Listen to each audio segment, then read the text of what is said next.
Hello guys and gals, and welcome! So today we're going to be on the Nintendo Switch for a little bit. You know why?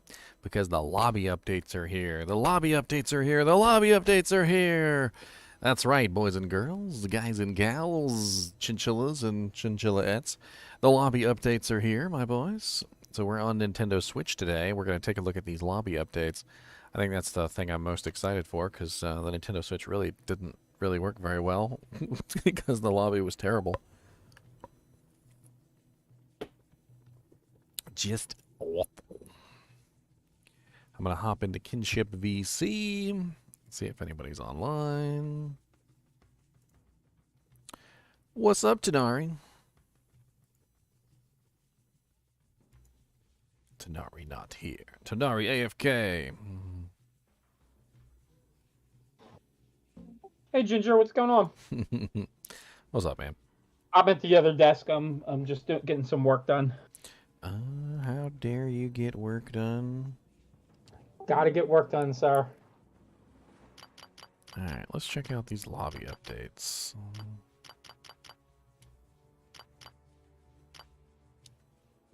It's been quiet. Where's everybody been? I don't know. Overwatch 2 beta was yesterday. There's I don't know, bunch of weird stuff. I mean, the patch is today, so I expect people to show up today for the patch. Oh, cool.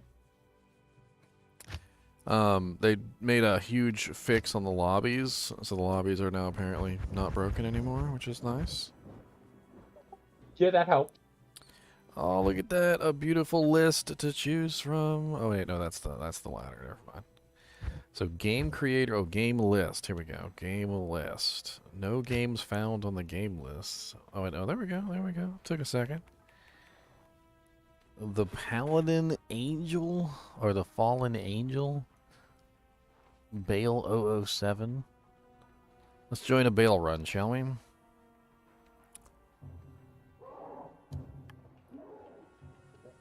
You're jumping in now into a bell run. Yeah, on my Nintendo Switch. That's pretty cool. Bale 007. Nice. Nintendo Switch is limited to 4 people, by the way. It was one of the limitations of getting it to run on the Nintendo Switch console. But I always thought you played from a PC. I do. Well, if we're Okay. testing out console, you know, like Yeah, there you fixes, go. You gotta test it out, right? I gotta test out the fixes. Plus, I was kind of disappointed with how bad the console version was. This is my super tanky chick. She should be fine, like, no matter what. I should be able to just, like, walk and not even care. Where's my mini-map? There's my mini-map. I've actually been trying to catch, I forget his character name, Elmist. Because I still have the burr rune that I found for him, or it was a burr or job he wanted to get, but I found both. So. I just realized I don't have any skills set up on this character.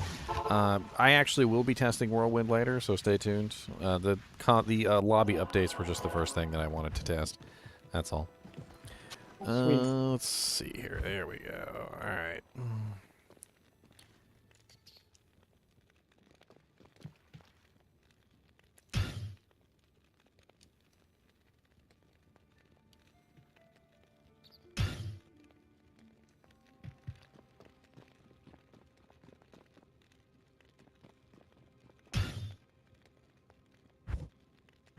Need my Valkyrie.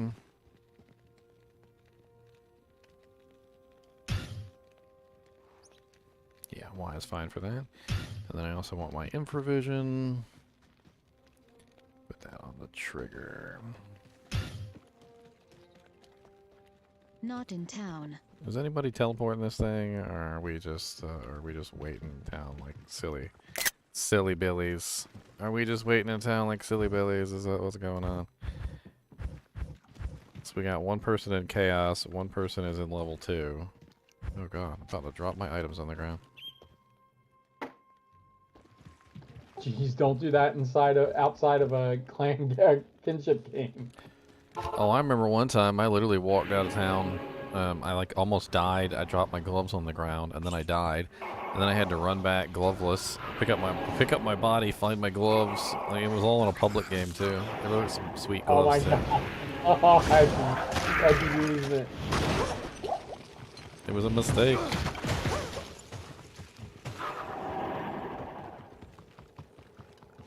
Yeah, so I did not know that in Diablo Immortal, when you die, you leave like a tombstone, and I wasn't aware that it left some of your inventory inside that tombstone. So I got a little bit, a little bit cocky, I guess is the best word to say it, and I went after Blood Rose on my own. You went after who on your own? Blood Rose is one of the world bosses. It has like 5 million hit points. So I'm doing my thing, and I'm killing Blood Rose, and I got her down about halfway, and I had used up my potions because the potions are on a timer, and I'm slowly but surely starting to lose life. She's catching me with this effect, she's catching me with that, and I did a real good job, dodging this and dodging that and trying to get her down. I got her to within 100,000 of her life, and I got dropped. So I immediately res on the spot. Unfortunately, she didn't have time to start regenerating hit points when I got up, and I finished her up. Loot dropped, and I walked away. And then I get back in town, and I'm checking my inventory, and I'm like, geez, I know I had more runes than that, and some other things. And I had asked somebody in game, and they were like, did you pick up your tombstone? And I said, my what stone? I went back, and fortunately it was still there, but I did not know, I was not aware that if you died, you left stuff on the ground. Tombstone, huh? Yeah, it looks like a little grave site almost. It's kind of morbid. Oh, thank you for the donation, Oleg. $5. Got a $5 foot long. There you go. There's dinner. Mr. Nee, I could buy a lot of raisins. What do you think? You want some raisins? I'm not sure what this group is doing. First they were walking, and now it feels like somebody's teleporting. So I guess we switched up. I ain't got no problem killing anything, especially only on players 4. I feel like I'm just kind of walking through everything. This character's like the super tank anyway. Like she doesn't have any issues with anything. It's literally why I picked her, because I'm not even looking at the real screen right now. I'm looking at like the I'm looking at like the screen that you guys are seeing that's delayed. So it's a little difficult to like to maneuver. I can see where that would be an issue. Well, it's not actually hooked up. My Nintendo Switch isn't actually hooked up to one of my monitors. It's hooked up to my capture card.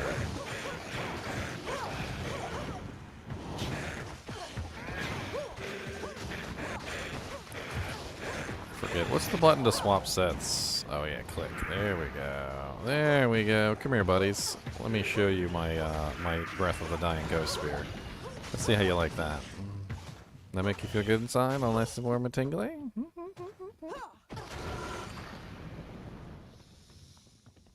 Alright, let's finish this one bale run and then we'll move on.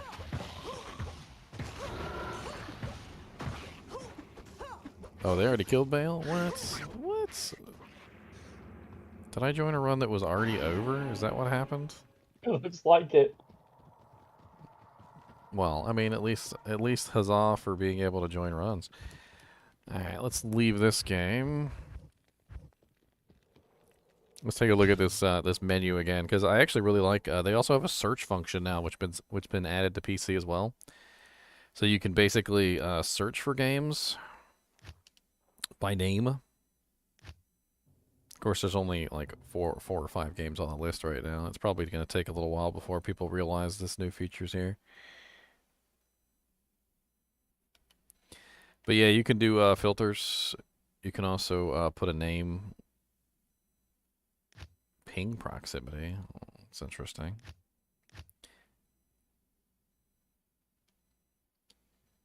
Apparently the old system is still there too, though.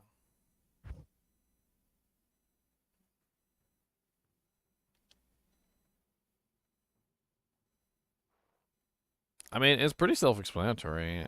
It's nice. I'm gonna switch over to PC now so I can actually see what I'm doing. But I'm gonna be honest with you. I'm probably gonna play on my Nintendo Switch a lot more from you know, from other perspectives here. All right, so I'm gonna disable the Elgato capture card and bring up the Nintendo or the PC version here. All right. My little tank is on. Alright, so one thing I wanted to test out was the new Whirlwind. Apparently they've really done a number on Whirlwind, so I kind of want to see how that works out. Let's go with the tried and true Whirlwind set, IK set. Why not?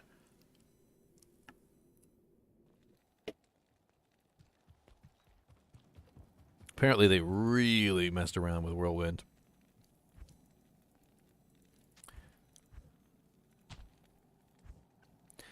Alright, we don't have the IK helmet on. I'm checking out patch notes right now. There you are. I also have a Breath of the Dying War Pike, which is a pretty nice Whirlwind item, so let's throw that on our offhand. And, let's see here.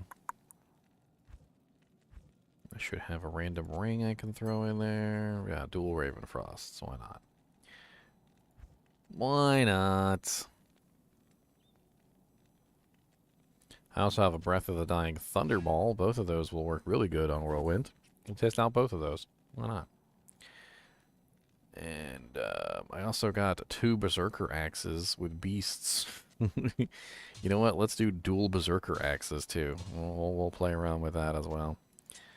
And I think I need some reset points so that I can actually put this equipment on, because my stat points are wrong. So I'm going to have to relaunch the game real quick. Give me just a second. How was the double shift? You left out the F there, Fatherson. You know, when you leave out the F from shift, yeah, it doesn't, yeah. Although I have had a double one of those as well, you know. That's definitely something that's happened. One of those doubles. Those are the worst. Mr. Nee, why are you hiding in my shirt? And it's so apt because there's a ghost that's also hiding.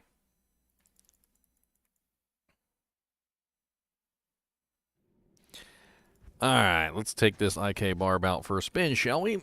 Obviously, he's not going to be the most ideal setup barbarian, but I really would like to get a feel for what kind of damage he can output with his new Whirlwind. So you know what, let's start out with something fun. Instead of starting out with IK set, let's start out with the dual beasts. Why not? Double beasts, so he'll have level 18 fanaticism, right? Level 18 fanaticism is pretty sweet. And, yeah, I mean, the damage won't be so great, but he does get the nice crushing blow, the open wounds, the increased attack speed, the fanaticism. We could also, you know, he also gets a pretty healthy bonus to strength, too, which is not bad.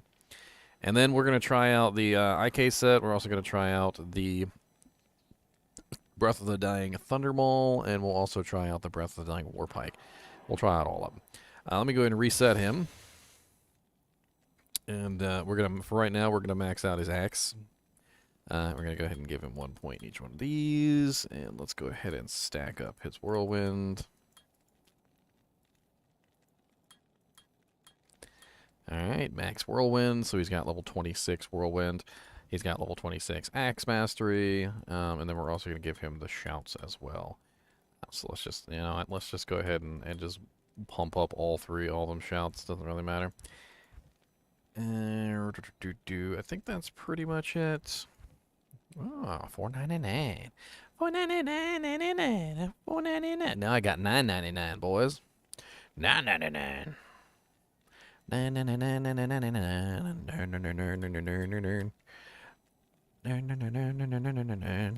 I know. I almost got a gallon of gas. You guys are great.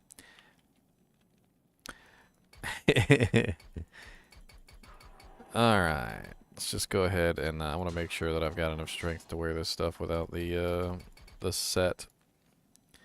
225. Okay.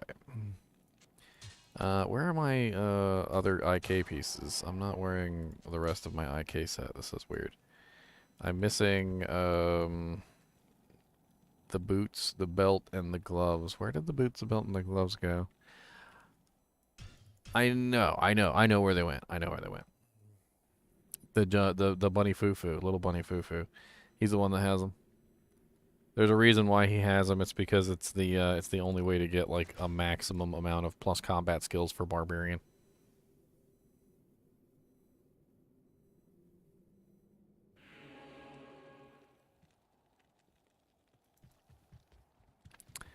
Yep, there they are.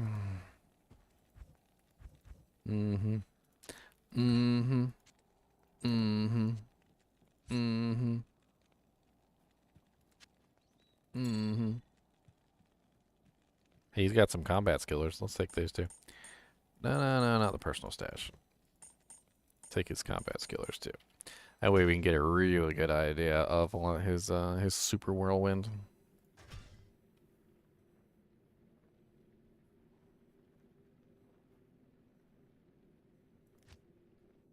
I mean, I don't really see the repair cost being that big of a detriment since Ral and Ort runes are super easy to come by. I mean, you could very easily repair it with Ral and Ort runes instead of money cost. Plus, if you're a gold mine barbarian, it's not like it really matters anyway. Alright, bink, bink, bink, bink. And the rest into vitality. So this is the new thing that they added so that you can't just accidentally waste all your points. This is actually pretty cool. So if you accidentally hold shift and you click on one of the things, it comes up with a prompt that says, are you sure you want to assign all available stat points? Which is absolutely great. I'm glad that they added that. So now you guys won't be making that mistake and need 18 tokens to respec your character over and over again. Alright, so first things first, we're going to try the beasts. I just think it'd be funny to try the beasts. And let's go ahead and throw our whirlwind up. And then we're going to get our nice little shouty bowdies. Shouty bowdies.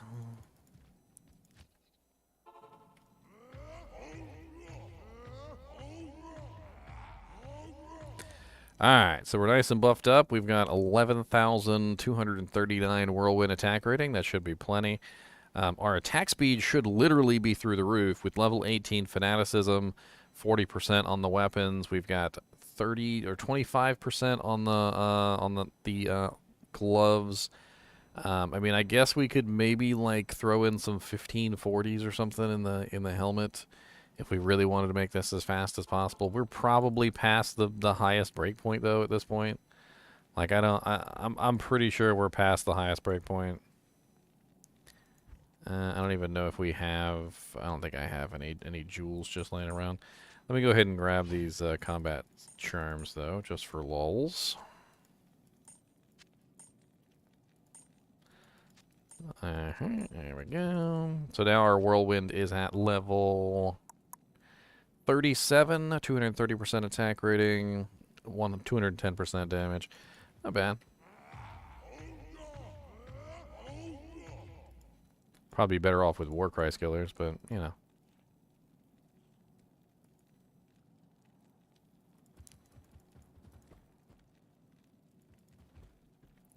Let me see if I can go grab some 1540s real quick, just for lulz, because we really want to test this out as best as humanly possible. I'm fairly certain I have some 1540s just laying around. This is single player, by the way. Don't get jealous. Don't get jealous. Or do get jealous, whichever one you want.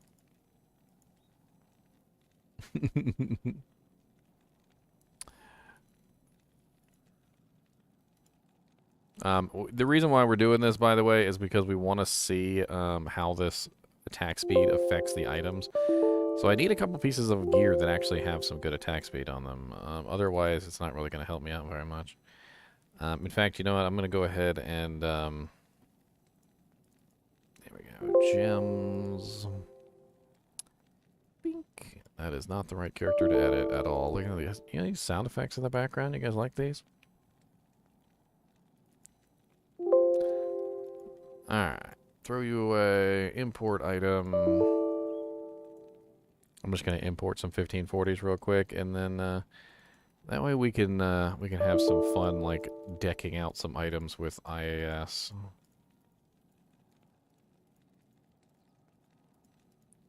More 1540s than you guys have ever seen. Literally.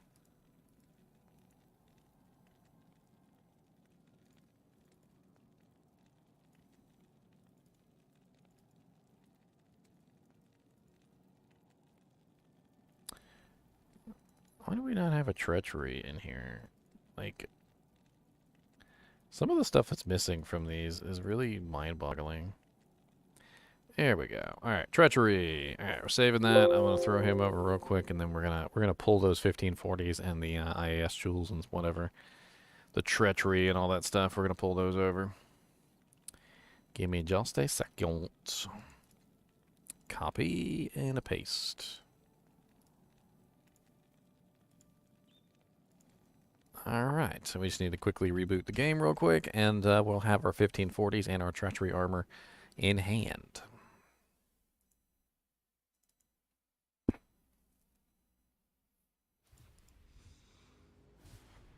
Yeah, Hero Editor likes to make lots of noises. I don't know why. It loves to make tons and tons of noises. I thought they didn't really change leap and leap attack too much, except for just the time, like, to cast or something. Like, reduce the amount of time that was needed before you could recast. Or am I wrong on that?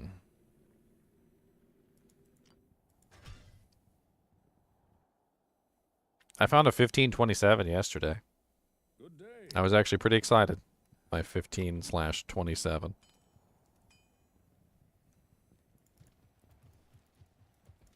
Yes.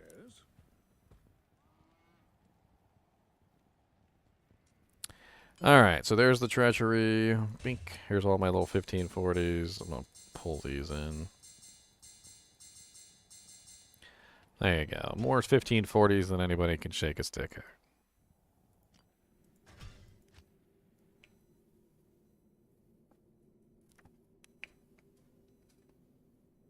Well, okay, go in there then, sir. Jeez. Poop face. Don't gotta be rude about it. Alright, let's do 2 1540s in the IK helmets. That way we got a nice 30% increased attack speed on the helmet. And then we could always actually take off the IK plate and throw on the treachery. So, like, we're rocking probably as fast as you humanly can rock at this particular point, with as much damage as you could possibly get. I mean, we could probably have something like, I don't actually, you know what, I don't even know. Max damage charms? I think max damage charms would definitely help out a little bit. Let's, I think Bunny Fufu has some max damage charms. Let me double check.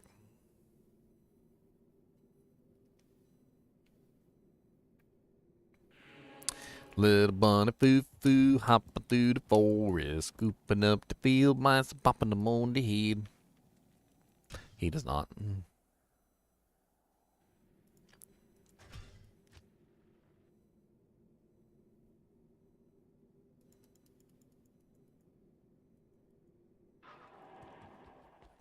Alright, so let's get this show on the road. Let's see how he does, right?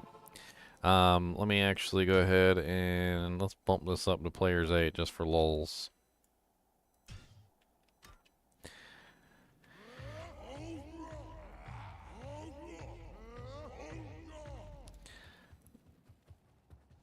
What's up, my dudes?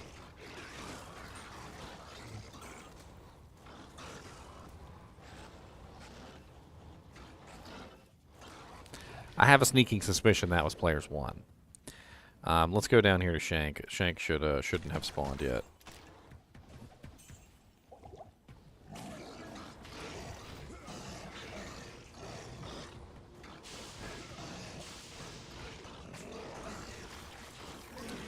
I mean, I am noticing one thing, that literally I'm doing a lot more damage on the initial hit. So one of the things that they changed was they made sure that that initial hit was actually landing. So that's pretty cool.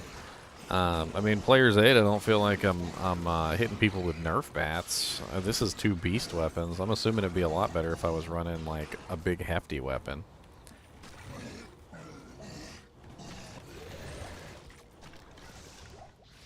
Alright, so that's players 8 with the beasts. That was actually pretty sweet.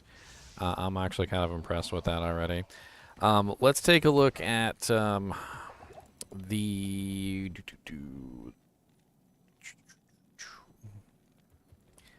Let's try just the IK set by itself. So let's take the treachery off. Put the IK set back on. So we've got our full IK set now. Let's go to River Flame. Why not? Oh yeah, what am I doing? Hold on. We got to double shale the weapon. It's not. I don't think it has any shales in it.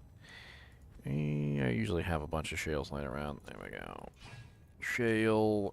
There we go. 80% increased on the weapon, and a decent amount of increase from everything else. Let's see how the IK ball stacks up these days.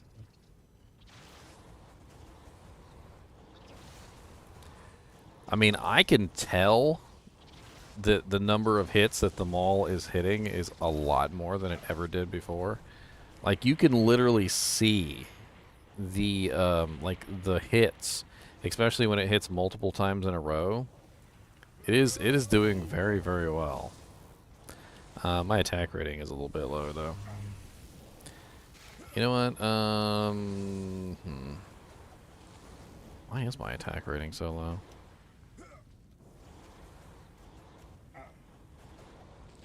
I mean, for players 8, that's actually not bad. That's actually not bad in players 8. Oh yeah, players 1, I was actually demolishing earlier. Like no contest. Like if we do players 1 Trav, I guarantee you IK Barb will just demolish it.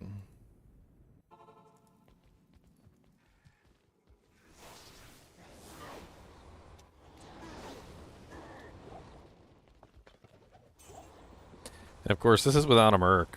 Like, this is the other thing. Like, I could have a mercenary in here providing me with like concentration or fanaticism or any number of things.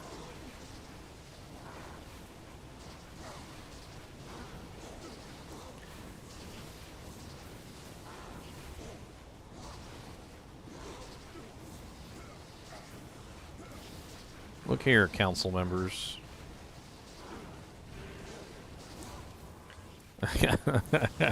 I'm a terrible whirlwinder, by the way, if you can't tell.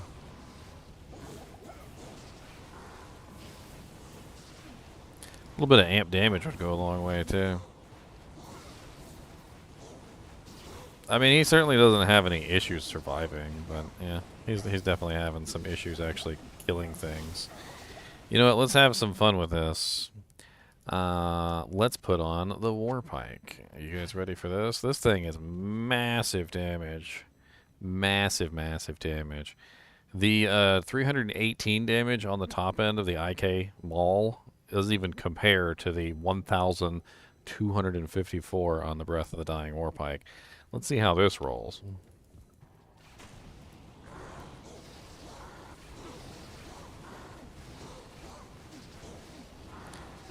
Of course, I could be wearing better equipment, obviously.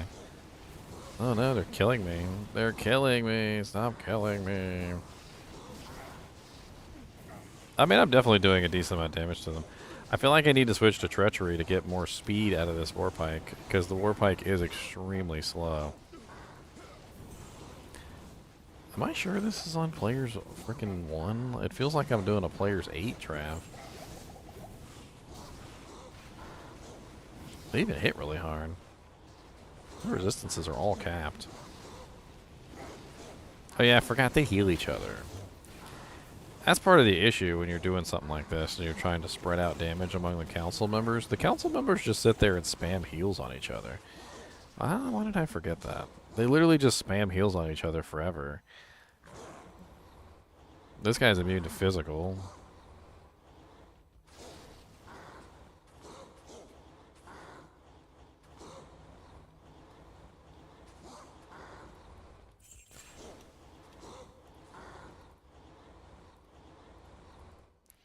Mr. Nee, what do you think?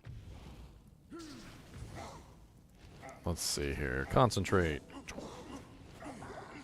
Stupid immune to physical monsters. Oh, where's my berserk? I don't got a point in berserk. I don't got a point. There you go. There we go. Doompy doompy doompy doompy boomp. Alright, let's see if we can fix some of these issues with the attack rating, because I think that is a big issue. I'm seeing a lot of X's, so let me see if I can play with this.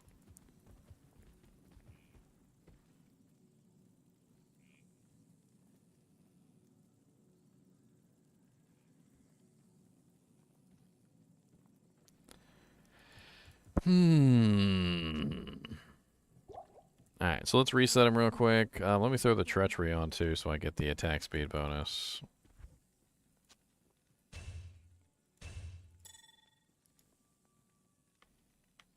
And let's grab the IK Thunderball as well.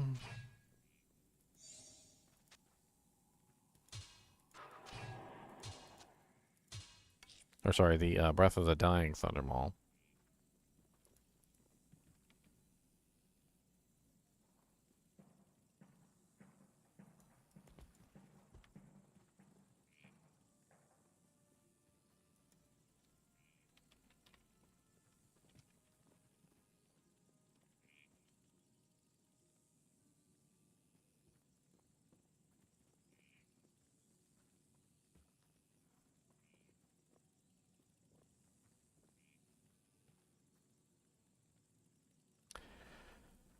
Good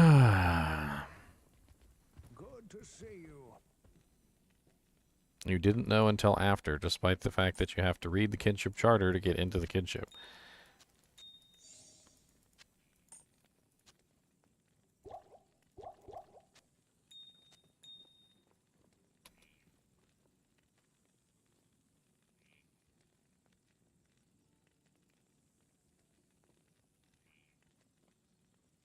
Yeah, I'm sorry. It's not an excuse. If you watch my my videos, if you watch my YouTube channel, if you pay attention to anyone chatting, you would have known. And quite honestly, selling the first sorcerer's torch that the kinship was able to obtain is even worse than just selling your torch. Like, we literally fought and struggled to scrape together keys at the beginning of ladder for that torch, and you were the one that won it. And instead of actually utilizing it, you just immediately sold it. Sorry. I'm not going back on any kind of decision.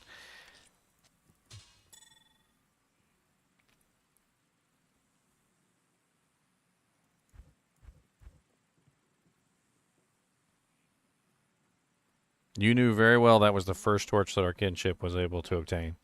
And you knew very well that there were literally 20, if not more, sorceresses who wanted that torch. And your response was to take the torch and sell it. No, sir. No, sir. No, sirree, bobbins.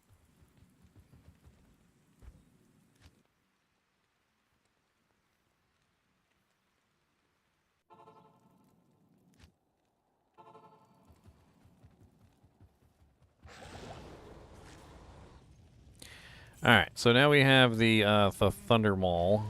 I want to test out the Thunder Maul because this thing's kind of just absolutely beast. I do want to fix my attack rating a little bit here, though. So let's change this up just a little bit so I can fix some of my attack rating problems.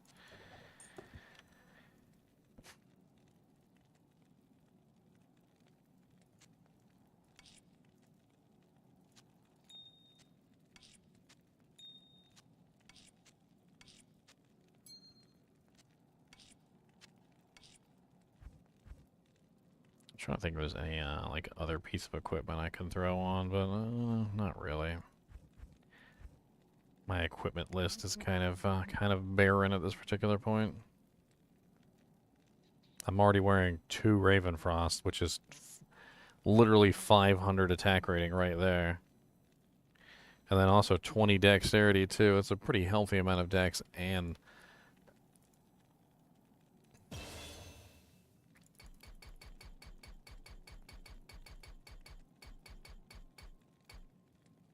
alright, make sure we've got enough strength for both of these.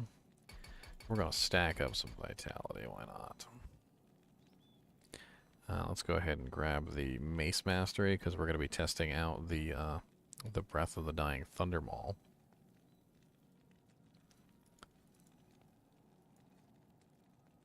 And then we'll switch over to the Pike too, because we didn't have the Pike Mastery either. So there's a lot going on here that's kind of messing up our testing. We got to make sure we get this right.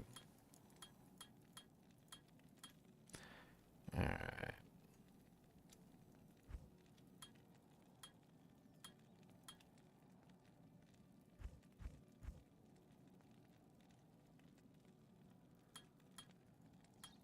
You're not in this much trouble over one mistake. You're in this much trouble because you don't know when to stop.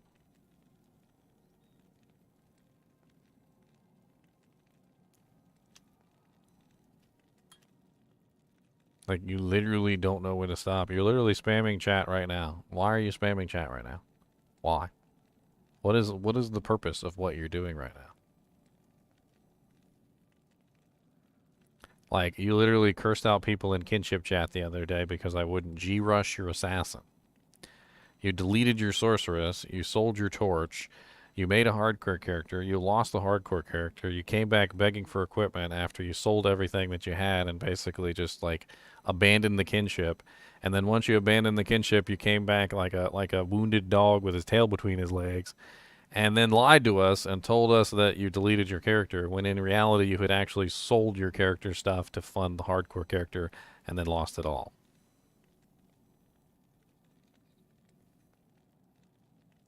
Yeah, the update is live, Darren. I don't know why it went so early, but it was way, way, way, way earlier than we originally thought. They said it was going to be 4 p.m. PDT, and it ended up being like 1 o'clock EST.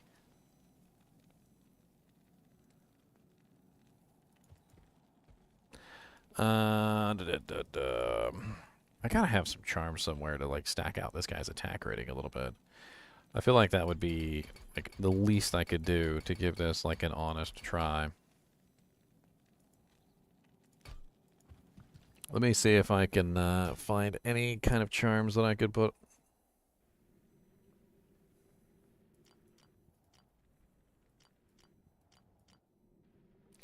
I don't know what kind of charms he has. Procazon lightning charms, I'm pretty sure is what she's got. Badgerine. Let's no, they're all res charms, I'm pretty sure.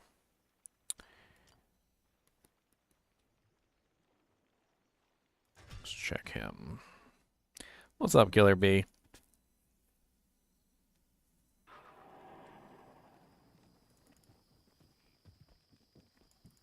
I mean, I definitely see a really large improvement in the way Whirlwind handles.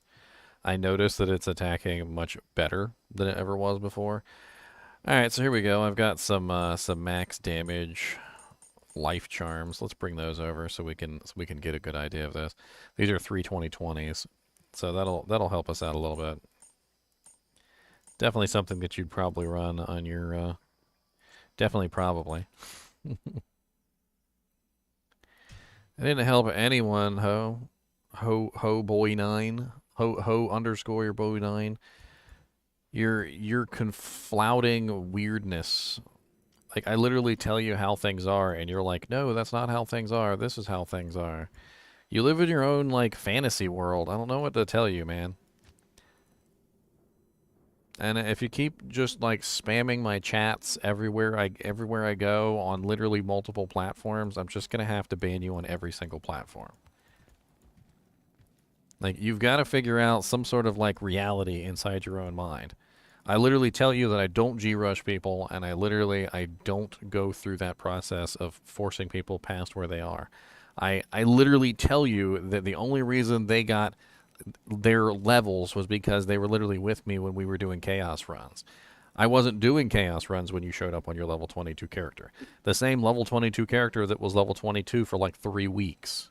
You could have leveled up that character at any point instead of coming in and begging me for G-rushes, like, specifically.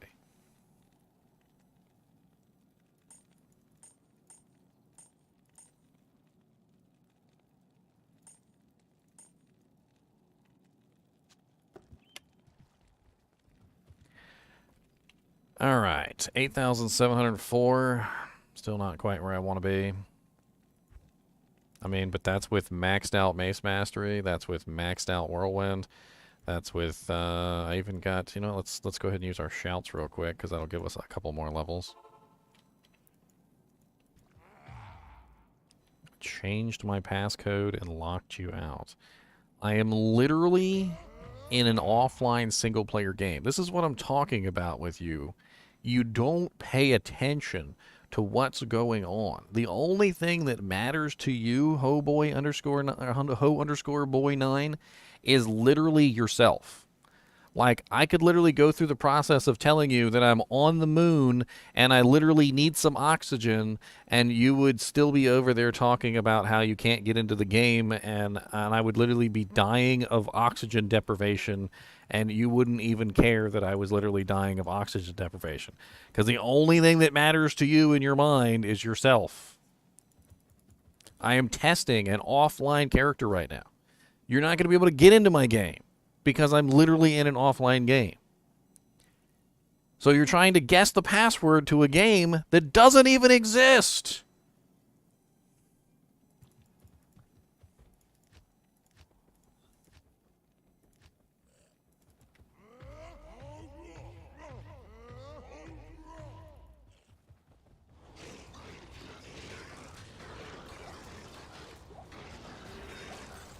Wow, that was sexy. You see how fast I took out poor Eldritch? Let's take a look real quick and make sure I'm on players 8. I'm on players 1. Okay. All right. I was like, man, that was a little bit too fast for players 1.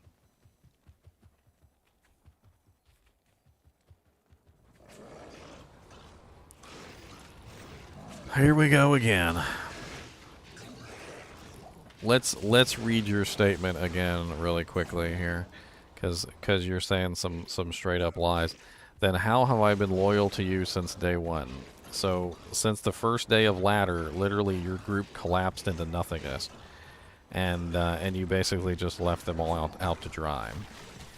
You literally got equipment and gear from the kinship, and then basically sold all your equipment and gear instead of giving it to members of the kinship.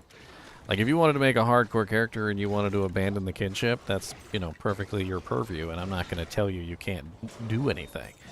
But everything that you got in the kinship was literally hard fought, like in the beginning of the latter season.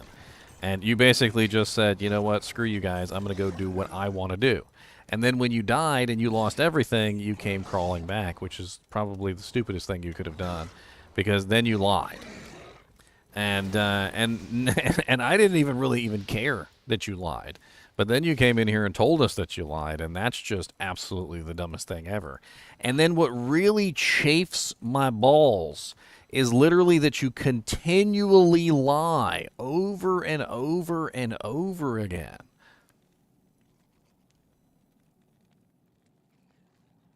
Why don't you try telling the truth for occasion? Why don't you try telling the truth about anything? Like the fact that I'm literally not in a game. Like, let me read exactly what you said earlier, just for the lulls of it. Literally, let's see here. Let's see.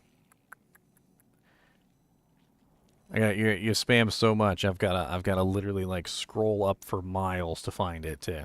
Now you changed your passcode and locked me out.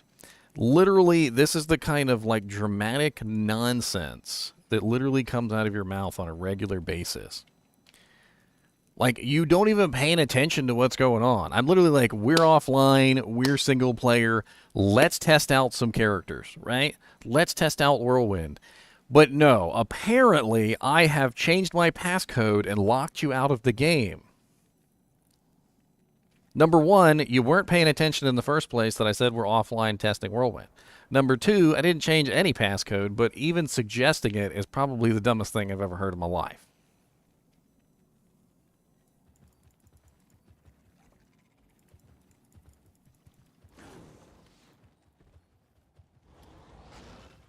Come up with another lie real quick. Maybe we'll be able to talk about that lie too.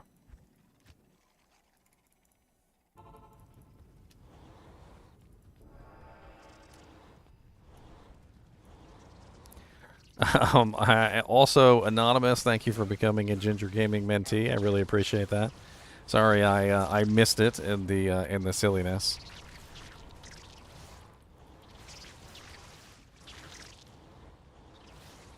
Why are you always worried about what somebody else is getting? You literally got the first sorcerer's torch in the entire kinship, but you're worried about what somebody else has.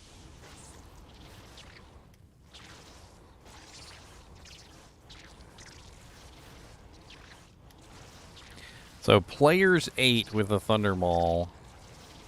I mean, I don't want to say that it's terrible, because it's not really terrible. It actually does some pretty good damage, but it is spreading out the damage pretty crazily between all the targets.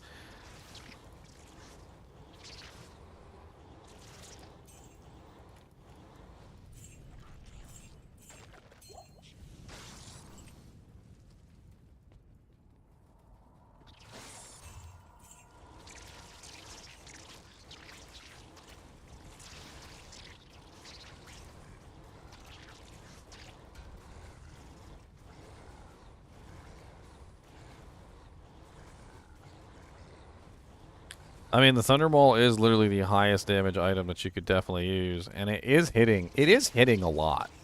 Like, I can tell that it's hitting a lot. Maybe if you supported this with the right items, like, maybe if you supported it with, like, a Fortitude and something better than the IK helmet and the IK gloves and boots, but I'm not really sure how much extra damage you could sneak out of this.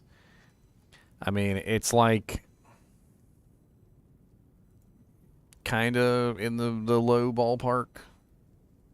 I mean, we got 11k damage here. I feel like one thing we could definitely yesterday's G-Rush.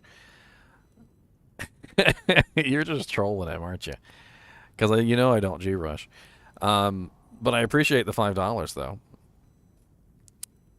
Look at all the little chanchullas floating into the little tip jar here. Here, let me make that tip jar a little bit bigger so you can see all the little chanchullas. Watch this. I'm gonna make the chinchillas like jump out. You ready? Check this out. You guys have probably never seen this before. If I can get it to work.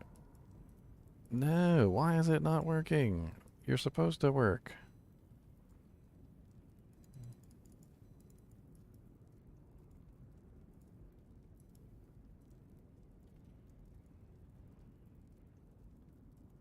There we go. Here they come. Fall, little chanchullas. Bing, bing, bing, bing, bing, bing, bing, bing, bing, bing, bing, bing.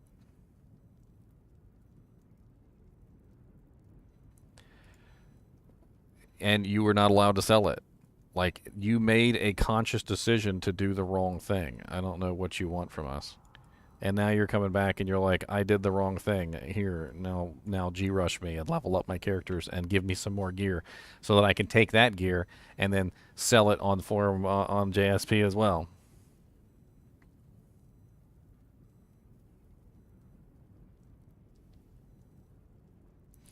Fool me once, shame on me. Fool me twice, shame on you.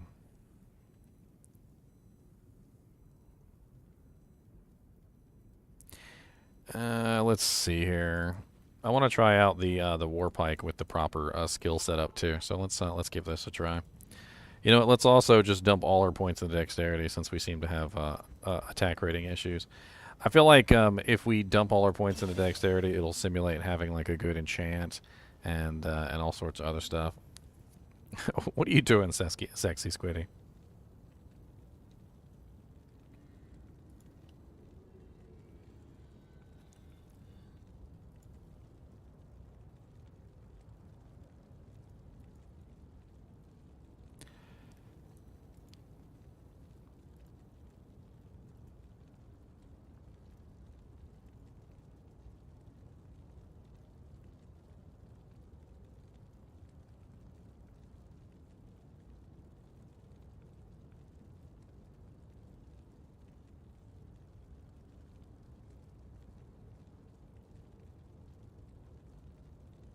I'm not tolerating that kind of silliness. Like, it's just so unnecessary and so stupid. Not tolerating it. Not even the tiny bit. Alright, moving on with our day. Let's go ahead and grab Spear Mastery.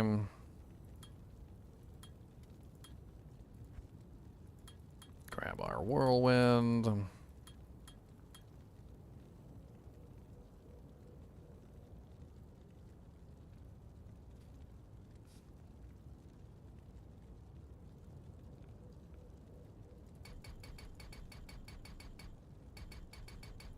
Grab our strength lengthens, and you know what? Let's just dump everything into dexterity because who needs any other points in anything? You guys are insane. Obviously, you can just full dex and we'll be fine. We'll be fine.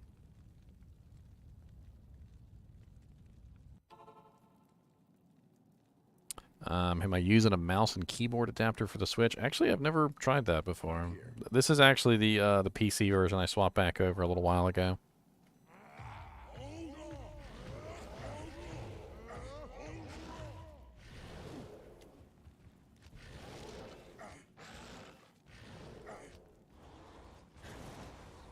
Alright, let's verify what player's number we're on real quick. And then we'll go test this out. So we're on players 8. We've got 10k damage on the Whirlwind. Pretty sexy. Let's go play around with this. We also have 20,000 attack rating. Oh yeah, that's right. I already killed these guys. Let's go to another zone for murdering.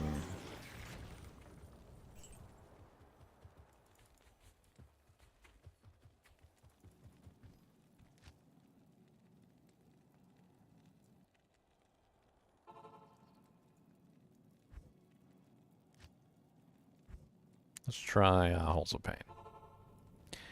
What gear is this character using, Fang D? This character is using just whatever crazy equipment I could put on him. This is just to test Whirlwind out. We're offline single player, so we're just testing Whirlwind. Don't try and copy any of this stuff because it's insane. I got like 1540s on my equipment and like Breath of the Dying perfect war pikes and all sorts of other crazy stuff and 320 charms. It's not something that you want to try and copy.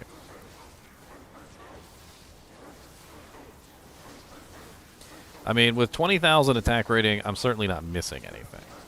10k damage doesn't really seem to be enough all by itself. I feel like one thing that we really need to test out here is not necessarily just the flat damage itself, but I think we also need to test out the like addition of other elements, like Deadly Strike and Crushing Blow. Both of those things need to be tested in tandem. So we need something that's going to have a pretty decent amount of Crushing Blow and Deadly Strike on it, which I think is really why these work so well, because they do have 20% Crushing Blow on them and 25% Open Wounds. So running the dual beasts actually was like pretty cool in my opinion. You know what? Let's just go ahead and dump some points into Axe Mastery.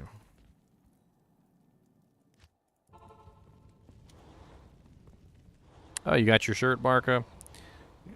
Sweet.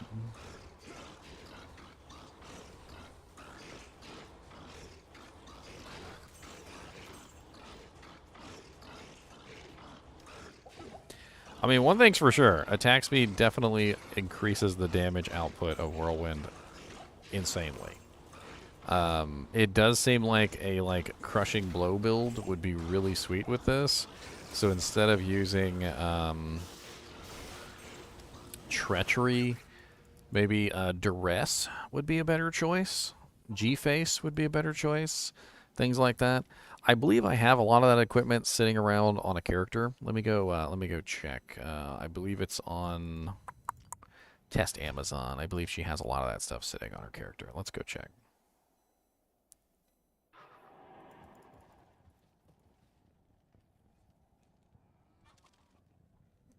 Well, what they said in the patch notes was that it was going to help out slower weapons more, so I wasn't really thinking about Grief because Grief is already fast. It probably isn't going to get affected very much by the change. I don't have, like, any good items over here, do I? No, I do not. Let's check somebody else.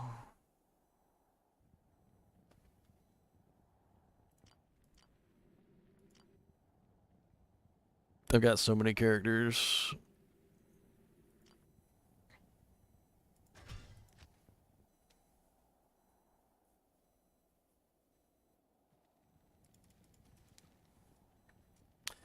Alright, so here we go. We've got a G-Face. I can put that over there. That'll definitely help out a little bit. What else do we got over here?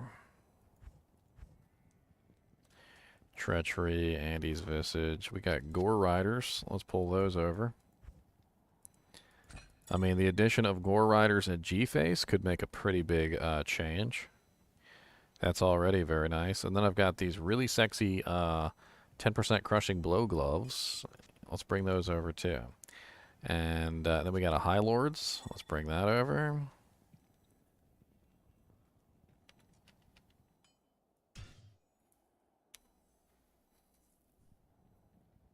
Let's try this out. Let's try the High Lords. Let's put the High Lords in place of the Maras. Let's take the how should I kill this Korra boss at Act 4? What Korra boss, Chicho? You talking about Diablo? Alright, so with some moderate changes, we've got a 15% IAS helmet here, alright? And then we've got the Gore Riders we could swap out for the IKs, and then we've got these nice gloves we can swap out for the gauntlets. And I feel like that gives us a pretty nice little bonus. Let's take a look and see what our CB is. So our Crushing Blow is currently 80%. A stupor state. You mean from the person that came in and spammed my chat for like 20 minutes until I banned them? Probably. I'm a little blown away by the fact that she literally sold the torch, the Sork torch, which was probably the dumbest thing in the world she could have ever done, because now he or she is no longer welcome in the kinship ever. 67% deadly strike is pretty nice, especially when you combine it with the nice 30% critical strike on the mastery, so that'll actually bring us pretty close to 100%. And then we've also got how much open wounds we run in. 35%. That's not bad either. So let's play around with this and see how this rolls with the increase in CB, open wounds, and deadly strike. That should have a pretty high effect on the change in our damage, especially if we're hitting really fast. Like that's the goal here. If we're hitting really fast, we can apply our CB and our open wounds and our crushing blow, our deadly strike faster. So let's see how this rolls with this particular setup.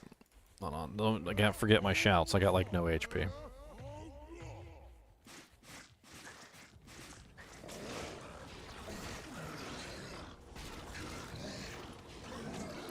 We are on players 8, by the way, so do keep that in mind. Ooh, ouchies. Are my resistances not capped? No, my resistances are capped.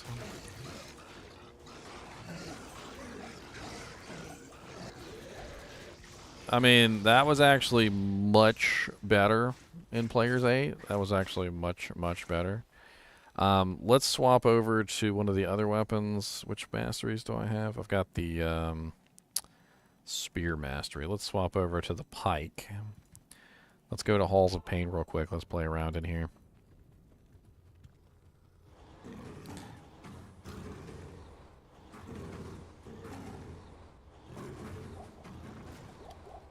Honestly, that's pretty nice. I do have Axe Mastery on. I've got both Randy. This is a cheated character, so he's got more skill points than he knows what to do with.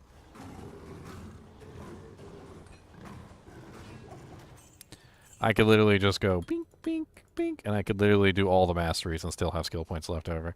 And since the masteries are specific to those particular weapons, it doesn't have any effect on how the character runs.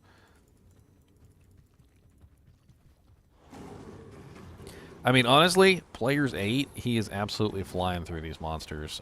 With the addition of the CB and the Deadly Strike and all that, it has definitely made a huge difference. Just for lulz, let's bring this down to Players 1, just because I want to test and see how kind of broken OP he is in Players 1. So let's go to Ancient Sway. That sounds like a good place.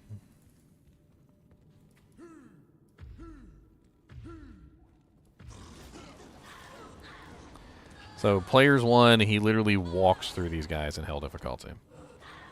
Just absolutely walks through them. So pure damage, Whirlwind still sucks. So let's go ahead and just say it out loud, everybody. Whirlwind sucks for pure damage. If the only thing you're doing is just pure damage, it's not enough. You've got to add in Crushing Blow. You've got to add in Open Wounds. You've got to add in Deadly Strike. Because even the Critical Strike that's on your Mastery isn't enough. You need the full Monty. You need the whole setup. And at that point, it does actually work out very nicely. You can see even in Players 1, I'm just literally walking through the monsters. In Players 8, it's good enough that I felt like I wasn't doing poor. I wasn't doing poorly.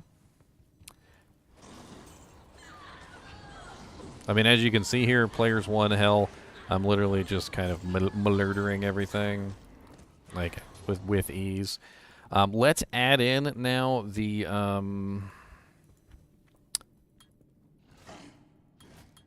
let's add in the Grim Ward, shall we?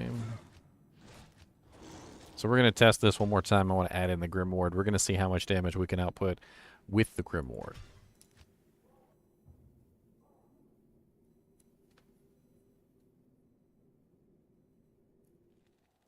We're also going to bump this up to Players 8.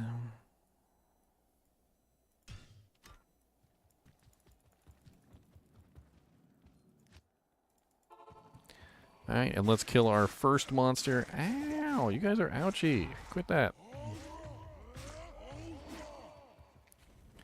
Kill our first monster real quick. Get our Grimward on.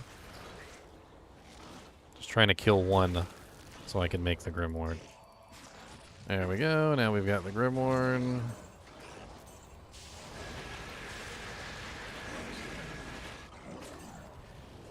I mean, honestly, with the Grimward, Whirlwind is like really kind of impressive at this point. It doesn't seem to work on the boss, though, I'm noticing. He's also stone skin, so he's got protection against my my physical damage. He might even be immune, and I might be breaking him with the Grimward, because I do think the Grimward actually breaks immunities. But he's probably still like 90% immune.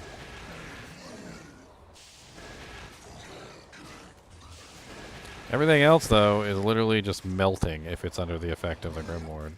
It's absolutely beautiful. Like, literally, I just touch it and it dies. And this is players 8. Like, that's pretty impressive for players 8.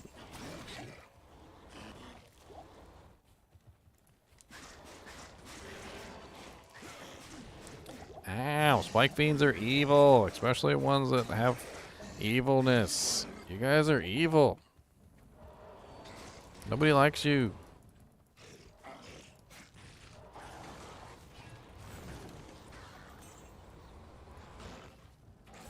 Alright, let's try this with the Thunder Maul real quick. I wanna try out the Thunder Maul again.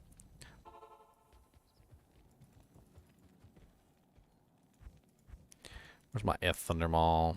There you are.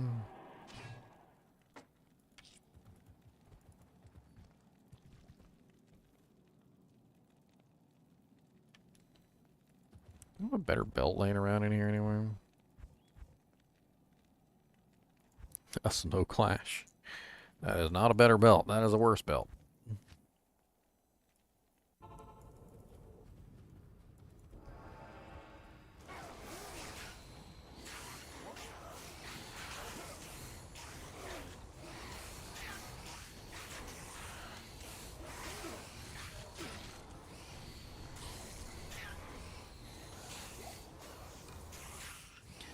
I mean, the damage output that this allows you is definitely amazing.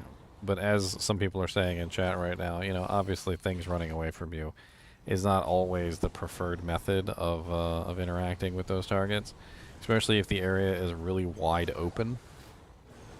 Like, that's definitely a detriment. But let me give you an example of an area that's not wide open, where you don't really have to worry too much about, like, all that going on. Let's say you're a Trav runner.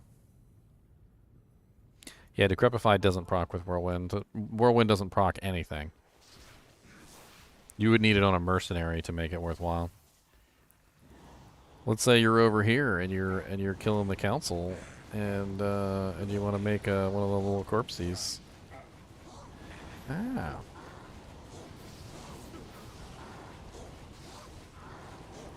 This is players 8 council too.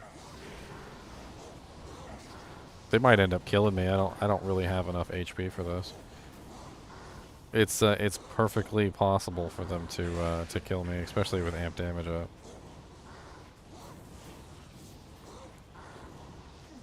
I came here without thinking. My mind a clutter with whirlwind ideas. So whirlwindy. Yeah, the real problem with council is that they heal each other. They spam heals on each other, by the way. Notice that guy that I was literally just about to kill? He got, like, spam healed back to full, basically.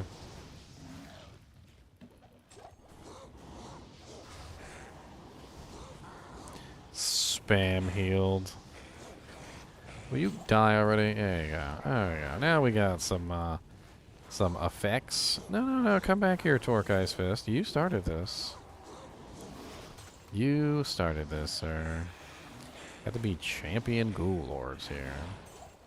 That's right. You die too.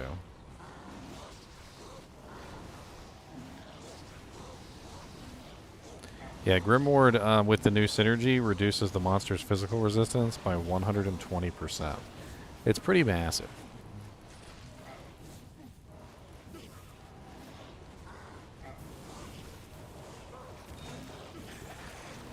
Wow. Grimward on them makes them, like, ache to kill.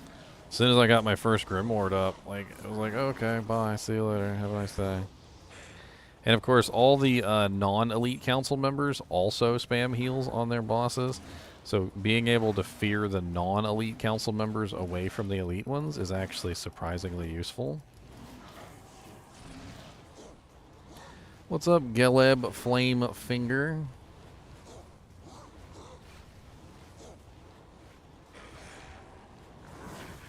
Had to be a bunch of champions over here, though.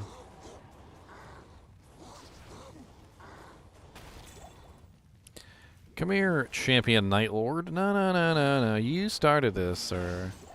You started this.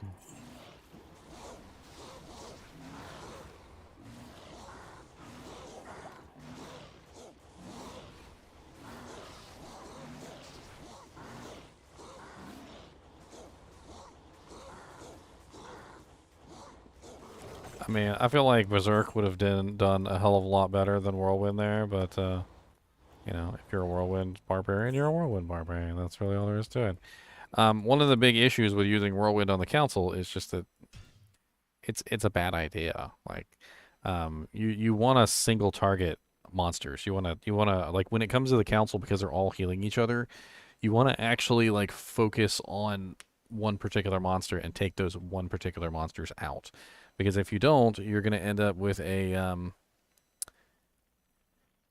you could have ended up with a kind of an odd scenario where they're basically just cross healing each other.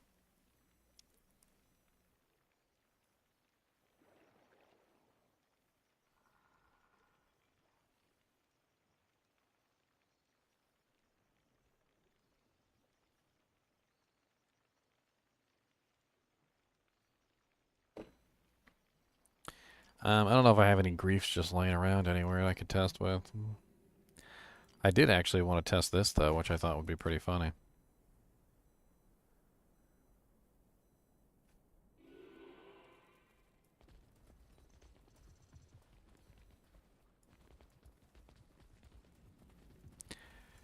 The problem is that Whirlwind can't proc Decrepify. We're testing Whirlwind. We're not testing other abilities. You're talking about a wolf barbarian, which is completely different than a whirlwind barbarian.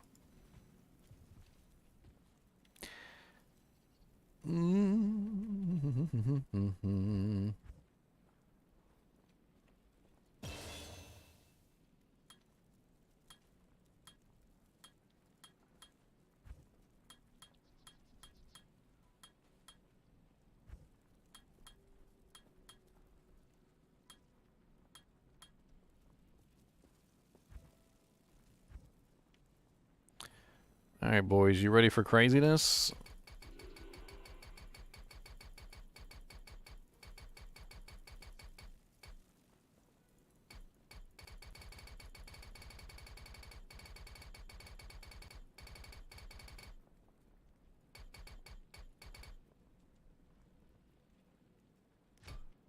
See how this works out, shall we?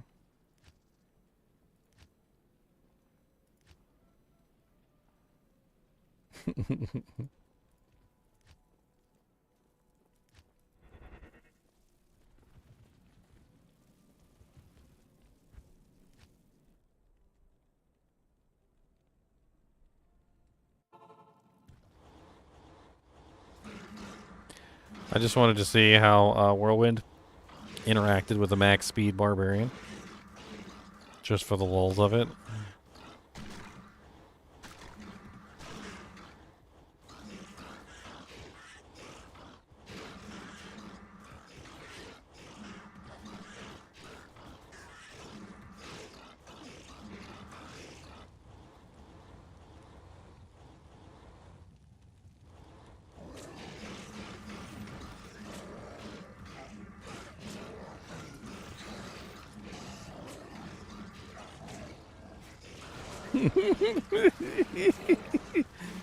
This is absolutely hilarious.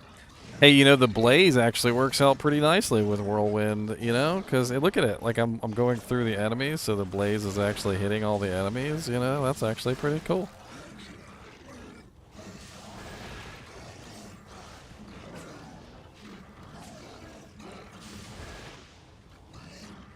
I probably am dealing more blaze damage than attack damage. Whee!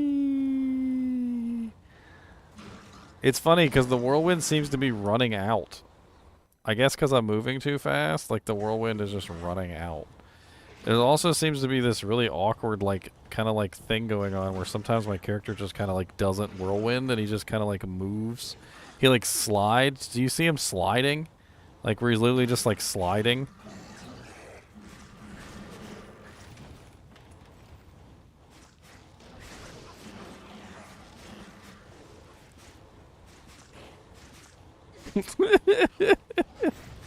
This character is not meant for killing things, player hater. This character is meant for speed. That is his goal in life. He is speed. I am speed personified. If you've never seen my speed barbarian, this is him. In fact, he's not even going as fast as he could possibly go. Let's get him a little bit faster, shall we? He can actually go a little bit faster than he's going right now. You ready? Now he's going top speed.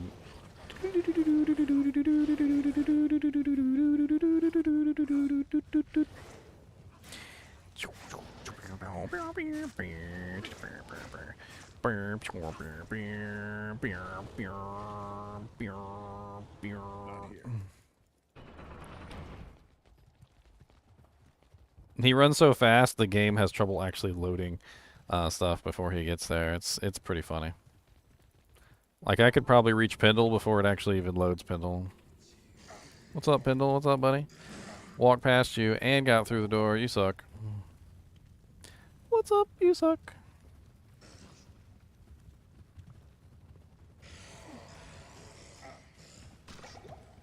Y'all don't know me. Back off.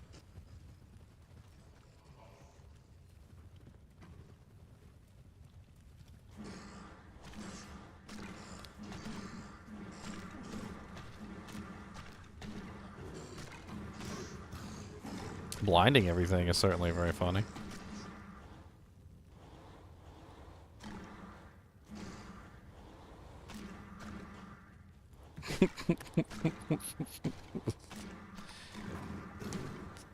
The whirlwind is so silly on this character. I don't even know what to think with my life.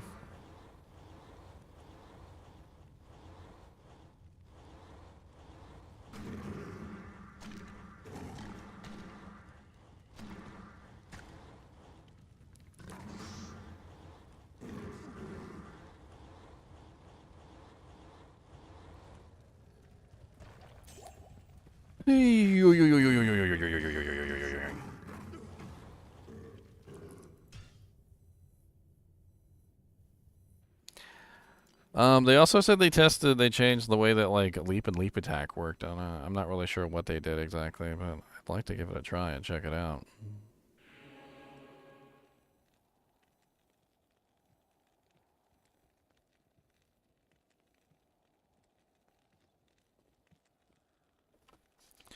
Leap.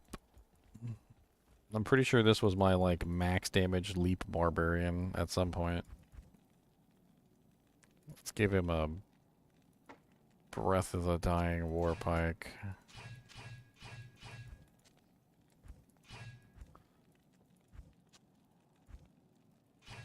Not here. Leap.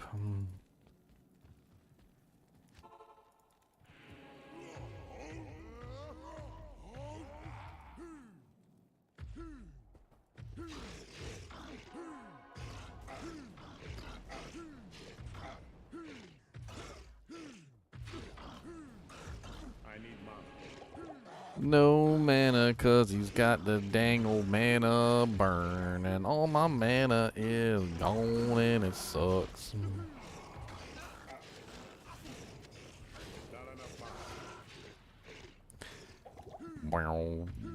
He still hits pretty hard.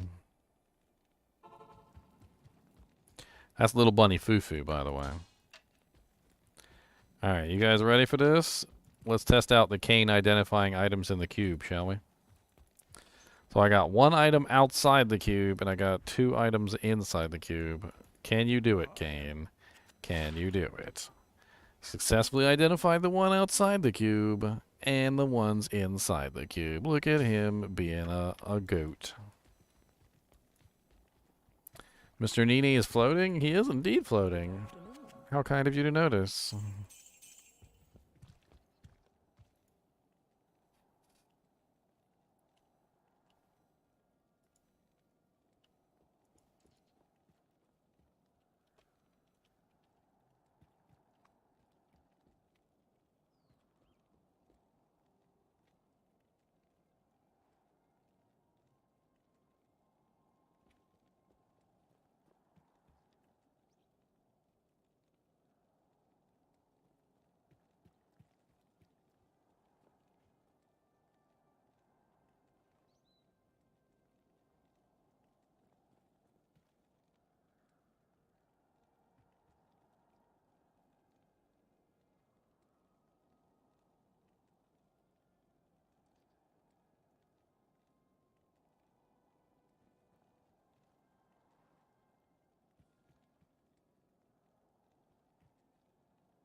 Hmm.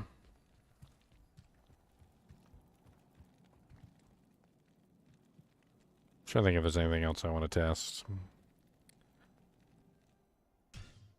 I would like to throw some griefs on this guy and just play around with 2 griefs just for lulz. You know, give me a second and I'll edit in some griefs. Might as well edit in a last wish too. I'll just edit in the whole 9 yards, because who doesn't like 9 yards? It's an extra yard. Over 8.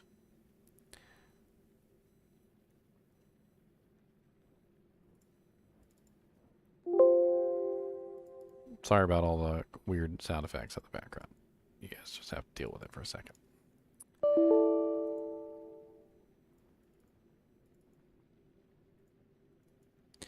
Rune words. Ladder only. Oh, not ladder only. Good rune words.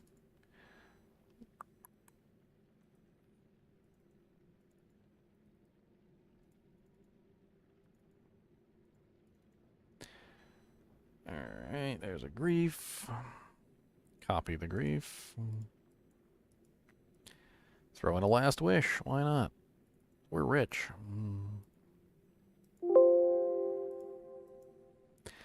Rich as rich can be. You'll never catch me. I'm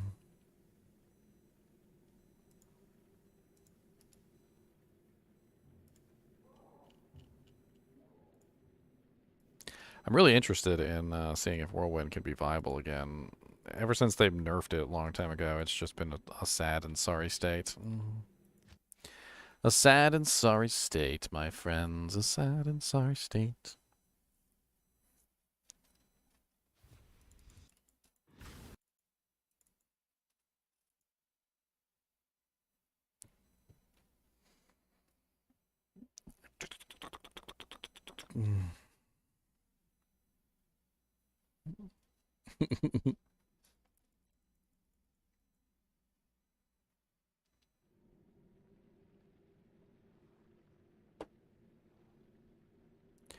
Alright. Let's grab these griefs. We got 2 griefs, and we got a last wish. We're going to test those out with the Whirlwind, too. There's the last wish, and we got 2 griefs.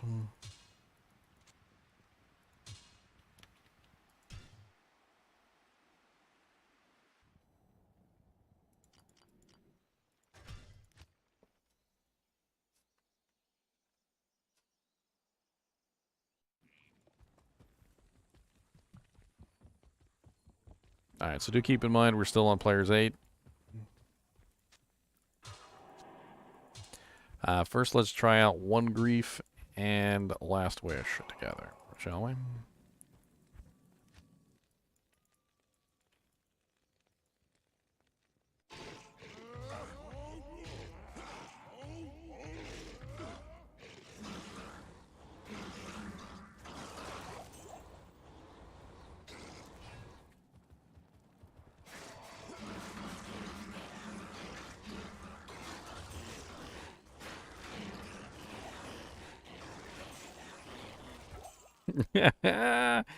You know why I died there? I killed myself on the thorns.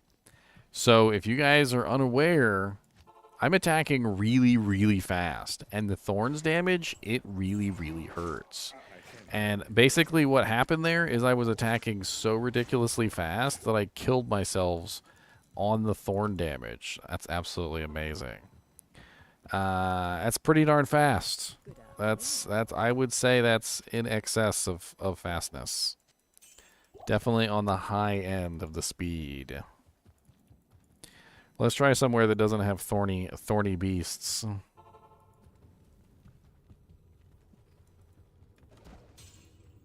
That hopefully doesn't have thorny beasts.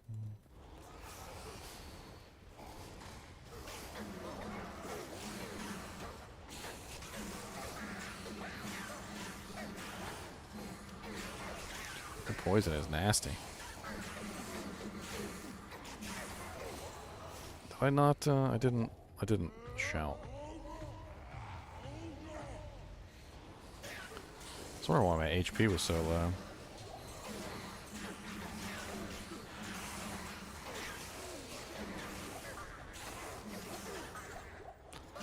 I mean, players 8, Grief and Last Wish, certainly seems to be doing just fine. Man, that's pretty impressive. That's actually really impressive. All right, let's try dual griefs instead of grief and last wish. Let's see how it goes with dual griefs.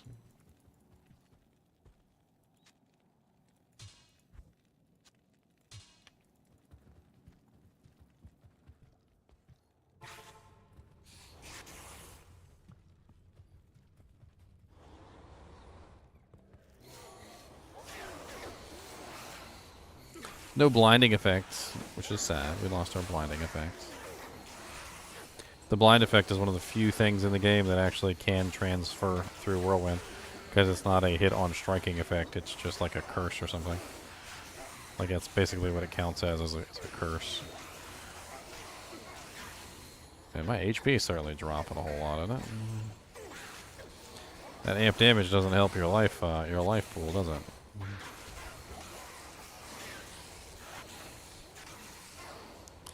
It almost seems like when I attack a monster that's solo with the Whirlwind now, like, it hits that target more times.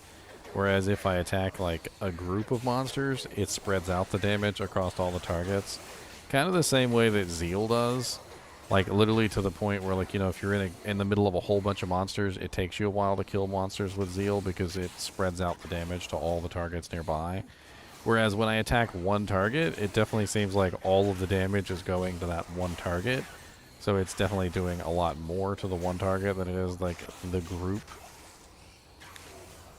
Like, because you saw that I was in the middle of that big giant group of monsters, especially since they were constantly spawning new little babies. It was a lot more difficult to kill anything because the damage was just getting spread out too much. But, like, when you're attacking just, like, one or two monsters here, it definitely does seem like the bulk of the damage is hitting, like, just that monster.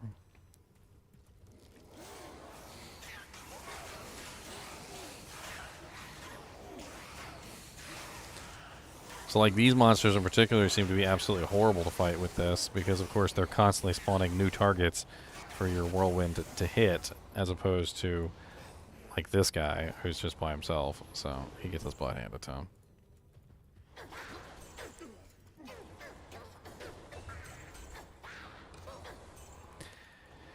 You know what it kind of seems like to me, and this is just something that I'm noticing here. It kind of seems like to me that the range of the Whirlwind weapon would be better off short.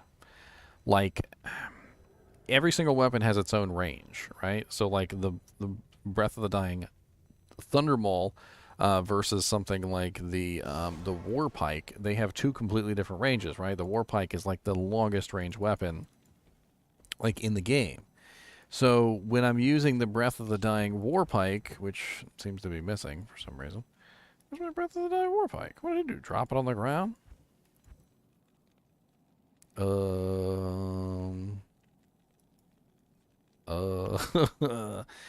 Anyway, when you use a really long-range weapon, like, since it seems like the Whirlwind is spreading out its hits across all the targets that are within range, the longer-range weapons seem to be, like, inferior with Whirlwind as opposed to the shorter range weapons, just simply because and from what I'm noticing here is that, like, when you go up to a target and you have, like, I don't know, like 6 or 7 other weapons, right? So you have a whole bunch of different weapons.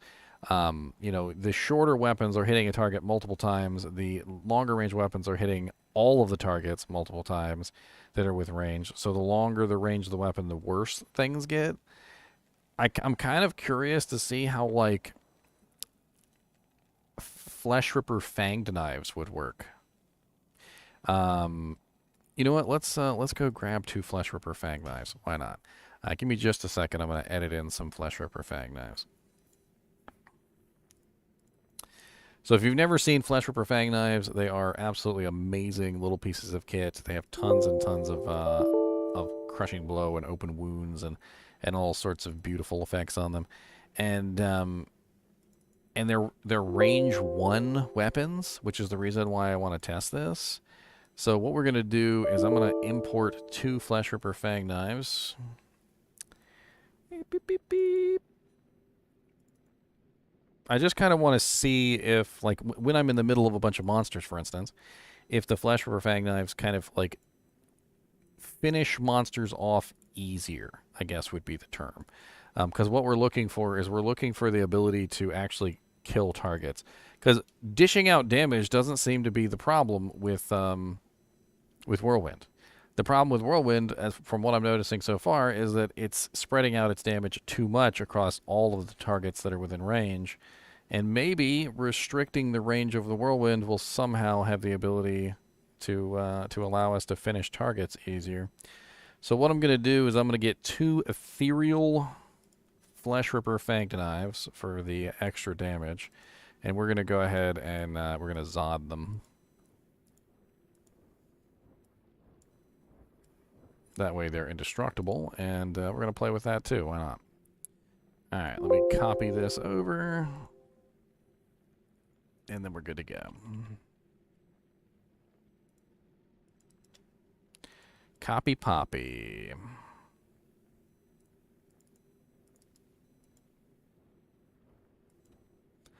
Did you update the game, Luke? Because the lobby definitely doesn't look the same. I tested it earlier in the video.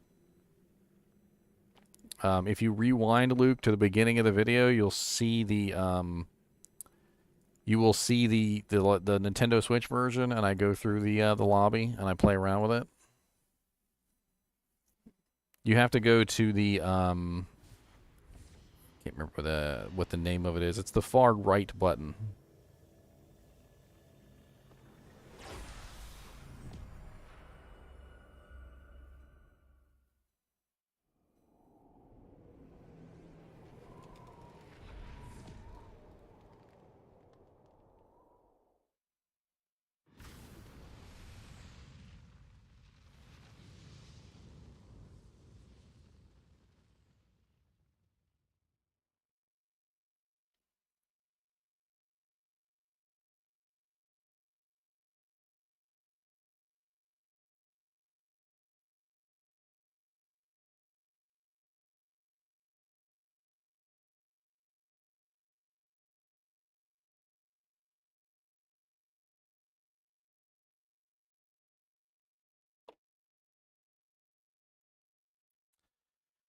All right, here we go. You guys are going to be jealous of these things. Good day. Flesh Ripper Zotted Fang Knives, my boys.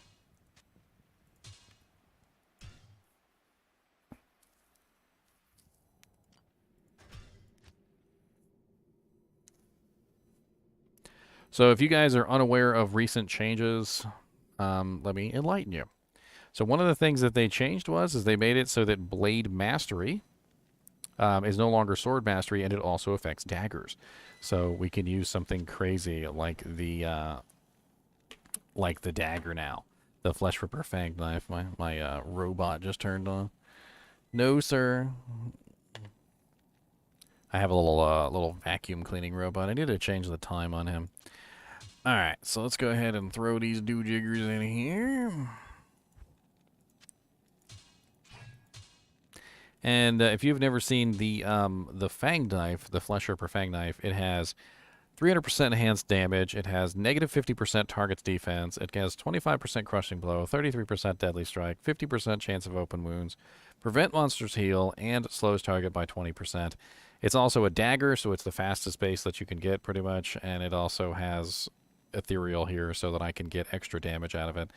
It'll be interesting to see how this turns out. It definitely looks really silly, though, me walking around with 2 daggers. The Flesh Rippers are amazing knives. If you ever find a Flesh Ripper, socket it, shale it, and use it for your smiter. It's an amazing smiting weapon. All right, let me make sure we're still on players 8. Yes, we are.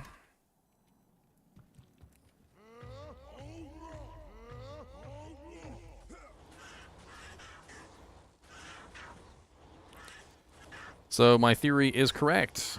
It definitely seems like you have more killing potential with shorter ranged weapons with the Whirlwind because it's not spreading out the damage. I would assume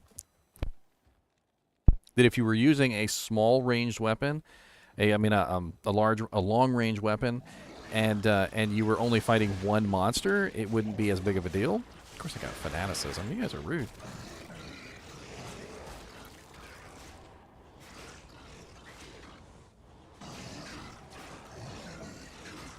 Need some more lifesteal.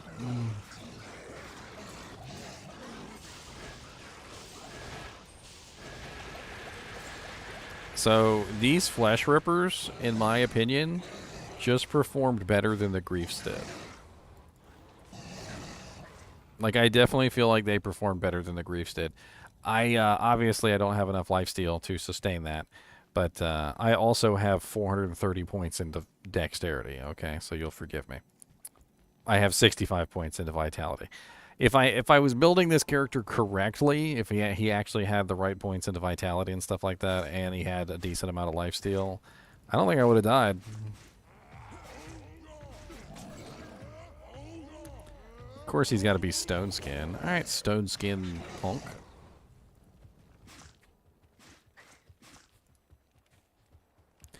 Yes, that was P8. I literally just absolutely demolished Shank in P8. At least I'm pretty sure it was P8. Let's double check. Yes, P8. P8. Let's go somewhere else and test these daggers out in P8.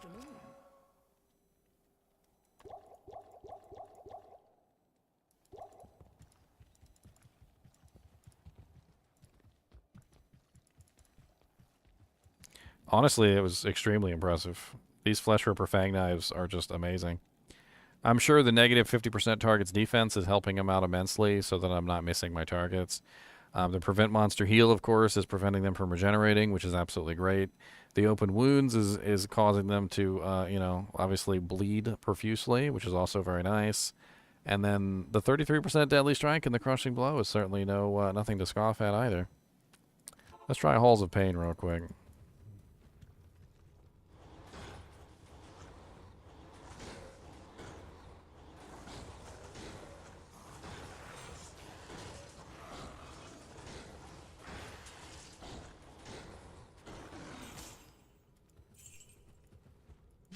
Very, very impressive.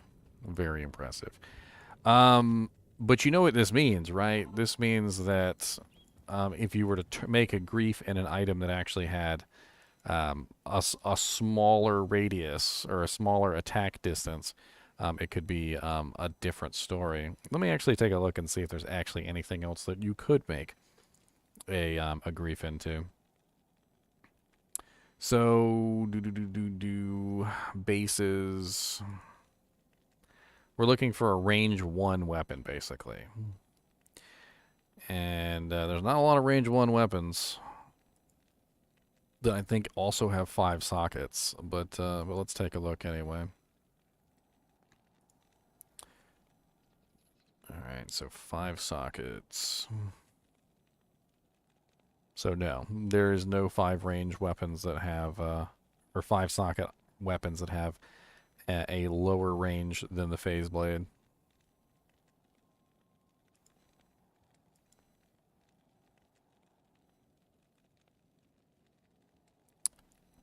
I mean, maybe the Etnax, but the Etnax, you can't put a grief in, right? It's got to be a sword, right? It has to be a sword.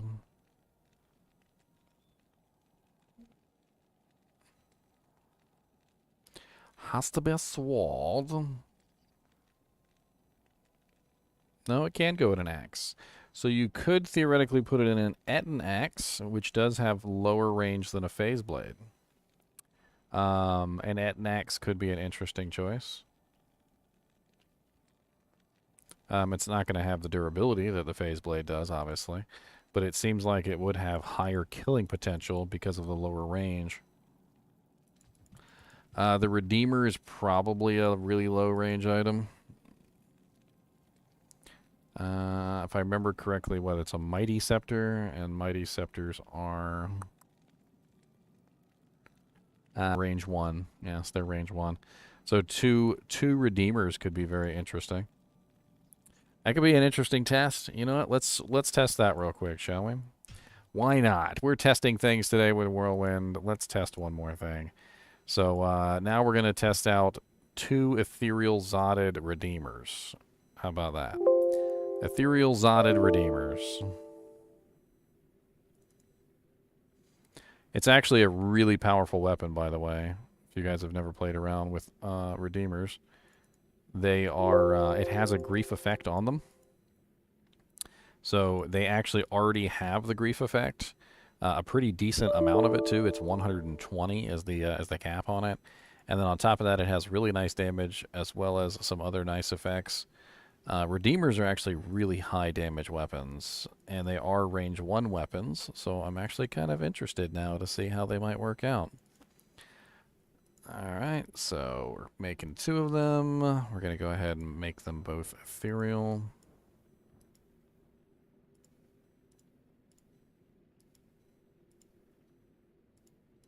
And I'm going to throw in 2 Zodrins. Mr. NiNi, why do you have your butt toward me for? Why is the butt? Why's it got to be the butt? Why don't you put something else? Don't go butt. Big butt? That's right. I call you big butt because you a big butt. Boo, you big butt.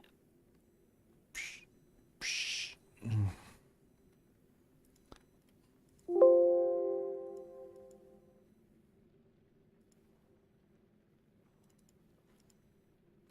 His butt is all floof and no substance. I remember the first time I tried to, like, you know, just like, you know, he's sitting there and you just go like this. And, like, my finger must have went, like, 2 inches deep into fluff.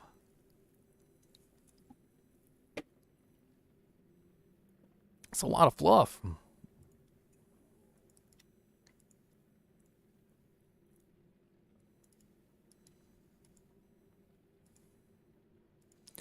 Alright. Ethereal Zotted Redeemers are now in the game. Let me go reboot, and I should be able to grab them. Ethereal Zotted Redeemers. Ethereal Zotted, yeah. Got some Ethereal Zotted Redeemers.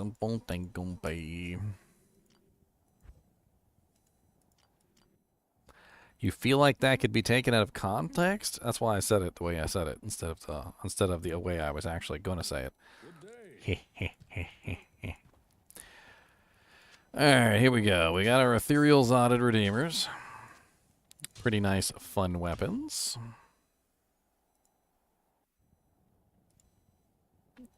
Obviously, we're not going to have some of the benefits from putting these on, but they're still going to be pretty sweet.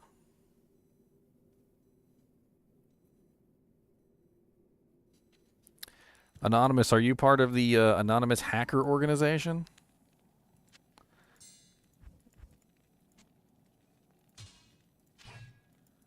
Alright, 2 Ethereal Zotted Mighty Redeemers. So if you guys are unaware of why these things are so ridiculous, it's because they have, number 1, really nice damage, 240 to 312, okay? That's just the first tip of the iceberg. Then they have a damage plus 120. So if you notice, when you look at a grief, the grief damage is written in such a way that it says damage plus 400. The damage modifier on Redeemer is exactly the same as grief, but it only gives 120 instead of 400. So we have a really high physical damage on the weapon. Then we also have the grief modifier of plus 120. And then we also get the negative 33% targets defense, which is definitely very nice. And they have like no requirements because they're freaking negative 60% requirements. We're going to play around with them. We're going to see how they roll. Not here. Look at our nice little scepters. They actually look kind of cool. We're going to bonk some people. Definitely going to be some bonking.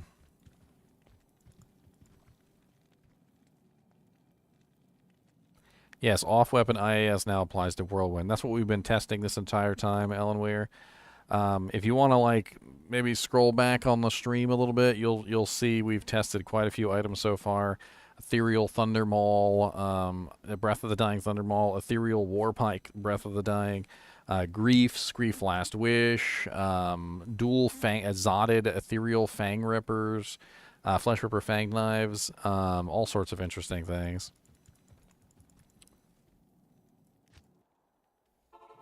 Alright, we are still on Players 8. Let's verify. Still on Players 8.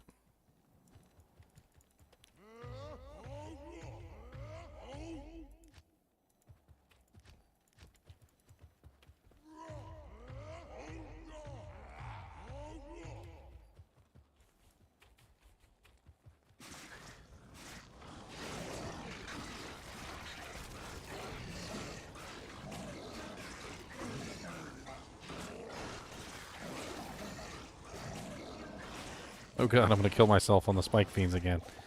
Please don't kill me, spike fiends! You guys think I'm joking about the spike fiend thing? Like, they are murderous.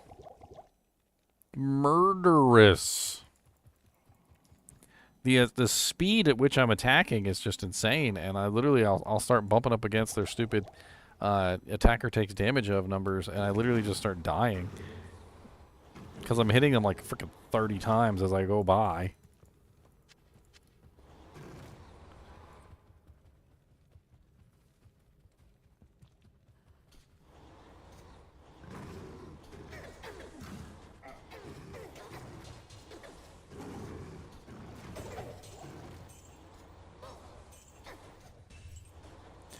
You don't like my 1500 life barbarian Harleytron?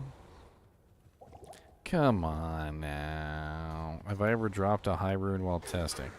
I don't know. I've found high runes. What was it? The other day I was doing an Uber run and I found a Sir rune, but I don't think I've actually ever found one while doing testing, no. Not like offline testing.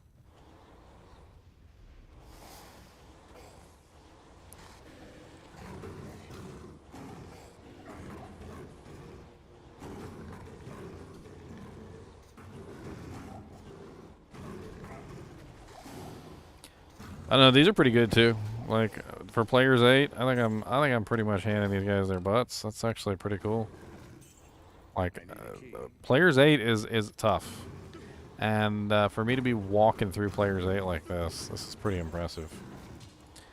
I mean, to give you guys kind of a comparison, let's bump this back down to players 1 real quick, and I'll show you what it's like on players 1.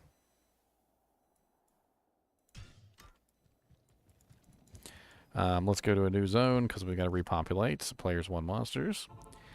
What's up, AWT?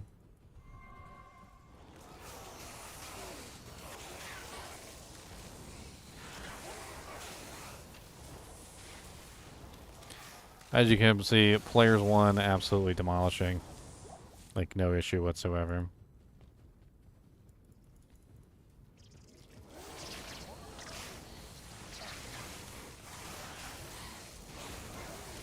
Not even taking any damage.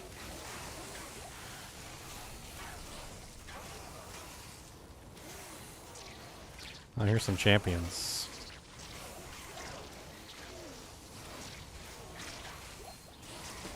One thing I am noticing is that the Flesh Ripper Fang Knives were definitely nicer because of the additional bonuses. You know, let's try a combination. So instead of just Flesh Rippers, let's try the Redeemer and a Flesh Ripper together as a combination. A combo breaker, if you will. Ooh, sexy, sexy. Combo breaker. Combo. What are you, immune to physical? You are immune to physical. How dare you be immune to my one element? How dare you be immune to my elements?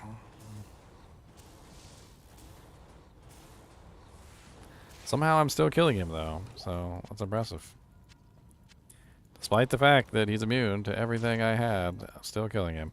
Now this is without Grimward, by the way, so let's tag in some Grimward real quick. As you can see, absolutely demolish. Let's go to players 8 again and throw Grimward into the mix. I want to try this one more time with Grimward in the mix.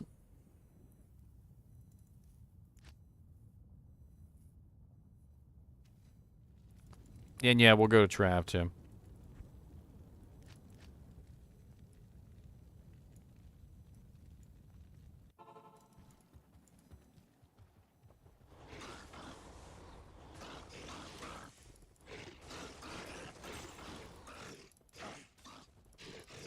I'm having trouble casting it.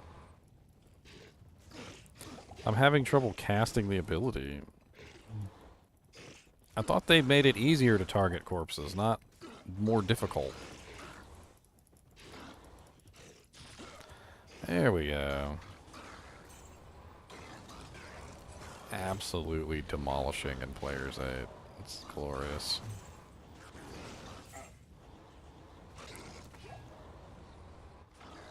I hate to use a tired meme from Lord of the Rings Online, but Whirlwind's back on the menu, boys.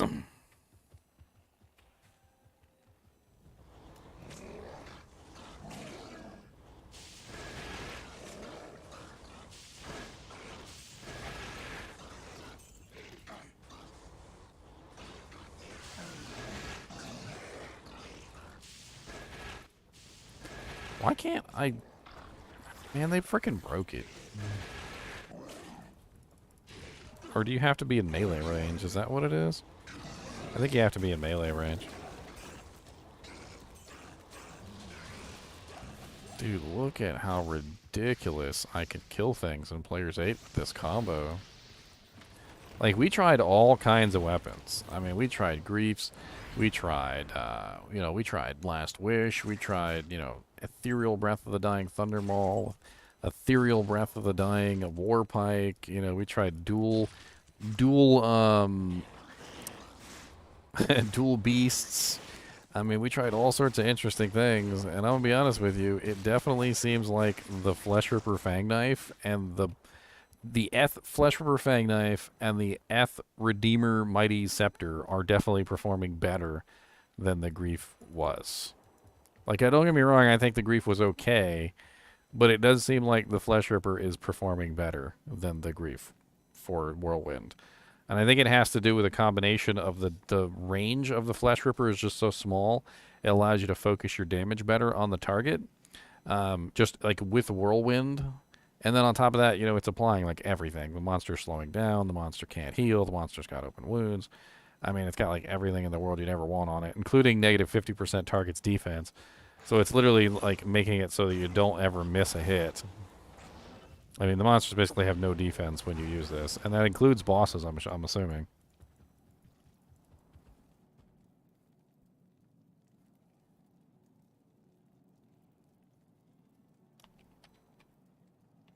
I mean, we're using the same combat. We're using all the combat masteries right now, so. I mean, if you were going to do this, you would probably want, for instance, the dagger and the sword are the same, so you could use a Grief in the main hand. But the Grief would have a different range to it, which means the Grief would be hitting more targets than the Redeemer. The Redeemer only has a range of 1, whereas the Grief has a range of 2. Might not work out so well.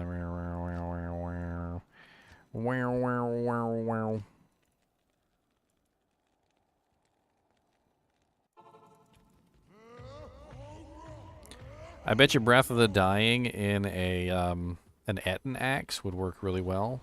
I also think Death might work really well. A death Etten axe might work really well as well.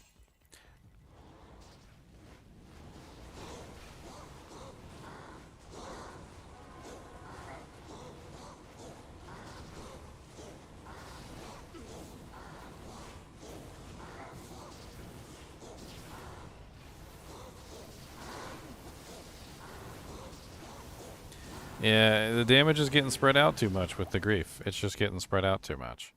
Like, it's hitting everything as opposed to just hitting the targets that I wanted to hit. So it's a lot more poopy. It's poopy. I don't like it. I don't like it. Yeah, I think Death might be a superior choice at this point now since you can add off-weapon ED. Definitely. Oh, thank you for the $5, Luke. Look, I'm up to $19.99, boys. I got like 2 gallons of gas. You guys are so great. I can fill up 2 gallons of my gas tank. Yeah, boy. Yeah, huh.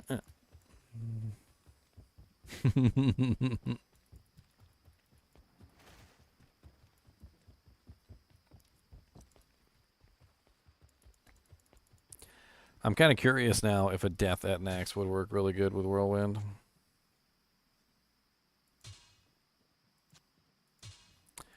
I don't know if I have a Death at Nax in the files. It might be in a Berserker's Axe, but the Berserker's Axe would be the opposite of what we want, because the Berserker's Axe is max range for a one-hander. We don't want max range. A Berserker's Axe is actually 1 more range than the than the Grief Phase Blade.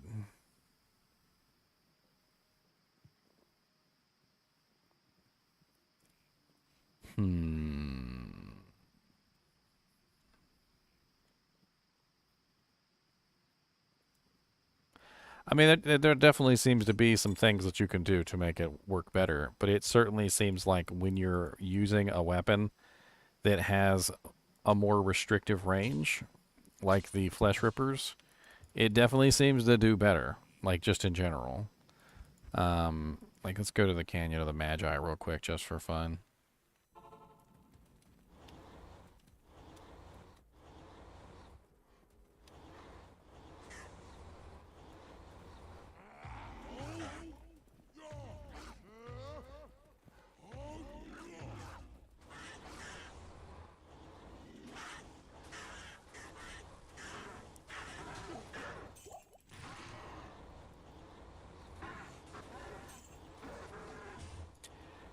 I mean, you can see how I can pinpoint targets with the low-range weapons, but I can't pinpoint targets with the high-range weapon.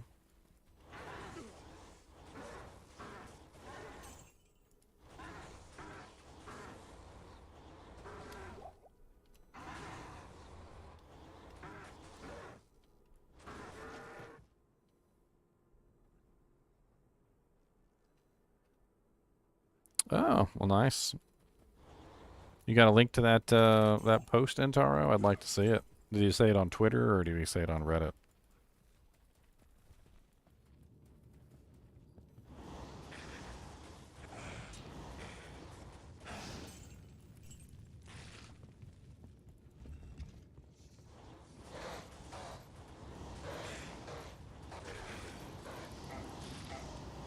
I mean, this is surprising damage for players 8. Like, this is actually really good. And this could be min-maxed heavily. Like, I don't have this character built correctly at all. Like, you could totally min-max this guy, you know, put on the correct equipment, correct charms. Like, I'm using combat skillers. You don't necessarily need to use combat skillers with what I'm doing.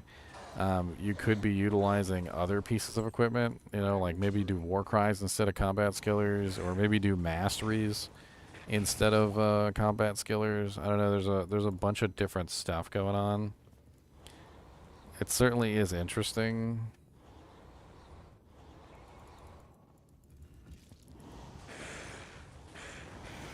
It's fun times for Whirlwind Barbarians. I think this is the first time Whirlwind Barbarians are going to be coming back in a long time.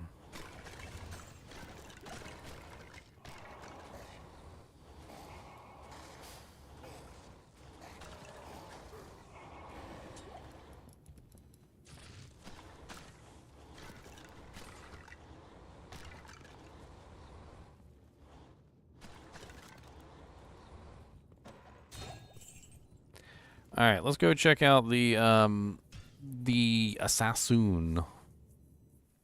I think I still have the assassin anyway. I really don't know if I do though. I should have a Chaos Claw assassin, though I can't really remember.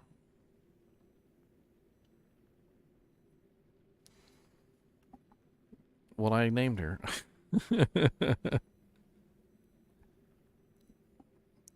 Zonazon. Zonazon. Do do do do do. Zonazon. Do do do do. Zonazon. Do do do do do do do do do do do do do do. Did you have the Chaos Claws?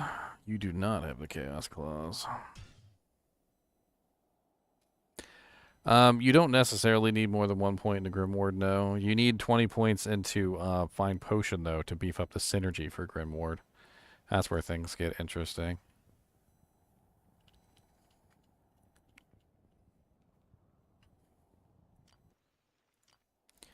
I need to find the assassin that has these claws. Let me check pattern real quick. I don't think this is it, but let me just double check.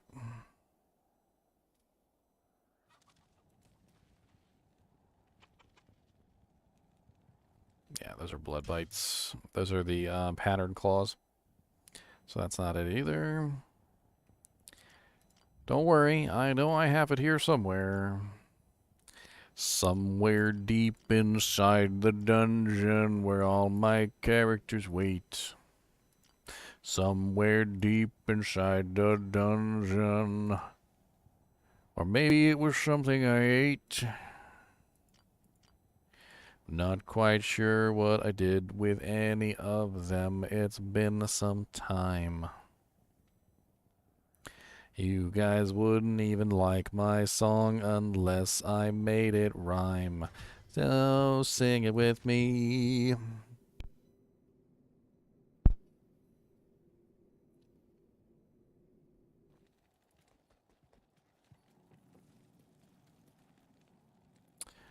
Do you have it? Oh, she's got a rib cracker, though. Hey, she's got a death at axe. Look at that. Let's grab that. We can test out a death at axe. That's a nice weapon. Let's go check that real quick before we continue our search, shall we?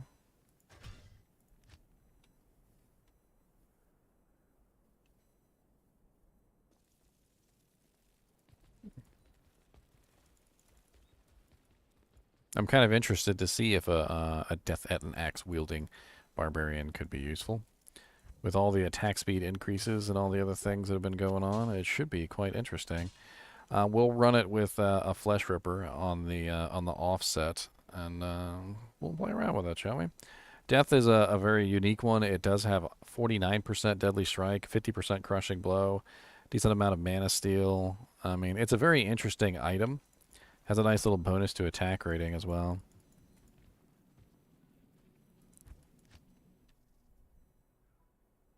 Yeah, Grimoire was buffed in 2.4. You want to look at the 2.4.3 patch notes.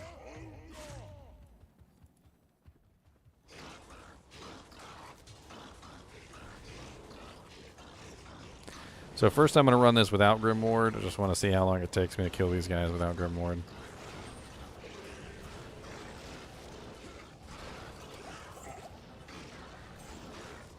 Honestly, the death at Nax is doing really nicely.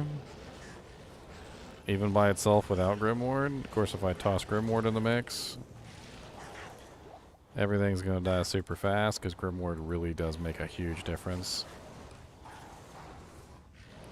Alright, let's go kill Shanky Poo down here with Grimoire.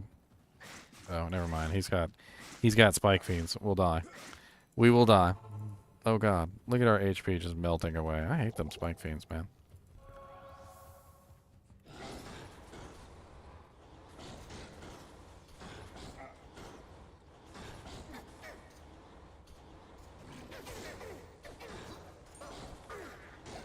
Pretty nice, actually.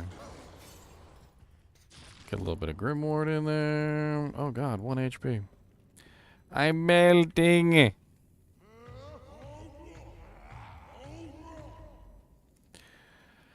So the cool thing about beefing up Grimoire specifically, I mean, let's talk about this for a second.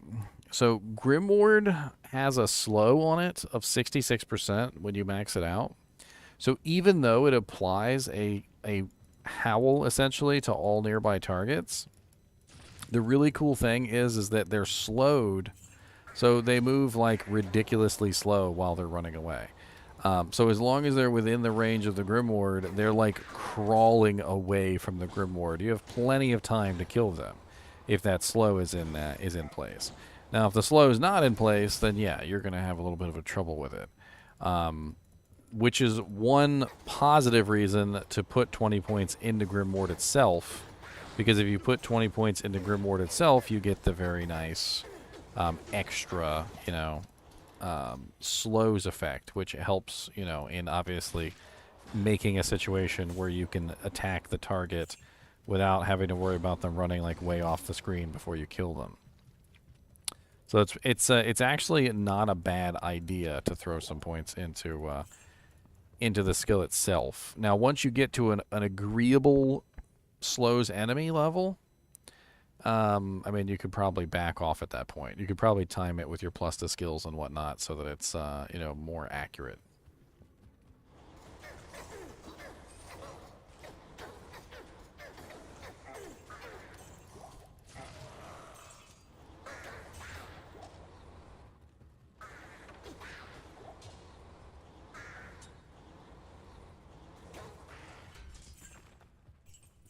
I mean, for players 8, that's actually surprisingly good. The Death at Nex also has got a thumbs up for me. That thing's doing really nicely.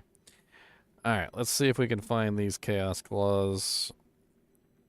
It's been quite a while since I tested out the Chaos Claws on the Assassin.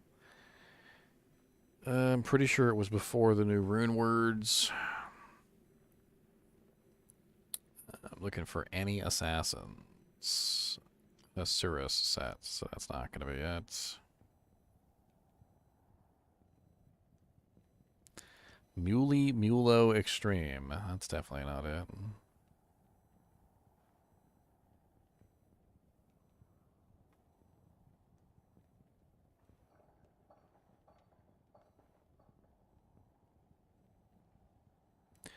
New runes, level 1. Unique boots, level 99.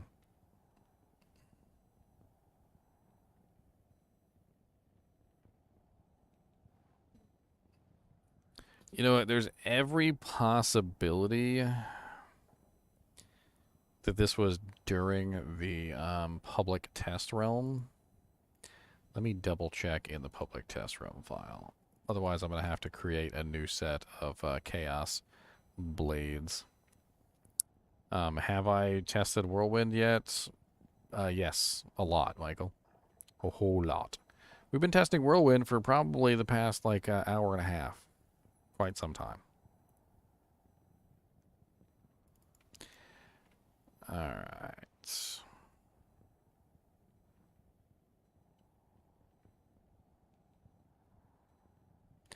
Honestly, it's actually pretty sweet now if you build it correctly. It definitely feels like it's a hell of a lot better than it was in the past. Oh, you know what? I know exactly how to figure out what name the character is. All I gotta do is pull up the video on the Chaos Blade. I literally just go to my own YouTube channel, pull up the rune word on Chaos, which I don't even have to actually find because it should be right here.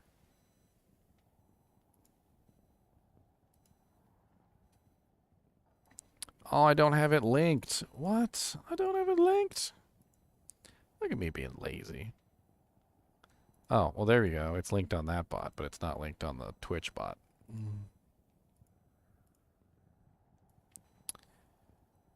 Alright, and the winner is...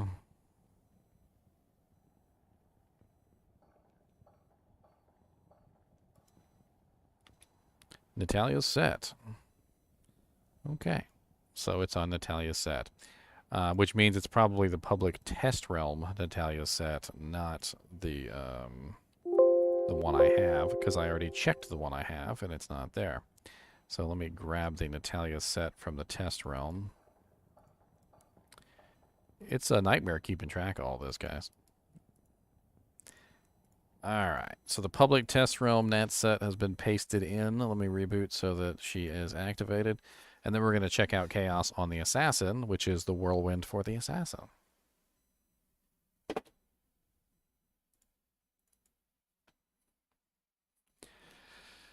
I don't even know what bases I put it in. It might even be in the wrong base. I don't know.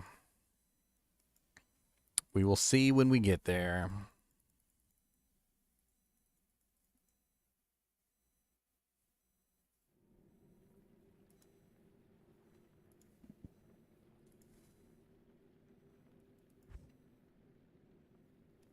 Probably going to have to find it. Usually when I copy it from older files, it gets buried.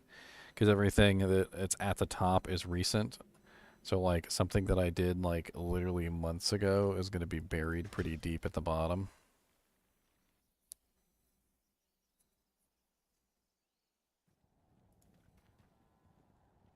Hey, Runic Talons. Apparently that's what I made it in, was Runic Talons.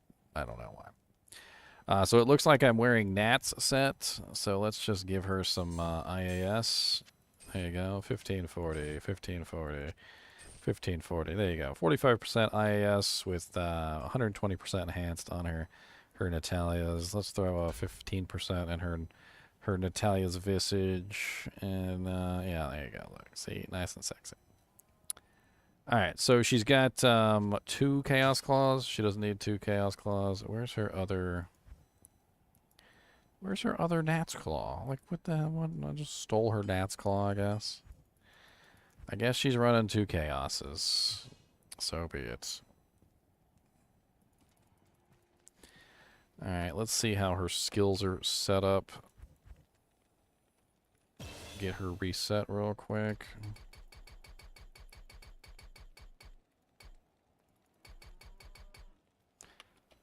Alright, all her equipment is on. So what we're going to do is we're going to set her up for, I don't know, I guess a whirlwind type character.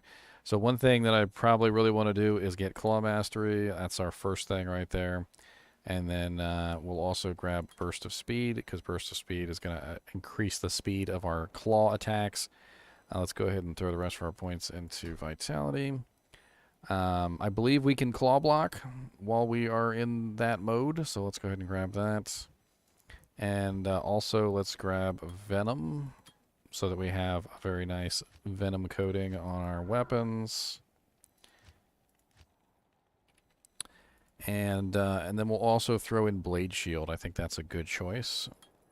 So let's go ahead and beef up blade shield. And then the synergies for blade shield. So that's about as high as we're going to be able to get it.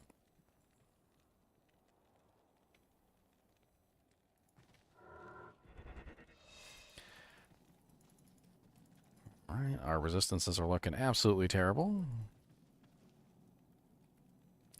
All right, so basically what we've got here is we've got max venom, so that's going to apply every single time we hit stuff. Whirlwind Sins use Fade. Well, I was going with the whole attack speed increases the off weapon attack speed now increases the Whirlwind. So we have that opportunity now. I could switch over to Fade later, but it's not going to give me any extra damage. I thought Blade Shield did not apply Crushing Blow. Pretty sure they took that away a long time ago. Unless they recently added it back in. It used to apply Crushing Blow a long time ago, and it used to actually be very useful, but it doesn't anymore. Now it actually scales, though, and it has synergies, and it lasts for a lot longer. So there's no reason not to use it if you're going to be a Whirlwind Sin, especially since it's going to apply all your physical damage.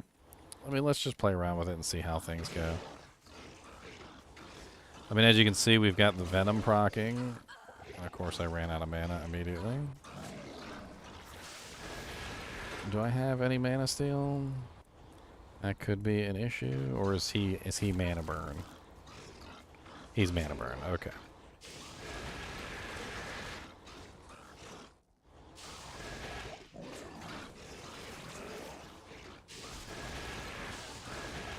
This is Player's 8, by the way.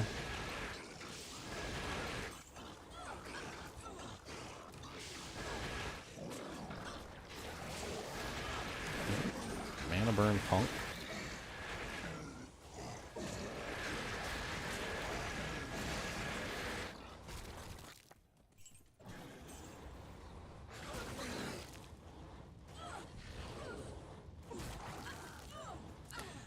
I could have a better offhand. I think that's something that would definitely help us out a little bit. Especially since I'm using Nats right now. Like, there's no reason for me not to be using the full Nat set. Not really sure. Yeah, I could be using Plague in a Claw. I could be using the other Nat's Claw, which would definitely be nice. I could be using a couple different options. There's actually a couple decent offhand claws, which would provide me with a little bit more survivability.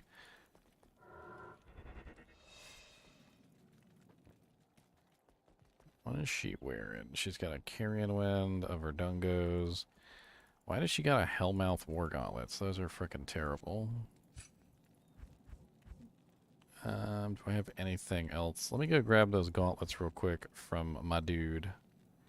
And put those over here. And it doesn't look like the set bonuses from Nats is really helping me out very much. So let me swap to Gores.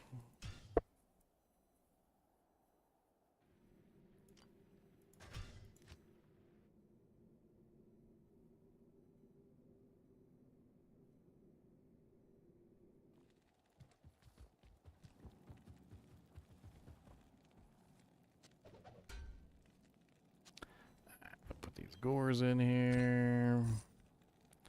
Let me grab a G-face. Let me grab these gloves.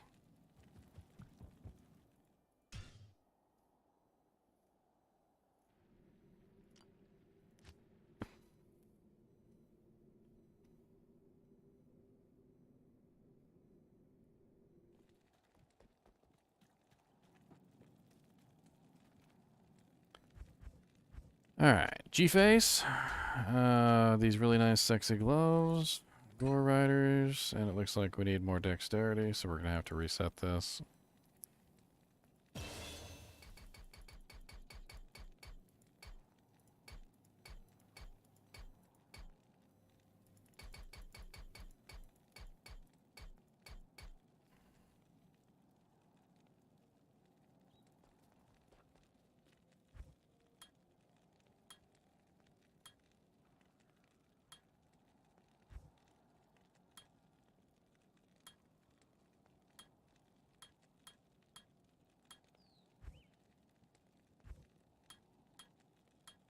I do feel like the venom was helping tremendously, so I'm going to keep that up.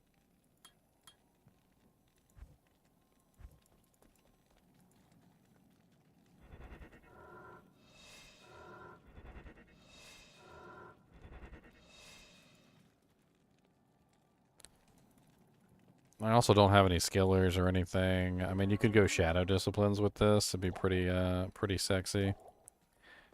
I don't have a torch either. Do I have a torch hiding in my stash, perhaps? I do. That's an Amazon torch. Paladin.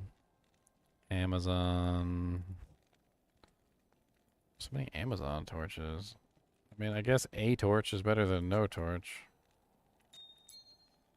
Even if it's just a placeholder torch.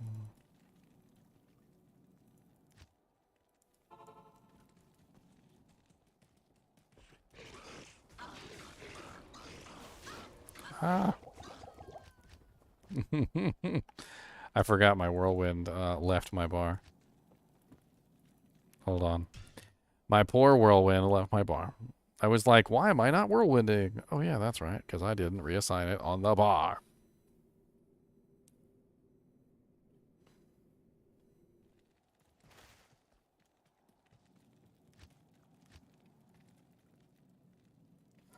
One more time with less dying action, my boys. Also some points in vitality.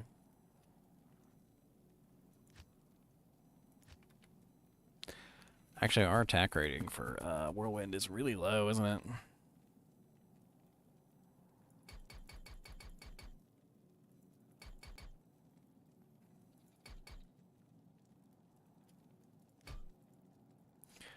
Alright, let's try this one more time with less dying action.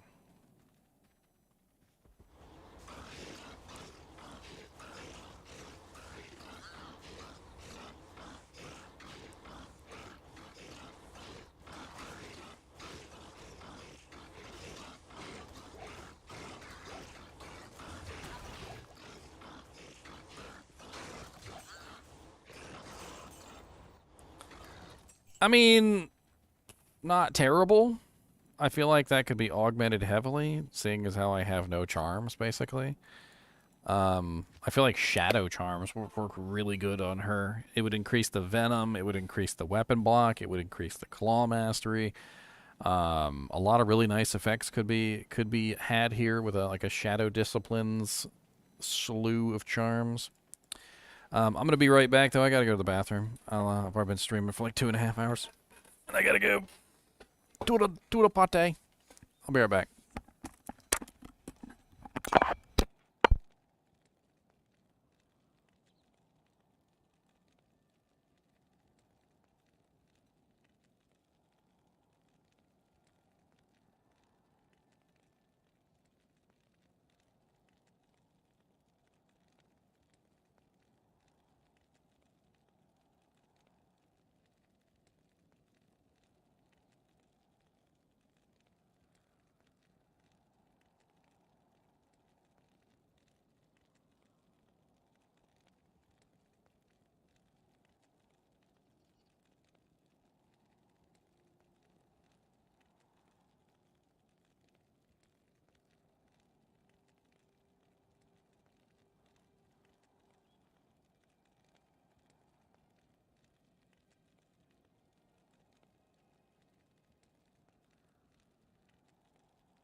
I mean, that's basically what I did, Kyle.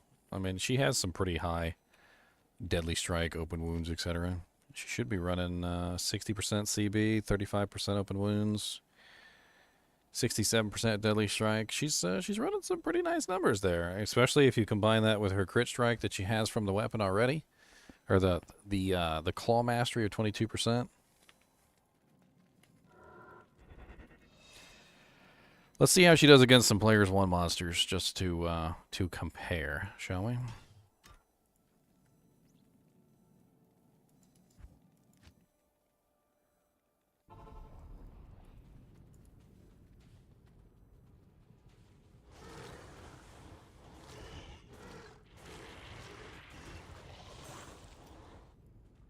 I mean, versus player 1 monster, she just kind of walks through it.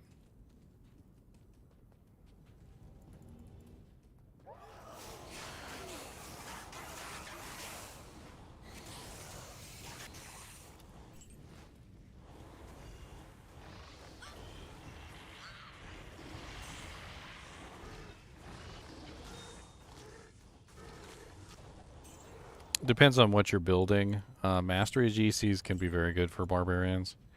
It just depends on what you're building. Like, if you're building a wolf barb, masteries and war cries are actually really effective because you can't really get good combat skills. War cries are great if you're building a war cry barbarian. They help out with getting your health and your defense and stuff up from the three all-encompassing war cries that everybody loves to use.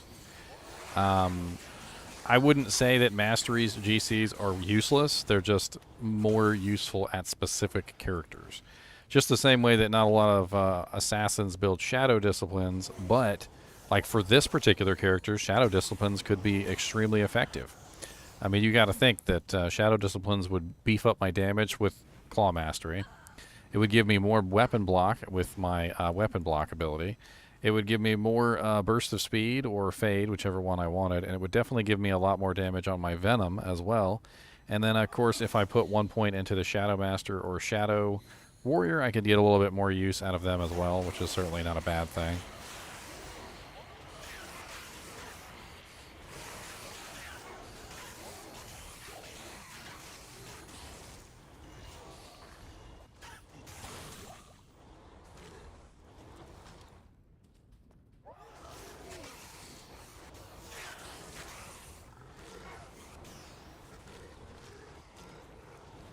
Could do a mix of both. I mean, there's a lot to love in the Shadow Disciplines tree. Honestly, though, if you were going with attack rating GCs, you probably should have just gone with Cloak of Shadows, which has a massive negative defense. And quite honestly, Cloak of Shadows is just kind of like broken OP if you need attack rating. It hits the same kind of numbers that Conviction does. It goes up to like 90%, negative like 90%. It's kind of insane, and I actually should have put a point into it. You know what? Let me remedy that.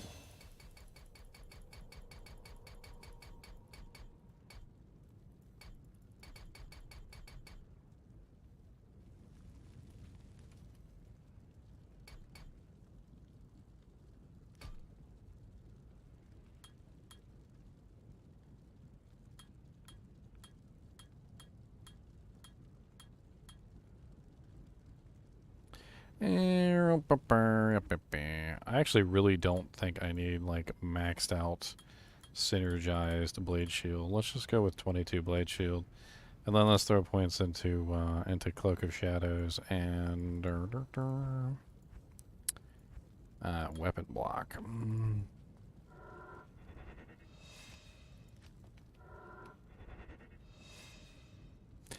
PvP is a different story. You're absolutely right.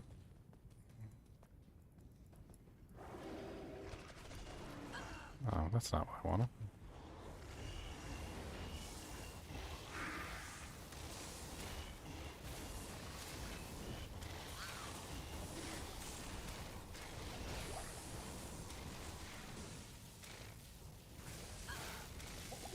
But I mean, look at the negative damage, the defense on the Cloak of Shadows at level 24.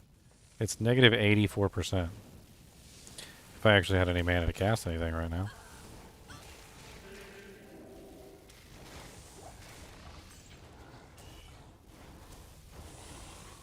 I thought Cloak of Shadows did work in PvP.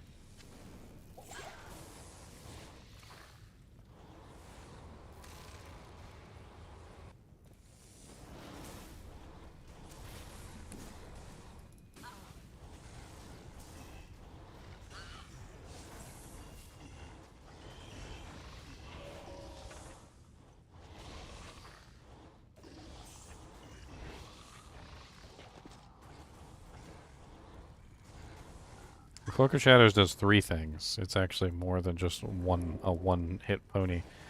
Number 1, it increases your defense. So it has a defense bonus of 79% to you. It also blinds monsters, which is something that is the second thing it does. And then the third thing it does is reduce all the monsters' defense around you as well. So it's actually 3 different effects for Cloak of Shadows. The only unfortunate thing about Cloak of Shadows is you can't spam it. It has a timer.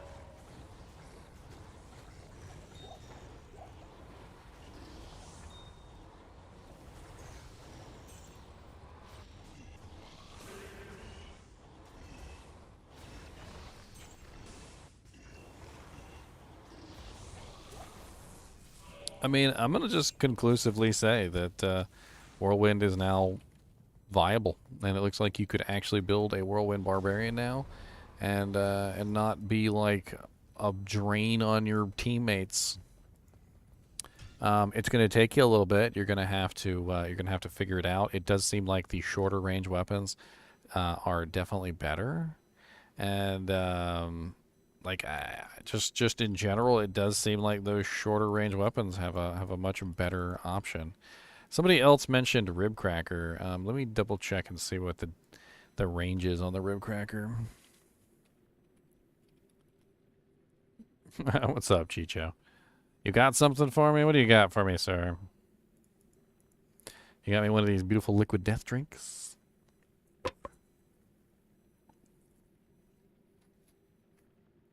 What do you want, Mr. Nee?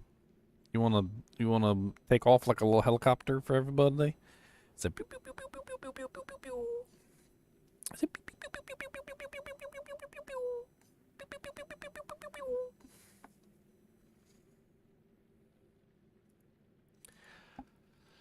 Alright, the Ribcracker is a quarterstaff, and quarterstaffs are range 2, so they're the same range as a Grief Phase Blade. So it wouldn't do as good as a one range weapon for the like focusing targets down, but it does, however, have much lower range than something like a War Pike, which is range 5.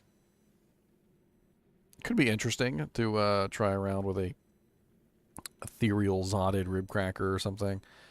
I mean, it does have 50% crushing blow on it, 50% faster recovery, a nice bonus defense. I don't know.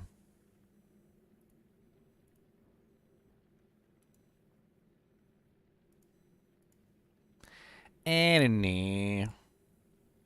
All right, let's go online.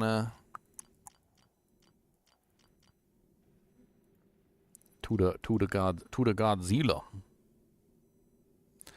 Look at this. We got ping on the list now. See this? I got ping on there.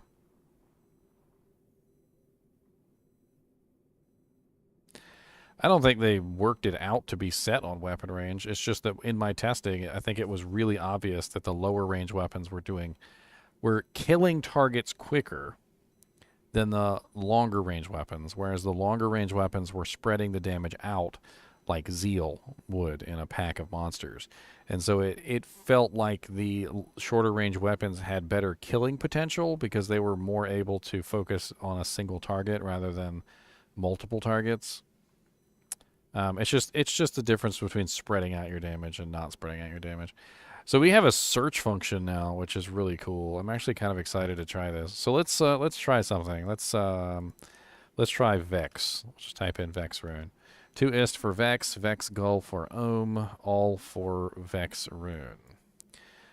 All for Vex rune. Let's see what this game is. All for Vex rune. I'm kind of interested. I think I have a spare Vex rune just laying around too.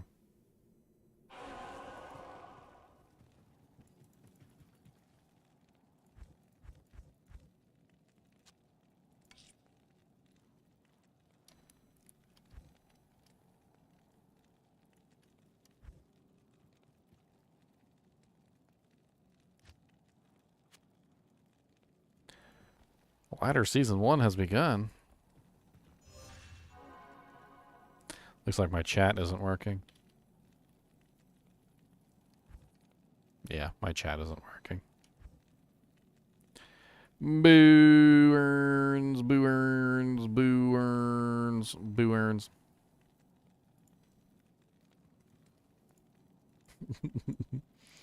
Boo earns, boo earns, boo earns.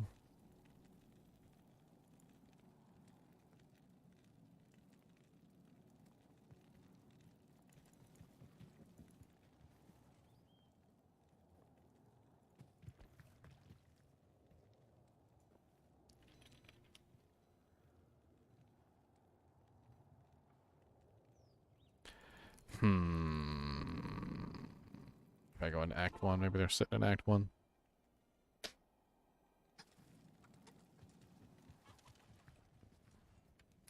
Superior Bone Visage. 2 socket.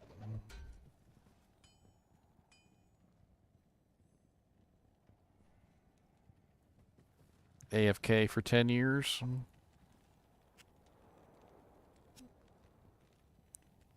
Looks like he's using a butcher's pupil. Oh, no, that's not a butcher's pupil. I hate when people make these games and go AFK for like 17,000 years. Let's try something else. Let's try Zodrune.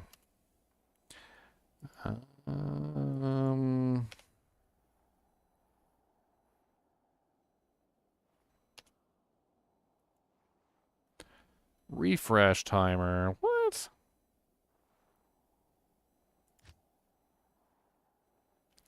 Is it correct that set items cannot be upgraded outside of ladder since 2.4? Yes, and on patch day, they did not say that it was restricted to ladder only, but literally the day after they put the patch notes out, they said, oh yeah, by the way, set upgrades are ladder only. So here you go. Here's a really simple search term. FT, which is for a trade. So we've got base script for trade, 4 open socket Archon, 3 open socket Mage Plate, 7 MF, 29 AR small charm for trade, Chains of Honor for trade, Fire Life GC for trade, 2, 2, 4, 10, 12 Death's Web for trade, need 2.5 high runes. So very interesting. Like, we can actually search for stuff now. Let's try another search term. So let's say we're trying to find ourselves an Etten axe, right? Etten. So nothing with Etten written in it, which, you know, it's to be understood. It's understandable. Not a lot of people are trading for Etten axes. Let's try something else. Towels. Let's try towels. Towel script for Vex. Topazed chest, 15% belt, Ami for trade. That is absolutely excellent, in my opinion. Absolutely excellent.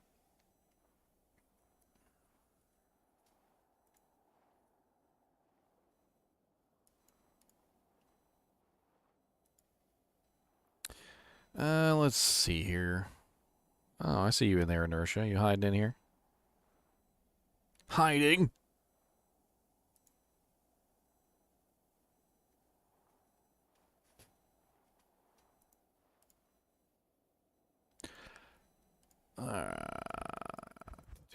What else did they change? I'm trying to remember everything. They said they changed some stuff about the ladder progress bar or something along those lines.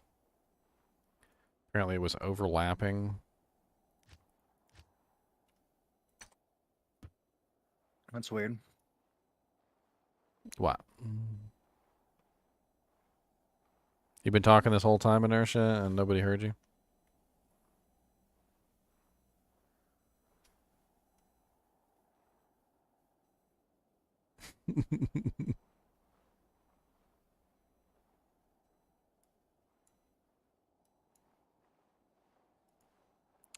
I hate when my mic doesn't work, and I don't know that it doesn't work, so I'm just over there just like yakking away, and I'm like, why is everybody ignoring me? Oh, man. Ugh. Just doing some Apex with Deviant. Oh yeah. Yeah. Yeah. He's using game chat. I like being in both so that we can, talk smack. No, I didn't even see Deviant in the chat. I was just yanking everybody in here just for lulz. I have the power.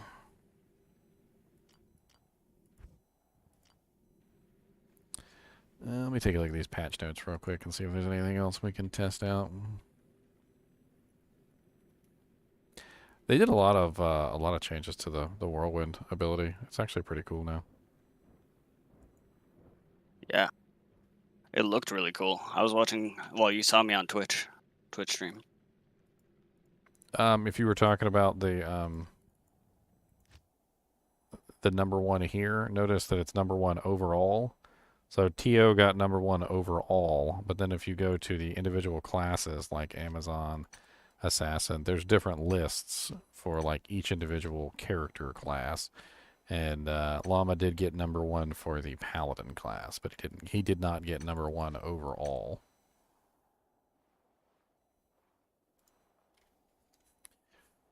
Quality of life improvements.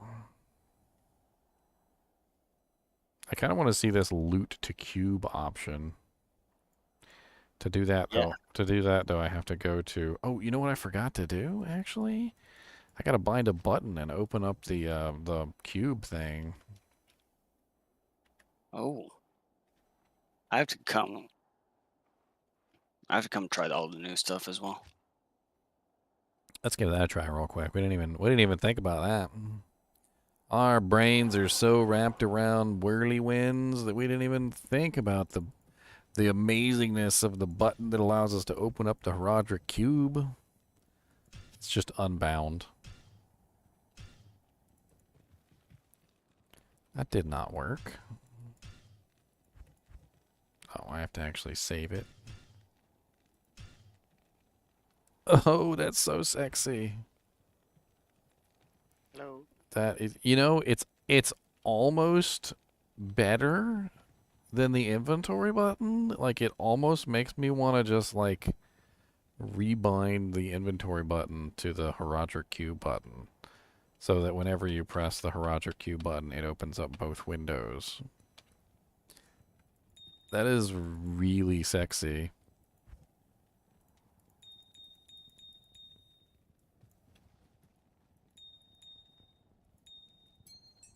This is just a mid-patch update. These are a lot of really fun little changes for a mid-patch update. They're like, don't get too excited. This is just a mid-patch update. Meanwhile, we're over here like oohing and eyeing over these tiny little changes that they made. Yeah, they couldn't make the changes without screwing something up. I haven't seen anything screwed up yet. My game crashes whenever I try to add attribute points. It crashes whenever you tried to add the attribute points using the shift key? Interesting. Control key and without using it. You guys can hear me now, right? Yeah, hello. I just had to reset Discord. Sometimes the input thingies have a problem. You don't gotta tell me, I know. I once spent an entire stream trying to figure out why everybody was ignoring me. Come to find out, my microphone was set to my webcam, and my webcam microphone is terrible. So I probably sounded like this. Like that was probably muted head high. Pretty funny. That's funny.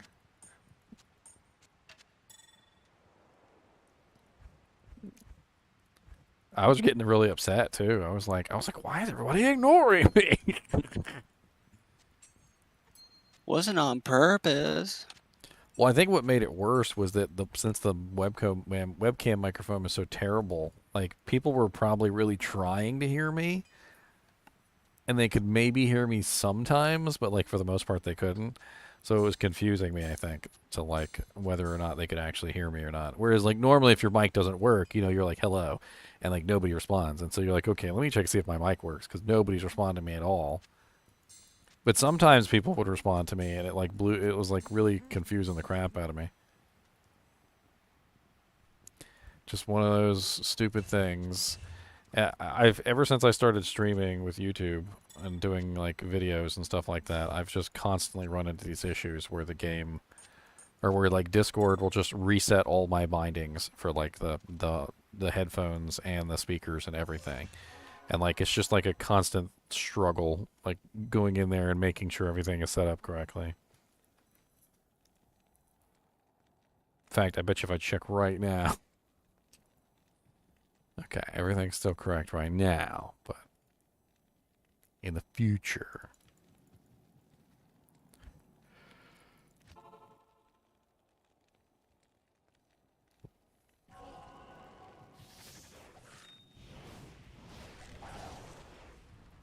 You're in a game called Duels?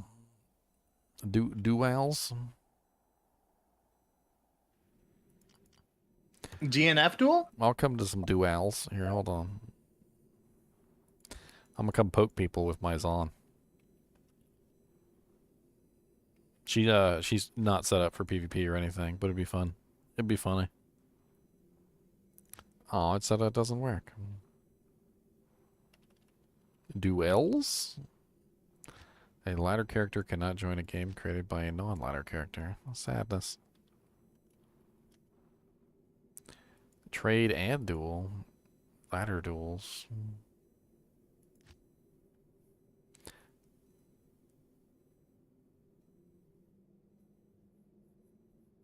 Hey, got a Griffins? By the way, want a duel to the death? If you kill me 3 times, I'll give you the griffins for free. Hey, that's a good deal. Proceeds to mercilessly slaughter you. Just mercilessly slaughter.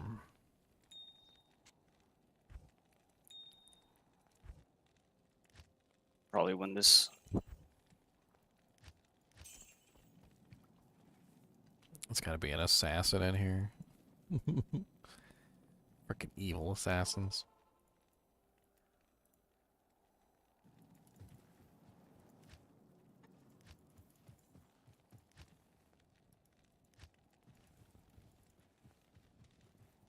Bunch of crafted items on the ground. +2 martial arts knockback.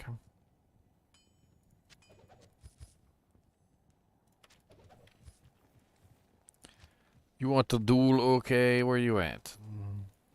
I poke you, and then you probably kill me, but...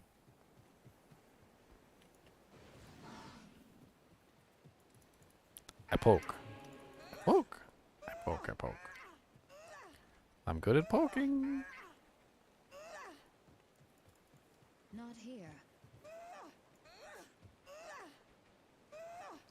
Stupid AFK person doesn't want to duel.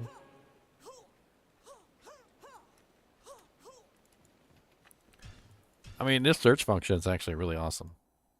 If I'm being perfectly honest, being able to just type in like a keyword and actually pull up all the games that have that keyword is a feature that probably should have been in the game for a really long time.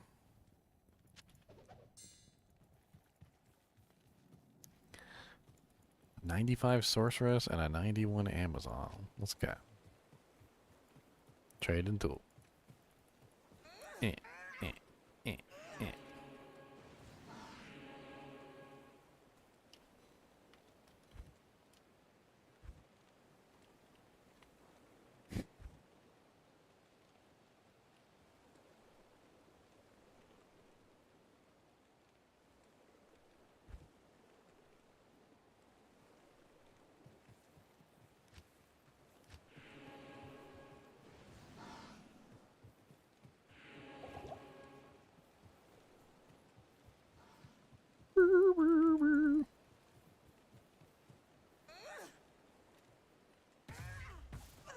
Not here.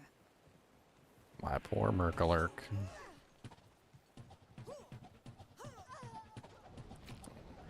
Well, I avoided the attacks for quite some time before I fell down and died.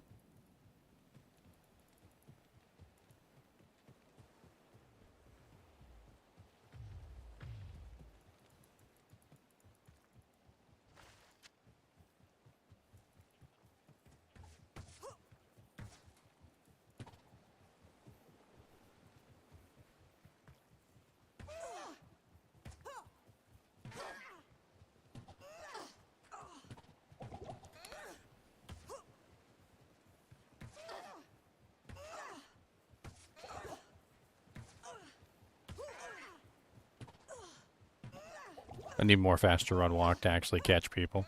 This was a problem I had on non-ladder as well.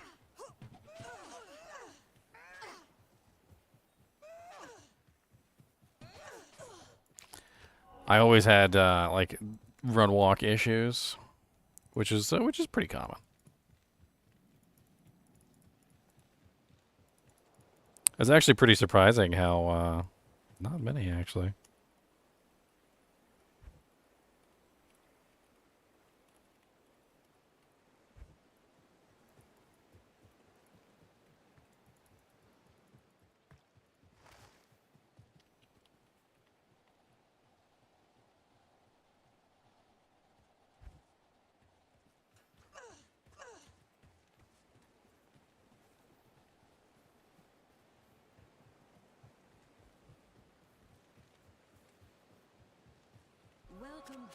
I need to swap over to run walk boots if I'm gonna try and PvP people.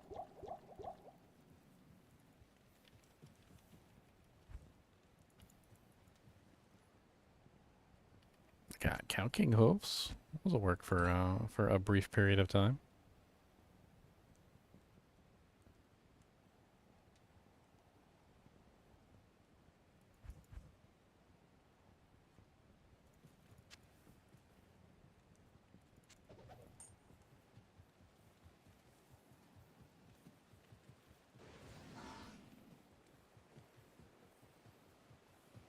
Murder.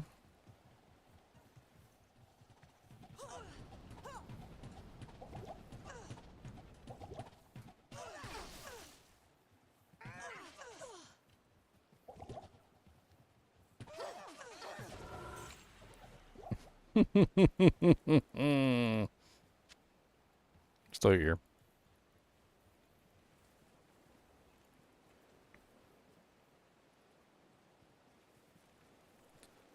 It is live, Wild Dog 5000. How you doing, buddy?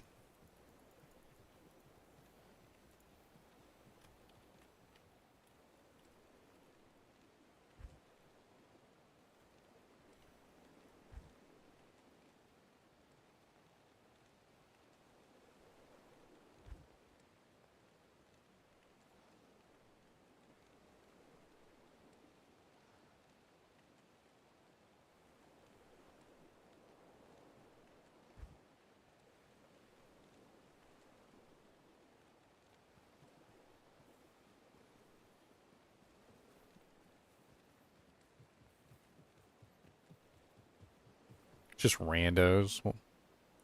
There's randos, AJ. Oh, she's just spamming. She's just spamming multi-shots at the door. Nice poison damage she's got, though. Look at this. Look at this crazy poison damage she's got running. I'm assuming she's running multiple different types of poison damage. The Wookiee? Who's the Wookiee? Why are they all in a party and I'm all by myself? That seems rude.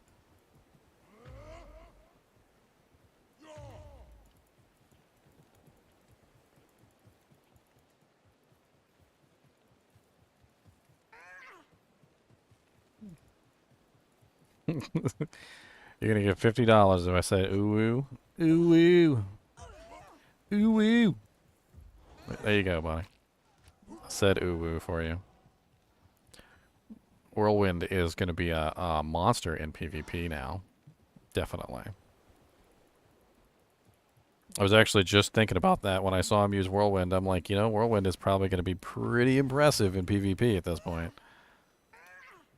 That's what all the barbs were rejoicing, the PvP barbs.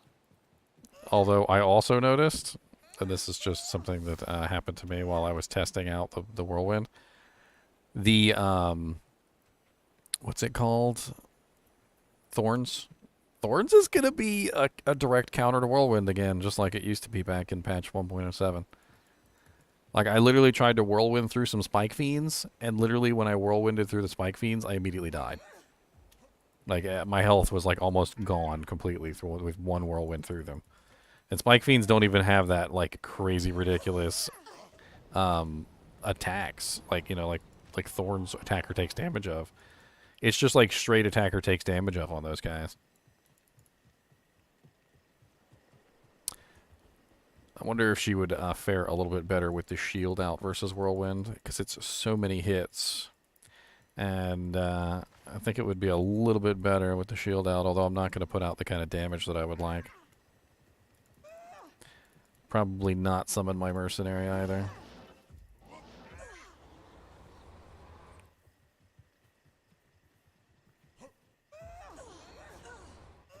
No, survived for a little while longer, but did a hell of a lot less damage as well.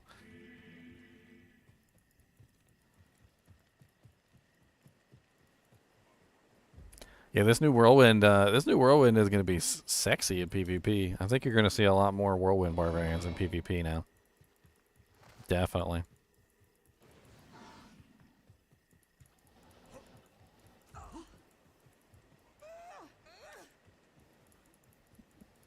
Who else we got out here? A Sorceress?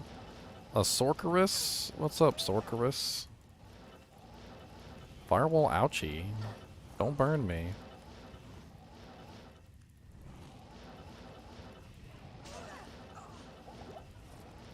Oh no, she's boxing me in. She didn't complete the box. Oh, almost. You stopped for a half a second too long.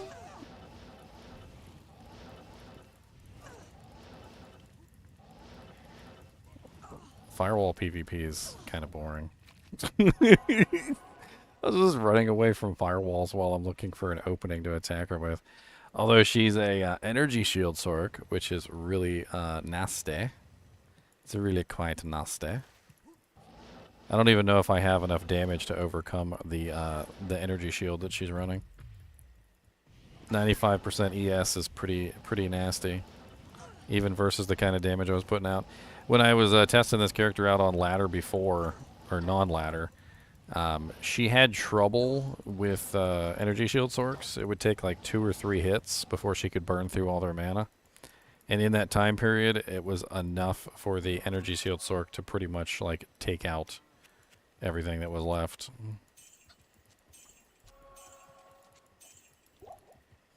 Oh yeah, 3 healing pots. Let's go.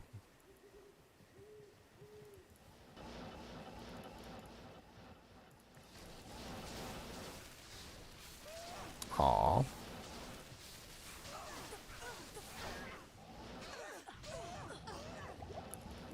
I can't even take down her ES. That's amazing.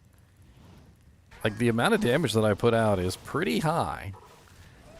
Me not being able to take out her ES is kind of insane.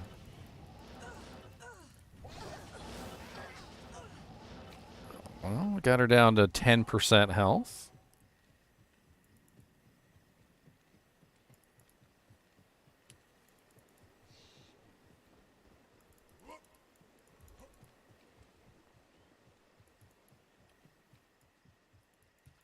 Dang, this game filled up fast.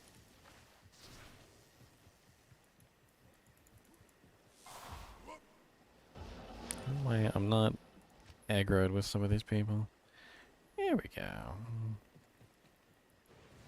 Can I aggro everyone?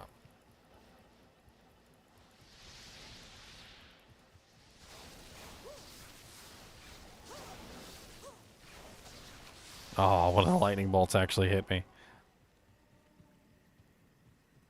One of the lightning bolts.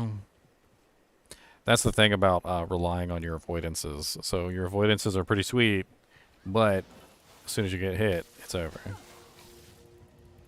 Ah. So much fire. It burns. Eh.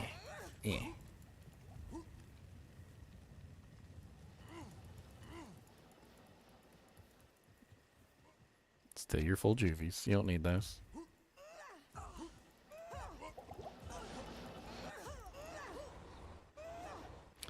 Dang, it's like I'm not even hitting him. I know that Whirlwind doesn't apply its damage until after the Whirlwind is over. Like, I kind of would like to at least see the damage that I'm dishing out to him before he stops.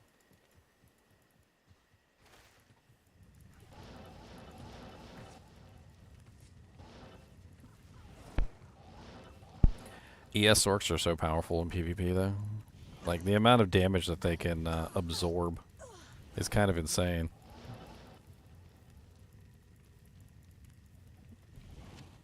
Bink, bink. Why does it never seem like I'm hitting this guy? Like, even when I think I've actually hit him, it's not actually hitting him. Like, get hit already. Oh, okay. That's like one of the first times I've actually ever hit you. I guess you're blocking. Are you a 75% block chance, Barb? It actually could make sense. And then since I'm relying on these individual strikes, robbed me juves.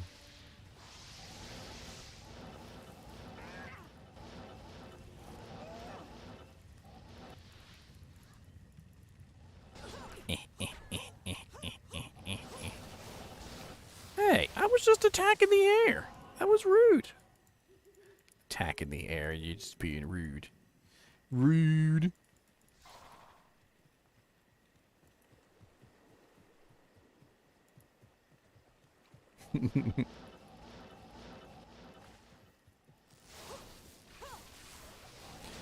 You literally hear me dodging the attacks. Like, I'm literally just like, hoo, hoo, hoo. And then the third time I didn't dodge it, so it was an immediate death. My resistances on this girl are not great, even with my equipment.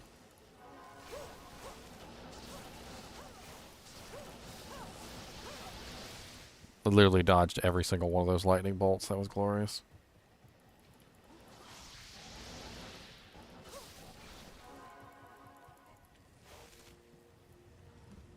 Why am I not aggroed with one of these sorceresses?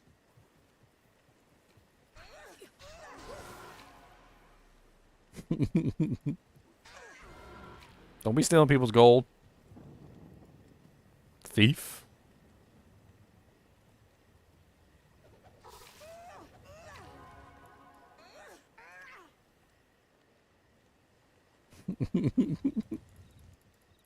Gold thief.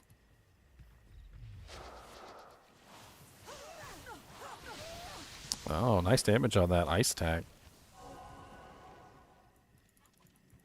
It was my gold, he said.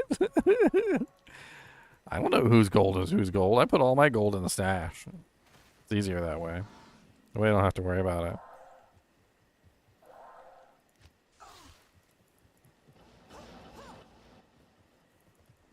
Mr. Nate, if you want to get in there, go in there. You don't got to fight me for it. You don't got to fight. Got to fight, fight, fight for what is right. And fight for the red, white, and blue. Not here.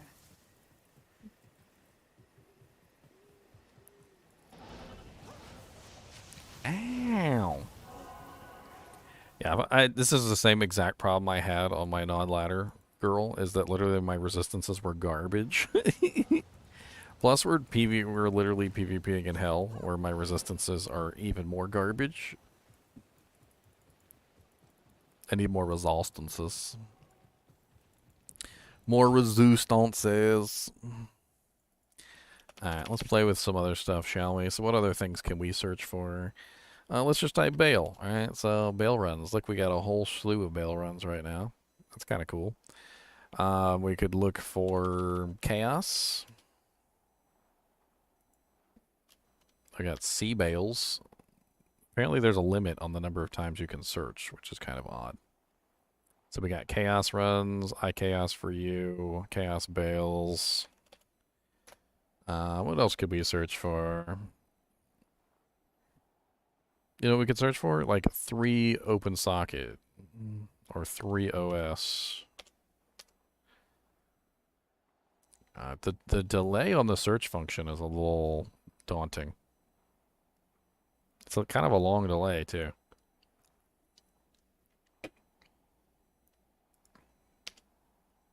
Oh, yep, there we go. 3 open socket superior dust shroud for trade. 3 open socket dust shroud for trade. 4 open socket AP. 3 open socket dust shroud per trade, or mage plate for trade. That's pretty cool.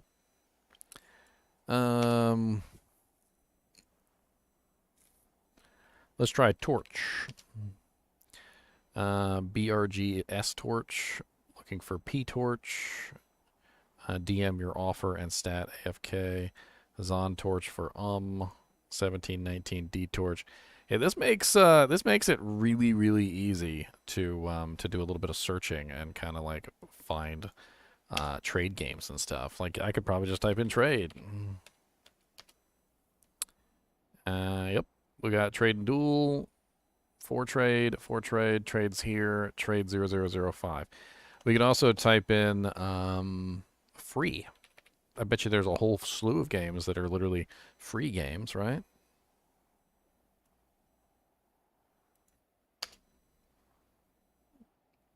None in what? Hell difficulty, or is this all difficulties? Let's try normal difficulty because that's usually where the free games are. Yeah. And then nightmare and the free gray, and then hell difficulty.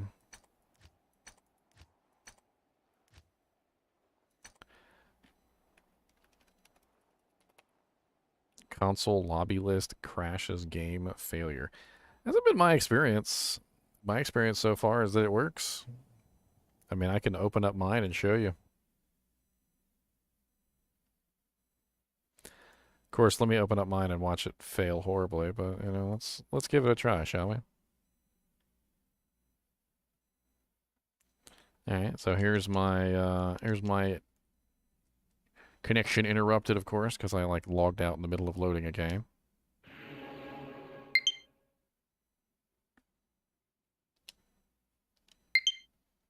Oh, I got some friends requests. Look at that. Something is popping out of my chest. It's called a Chinchilla.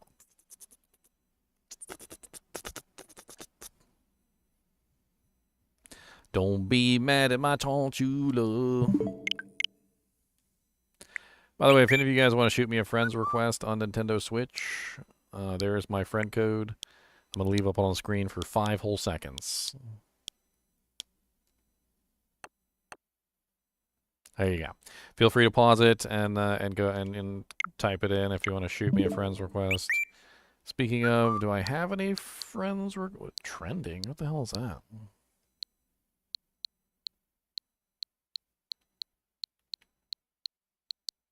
I do have a friend's request. Look at these. Sebastian and Quincy.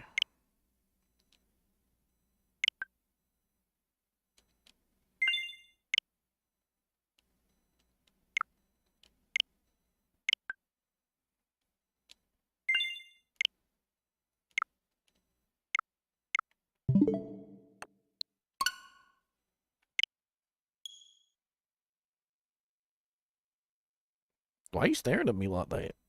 What'd I do? What'd I do? I didn't do nothing. What'd I do?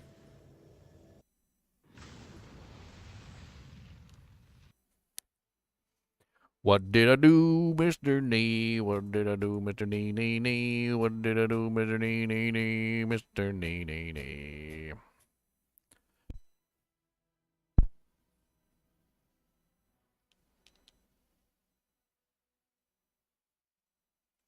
Honestly, I think the Nintendo Switch is a superior on-the-go platform. I haven't had a chance to play around with the Steam Deck, which I think would be really cool. But my pre-order for the Steam Deck was like freaking a year ago at this point, and I'm still waiting. So I'm not really like crossing my fingers and hoping I'm gonna get the Steam Deck anytime soon.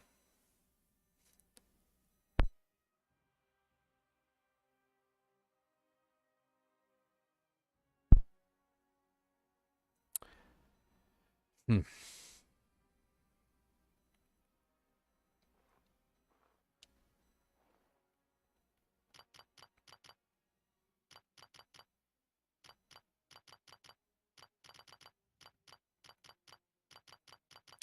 The Vegomatic. This is my one from Non-Ladder, by the way.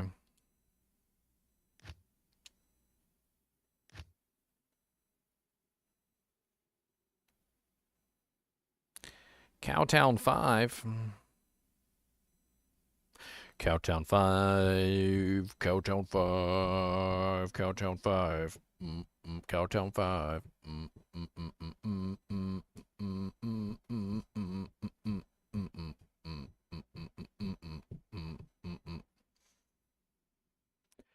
It's a little slow on the loads.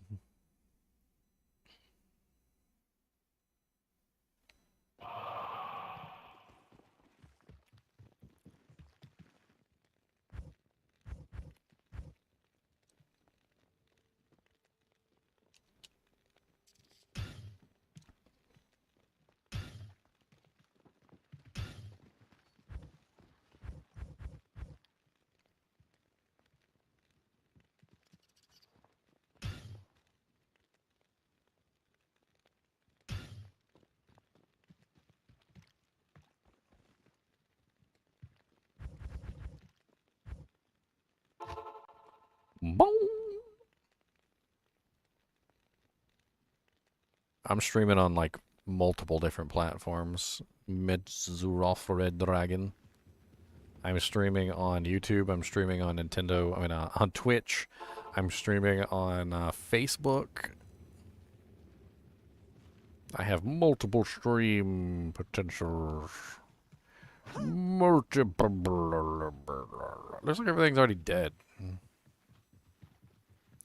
Look here, already dead cows. I need some living cows to test out things on. You guys aren't supposed to be dead.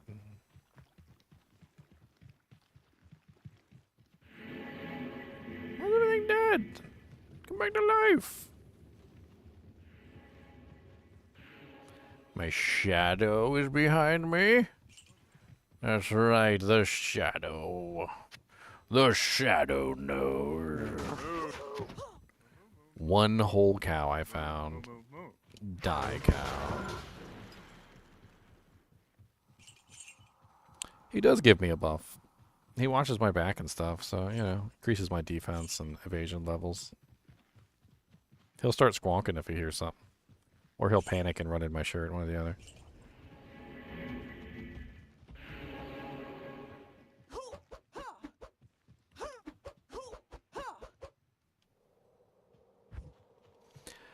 I don't know why somebody left a hell rune on the ground.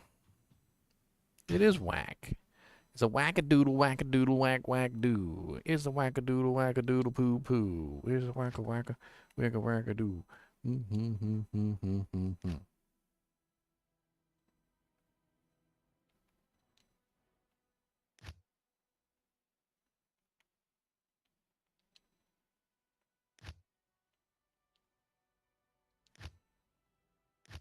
So they still got this weird creation thing. Hey, Corbin Dallas. Multipass! Multipass. Multipass? Multipass. Multipass. Multipass. It's a multipass. Multipass. Those of you guys who have not seen Fifth Element have no clue what's going on, and you probably think I'm crazy. Lilu Dallas, multipass. Multipass. Do I have a favorite class or playstyle? I don't know. It's kind of like a toss-up between the Amazon, the Paladin, and the Necromancer. I like all three of them. I think they're all good. Multipass.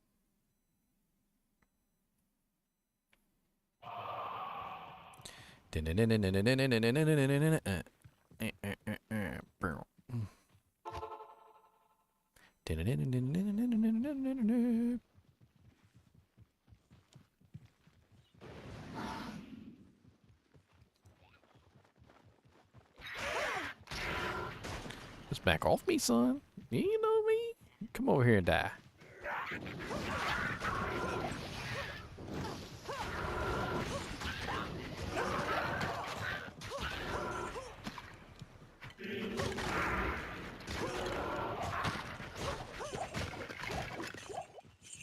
Take that full juvie. Alright, so there's supposed to be some kind of loot to Heraldric Cube button I wanted to test while I was over here. Apparently it's like unique to the consoles, they have a special button that literally just lets them loot directly to their project cube. I have no clue how that would even work.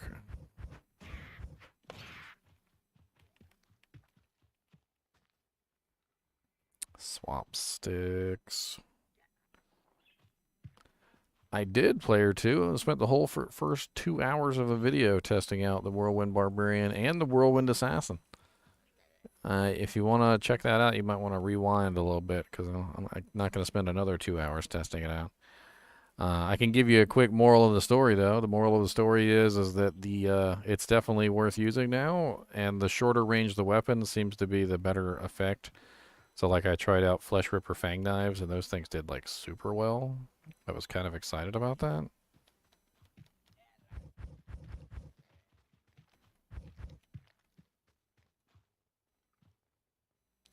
Interact, loot. Loot to cube button. Interesting. Let's bind that somewhere, shall we?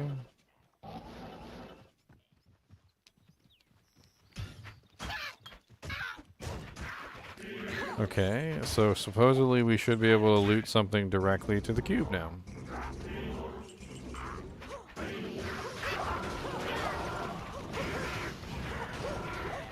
So these antlers right here. And now those antlers should be in my cube.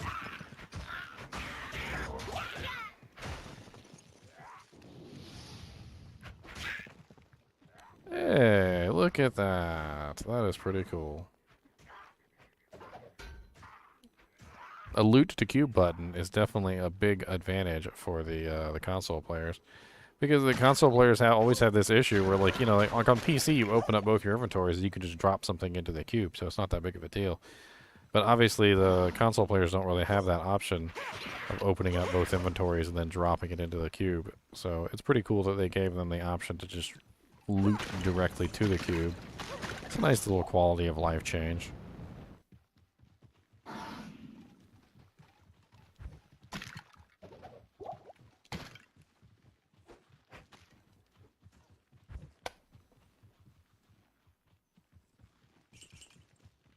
Small charms. I'm jealous. What do you mean, small charms?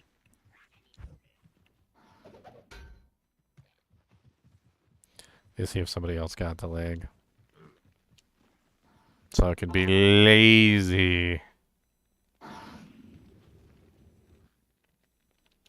Oh, dang, alright. Hello, cows. What's up, buddies?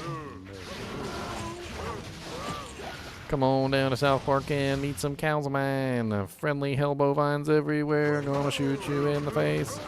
Come on down to friendly hell bovine town. Nice and great pole axe dropped on the ground.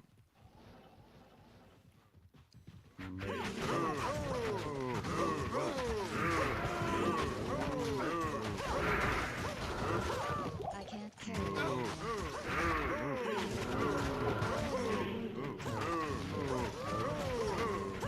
The powerful spear. Carry anymore. I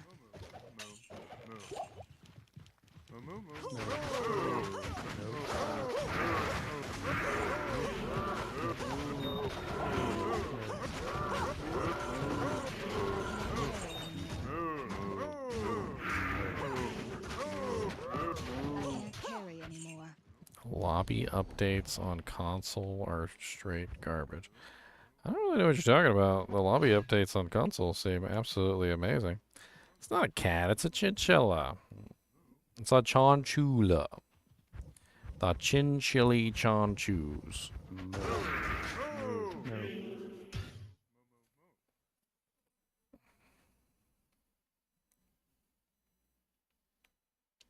The only thing I can't seem to figure out is how do I create a game using a name?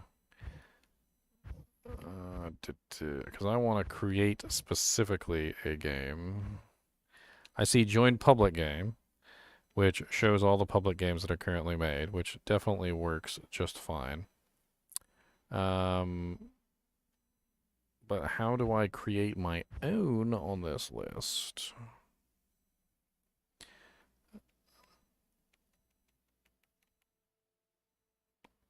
Game creator.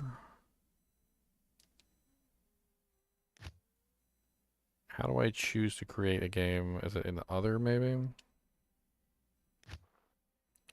New event over Diablo PvP, so that's a no. Oh, custom. That's custom, right? Yeah, custom. GGM.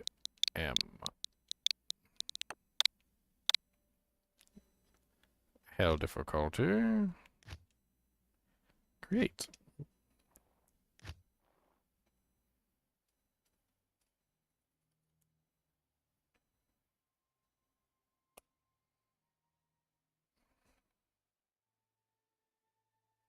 Quesachilla. Chilla, chilla, whatever chilla will do.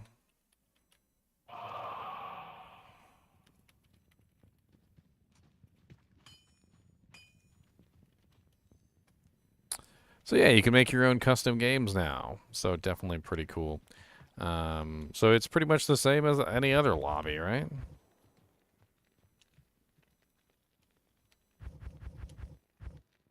I keep hitting the wrong button. Got used to the Xbox controller. A and B buttons on the Xbox controller are swapped from the Switch. Nintendo Switch. Spawn.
Oh yeah, this is a spears on.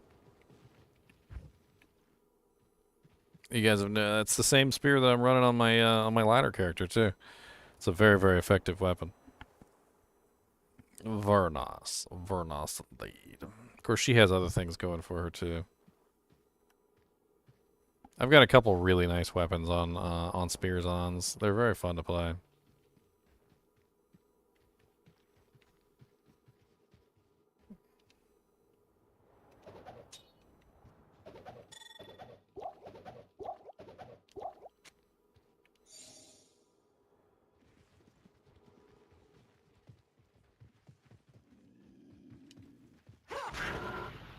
Alright.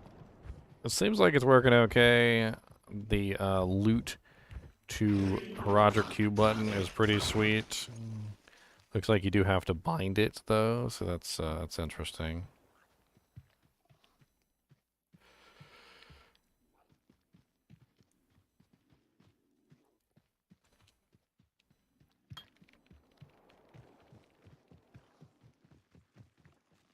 I'm playing through a third-party program right now because I don't have it up on my actual screen, so it's a little bit delayed for me. Let me check and see if anybody else shot me a friend's request before I hop off of here. No more friends requests? Boy, I'm unpopular.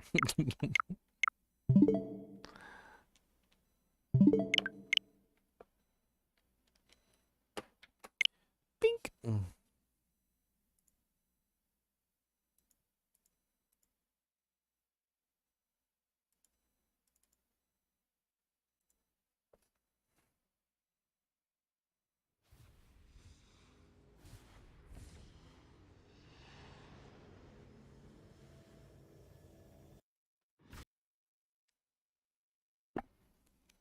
So he says.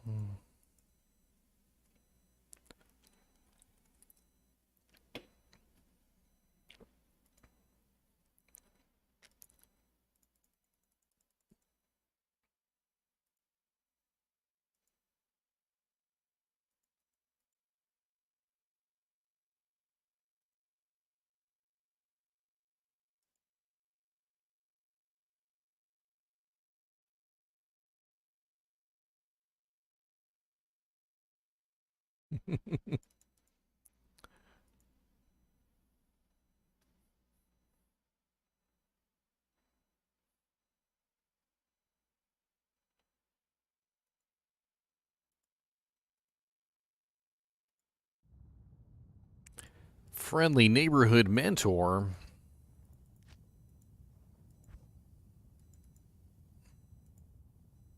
Trying to log into online mode, you poo faces. Why does it do this to me? Why do you do this to me? I just want to play my characters. Why do you do this to me? It's not very nice, it's quite mean. Why do you do this to me?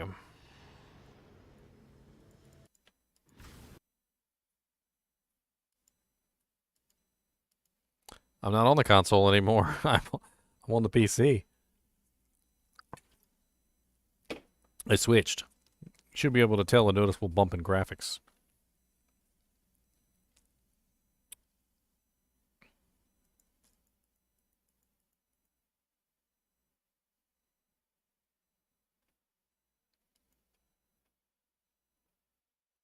Probably a lot of people online playing today.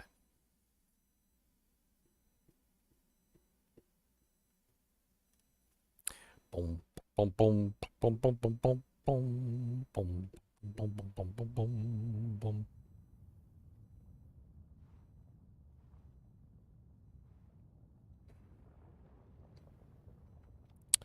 Celebrating 22 years by the campfire, Diablo 2 released June 29th, 2000. We have currently hit 22 years of Diablo 2 Resurrected. Or, well, Diablo 2. Now Diablo 2 Resurrected. That's it, boys. I've been banned. I've been banned, boys. They banned me. I've been banned. I mean, I don't think I've been banned, but I've been banned. Banded, banded, banded. I've been banned. Caught you using map hack. Yeah, I mean, and obviously. Mm-hmm. Caught me using map hack. Caught me using bots. That ran that Pendle bot. PvP macros. PvP macros, definitely. We used a couple of those. Oh yeah, duping. Definitely duped a couple items. After got botted for or banned for coding in items. Yeah. Did you hear about the guy who bought himself a fully upgraded character on Diablo Immortal with WoW gold? I wouldn't doubt it. I've heard of people taking RuneScape money and getting like all kinds of money on JSP before. Well, this was apparently some sort of legitimate way that you could like convert World of Warcraft currency into like some sort of tokens or something. I can't remember what it was, but it's like totally legitimate within like the Blizzard scape. And then you take these things and then redeem them for other stuff within like the Blizzard store or something. Apparently he just took like 600 million gold from World of Warcraft and converted it into Diablo Immortal currency and then basically bought himself 5-star gems. Wait, they have a thing where you can... Oh my gosh. Wait, it's a legitimate Blizzard thing where you can convert different games... Let me see if I can find it real quick. WoW player, Diablo Immortal, 600 million gold. Here it is, 5 days ago. That's crazy. Diablo Immortal fan turns 600 million WoW gold into microtransactions. One Diablo Immortal fan has been on the quest to maximize their character in RPG using money made from WoW to buy $50,000 worth of microtransactions. I mean, it's a pretty smart play. But one cunning fan has found one rather unique approach, converting over 600 million World of Warcraft gold into Blizzard credits to spend on the RPG game's microtransactions. Oh my god, using the credit system. So basically he converted his WoW gold into credits and then used the credits to basically spend on Diablo Immortal. So he didn't actually spend any money. But a lot of people are arguing that because 600 million World of Warcraft gold is actually like a lot of gold, That he could have just sold it, like on eBay or something, and gotten the money.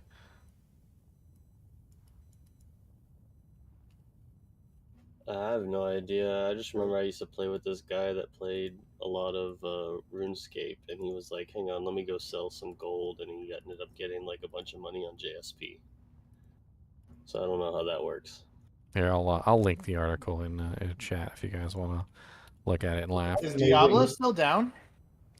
I think People have Diablo is down because I can't seem to get online. Yeah, it's down for me too. Oh shit! I just got kicked. Damn it! Booted. I'm affiliated. I got GGM in my names. Damn it! They got you by Got us implication. all banned, dude. So earlier The one. entire clan is banned. So earlier, do you guys remember the first sorcerer's torch we got on ladder and how we raffled it off? Yeah. And it went to OMG or whatever his name is. I don't quite remember, but I do remember Torch being And then we found out he deleted his character, and then made a hardcore character. Well, come to Yeah, find out, he didn't actually delete his character. He sold everything on JSP and bought items for hardcore, Oh man, what the? including the first sorc torch that we got, which could have easily gone to any other sorceress in the kinship.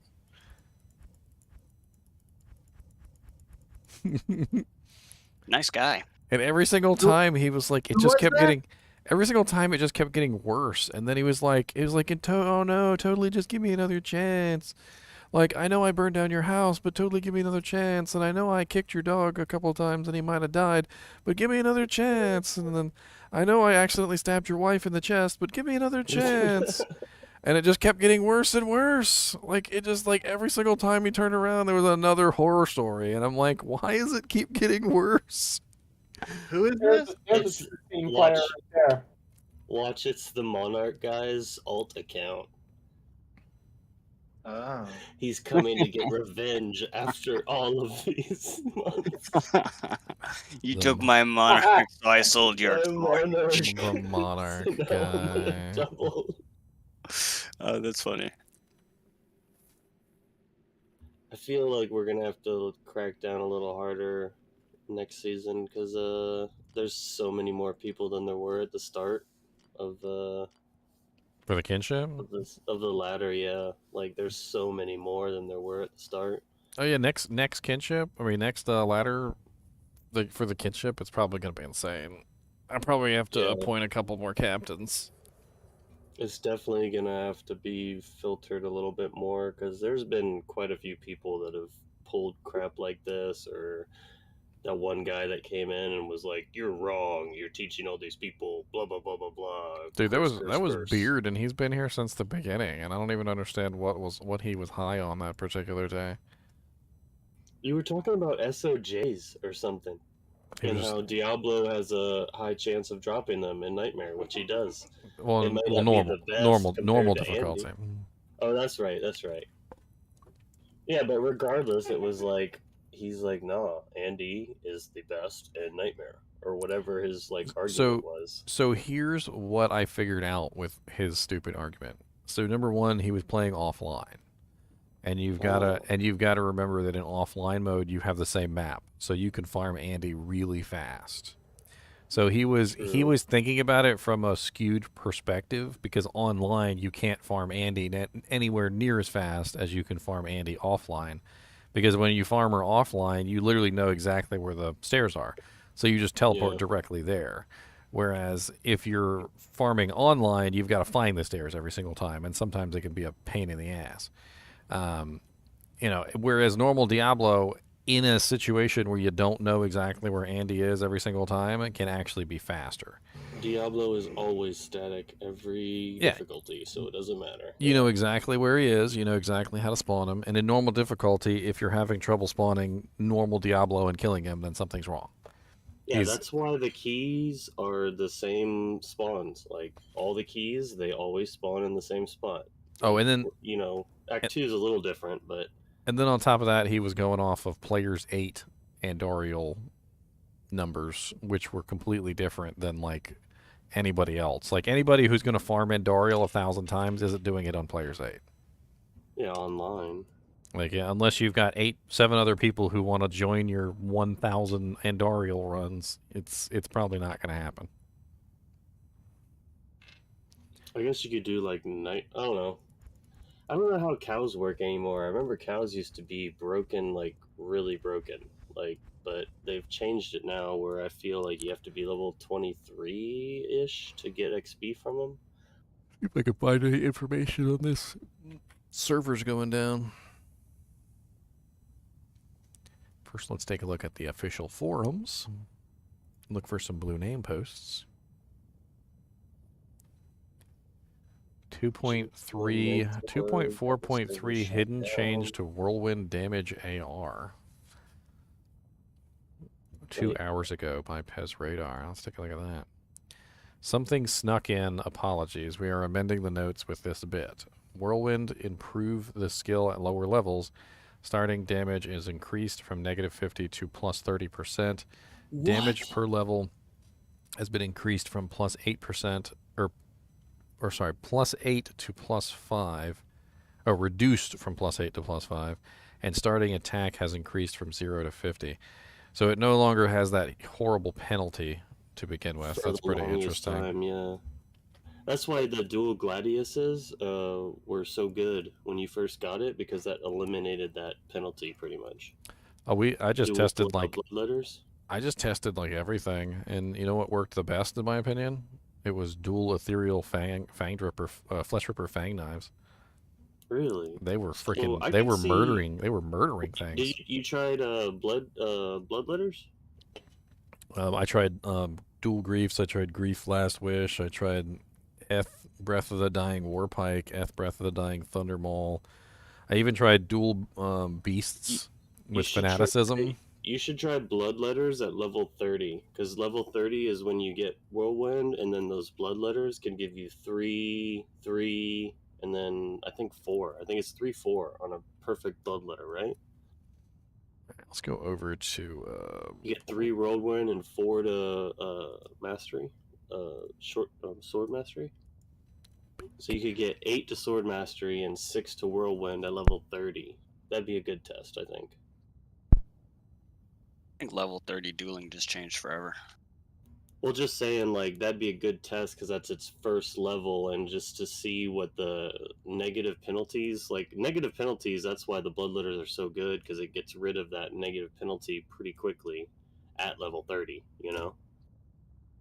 So you're already doing damage, but now that the penalty's gone, like, how much is that going to give you at level 30? It sounds to me like it levels out. So what they did was they removed the negative penalty, but then leveled it out as you leveled up. So the higher level you get, the less that negative penalty reduction matters. Because they reduced the per level damage increase from 8 to 5. So it's gonna slowly level out, like as you hit like level 20, level 30, level 40, etc.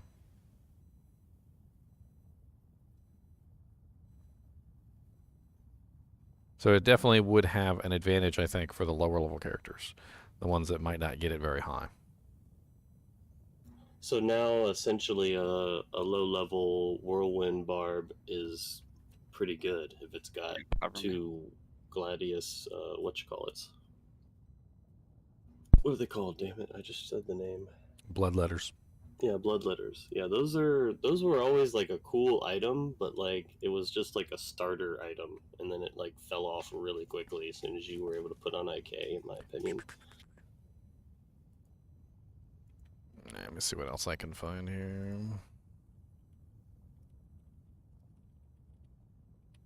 Let's check Pez Radar's Reddit account. Sometimes he has some interesting things up here. I apologize for the horrible blinding light. Looks like he made the same post on Reddit about Whirlwind. Something on Diablo Immortal.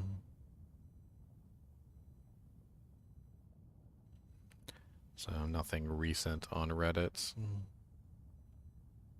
Oh my god, I'm playing this Necro through hell, and I just killed the frickin' barracks guy. What the hell's his name? For the Smith? Necklace? Yeah, I just got an ohm. Are you kidding me? Grass, we take those. Yeah, but on single player, I could care less. Oh.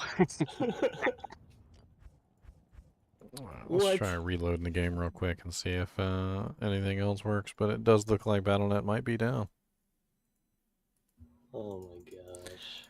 Which goes along with what I was thinking, because I was wondering why the game was up so soon after, I didn't even see a patch, to be honest. like they said it was going to be until like 4 p.m. PDT, which I don't even think we're at 4 p.m. PDT yet. 4 p.m. PDT to EST is 7 p.m. Eastern. So we still had like another 44 minutes before we even hit the time that it was supposed to come up. Maybe they rushed it and they messed something up and now they've got to take it back down and redo it. I don't know. Sometimes reload booting the game though helps. Let's see.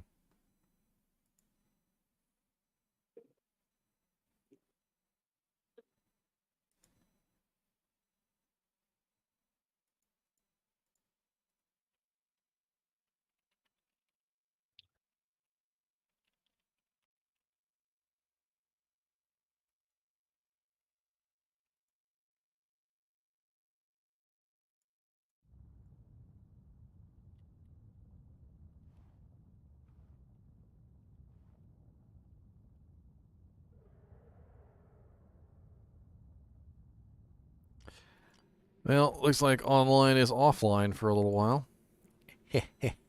Pun intended. Let's go play around on the Barbarian a little bit more, shall we?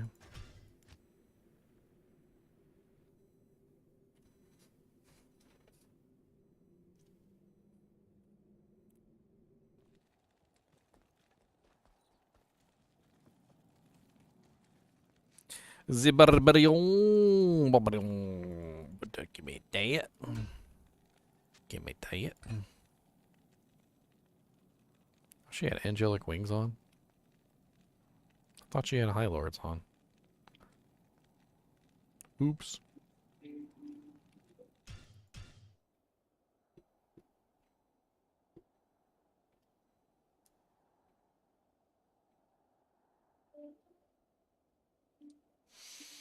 Hmm. What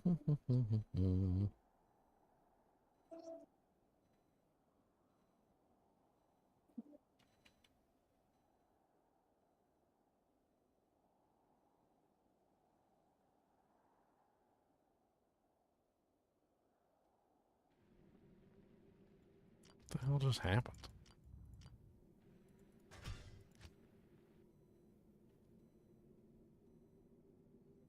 Can I play with my BNet account on Switch? Could be a good thing to check real quick.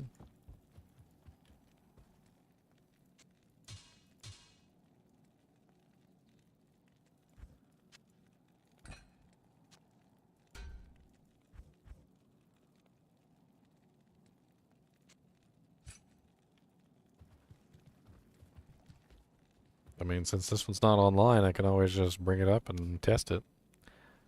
Let's see. Bring up my Elgato capture card. Tell my Nintendo Switch to wake up.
Don't even know if that's online. That doesn't look like online to me.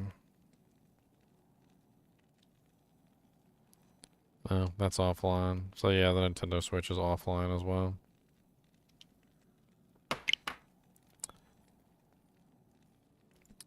Boo earns, boo earns, boo earns, boo earns.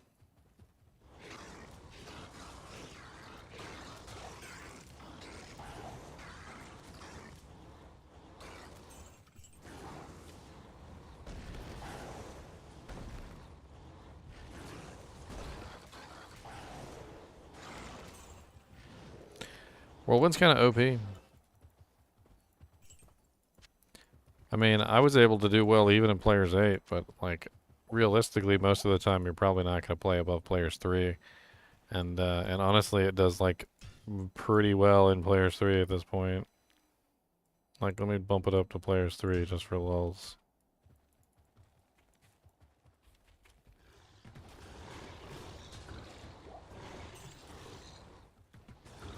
A soul rune, my boys. The souliest of runes.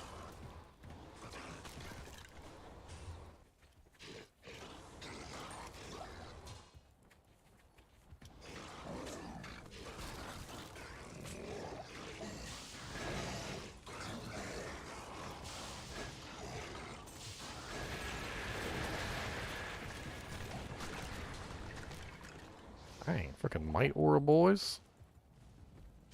I don't. Jangle hurts.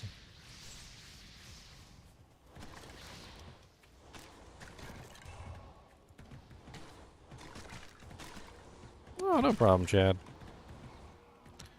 Can't lifesteal from skeletons. Can't get blood from a stone. Or in this case, a bone.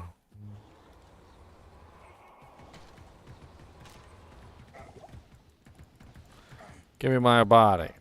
No, leave me alone. Stop shooting at me with fire arrows.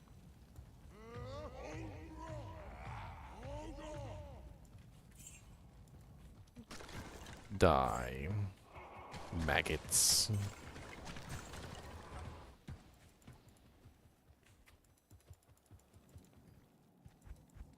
I did some pretty conclusive testing, Tango Jammo. If you rewind to the beginning of this video, that's pretty much all I did, for the most part. For the first, like, 2 hours, was test out Whirlwind.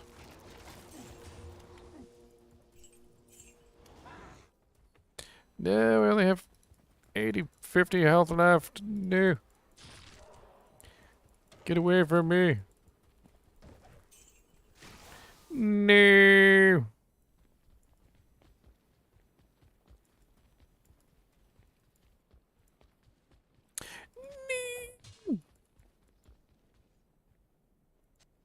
Ripper. I wonder if the Ripper and a Beast would work well together. That'd be an interesting test. Let's try the Flesh Ripper and a Beast together just so we get the fanaticism.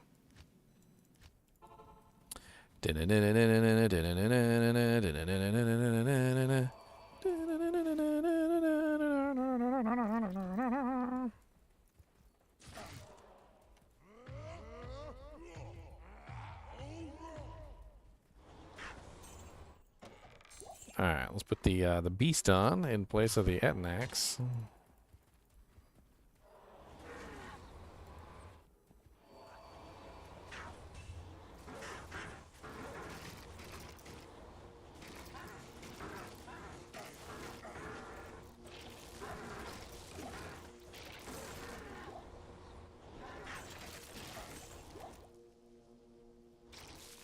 Back off me, son.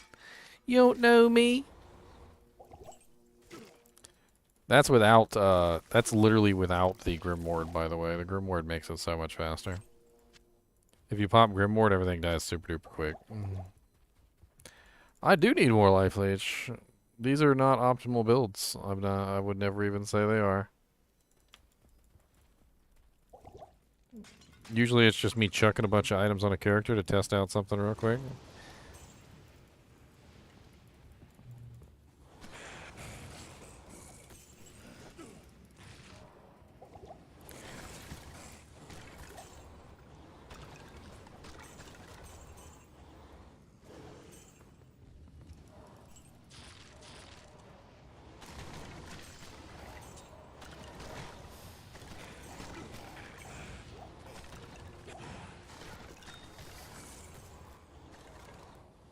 Stop resurrecting everything!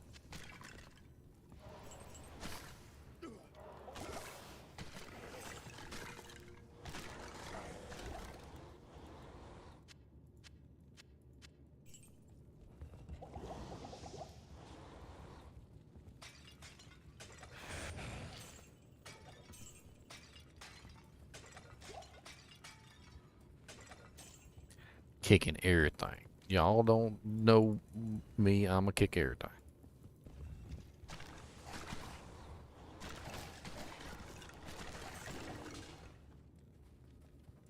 I'm pretty sure BattleNet's down right now, Rico. That's why everybody's having trouble.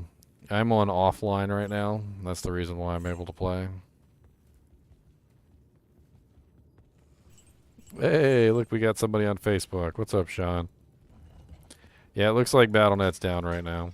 Not really much we can do about it.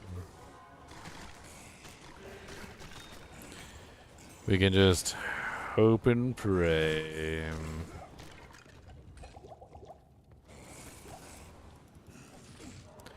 Look here, you evil little ghosties with the mosties. Ain't got time.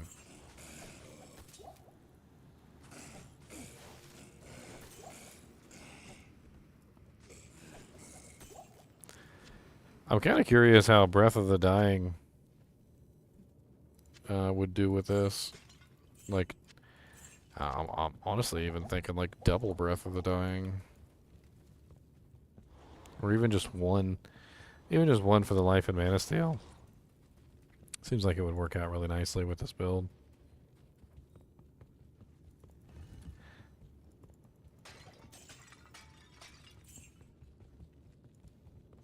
I don't think anybody's lost anything, Rico. We're all just stuck at the moment. We can't have we don't have access to our online characters for some reason.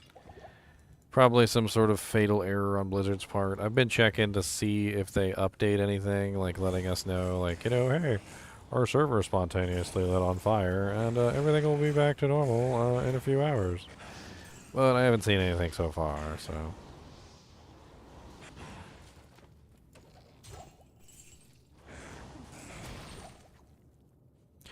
They never let us know when the servers explode, and I don't know why, 'cause we need to know. Freaking rot killer, the unholy, immune to everything. Ow! We got mana burn too? Freaking mana burn, stone skin, immune to all the elements. I don't really like you, your mom is poopy. Whirlwind Barb destroyed the servers. Yes.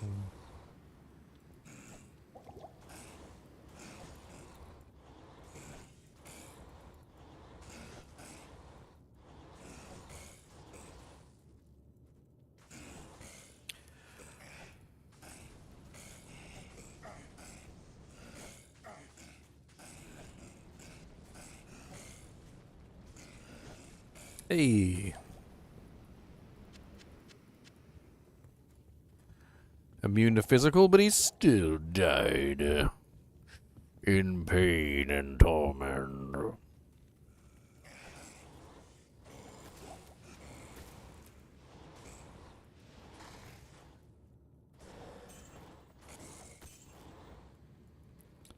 Not really sure Head Strikers would be a good option. The Deadly Strike is nice, but the Barbarian already has a pretty good amount of crit strike anyway. And then on top of that, it doesn't stack between weapons, so like you would need a second weapon with good Deadly Strike on it.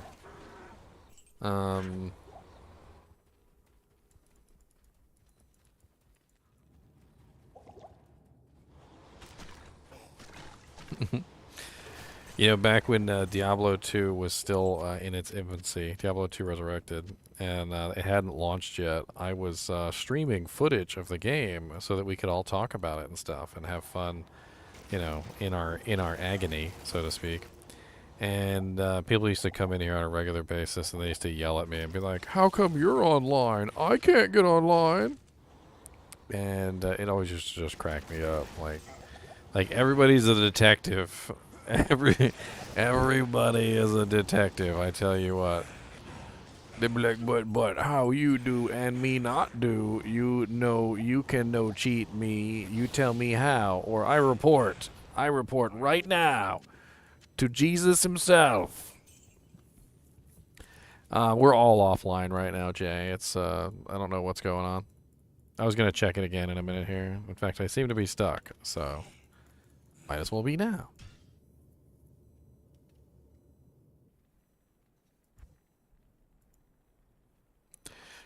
Does it work?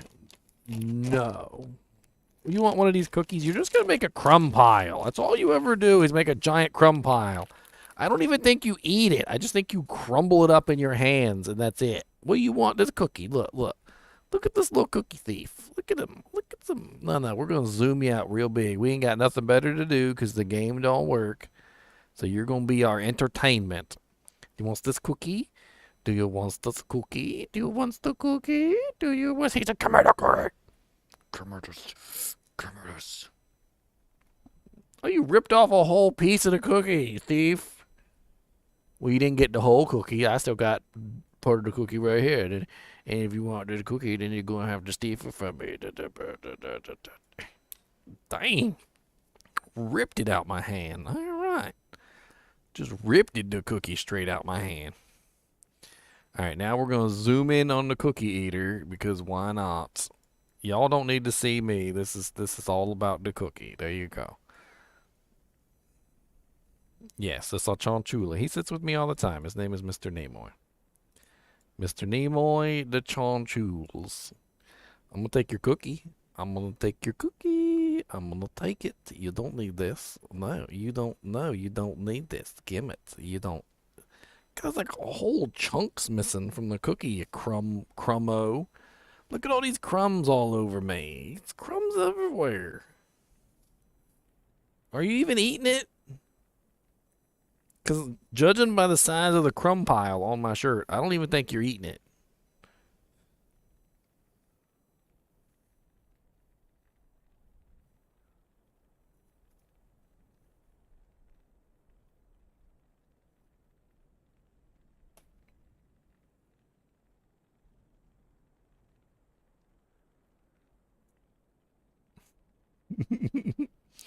We can't play, so this is what the stream has devolved into, okay? This is what the stream has devolved into, extreme close-ups of Chinchullas eating cookies. Do not be afraid. Three-legged cat. Why are you dropping little bits of cookie all over the place? Rude. I swear you're not even eating it.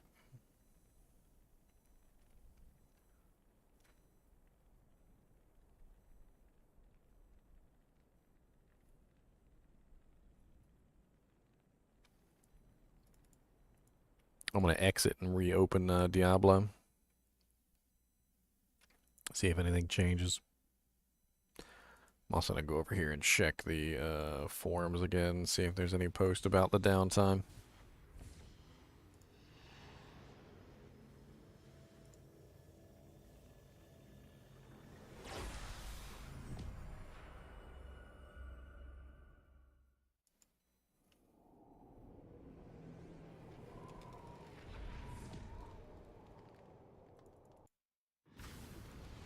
A monster?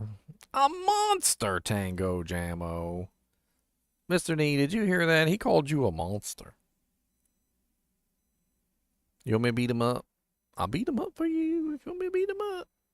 Just let me know.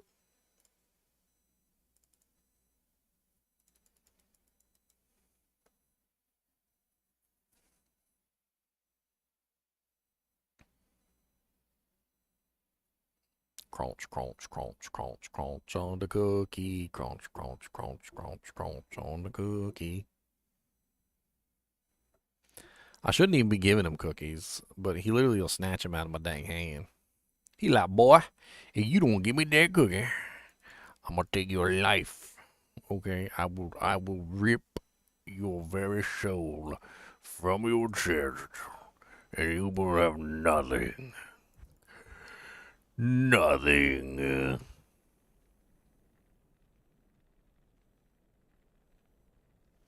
My question is, how did you get cookie on your head? You literally got like a piece of cookie on top of your head. How your crumbs literally get on top of your own head?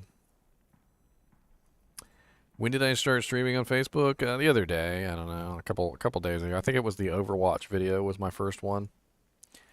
I pay for Restream.io, which is a company that restreams to multiple platforms, and Facebook is one of the platforms that they restream to. And I have a Facebook page, and you know, if you guys haven't seen my Facebook page, I usually post a bunch of stuff on here. I try to have like multiple platforms. I've got an Instagram page, I've got Facebook, I've got Twitter. I've even got a TikTok these days, if you guys haven't seen my TikTok. I post like silly songs and things on there from my streams. Not specifically anything like super... This isn't glass. Ow. Why does TikTok always autoplay videos? It makes me cry. My eardrums literally just exploded inside my own head. Here's my TikTok if you want to see it. I got some silly videos of like Mr. Nimoy on there. Some of my stupid songs I like to do. Like, I'm not really like super like into the whole multiple social media things because I think it's kind of silly to make like 30 posts on the same thing. I mean, that's TikTok for you. It literally plays a video as soon as you open up the program. Mr. Nee, did you finish eating your cookie? Because there's like a whole cookie in crumbs right there. Literally an entire cookie in crumbs right there. Are you going to eat this cookie?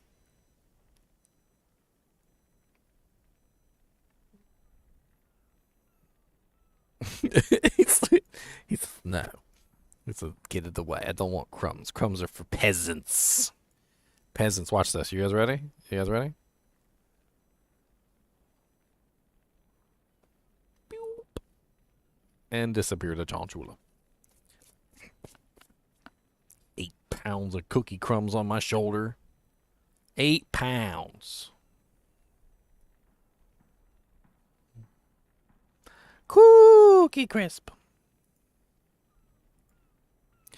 Yeah, I'm looking online. I haven't seen an official post by anybody, but there's definitely a lot of people who are complaining about the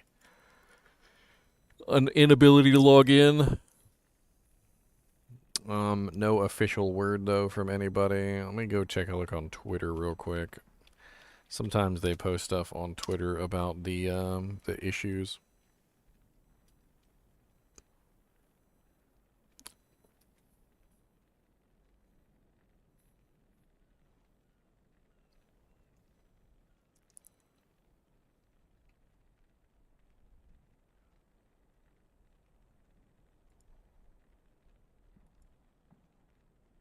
There's probably another band wave that they put out in the background, and now they're getting DDoSed by all the angry players.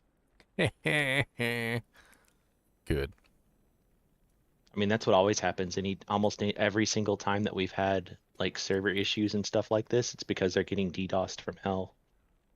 Yeah, I mean, getting DDoS does cause issues. And the only time that happens is whenever they throw out a band wave. I just got this like super long comment from somebody on Facebook. It's like eight miles long. It's one of those ones that like you see it and you're like, whoa. The weird thing It's about either this really good or really too- bad. There's no happy medium. Yeah, there's no happy medium. One of the ones when you go, yeah, I'll read that later, and then you just don't. So the weird thing too about the Facebook thing is like random people will get it. Like your video probably just posted to some old man or some older woman that like they're like, get this off my feed, and they don't realize that it's a live stream.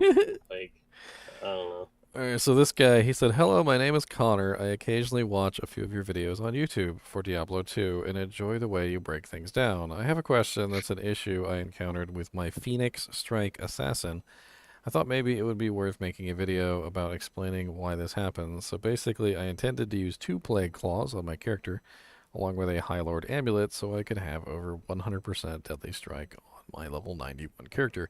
However, I realized that when I dual wield Plague Claws, it only accounts for Deadly Strike on one claw and doesn't account for the added Deadly Strike on the other claw. Yes, this is exactly what I was talking about earlier on using like 2, head strikers. Like the Deadly Strike from one head striker doesn't apply to the other, and so forth and so on. So, like, you can't just have one head striker with 100% Deadly Strike and apply that to both weapons. Additionally, each claw has 20% increased attack speed, but again, only acknowledges the IAS on one claw and negates the other. Weirdly, it does account for the negative 23% enemy poison resistance on both claws, amounting to negative 46%. That's because negative enemy resistance is a cumulative effect, which doesn't care about your dual wielding. There are effects that don't care. There are some that do. Like stats don't care. Like resistances don't care. Like none of that stuff. Stat stick. That's why they call them stat sticks. Yeah. So if you wear 2 Plague Claws, you can combine up the enemy poison resistance. You can combine up the cleansing aura. You can combine up the lower resistance proc. That actually combines as well. It doesn't increase the level of lower resistance, but it does increase the proc chance. Yeah, that'd be essentially it's like broken, running. like a It's like running barbarian with 2. dual hodos. That'd be 80, Yeah. 80 resistance just in the hodos there Mhm. alone. Or the Yeah. dual call to arms, like a That's what I barbarian was would be gonna say. pretty It's like broken. the dual CTAs. It only acknowledges so much of the second one because Well, O if skills are not, different, yeah. yeah. So he continues, why does it allow some effects to be stacked when dual wielding these claws, but does not permit others? It was very frustrating for me, and I wanted to have Deadly Strike with Phoenix Strike, and I have 40% chance to lower resistance when struck in order to maximize my damage, but I'm not sure if I'm getting the whole 40% on that either. Also was going to use Fade, but without the 20% IAS, I can't get by without using Burst of Speed. Just thought maybe there's an easy answer that I'm not aware of. Thank you for your videos. So yes, the answer to the question is yes. Anything that's on weapons, and I'll just type this in, I guess. Anything that is on weapons when dual wielding is only going to apply to that weapon when it is used. With the exception, of course, to effects that are anything like. So the way I would explain it is it depends on if it's a main hand or like main weapon or offhand ED. Basically, it counts as like offhand stats rather than main stats. Well, I'm talking about specifically, like you could categorize everything. Well, like you could main hand. Like IAS Lifesteal, Mana Steal only applies to the weapon when it swings. Freezes target only applies to the weapon when it swings. Like anything that you would think that applies to the weapon specifically, like when it swings, only applies to that weapon. Like there's very, very few things that you could even like say apply to the weapon when it swings that apply to both. Strength is one of them, but that's because strength is a universal stat and applies off weapon ED. But that's like if you had a stat stick that gave 30 strength, the 30 strength would apply to both, but only because it's giving you strength, not it's applying as you attack. Or something that like does like for like the kicks in the orb, it only applies to that weapon, not both weapons. I think that's the easiest way to think about it. Like if the effect applies on attack, it only applies to that weapon. Yeah, that makes sense.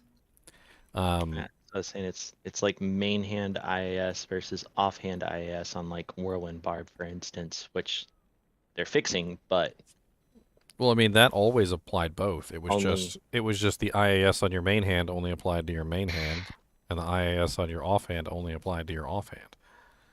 And from what I remember, with Whirlwind, the slowest weapon or the fastest weapon was waiting for the slowest weapon, so it was better to have 2 weapons at the same speed.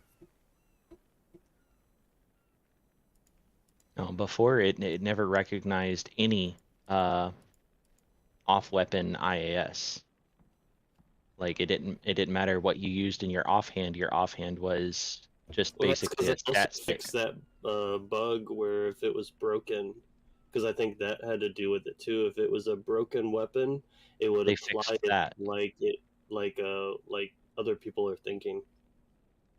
Well, they Well, fixed they that. fixed it, yeah. So it doesn't Bef- work like that anymore. Before we would get like an ethereal weapon in the offhand, and you would use like a grief in the main hand, and the actual plus damage from grief would apply to the offhand. Yeah, but they fixed all that now, so everything is Correct. so much different than it used to be. Correct. But that's what I was saying is like the offhand IAS from the weapon IAS didn't count at all towards Whirlwind. So Honestly, like you could put 15, 40 joules in your helmet, but that wouldn't count towards Whirlwind. Only your weapon, your main hand weapon speed would actually apply towards Affect it. it, yeah. honestly, the most interesting change, and I think the reason why it actually works now, it doesn't have anything to do with any of that. It's these two lines right here where it says fix an issue where short distance whirlwinds could end without executing a single attack. And then also fixed an issue where the first attack of Whirlwind was treated different from the rest when dual wielding. The first attack will choose 2 targets, just like all the other attacks. So basically, the first attack, for some reason, was being treated differently than all the other attacks. And there was also a chance that if your Whirlwind was too short, you weren't even getting a single attack off during the Whirlwind. So this, like, basically makes it so that even short duration Whirlwinds are at least applying 1 attack, which seems to be a huge difference with like before when I noticed a lot of the times I would do a whirlwind and it felt like I was doing no damage because like it wasn't a long enough duration to actually even achieve 1 attack with the whirlwind, so I basically just wasted my mana for nothing. Yeah, I see you play with ability to see all the X's on the screen. Like, Mm-hmm. I did that in the beginning, but I hated it just because I hated seeing so many times I missed. I need to know if I'm missing or not, and the I know. most important thing is I mean, it's science when when you're I doing it on these videos, but well no it's a little bit more than that. So back in the day you would miss and it wasn't technically a miss.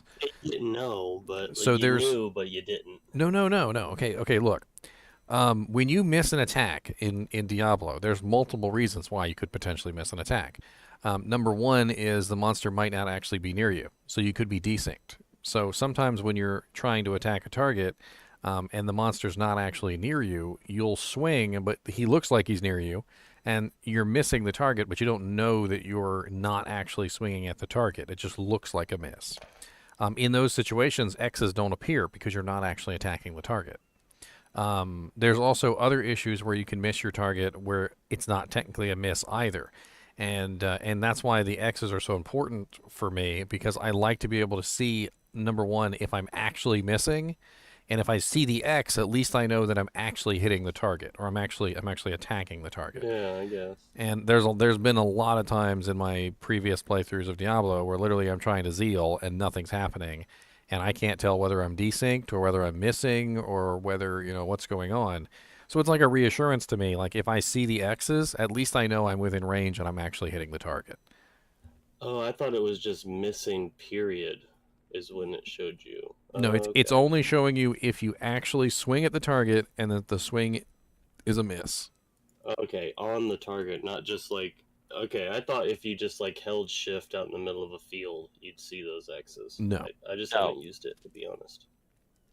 And that's why it's so integral to like for a melee character because you need to know whether you're desynced or not. So if you're like sitting in the middle of a bunch of monsters and you're trying to attack and you don't see X's and you're not hitting anything, at that moment you know you're desynced and you need to do something about it because otherwise you're going to die. Gotcha. Okay. Back in the day it was a lot worse. It was a lot worse. But it's occasionally I do still find myself in a desync, and thankfully because of the little X's I'll know immediately. I'm like I don't see any X's, I'm not hitting anything, I'm desynced. Let me like I'll save an exit if I can't like exit the group of monsters, or I'll try and get out of the group of monsters. Maybe like do a teleport, which sometimes helps to desync your character or resync your character, and then go back in and try and fight again.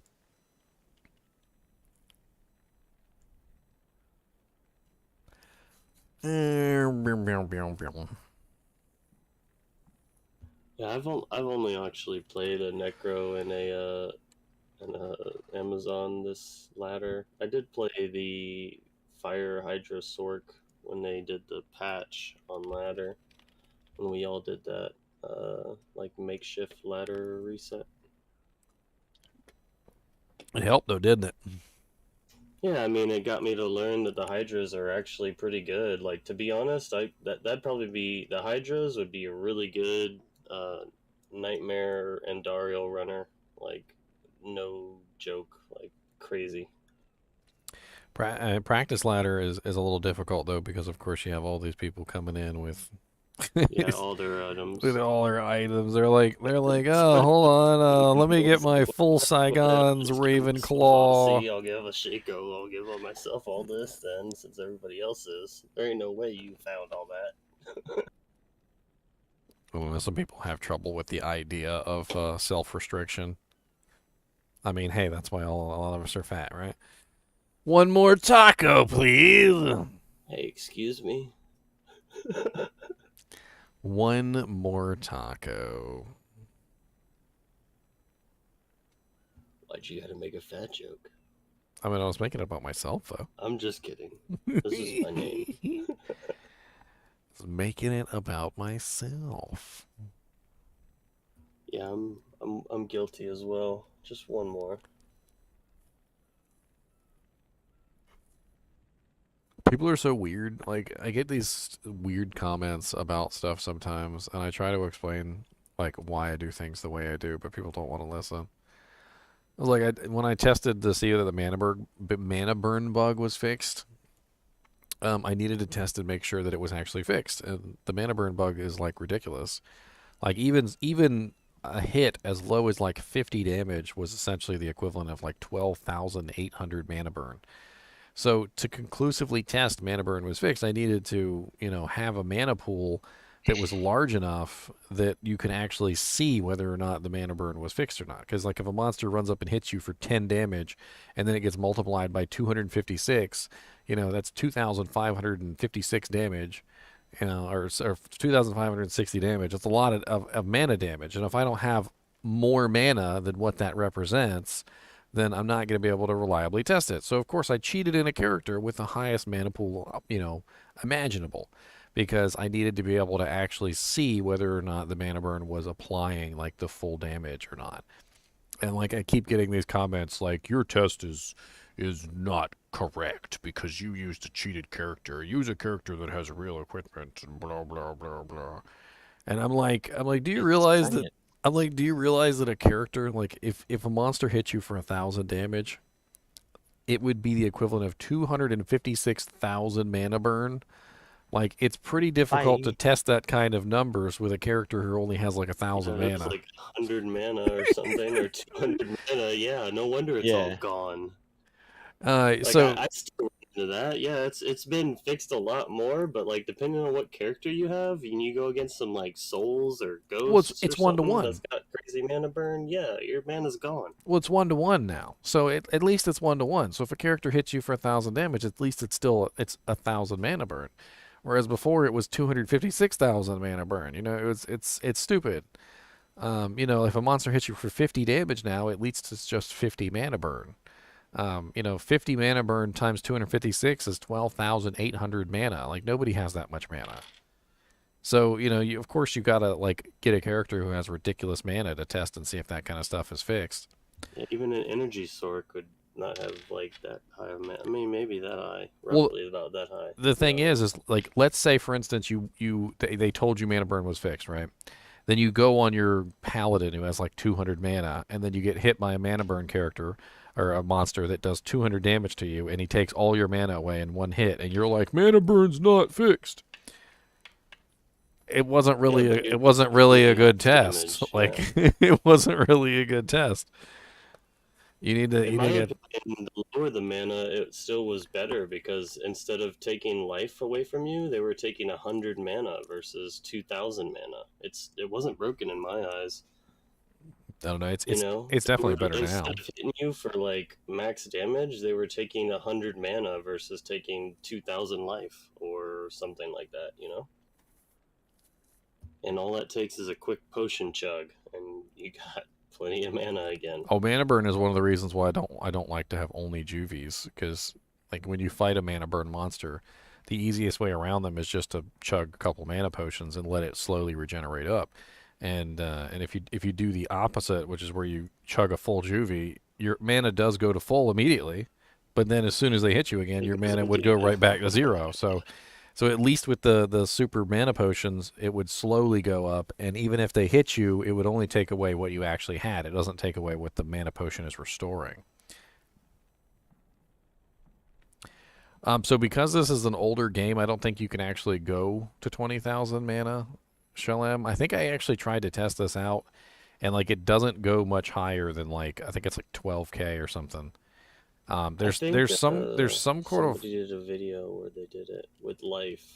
There's some sort of hard cap or something. I don't know what's going on. Like when you try and put it higher than a certain number, the game just kind of like spazzes out. It turns it to 0, but it actually is just re-ticking over the limit of what the game allows you to do. Yeah, it's weird. So I made it as high as I could without the numbers going weird, because the last thing I needed to do was explain to people why the number was 0. They're gonna yell at you for having a cheated in character, let alone having. Yeah, I can see that. You guys don't know the troubles I've seen. I've read quite a few. Oh, the crazy comments? Yeah. It's actually kind of fun if you guys haven't actually done that. Like, if you're just bored and you want to like have some fun talking about Diablo and talking smack, I've got literally over 1,000 videos, and I got at least probably 30 to 40, if not more, comments on most of those videos, which equals out to be thousands upon thousands of comments. And there's always like some person on there talking about something you could engage in. And most of the time they reply back. Right there. Commenting on comments. Boom. Commenting on comments. Of course, a lot of them are literally like, "You have a chinchilla. Oh my God. What is that gremlin that came out of your shirt? You have a really weird looking cat." He's like mugging the camera right now. After doing a quick little bit of math, if that guy on Facebook was running a single plague, a G-Face, a High Lords, and a Gore Riders, he'll be at 89% Deadly Strike, which is fine. That's plenty. Yeah, anything over like 70% is more than enough. Yeah. Especially if he's running Claw Mastery, because it's not going to stack linearly, but it'll still stack. Yeah. And like my level 80 Druid right now, my Fury Druid, because he needs levels for the High Lords and the Death. He's at 85% Deadly Strike, and I have no problems. I can almost guarantee you almost every single one of his hits is doubled. Flickering flame. Ah, the bow and spear. We never did revisit the bow and spear now that we had the additional pierce damage. That is something that I never went back to. Yeah. The bow and spear is a very odd character. If you've never seen him, I have a video up on him. I'm sure I could pull it up in like 2 seconds here. But basically what it revolved around was the brand bow. The brand bow is a 100% chance to cast bow and spear. And then it also involves the bone armor, which he seems to be missing. It looks like I kind of just like stripped his equipment. Stop being bad. Does he even have the brand bow anymore? He does not. Let me try and pull up his original file, because his original file may be uncorrupted, and since we can't get online. And let me see if I can pull up his original file and edit in maybe some things. It took a minute, but I got in. Oh, you did finally get in? Yeah, I got in. I'm in a game. Well, I'll let it run in the background. Yeah, it took a couple tries, but I got in. Bow and spear. The update and whatnot. Oh, there's an that update? may be the issue too. There was an update. So that may be the issue as well. So all the new lobby stuff is implemented. Let me exit out of BattleNet real quick. Why is BattleNet being so douchey? Mine was working earlier just fine. I came home and updated. Now I can't get any into the lobby. Yeah, you just got to give it a minute. Keep trying. My BattleNet Can won't you even... spare some bail runs? Can you spare some bail runs? No. No. Probably not right now with this big update. I'm trying to end BattleNet. It's like stuck in an infinite loop or something. I don't know what the hell's going on. End process tree. Please, sir. Alright, I'm just going to wait Just a little bit. few bail runs. I'm going to wait a little bit on BattleNet here. I'm going to bring up my hero editor, and I'm going to show you my original bow and spear. And then we're also going to edit him a little bit. So I made a couple mistakes with him. One of the things that I made a mistake with was, well, I didn't give him a faster base. So he needs a faster base, and that's what we're going to edit him in right now. Let's see. Oh, that's tiny. Why is that so tiny? All right, so this is the base that I chose was a Hydra bow, which was the wrong base for him. He needs the fastest possible base for a necromancer, which if I remember correctly, it's the great bow. Let me just double check real quick though, so I can convert this. The great bow used to be the best for the merc until they changed it, so I would assume so. How many sockets is Brand? It's 5. 4 socket. Four socket. Yep. Okay, so that means I need at least a 4 socket base with the best possible damage or speed, best possible speed, because damage isn't important. It does look like either the blade bow or the great bow are the two best choices there. I think the great bow is better for stats, right? The blade bow has higher bottom damage and lower top, and the great bow has a much larger variance between. Well, what's the strength and dexterity? Is it dramatic for the amount of increase? I want to say great bow was the best at one point. I do remember that. Strength on the blade bow is 76, dex is 119. Great bow is 121 strength, 107 dex. So it does have higher. Okay. So let's choose the blade bow, I think, because it has a little bit lower stats, and we are a necromancer. It's probably better that way. We definitely don't want to be pumping too many points into strength. So if you've never actually done this before and changed an item, this is something that is a little bit advanced in Hero Editor. I'm going to show you guys how to do it. So what you do is you take your base, and you go to the special edit properties, and then you go to other, or sorry, not other, item code. Here it is, item code. And then you go down here to item code, and in the item code, you'll see that it's selected on Hydra bow. So what we want to do is we want to choose the blade bow from this list. Oh, sorry, I forgot. We have to put it inside of the panel here. It only lets you do it if it's inside of the special panel. Alright, B for blade. Come on. Will you let me do it?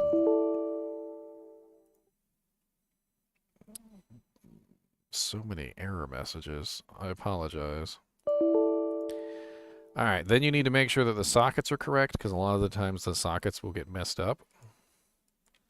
As you can see, they got reset to 0. So we're going to save it with 4. And now we should have ourselves a brand blade bow instead of a brand Hydra bow. Yep, there we go. All right, so we already have the bone armor ready. We need a flickering flame, though. So that's another interesting one that we need. This hasn't been updated for the new rune words, has it? What, Hero Editor? I wouldn't think so. No. Would it? Has it? No, I didn't. But it doesn't matter. You just take a 3-socket helmet. You put the rune. Yeah, you put the rune sure. word in it, and what it does is it just automatically turns into a rune word when you load it into the new game. Oh, because of the patch? Wow, that's pretty cool. That's why some people, like at the beginning when Infinity didn't work in spears and everybody was so excited and they rushed and they made their Infinity on day 1 in a spear and then turned out that it didn't work. I was like, don't throw away your Infinity, okay? Don't throw it away. I know it says gemmed spear or whatever, but don't throw it away because there's a very good chance that when they patch it, it will suddenly start working again. So it'll just suddenly turn into that. It's I've seen it happen before on Yeah, some of my they did characters. that first test when they did the Burmal Bur Ith or whatever. Yeah.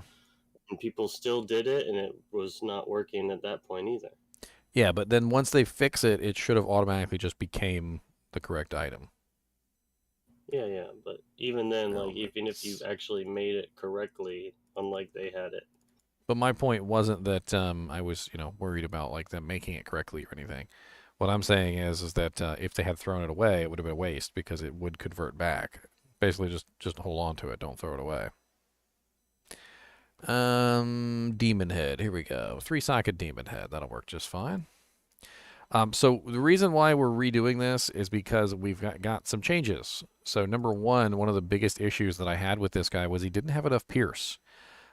Piercing was a pretty big issue with him, and I realized early on that because he just couldn't get off enough piercing attacks, it was a kind of a big issue with him. He only had 33% because Brand, unfortunately, doesn't have any piercing on it, which is very, very bad. But we finally have a new rune word, or a new anything that has piercing on it, which is the wisdom rune word. So he's going to have to run the wisdom helmet along with his blade bow, which is Paul Ith Eld. And hopefully this will help quite tremendously with his damage output, because 33% extra pierce is going to be kind of insane for how he's set up. Runes, there we go. All right, so Paul, and then was it Ith Eld? Yeah, Ith Eld.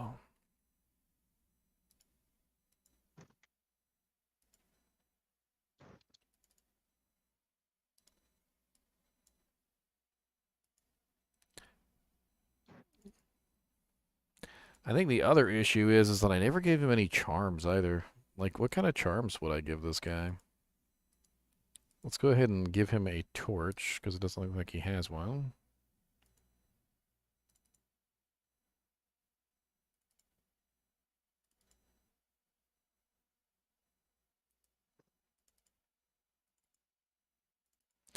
Alright, so there is his Annihilus, and then we'll give him a torch.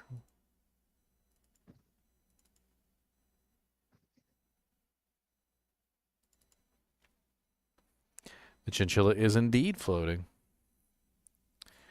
I'm trying to think here, like, I mean, one thing that I was thinking is I could possibly give him, like, summoning or whatever, like GCs.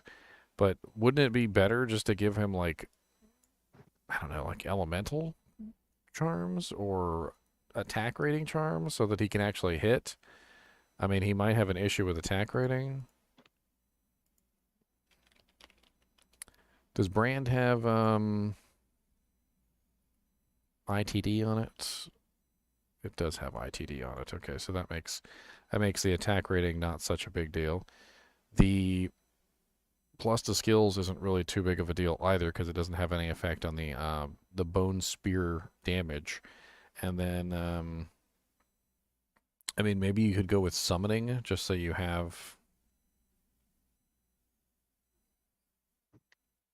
What belt are you using? It's got to be Razor Tail for the 33% pierce. Okay. I'm rather locked. Suggest, I wasn't sure. Yeah, I'm rather locked into gear choices. A lot of my gear choices are unfortunately rather locked. Let's take a look and see what charms we have in the list, shall we? So let's go to our miscellaneous. What are you using? Huh? What Emmy? I can't remember. Let me take a look at these charms real quick. I could do poison damage charms, or 320 320 20s. I could Get a also bunch do of 290. fire, cold, and lightning damage charms for elements. I don't really know how much that would help me.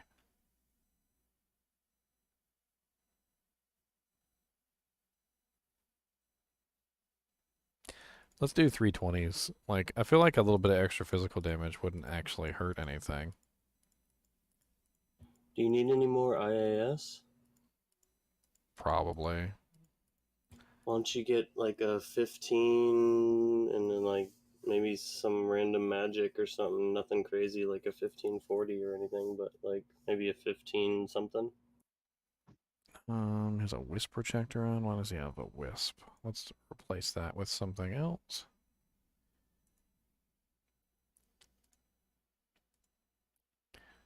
Let me give this guy a second shot, shall we? Rings. What armor and what armor are you gonna use? That's also locked because the other item that spams Bone Spear is the armor that spams Bone Spear. It's called Bone. Bone? Okay.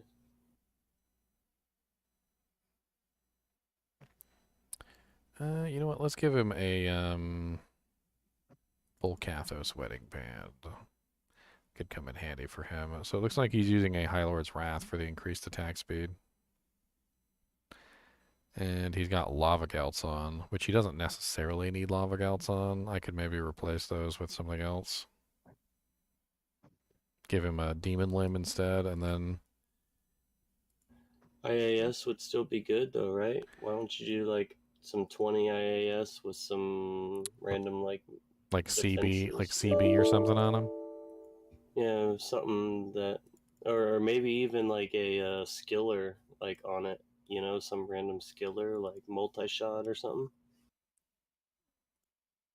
Multi-shot. That would be interesting. Unfortunately, the bone doesn't proc from every shot of the multi-shot. What about magic shot? Is that still like not as it used to be? I remember magic shot used to be insane. I don't know. Let's transfer like him everything over. just hit. I could figure out the rest of the stuff, I think, on my on the game. Bowen would definitely give him a second chance. I mean, he's unfortunately just one of those characters that just didn't quite work out. But I think a faster bow and a couple other like tweaks, as well as the extra piercing, combined with I never actually gave him charms. That was also rather odd. I don't know why I never gave him charms.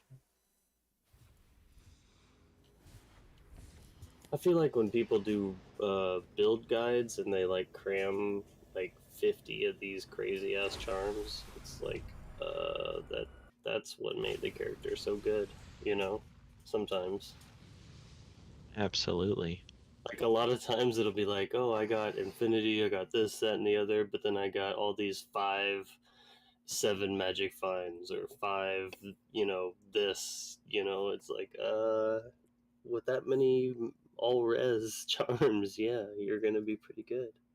So poison and bone skillers wouldn't do anything for the way that I'm building the character. That's the problem. When you're building synergies for a skill that's on the armor or it's on a weapon, it's locked at that level. And synergies aren't affected by plus the skills. So you can only put in hard points to make it work. So you're telling me that the boots or something that gave like a skeleton or like some bone wall or something doesn't apply to the damage? No, it used to a long time ago, though, before they fixed it. That was actually a bug. So that was I thought that was how the paladin got like so strong and tanky. Is because all of that stuff applied to his. Look at how cool like, the blade bow synergies. looks. That blade bow looks freaking awesome looking. Why does it look so cool? Yet he looks so malnourished. I mean, that's the necromancer for you. I don't really know what to tell you about that, sir. Necromancers tend to be on the malnourished side. Alright, let's go ahead and make his wisdom. There we go. Of course, he was using Andariel's Visage, which he no longer has access to. Avert thine eyes if you don't want to see an enigma get destroyed, because I'm about to destroy an enigma. No. Did I really not give him gold? You can't. Can't even buy arrows. That's okay. I got gold on like all my other characters. I can just steal some. Speaking of which, I never set up a mercenary for this guy either. A faith bow would probably go a long way with him to increase his attack speed, which could be nice. I was thinking Act 3 for the big enchant to help with his What about actual concentrate? enchants. Oh, you don't have faith at all. Okay, so yeah. Well, see, physical damage isn't really my issue. It's not a physical damage Attack problem. rating. And Infinity doesn't work on magic damage. Or magic resistance, so I said Act 3 or an Act 5 for a tank. I'm pretty sure With the fanaticism is AR really from- the choice there because I need to attack faster. The faster I can attack, the more bone spears that I can shoot off. The more bone spears I can just shoot off. dual bows seems not like the right play in my head, but it does make sense on paper. He's called the Bowens. The Bowen, okay? He's the Bowen. The Bowens. That's right, the Bowen. Alright, let's have some fun with this. I need to get him a faith bow for the merc. I think that'll really clinch it. I can use this Andariel's Visage. Can grab one of these Dujanks and put it in the Andariel's Visage. There you go. Alright, we got full inventory of +3 20/20, +3 max damage, 20 attack rating, 20 life charms. Well, yeah, when you got 30 of those. Damn, I wish Alright, now I need to find the faith bow. I know I have a faith bow runner somewhere on one of my characters. 1540 and thought I was a god, but damn. I was really surprised I didn't get any in that small charm ID video. I didn't get any 3 to damage. I'm having trouble even like logging in and out of my characters because it goes it goes to check. Come on, demon. It goes to check that if online works every single time I go to like log in and out of a character. So it's like immediate poopiness.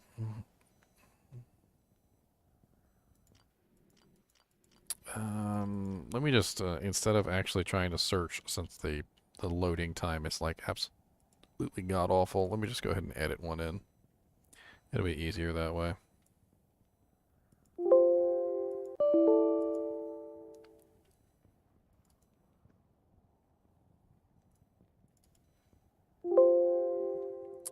Marathon. Hey, look, these are the items that I recently made videos on. Freaking Spirit Forge link mail is wrong. I went to go make a video on the Spirit Forge link mail and it had 3 sockets, and I was like, wait a minute, Spirit Forge link mail doesn't have 3 sockets. And I looked it up just to be sure, and I was right. It only has 2 sockets. Straight up troll. I was using the one for a while. It had 20. It was almost perfect. It was 20 damage reduction and then 19 magic reduction. And then I had something else. I forget what it was that gave like massive damage reduction to where I was basically taking no damage. Alright, Faith Bow. Let's just give her get the Merc like a generic rune word starter pack. F Fortitude, and she has the Andy's Visage already, so that should work.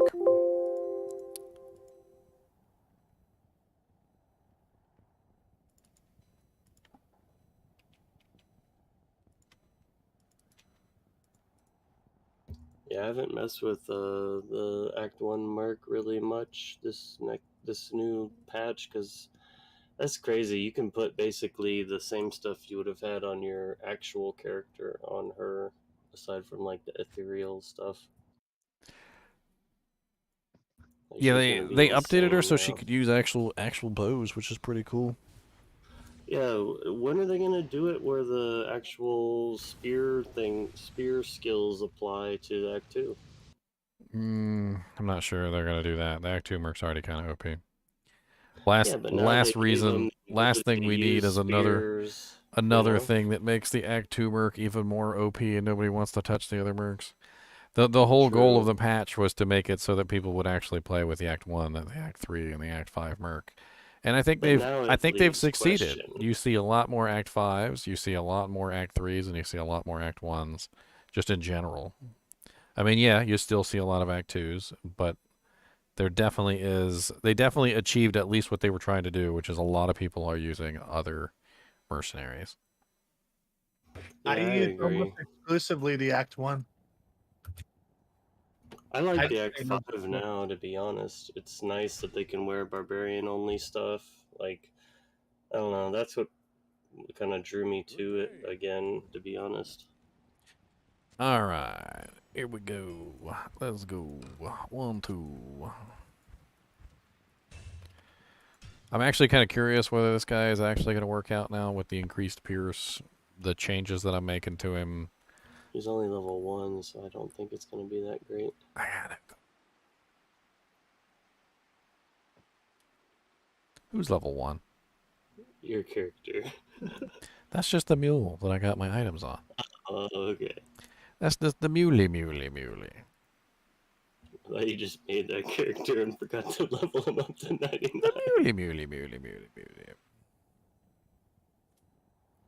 Bow and Spear is level 99.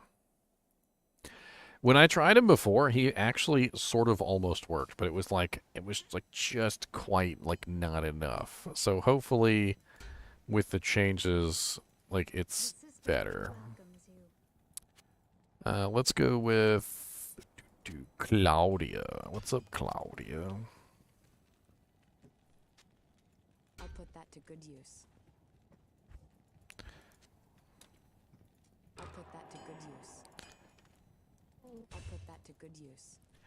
Alright, so Fanaticism Aura for me. That's definitely going to be helpful. I've got the bone armor on now.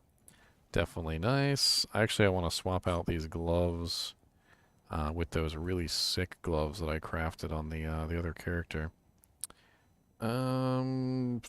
Everything else is in good order. Let me go grab those gloves and then we'll get started.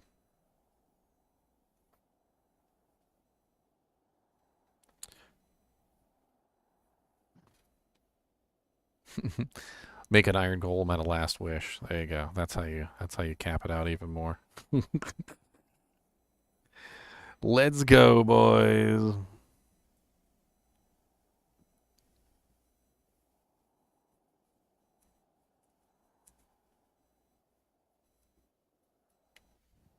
Man, the load time on this.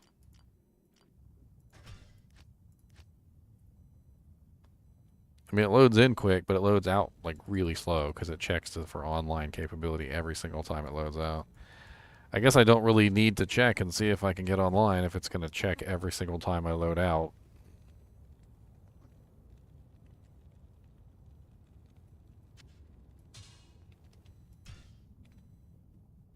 Do I have a link for Hero Editor, Jayla? I have an even better thing than a link. I have a whole video, including a link. I literally go over Hero Editor and I compile together multiple packs for you, literally for you guys, so that you guys can download a non-virus filled version of the Hero Editor. And the link is in the description.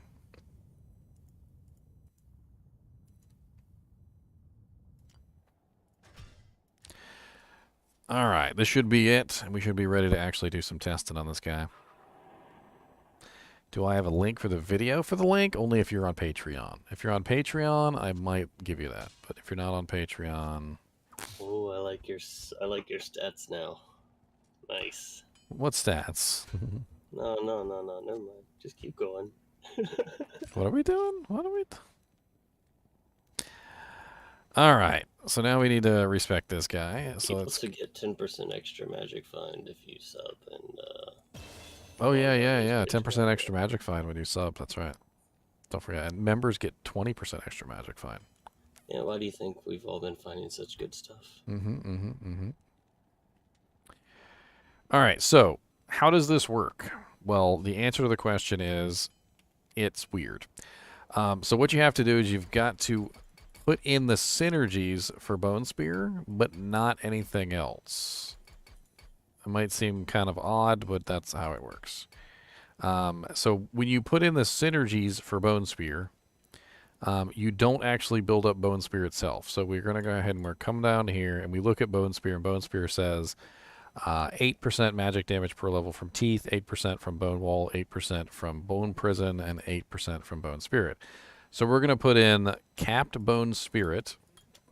We're going to put in capped Teeth. We're going to put in capped Bone Wall, and we're going to put in capped Bone Prison. And that gives us the maximum possible bonus damage to Bone Spear. Then we have to take the level of the Bone Spear that's on the brand bow, which is a 100% chance to cast level 18, and then you multiply that by all your percentages. Then we also have a 15% chance to cast level 10 on the Bone Armor. So we have two different Bone Spears that are going to be firing on a regular basis. And hopefully now that we've got the Fanaticism, the faster bow, and the extra piercing, we'll see even more Bone Spears than we ever thought possible. Hopefully. I'm also considering, like, I have a decent amount of life because of all these charms.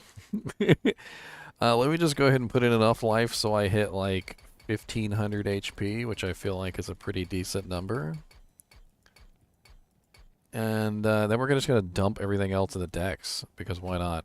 Then we'll have extra physical damage as well, and extra attack rating on top of everything else. We don't actually get any cool attack, though, unfortunately. Like, we just kind of have to just do our thing. And then skill points, we have 27 skill points left, so we need a really nice golem, usually. And amplify damage, obviously, is going to be like our bread and butter here, because it's going to help us out a ton.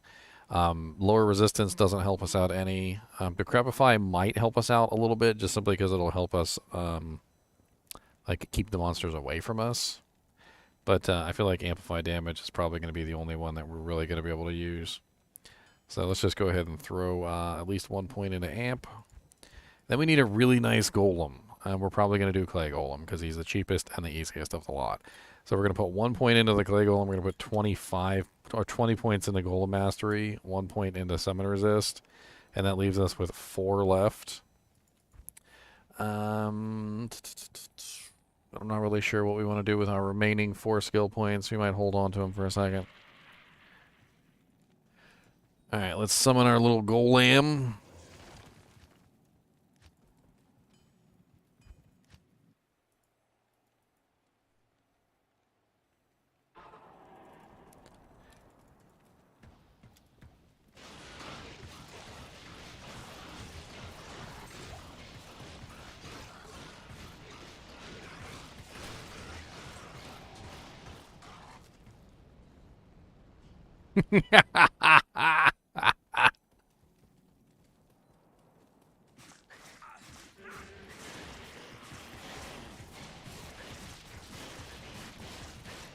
Fall before my mighty Bowenmancer. Fall before him.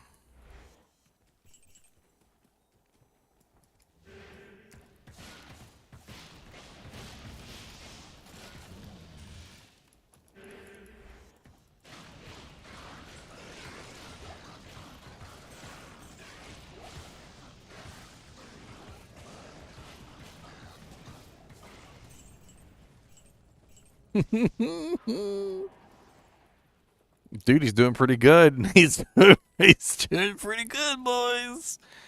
I think I'm on players 3. Isn't that what I left it on last time I was playing? Yeah, that's players 3. Wow, that's actually pretty nice. You know what we need to do? We need to go test this in the cows. I feel like that's a really good moniker for how well this is doing.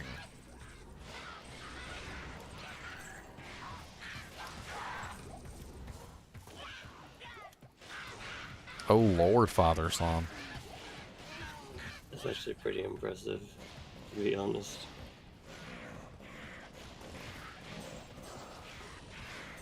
You're just basic attacking people. Yeah.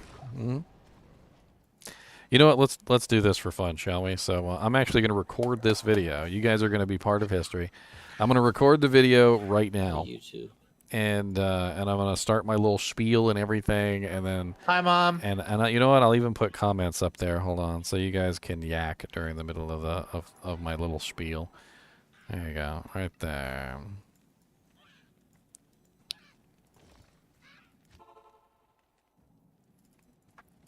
All right, here we go. You ready? 3, 2, 1. Beginning of the video. Wait, hold on. I forgot to press record. Beginning of the video.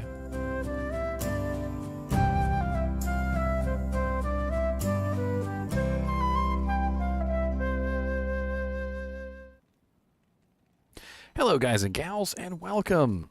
So today we're going to be looking at the Bowenmancer again. If you guys haven't seen my Bowenmancer, he's a pretty cool little dude. I did a video on him a while back, and there have been a lot of changes to the Bowenmancer build, which have made him a little bit more viable than he was previously.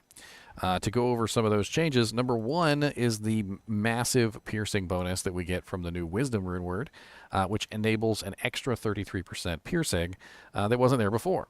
So this is a pretty big thing because before we were only capable of getting just the meager 33% pierce from Razortail, but now we get the extra pierce from Wisdom, which brings us to a very nice 66% pierce. On top of that, they also, in 2.4, buffed up Bone Spear, gave it 1% extra damage synergy for each damage synergy, which is actually pretty sweet. So that means that Bone Spear itself has gotten a little bit higher damage than it was prior to the time I tested it previously. There was also some errors in the way that I tested it previously. So for instance, the first mistake that I made was I put the brand bow in a Hydra bow, which was kind of a slower, higher damage base. I've rectified that this time by putting the brand bow in a faster base, the blade bow, which is a -10 base bow. I have also gotten some charms this time, which I had none before. I had no Hellfire Torch, I had no Annie, I had no charms, and I've decided to give myself +3 max 2020 charms because everybody has a full inventory of 3 2020 charms just sitting around, right? I also gave myself a better pair of gloves, some nice 20% IAS gloves with dual leech and 10% crushing blow. I figure if you're going to build this kind of character, you're probably going to want something like this anyway. Overall, the character is kind of limited in equipment because he has to build faster attack speed wherever he can, which means he has to use things like High Lord's Wrath. We had to take off the Andes for the Wisdom, which was sad. The Bone Armor has to be there for the extra Bone Spears on striking, and you know, just in general, like we've got a kind of like a really limited gear set. But I did try to give him at least the 15% crushing blow, the 15% deadly strike, and the 10% open wounds from Gore Riders, and then also the 37% deadly strike from the High Lord's Wrath.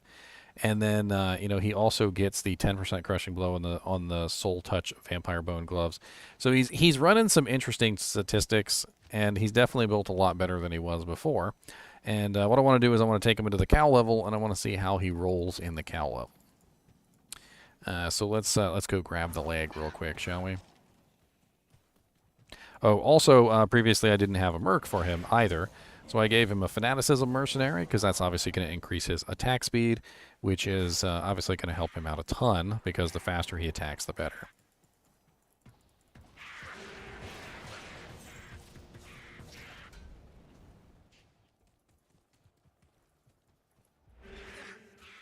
Get in there, Golem, and do your job. What's wrong with you? Oh, and I forgot to say we're testing this on Players 3 right now. We'll bump it up to Players 8 in a little bit. I just want to, you know, kind of like play around with it on Players 3 first, and then we'll go into Players 8 cows next.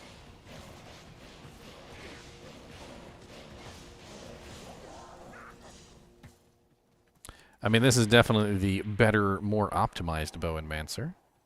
Yes, yes. Ah, there you are, Rakanishu. And he's kind of kicking butt now. Like, he's doing really good. I'm actually kind of impressed with how good he's doing.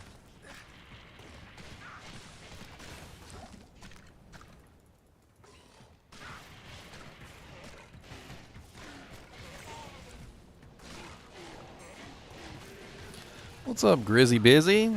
Let's see how good we do against Grizzy Busy. Damage is a little lacking versus Grizz.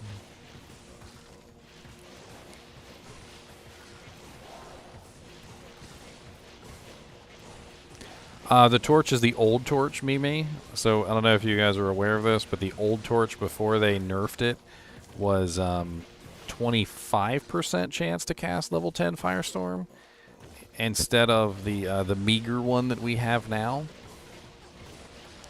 And that's the reason why it procs more often. They nerfed it. I can't remember what patch they nerfed it in, but it was a while back.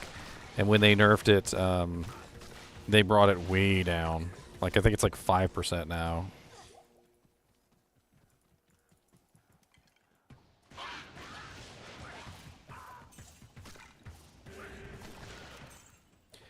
Alright, so we got our leg, and we don't have a scroll of town portal. There's a scroll of town portal. Yay. Alright, let's go test this on the cows. Let's see how we do. Testy, testy, testy, testy, testy, testy, tests. Bink. Bink. This is players 3 that we're testing on right now. Dulay.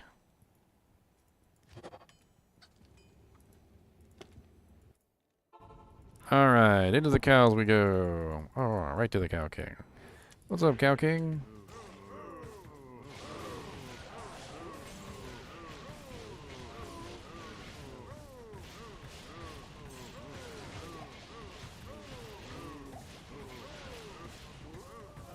Not terrible. Not terrible.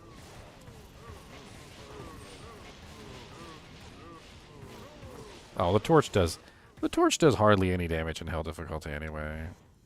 I don't know why anybody would make a big deal out of it. The torch is like not even really that much damage, even by most standards.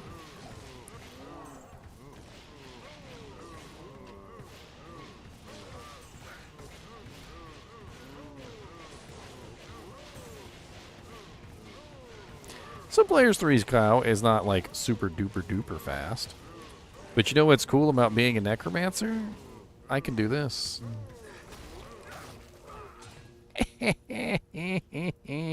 Really?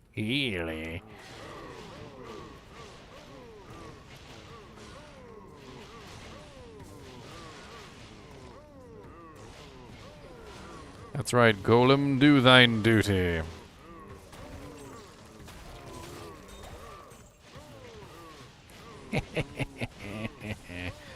This is actually really fun.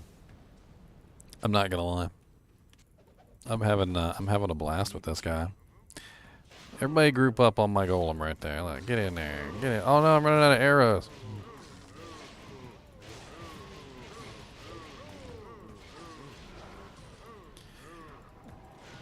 These bone spears just go everywhere too. It's pretty amazing how awesome the bone spears are.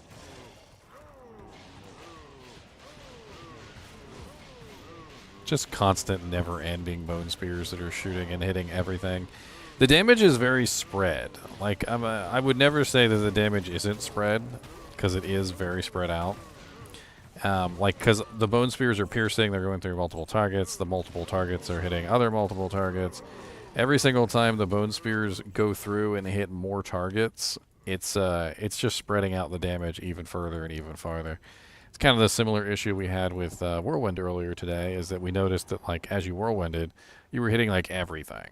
And you weren't really focusing your damage on any one target. So it does kind of make it different. I mean, I could, but because I didn't actually put any points in Bone Spear, I don't actually have the ability to cast. The Bone Spear that I have is only level 9, and it's only 599 to 658 damage. The bone spear that comes out of the actual bow is level 18 bone spear and does a hell of a lot more damage than that level 9 ever would. Even the one that comes out of the armor at level 10 is doing more damage than the one that I could cast. So there's absolutely no reason for me to cast it as opposed to just simply firing the bow.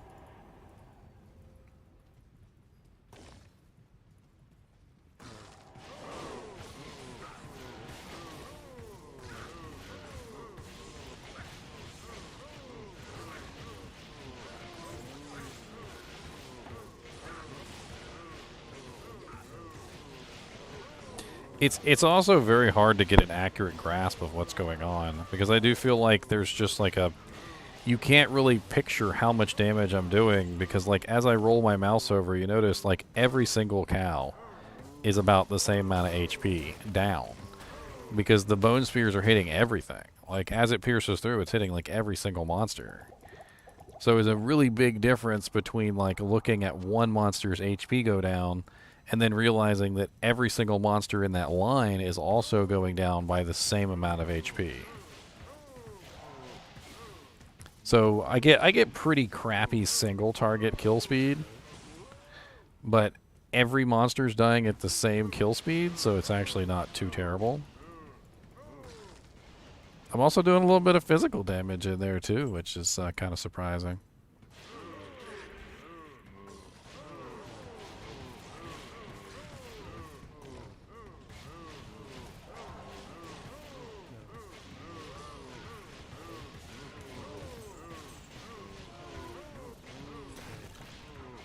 Enchant would help out a lot too. I forgot that the brand bow has the fires explosive arrows or bolts. And if I had somebody to toss me an enchant, or if I gave myself a demon limb or something like that, it would have a pretty big impact on the amount of damage I was putting out. Because the exploding arrows are obviously exploding and piercing just like everything else is exploding and piercing. And I could also be tossing out amp damage, which I'm not doing. Hold on. Which, of course, is not only going to help me, it's also going to help the mercenary.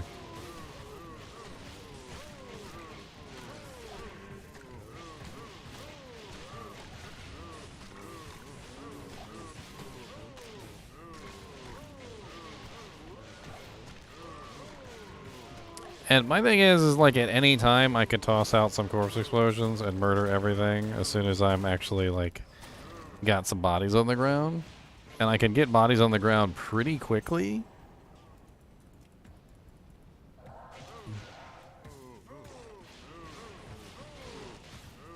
I mean, it really doesn't take me very many shots before at least one cow is dead. And if they stack up like this, they die pretty fast.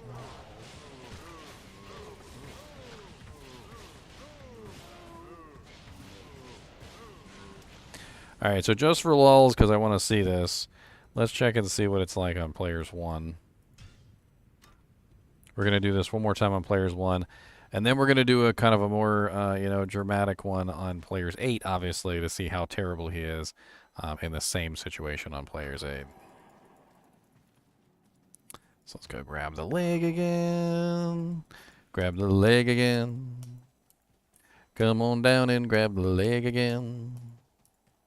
There's a dead kid on the floor over here, and he's got a peg leg for you. It's kind of morbid.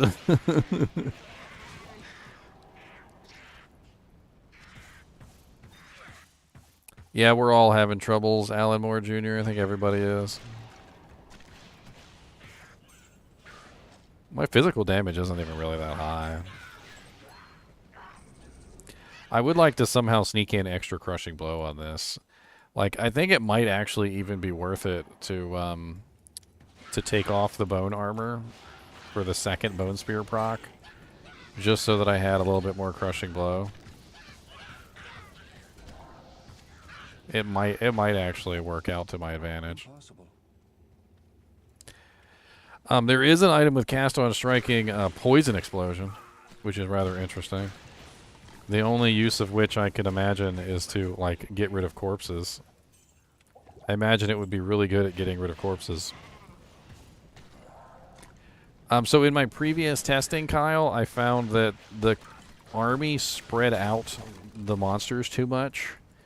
And since all of my damage is basically coming from these small bone spears that are obviously going in a straight line, what I basically found out is the army kind of works against the idea of this build entirely. So if you go with this particular build, you want them kind of clustered up so that the bone spears are hitting everything. And if you have an army, everything spreads out, and it's a lot more difficult to hit those bone spears on target.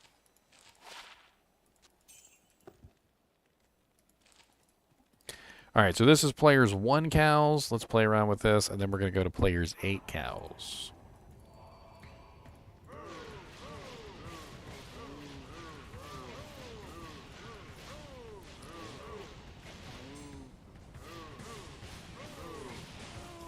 Forgot to cast my golem.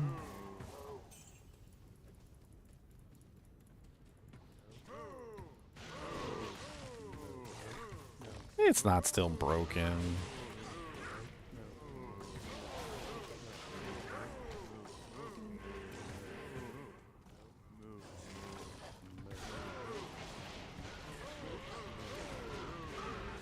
Oh yeah, the other thing that I forgot to mention about this build, which I talked about previously, was that the bone armor recasts itself constantly. So if you guys haven't seen bone armor is a really interesting necromancer armor that basically revolves around the 2 proc effects on it, which is the chance to cast bone armor and the chance to cast bone spear. So I have a 15% chance when I'm struck to just recast level 10 bone armor on myself. Which means that when I get into trouble, a lot of the times you'll just see my bone armor refresh, and it saves my life repeatedly. And it's absolutely amazing for any kind of character that you're trying to build that might be like semi-melee, or you get in there and you fight a little bit more than you probably should.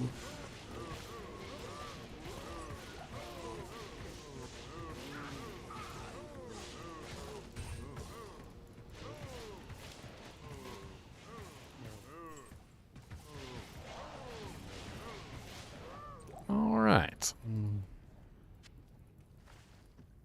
Well, he kind of dominates players 1. I would say without a doubt he's dominating players 1 with no issue whatsoever.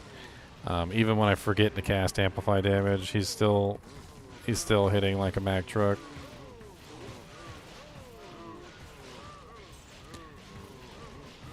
And obviously I'm trying to test him on his merits alone as the Bowenmancer, not the Corpse Explosion Mancer. But he obviously at any time can just cast his Corpse Explosion. Alright, so let's try this one more time on players 8, and then we'll call this a video, shall we? Because I feel like he's definitely succeeding a lot better than he did previously. Alright, so gameplay, players 8.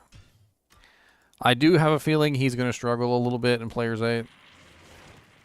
He seems to be close to that threshold where it's like he's just barely doing good enough, and he's not quite there at the level where he can just dominate players 8 cows.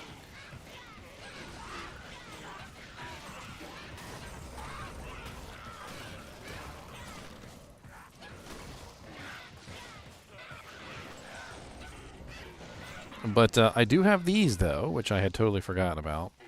So my bone walls are, like, ridiculous. And my bone prison is ridiculous. So let's play around with my bone wall and my bone prison as well. So let me put the bone prison on F5. So, I mean, at any time, if I was getting into trouble, I could always bone prison the monster and demolish them while they're in the bone prison. I just got in, not all that line by the way. You just got in? Have you just been, like, trying over and over again, and then it just, like, sometimes works? Just said, for me, authenticity unrequired, so I'm resetting. No, I've been making test characters, and it just let me in all of a sudden. Your account is unable to post or reply. Until September 23rd, 3021. Think you're gonna be dead by then, buddy? I'm online right now. I can see my characters. 3020. I'm online now. 3021 is a long ways away. That's a long queue. Yeah, I'm online right now. What did he say to get that though? He said he let them know the game was broken. That's a loaded statement. It could mean anything.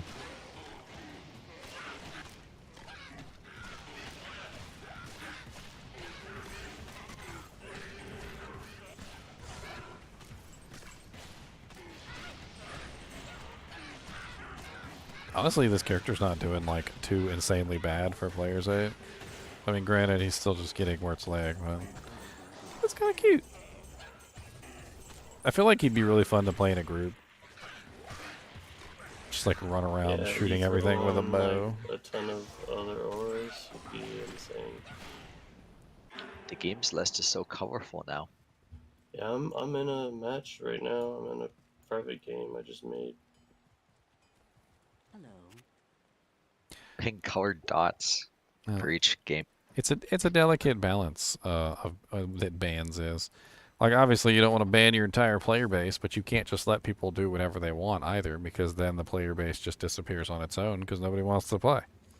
Like, you're literally stuck between a rock and a hard place. Isn't that what happened in the old Diablo 2? Eventually people stopped playing because it was just bots? Most people just played offline because it was the only place that they could control, you know? Like, you're like, hey, you cheating? And be like, no. Or like, I'm pretty sure you're cheating. Like, I think I'm just going to go play by myself.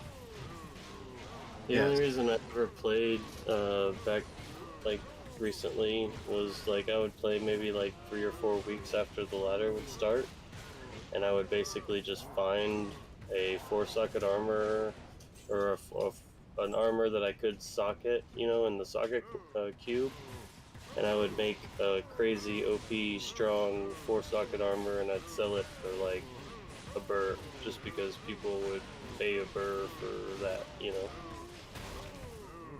Because they had so many bots, and then I'd get like my burr, and then I'd move up from there, and then it was pretty much like a couple weeks, and I'd be fully kitted.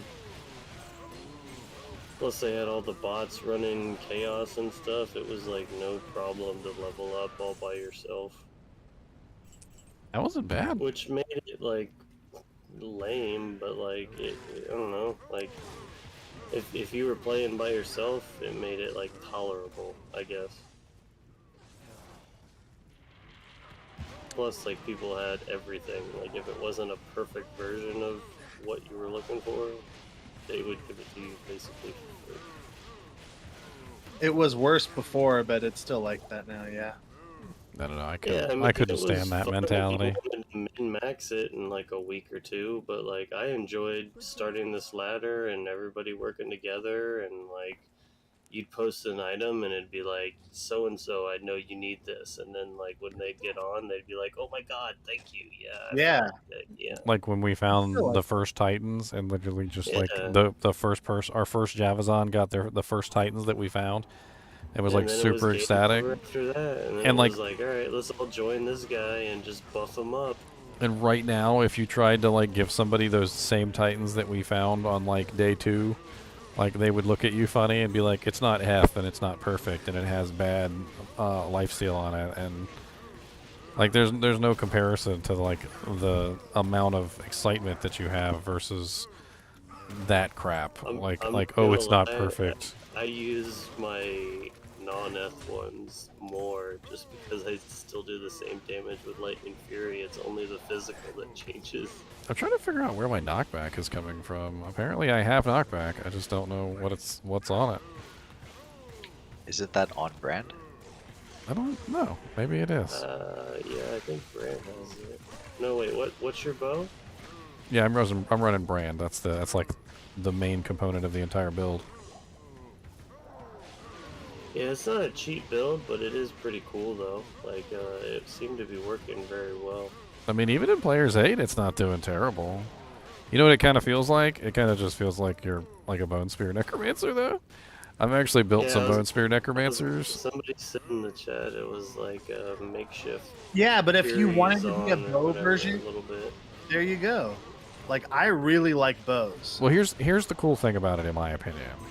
You can add in other chance to cast abilities. So like, you can't chance to cast obviously with a bone spear because it's a spell, but you can chance to cast with a bow. So it's like an interesting way to add chance to cast into your build if you wanted to. Like maybe you could work in like some other chance to cast items. Yeah, you could find like a gold item that's got like teeth or something, like as a, or maybe not teeth. I don't know, Well, that's not even the like we were talking about earlier, there's gloves and or stuff that have static. multi-shot on them. Yeah, that's what I said. That's what I said earlier. It was multi-shot. That'd be sick. Okay, brand bow has knockback on it. Okay, so the knockback is tried, specifically coming from the brand bow. Have you tried brand on a fury druid? Was it funny? It wouldn't do very much damage though without the synergies. That was like the entire idea behind this guy.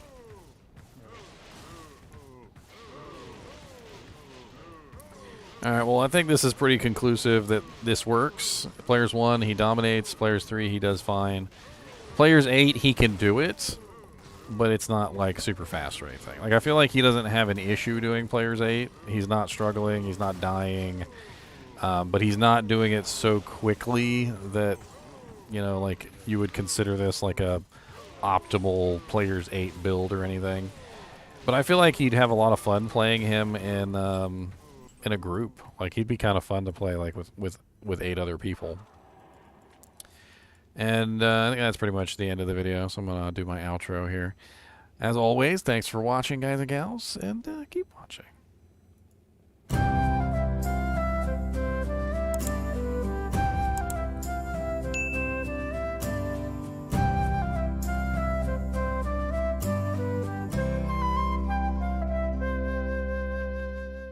And that's the end of that video. But not the end of the stream. Ha ha ha ha. Do you have a online ladder version of that build, or is that offline only? I mean, I haven't even tried to make it online. The previous version didn't work, so they changed a couple things that really made it work, and that's why I wanted to retry it. The addition of the wisdom rune word that gives the additional pierce, I think, is the main component that makes it work now. And then on top of that, That's in addition to the razor tail, right? Yeah, so before I was only capable of 33% pierce, and that's why it was so low. And now I can dish out 66% pierce, which means I get more bone spears like per shot, essentially. Because every single time I fire the bow, I'm getting like anywhere between 1 to 2 per hit, up to, you know, like 10 hits, which could potentially be like 20 bone spears, which multiplies out to some pretty massive damage. But like I said earlier, it's spread out across all the monsters.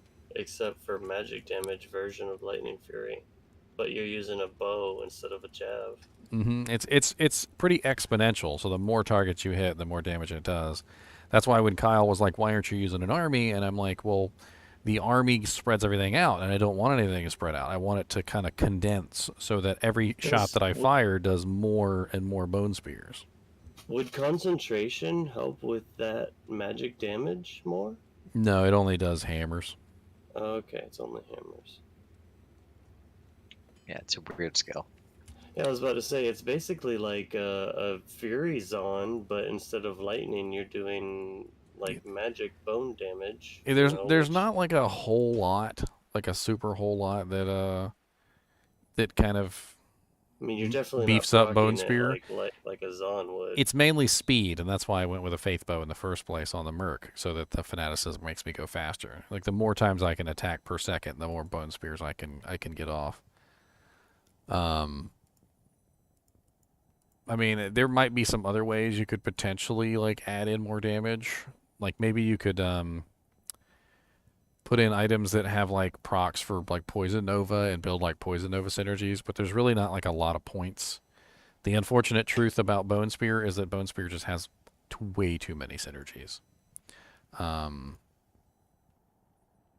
It's like to max out Bone Spear. I think most Bone Spear necromancers don't even max out Bone Spear because it's just way too ridiculous in synergies.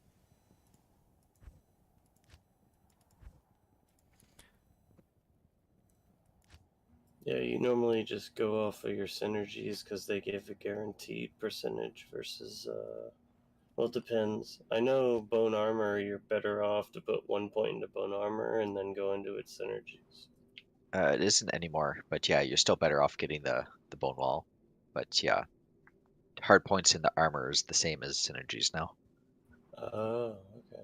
Yeah, If it's But still, it's you're no better off longer putting it into a prison because if bone prison, I could bone prison you for at least a second or two. the reason why you're better off putting it into wall or bone armor is just simply because if you're building bone spear or bone spirit, bone armor and bone wall are synergies for those. Both apply, yeah. But if you're not building bone spear or bone spalt wall and you just want to have bone armor, you can actually just put the points into bone armor directly. Like so it really depends on how you're building your character. Like if you're a poison nova necromancer or a summon necromancer or something and you just want some extra bone armor, then just you can dump some points into bone armor just fine. But but if you're bone spear, off some people, if you're bone spear, definitely don't put points into bone armor though, because you get really good bonuses from the bone wall and the bone prison that you're gonna have to build anyway for the synergy for your bone spear. Yeah, well, you're always better still now. It's just if you wanted to like super buff up bone armor, it's equal now. Like before, it used to be 10 per hard point in armor, and 15 for the synergies. Yeah, that's what I was saying. But if you're using like the bone rune word, which casts bone armor for you, then the level of bone armor doesn't matter, and the synergies matter. So in that case, beefing up bone armor or bone wall and bone prison is definitely the right move, because you want the synergies for the level 10 bone armor to beef it up. And the thing about if you're getting bone spear anyways, you're best putting them into prison because the mana cost goes down. So eventually it goes down to like 1.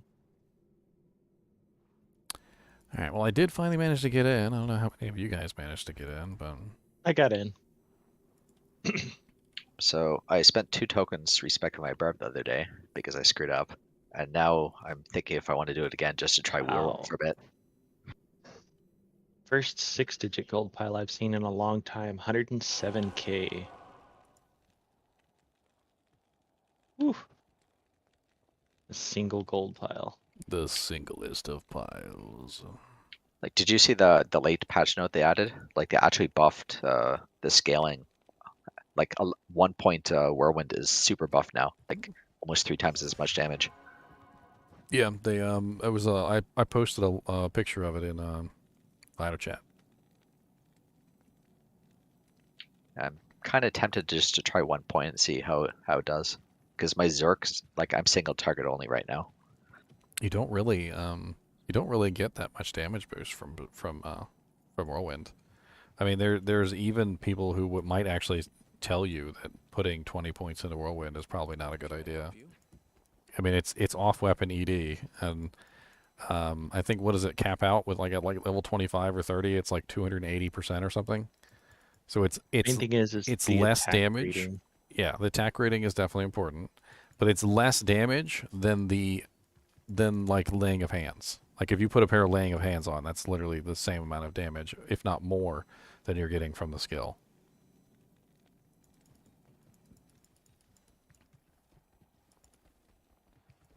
But yeah, I have to spend 3 skill points to get Whirlwind. So I might try it for a little bit. I can actually log into my character.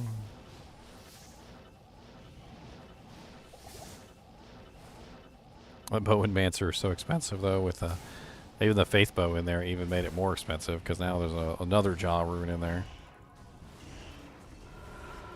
At least the bone armor's not expensive with soul That armor really is like so freaking awesome though. Like it's the same thing with the rain armor that like recasts cyclone armor, and the necromancer's one that recasts bone armor. Like it just, you don't even have to worry about it. Like the monsters start beating you down and literally it just recasts itself for you. half the time it recasts before it even runs out. So like you don't even take any damage, and then it recasts on top of itself. It's pretty sick. Oh, the other thing, apparently slow target like Clay Golem, Decrepify and stuff affects Whirlwind now. So I think Fanaticism does as well. Yeah, I tried it with a dual beasts just for fun, and it did work out fairly nicely with dual beasts. You could obviously tell there was like a huge attack speed increase.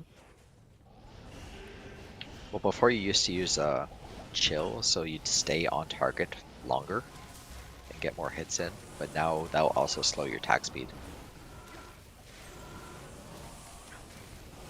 I don't know. What I noticed was the shorter range of the weapon and the faster the weapon. Like, it just really made a huge difference. The two-handed weapons didn't work very well because they were such long-range weapons, and they just ended up like hitting everything and spreading out the damage like really bad. Like even worse than my Bowmancer. Like it was literally to the point where like everything was getting hit and everything was going down by like small amounts of HP, but nothing was dying. And it was really bad with the council because you know, the council heals each other. So it was like impossible to kill anything with the council. Like when I was using the big two-handed weapons, because the monsters, it was spreading out so much, they were all just cross-healing each other and nothing was dying. And then when I switched to the short, like, you know, one-range weapons, like the Flesh Ripper Fang Knives and the Heaven, or the Redeemer Mighty Scepters, I was able to actually take things out. Like I could focus my damage on one target relatively easily and take it out, and then move on to the next target. And it was quick, too. Like, I would just whirlwind into somebody, and because I wasn't hitting anything else but that one target, all of the hits were hitting that one target, and he would just die, and I would just move on to the next one. Actually, this isn't too bad. I only lose 2% find item chance to get Whirlwind. Just 1 point into Whirlwind? Well, I have to get Leap and Leap Attack, too. So three skill points, so I lose 2%. What helmet do you use? Could you theoretically maybe use like a +3 Whirlwind helmet or something? I have Ariats, which I use sometimes, but it's mostly G-Face and IK for Trav.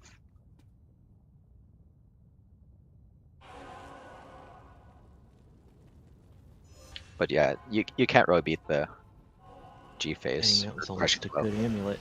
Oh yeah, the crushing blow and the open wounds and the deadly strike seemed imperative for the Whirlwind build now. Because like the Whirlwind is just attacking really fast. It's like it kind of reminds me of like a Zeal Paladin or like a you know, a Fury Druid or something. Like it doesn't really seem to be like anything special. It's just a person who's attacking really, really fast, and you would probably really like to have, you know, some extra you know, effects going on. It's too bad you can't proc anything except for hits blinds target. Well, my DPS set has 84% deadly strike, and then also like 30-some crit percent, so it's probably 92 or so for double damage.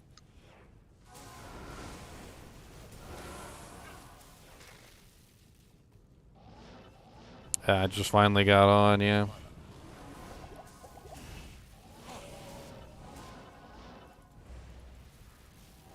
Oh yeah, Whirlwind's still garbage. Yeah. I don't know, I was doing pretty good with it earlier, even in Players 8. No, I mean, compared to Zerk, like, sure, I hit a few more targets, but it's not gonna kill it very quickly. It's even worse if you're using like a two-handed weapon or something like that. It's just terrible. Like I have a two-handed ethereal Breath of the Dying, what is it, Thunder Maul? Yeah, I tested that. terrible. It's the longer range weapons. I was just talking about that. They do awful. You have to use short range weapons. It's just it's not even that. It's more or less that it doesn't attack enough times in comparison to two-handed weapons, because you attack twice as much with two-handed weapons as you do with a two-handed weapon. I don't know. I think it attacked more than enough times. The problem was it was spreading out the damage across everything. Like when I singled out a single monster and I just started attacking just that one monster, I was able to kill the monster relatively quickly with the with like the Breath of the Dying Thunder Maul and the Breath of the Dying like War Pike. The problem was is that when any other monster came into play, it started spreading out the damage like really badly between all the monsters. And as soon as it got back down to like 1 or 2 monsters, it was quick again. But like in my testing, I went all the way up to players 8. And I couldn't kill hardly anything with the two-handed weapons.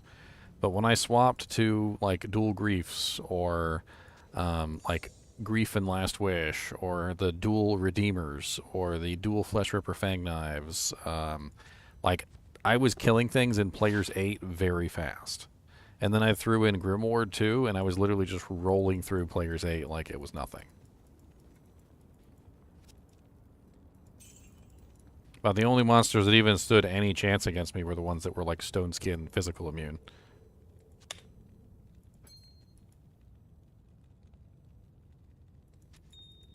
So I put 1 point in Berserk and I killed them. And it worked pretty well too.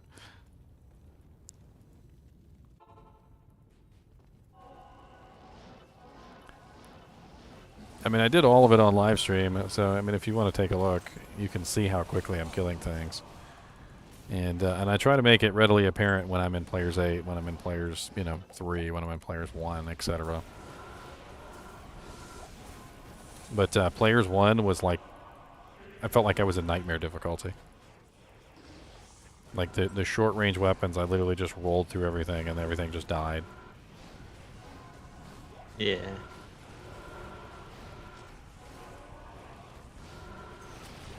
I'm actually kind of curious now if there's a two-handed weapon that has like extremely short range. Because even the griefs, which was weird, like the flesh rippers, in my opinion, out DPS the griefs, because the griefs were range 2 and the flesh rippers are range 1, and they were about the same speed. But I noticed that like as I whirlwinded through stuff, the griefs were just still spreading out their damage too much. Whereas the flesh rippers were just like when you pass something, it was like the only thing you could hit. And so literally as you passed it, it just immediately melted and died.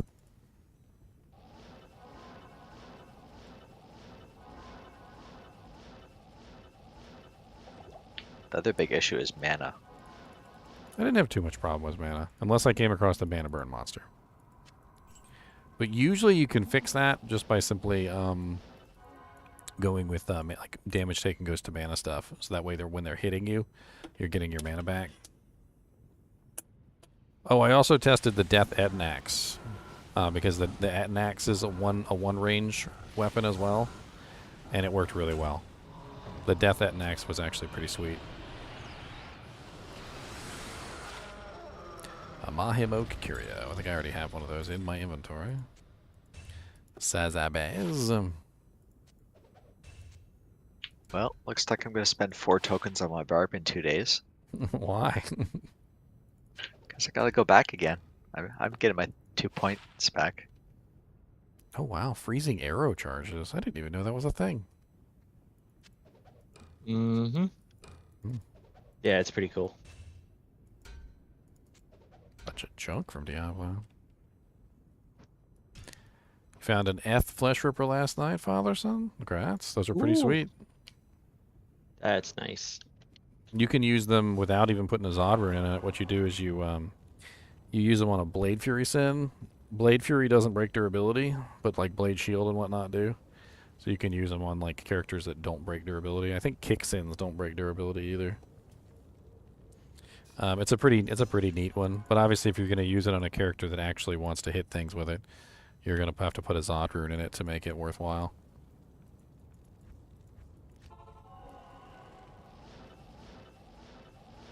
You're getting sympathy from people who've messed up their specs.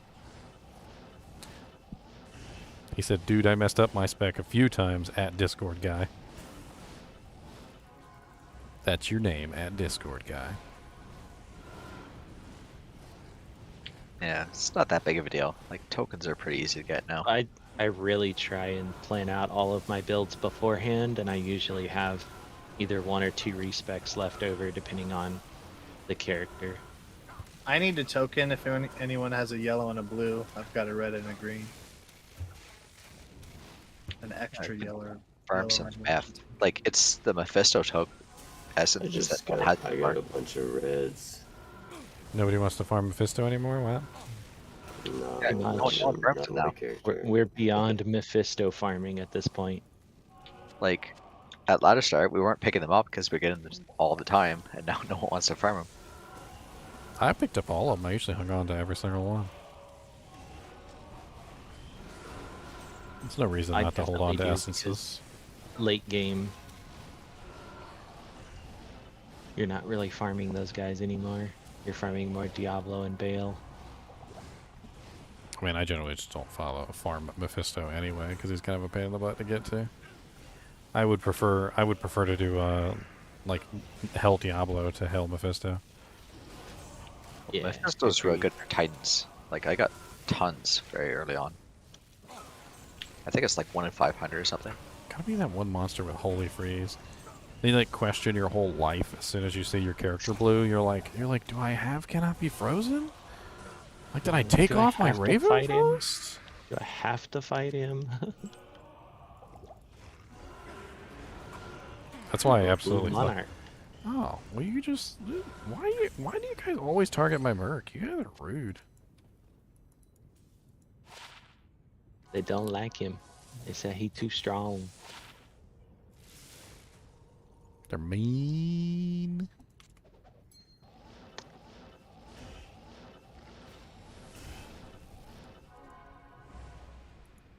Yeah, I think they fixed the issues with the servers because I'm having no issues getting in and out of games. Yeah, it's smooth. What's up, Bolta? What's up, dude? You in here? You wanna come seal pop with me? Oh God! All the I'll take a TP. Infector of souls, don't do it. Hey, look, a full room for Ginger. I will take all Thull runes. Oh, I actually have something to drop for you. You just need to break down and just buy a bunch of Thull runes with like a pull or something. Just buy like 40 Are you kidding me? of them. One day I think I offered somebody a Vex if they'd come in and drop pole runes, and like nobody came in. I must have exhausted all runes in existence.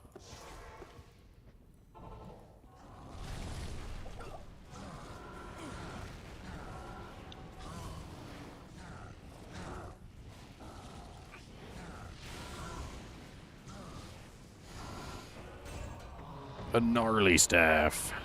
Spire of Lazarus. I just thought I got lucky again. I just found a 30 ED jewel. For a second, I about pooped my pants again. What pants? Don't put your pants anywhere weird. I found that 1540 like 2 weeks ago. Next. 30 ED on a jewel. That's still worth keeping. Somebody probably wants that, huh? Yeah, ruby jewels like I mean, it's a good placeholder. Like if you find some really nice ruby jewels, there's a lot of characters that actually need just ED and not the IAS. Yeah, like when I was building my Blade 30's Fury still pretty Sin, good. I was like burning ED jewels like crazy because that's one of the only ways that you can enhance it. Thull's in town, by the way. That's what my Fury Druid. He doesn't need IAS. he doesn't need IAS at all because he gets it from the skill. True, yeah. Well, I got a 20 and a 30. The 20 is only level 9. 20 plus 20 poison over 2 seconds. That's forget that. But that's crazy that the extra 10 gives it to level 37 requirement. Crafting over the frosty waves. Yeah, I got a bunch of stuff if you want to craft. I don't have very many P emeralds, so I'm just crafting the 2 that I can right now. I have 3 P emeralds right now on me. What is? I literally just tried to gamble an amulet to craft with, and I gambled a +2 druid, 6% lifesteal, 10 strength, 7 life, cold resist 11, 10% damage taken goes to mana, You want this for Bolto? Here, take it. And then I also gambled a +2 pally with 15% magic find on it too, which is also actually kind of nice. Oh, I have another 220 blue necro tiara. If someone needs a 220. I was actually just gonna say I was gonna look for those. I need it for mine. Okay, well I have one. Ready to rock and roll. Cause yeah, I'm I need. in Dest 6 standard password. If you want to come pick it up, it is a hell game. You want this Yeah, I was- amulet, Bolto? Here, take this amulet. Yeah. Here. Yeah, I was gonna. It's a put pretty that sweet in little for- amulet.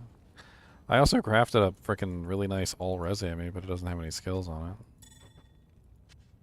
it. 8% block with 20 all-res and 11 dex. It's got min damage on it and some other crazy stuff.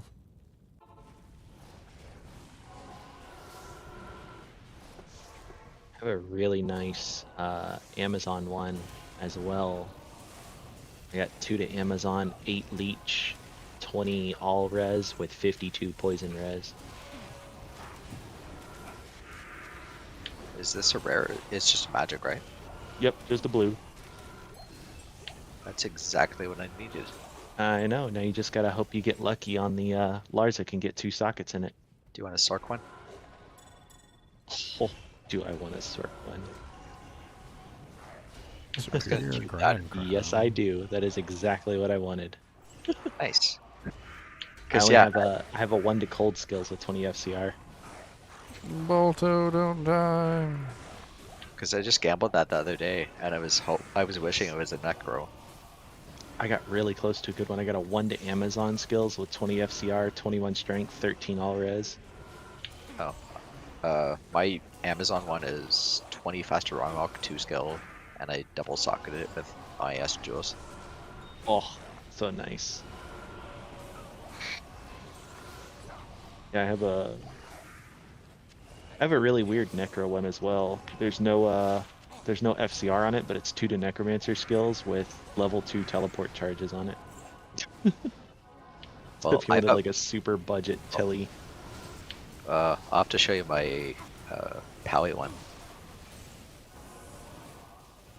You're I had a torn really- between Giant Thresher and Mancatcher. I'm pretty sure Mancatcher is the faster base, and the reason why you choose Mancatcher over the Giant Thresher, if you have a choice, by the way, is the Crushing Blow. So if you're trying to apply Crushing Blow, you want a faster weapon. So when it comes to mercenaries, the Mancatcher, which is the faster base, applies the Crushing Blow quicker than the Giant Thresher does. It also requires less IAS to hit the maximum breakpoint. So if you're trying to hit like the high breakpoint with your Merc, Mancatcher is going to be the better choice. It's the reason why people prefer the Mancatcher now for the Infinity, is because it's faster and it applies Crushing Blow faster, and they don't need as much IAS to hit those same breakpoints.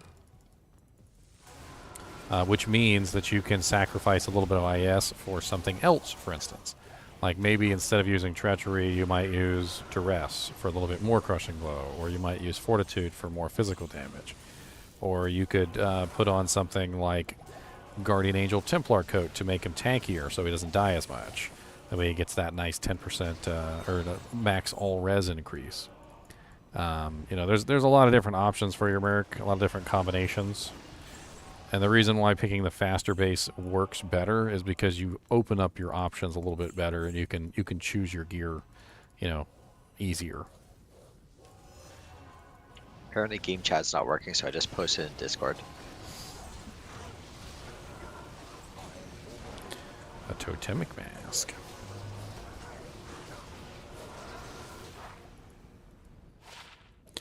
+1 tornado, +2 fissure. Pretty garbo. It is red, however. Actually, it probably looks really cool. There's a 5 faster hit recovery, 13 attack rating, small charm, anyone wants it. Yeah, that's really nice. Where's that? It's right above the first seal on the bottom. Right around where Balto is. Watch out, Bolto, don't die.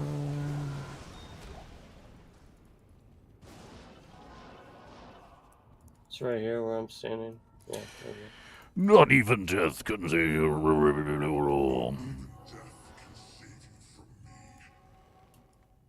Diablo, I'm gonna hit you in 2 or 3 hits and you're dead. You're dead. Burning essence of terror. Somebody wants Doesn't the Amazon actually kill Diablo in the lore? I don't know. I think so. Can we do bail too? Yeah, let's do it. Yeah, I can tell in a minute. Use the pointy end. We can just walk it. No, my barb is super fast, Ellie. I prefer a light jog.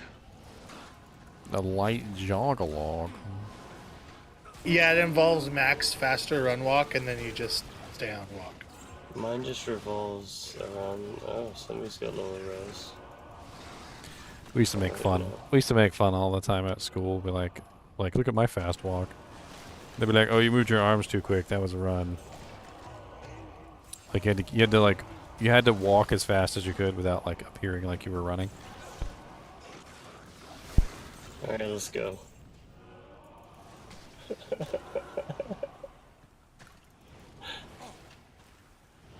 All right. I'll just circle.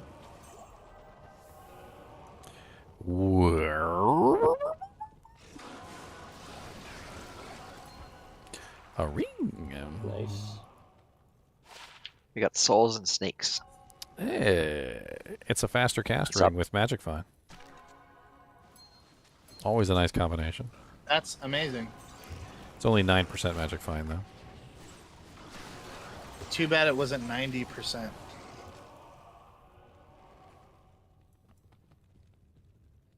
I tried whirlwinding and it desynced every monster around me.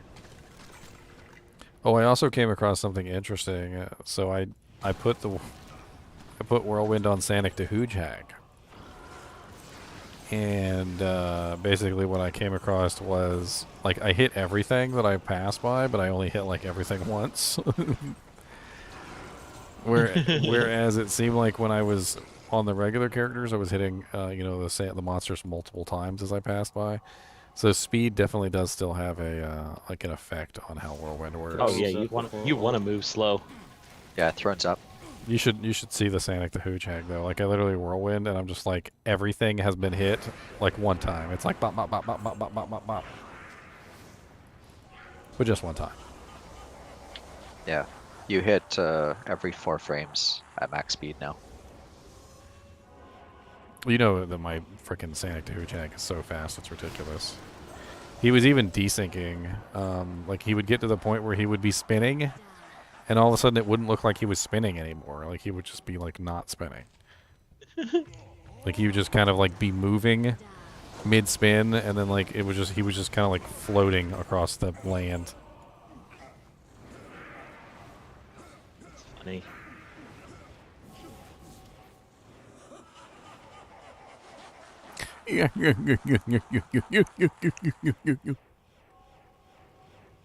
Come on, Bale, hurry up. We ain't got time. Anyone else want to join us for these Chaos Bale loops?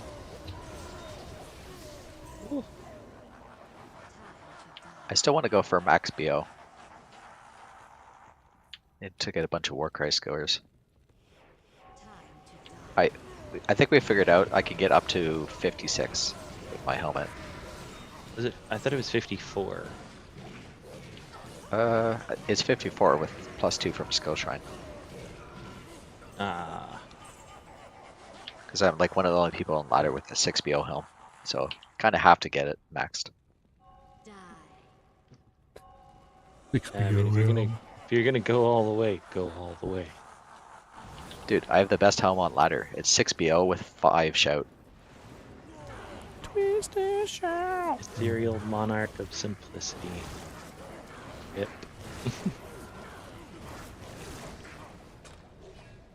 Oh wow, a Crusader's bow.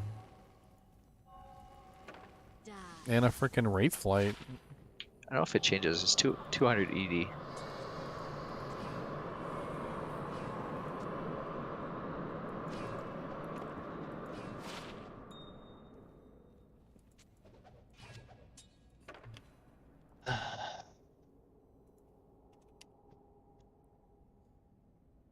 Mr. Nee, you want a wraith flight?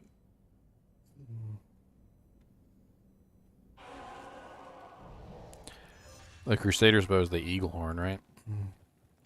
Yeah. It's got ITD on it.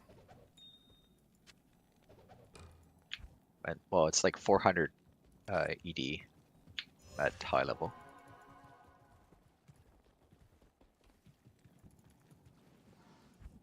Bink.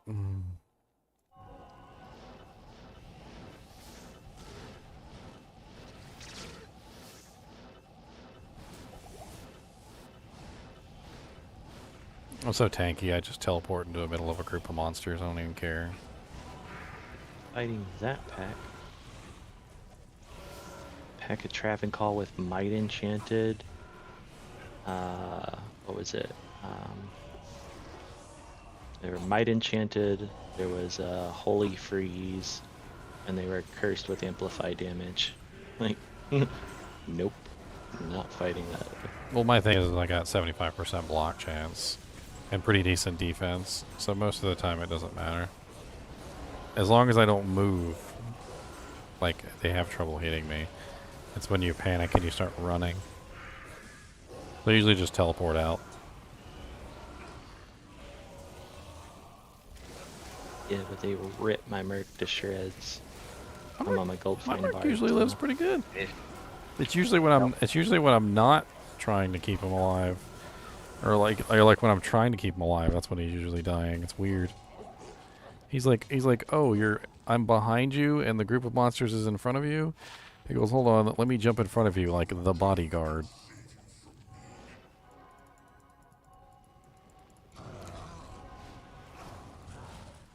He has this weird AI too that's starting to piss me off as he stands behind me. Like directly behind me, and it's very like hellacious, especially when you fight someone like Diablo on a regular basis. Like he's just always behind you. And you know, of course, the lightning inferno that Diablo does, it's like pretty hellacious for just about anybody, unless you're running like max resists and you have good life. Oh, you didn't kill Trav at all. What's up, Ebony Warrior? Ebony Warrior, you are about to die. Ooh, look at all that lightning. Glorious. Yeah, this Trav's a big no.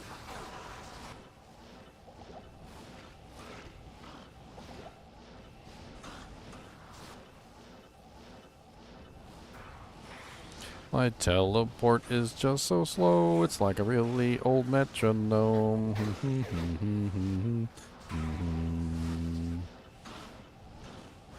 Should've checked by the door, 'cause it was right there. I need some potions. You gonna get yourself a shirt, Flexter? I got some cool shirts up there. I added a Chinchilla shirt on there, too. It's got a picture of Mr. Nimoy on it. It needs a little pile of, like, cookie crumbs underneath of it, though. To make it 100% accurate.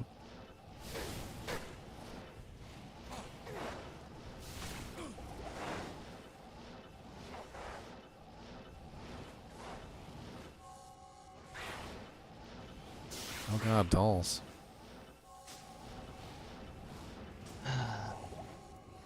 What's up, dolls?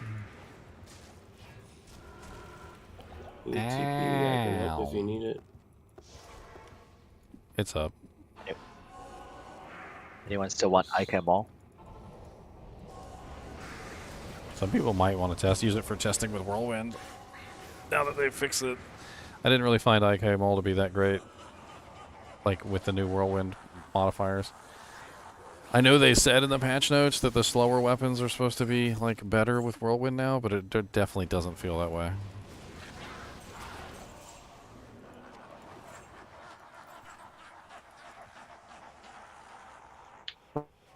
Well, it's just that you are able to get more healths with them, but the larger range means it's split across multiple targets.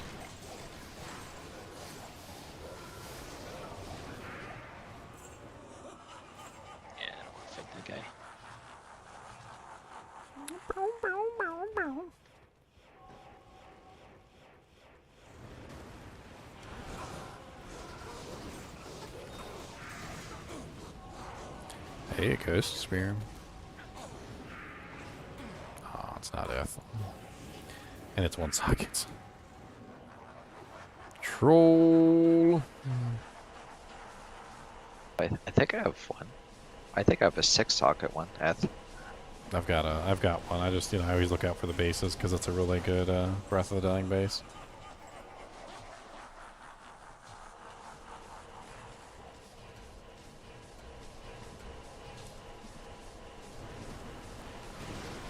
I did make a Breath of the Dying Thunderball. It didn't work out too well. Were you here for the Whirlwind testing, Kyle? If you go back, I'm sure you'll see it. I tested the Breath of the Dying Thunderball.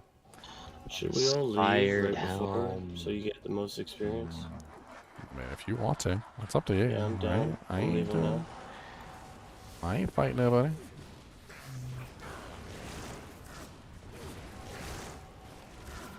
Oh, I got the wrong aura on. I was wondering why he wasn't dying. That'll definitely do it there, down there. You're going to take a wrong aura on there, down. Nice. That's a good find. But you were extremely friggin' blazed, huh? You're always blazed, Kyle.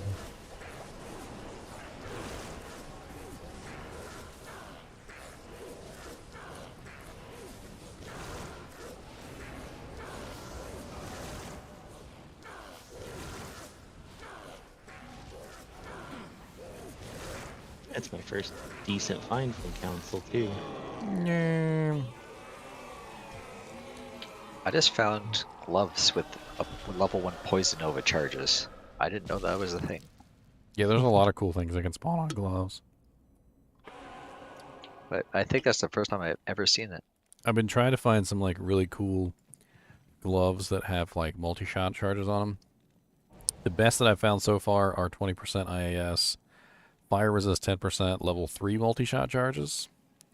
I'd like to get my hands on something a little higher than level 3.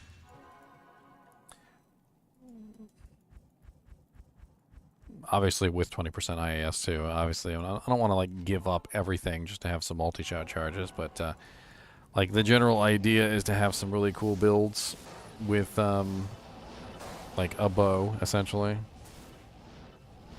so that you have multi-shot that you can spam off every now and then.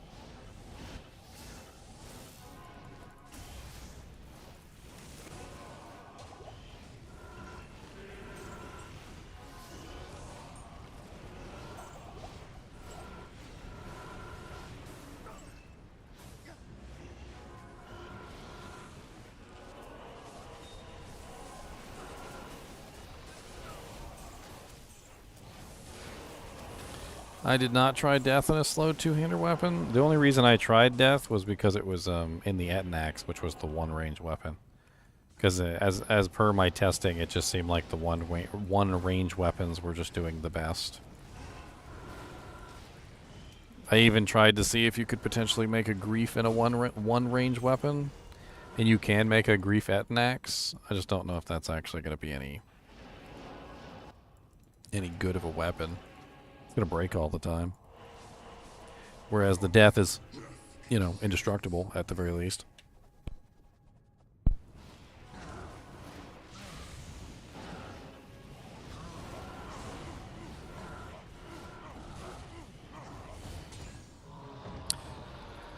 Gladius. War Spear. Another essence.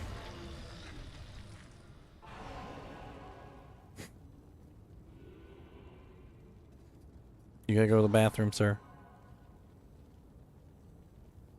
I was talking to you. By the way, Stranger Things starts up on July 1st. Is that Friday? Yeah. Canada Day. And why are they good for Zealers and Frenzy Barbs? It's the same reason why they're now honestly good for the Whirlwind Barbarian, in my opinion. Dolls, watch out. Yeah, I'm just gonna let my merc kill him. He does a pretty good job. Oh, they're all feared anyways. They want group.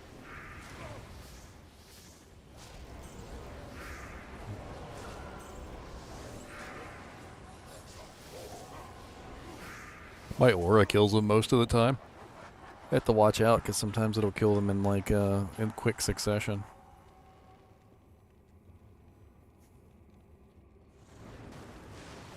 Wherein problems. It's yeah.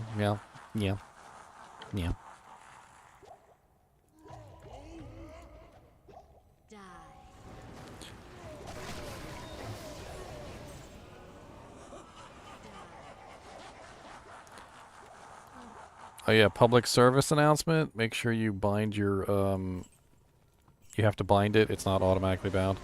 Make sure you bind your open cube button. Your button that now opens the cube. Super freaking epic. You need to bind it though. Don't be jealous of my open cube button.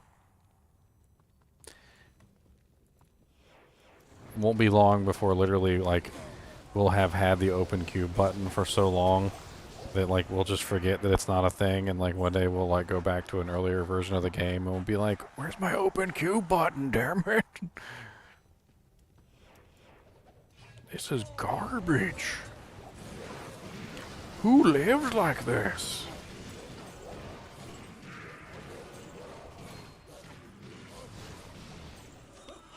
Here we go.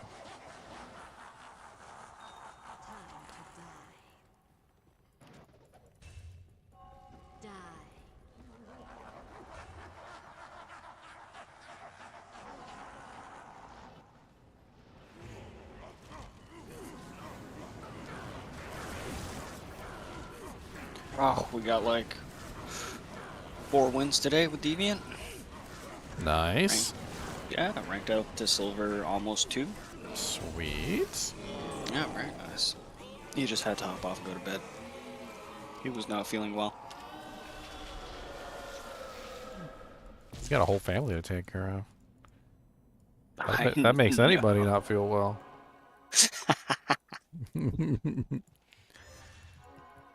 There's this freaking TikTok that was going around for a little while. It had me dying laughing. Like, literally, like the guy walks around the house. He makes sure that everything's done. Like, he takes out the trash. He does like everything he needs to. He asks anybody if they need anything. And then like after he's finished, he goes and he sits down at the computer. And as soon as he sits down at the computer, his wife shows up and goes, "I need help. There's something high up I can't reach." And the kids are like, "It's broken. Fix it." Like literally like his whole life like turns into like Mr. Repairman as soon as he sits down at the computer. Freaking of course. And like just the way that she did it was like freaking hilarious. I was literally dying. She just got it spot on. That's really funny. And that's literally, like, I'm sure Deviant's life at this point. Like, he's got kids, he's got a wife. Like, literally, he probably tries to sit down at the computer, and it's probably instant, you know, like, oh, the remote, we can't find the TV remote. The TV doesn't work. I can't reach the Pop-Tarts on top of the shelf. And then you get back to your computer, and it has mandatory updates for 30 minutes?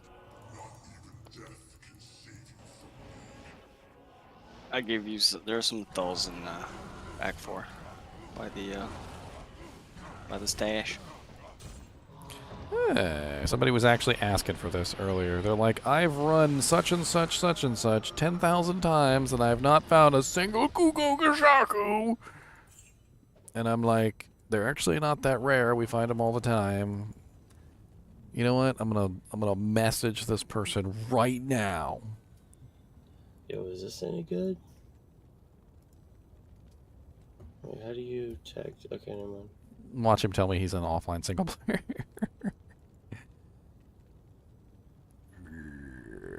That looks good. It's the last piece of his grail that he needs.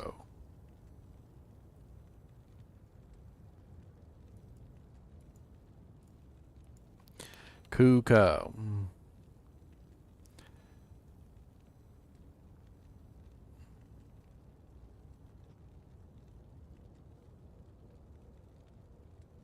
Kuko Makaku? What? Hakuna Matata. Kuko what?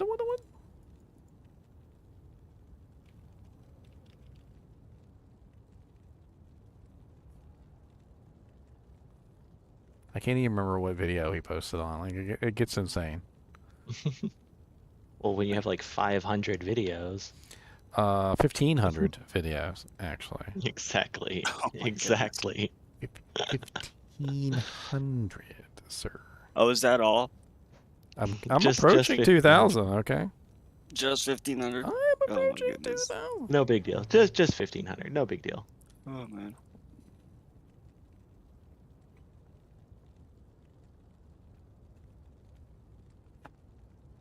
What the hell video did he post on? Like, half the time it's not even, like, relevant to the conversation. It'd be like a video about, like, the butcher's pupil, and somebody's talking about, like, some axe that they can't find, and I'm like... Anyways, waves up if you want to get in the portal. No!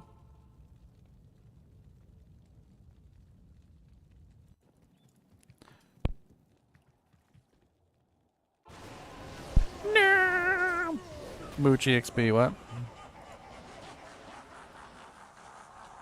I like to mooch it, mooch it.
Into the Wordstone Chamber we go.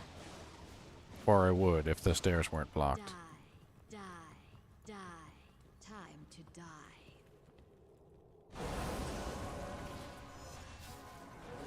Is there a naughty sorceress blocking the stairs again? No, it was a dirty wolf. A dirty wolf. Oh, there's some vampire bones. I'll take those.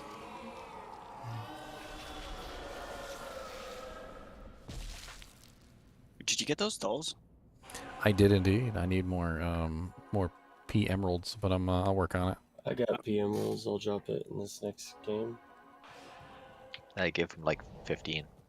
He's gonna need the emeralds for a while. They will indeed. Here, you can Oh, have some. it's Here, have some another dirty- ammies it's another and some dirty- rubies. I know you dirty crafters love those ammies and rubies. Don't even lie, I know you love them. I'll go craft some Need stuff that right now. 220 Sork amulet. Yo, anybody want these 30 and 20 enhanced damage gem or jewels? I actually found a couple of decent ones like I'm never gonna use. Real Gars? Yeah, Real Gars. I knew exactly what the name was before I even saw them. Ruby is actually the highest modifier, and it This one's actually pretty good. If it had like IAS, it'd be ideal for a helmet, but that's still pretty good. There is a fat barbarian blocking the stash, and I swear to God. See, you notice where I'm standing? Like, I'm always behind the stash. You guys need to learn how the behind the stash method. Not the in front of the stash method, you dirty dirties. The real meta is to get a crafted ring with telekinesis charges on it. Yes. I have an amulet for a summon druid that has it, and I also have a tiara with teleport as well, with 2 to summon, 16 all res. These I dropped gloves aren't that. I dropped that faster cast magic fine ring on the ground. By the way, if anybody wants them. What's it? I mean, it's not like too amazing, but it's magic find and faster cast together. Alright, those two items, if somebody wants to be a summon druid, pick those up. They're good. The Blood Eye Amulet and the Armageddon Veil. Do you need Those are gold good for summon gambling? druids. Do you need what? Do you need gold for gambling? I don't technically need it. I mean, I could probably take some. Because I'm almost full again. I did a bit of trap. He won't say no. He I just won't doesn't say no. necessarily need it. I won't, I won't say no. I'm not gonna get on it. Oh, mine's a FCR all res.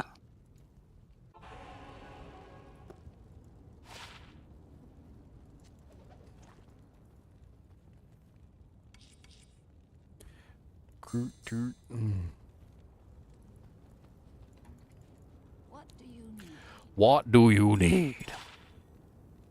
Here we go again, Jamela. Here we go again.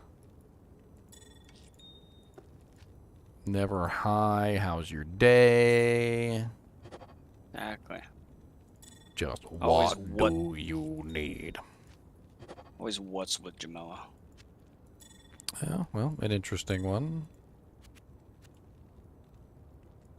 I got a +2 barb, 6% block, all res 6, 36% poison, 5% lifesteal. It's kind of an interesting Barbie amulets. I don't think he's listening, Fatty. What am I? His What? chat's busted. I don't see anything except for Diablo up. Oh. Oh, spiritual grand charm. That I can't click on for some reason. It's got 27 life on it as well.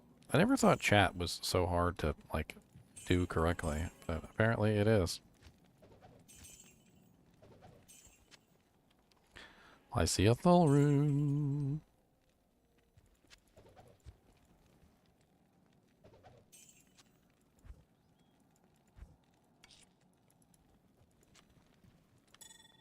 Oh, God. Oh, I got a decent ring.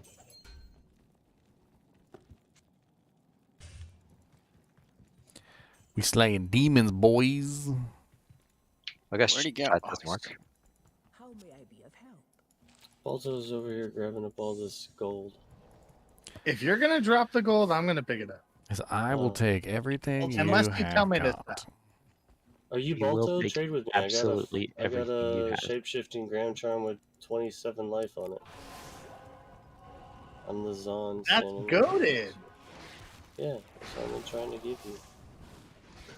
Where Let me are make you? room. Yeah. Okay, I have room for a Gram Charm now. What a goated charm.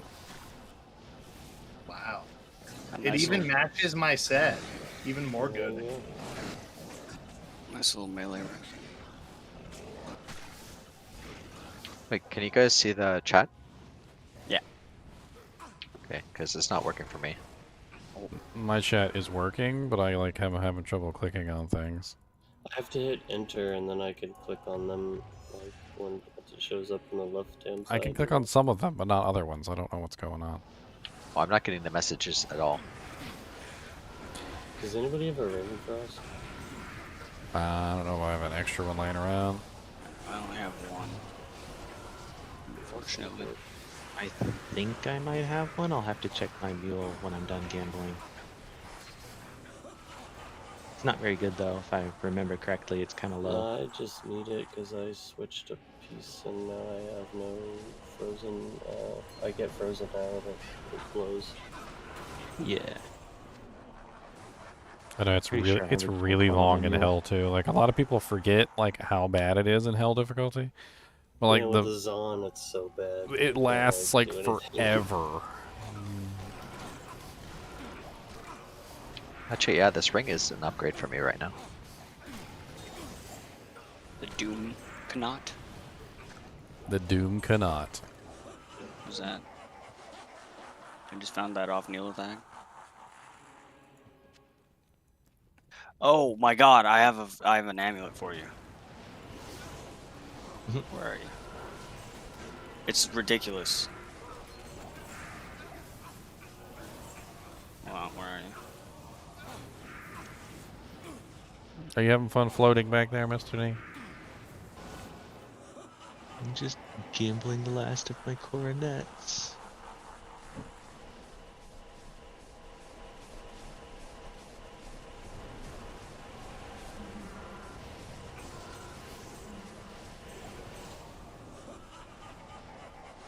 Come on, coronets. Wait, take a look at this. Chaos Gorget. Ginger. Yeah. Chaos Gorget. Yes. Oh wow, 2 combat skills with faster cast and increased blocking. No resistances, but it does have faster cast and blocking. It was kind of sexy. I mean, I don't need defensive, and I don't need offensive, so it might actually work. It's not +2 all, but it might help while you're telling around. Yeah, some gore feats.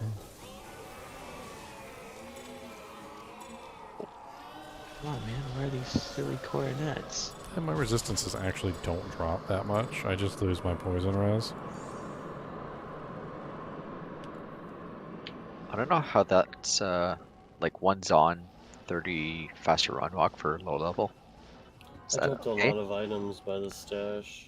What is that? There's How like much? some decent stuff there. What is like the minimum like FCR breakpoint per a paladin? Like 25 is one of the best. Something like that. It looks like 22% is 1, 2, 3, 4 frames better. So just 22% is like massive. Also 32%, which is 1 more frame up, but Yeah, I'm it'd seeing be pretty. 18. It'd be pretty easy to hit 22.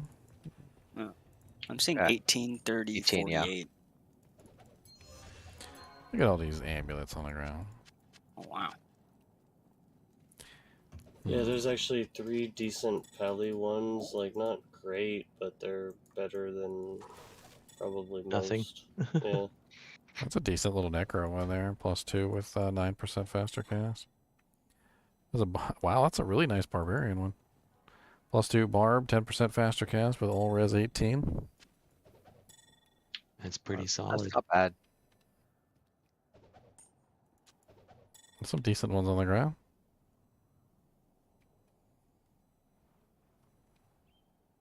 Might take that for backup if I ever want to go 20 faster cast rate. Actually, I don't know what I need for that.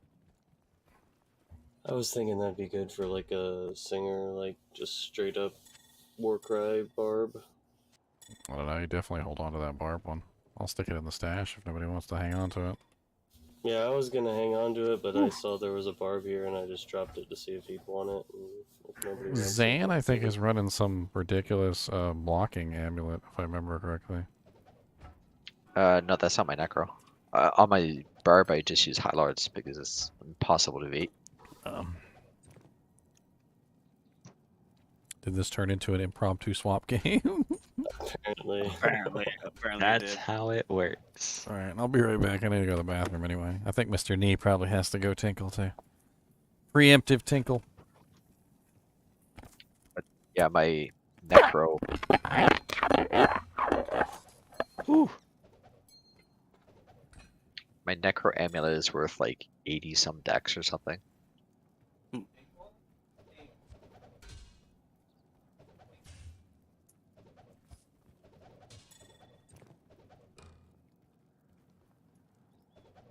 Ooh, a math bow.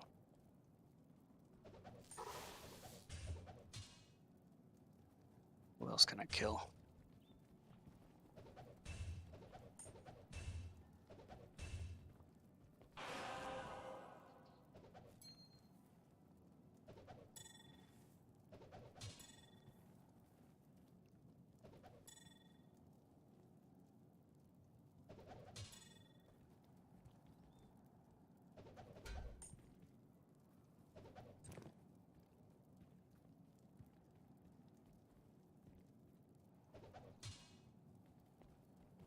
Oh, bishy bosh.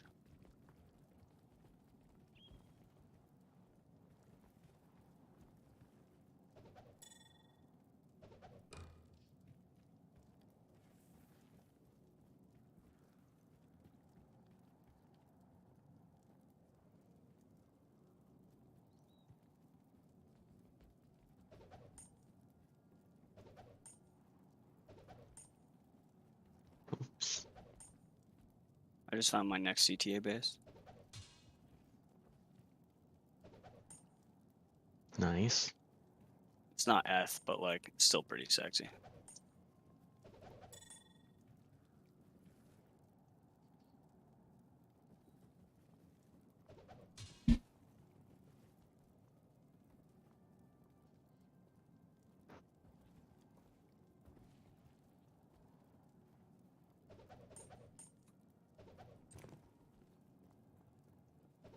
You do your charm ID destination?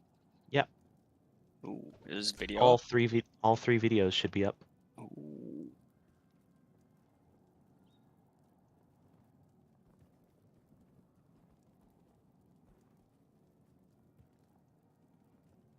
Don't get too excited when watching it.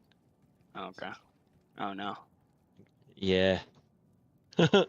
Sadness.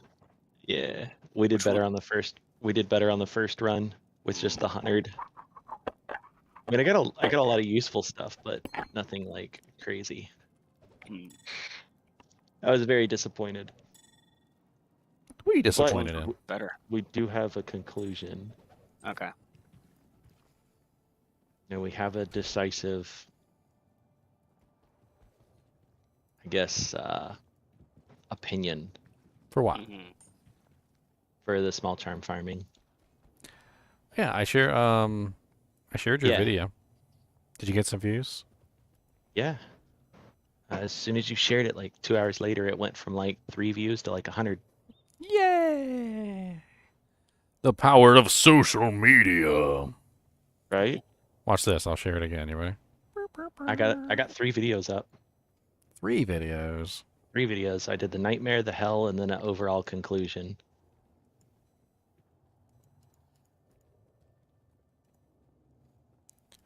Yeah, I'm at 13,200 subscribers. Yeah.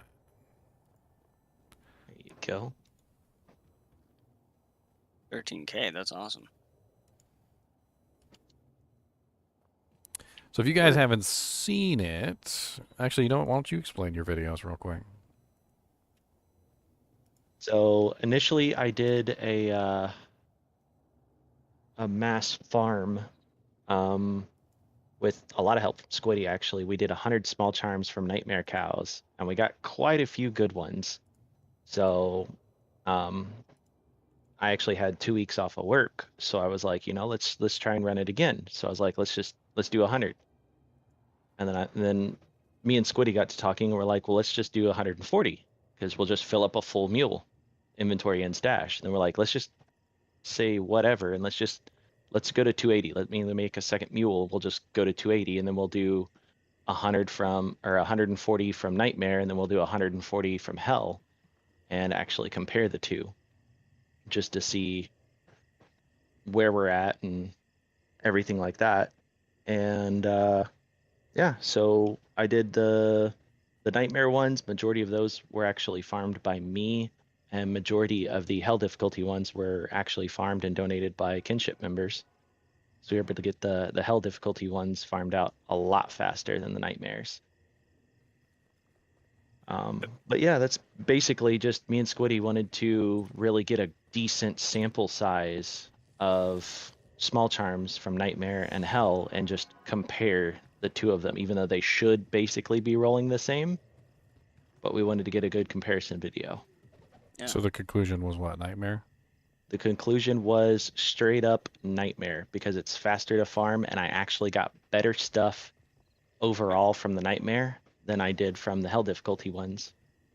That's what I figured. Yep. And I can walk around with the Oridin and just one-tick cows and nightmare all day long. It didn't take. Yeah, nightmare is going to be very long at insanely all. faster. I mean, that's literally the same thing I was arguing when it came to normal Diablo versus nightmare and Dariel. Like, normal Diablo is ridiculously easy to farm. You know exactly where he is. Like, any character, like especially an Oridin, could literally just walk around and murder everything without even trying. Whereas you have to actually find Pretty much what Dariel. happened. You know? The hardest thing was that it was to get them all. I did most of it on P1. I wasn't making actual public games, and it took about 250 runs to get 140 small charms. So it is a lot. And since it's nightmare versus hell, you don't get like the big high rune drops and stuff like that. Like when I was farming the last of them out in hell, I actually had a bird drop in cows. Yeah. Which was amazing, you know. That was worth more than all of the charms that I actually found, probably put together. Well, I'd say if you want to do hell charms though, you need a Trav Barb. Like you get them so quickly. You know, another question is normal difficulty. So I've actually found all res 5s, like, with other stats from, like, a normal difficulty. Just literally, like, doing normal bail runs and stuff, and literally I'll pick up a small charm. I didn't even get any all reses. And I've literally found all res 5s, like, from normal. And it's weird how low some of the modifiers can be. That's a nice one, Zan. The big modifiers. I have like 4 or 5 of them. Life and all res. But I mean, it's like, if you can farm them that quickly, it doesn't really matter. Yeah. There's a 3 all on the stairs if anyone wants it. Oh, this is almost close. Take that for my Uber sin. And that was a really close helmet. 2 to paladin skills, 8% mana stolen per hit, 32 to life, 4 to replenish life, and 17 all res on a coronet. So close to being really good. The gold wrap here is 79% if anyone needs it for Barb. I'm running wealth. Oh, I should put my gold. Where is my gold wrap? Oh, it's the belt. Where is it? I would take that. Gold wrap. My gold wrap is 76%, which is fine. Oh, there it is. I still have like 2,500 gold find on this character. What's my verdict on the patch? It's a good patch. It's a good patch. A lot of nice little things got added. It's not like a big giant patch, but they don't all have to be big giant patches. Like, it doesn't have to be a big monster swathing patch. Like, they can change things a little at a time. They can make a patch like the patch of the druid and like have fun playing around with druid stuff, or they could do like a patch of the Act 3 merc and start messing with the Act 3 merc's abilities. Like, and that's kind of what they did. They were like, this is the patch of the Whirlwind. Because other than Whirlwind, they didn't really change a whole lot. But they did add some really nice quality of life features, which was cool. What a nice 3-socket superior phase blade. Yeah. Sexy. And a superior Nth dimensional blade for I guess everybody's grabbed everything that they need. you know. I'm gonna open this up to the stream, I guess. Did we actually kill anything in this game? I think we did. I'm pretty sure everything died, yeah. Let me check to see if I have that Raven Frost real quick. Dwarf Star. It's a bathroom. Carrion Wind. No, I don't have an extra one. I thought I had an extra one, but I got Carrion Wind and Dwarf Star.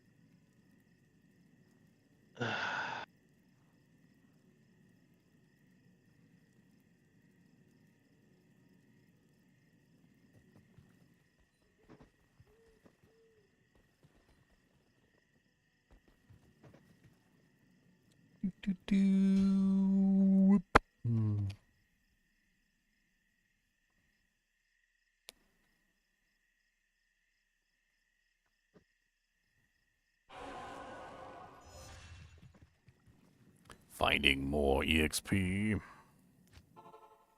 I'm almost at 4 bars.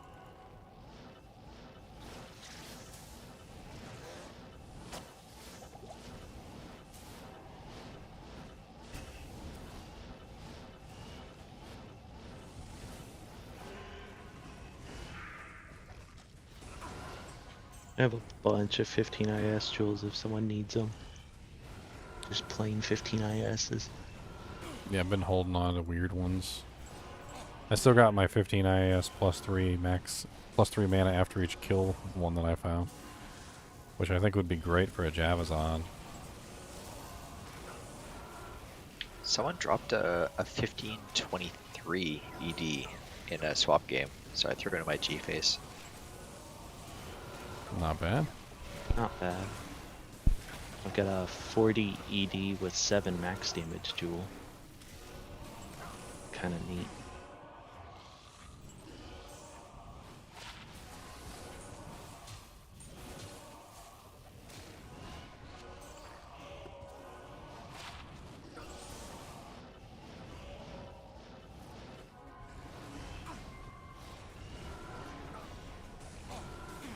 Lower resistance, it hurts so bad. Lower resistance, oh no.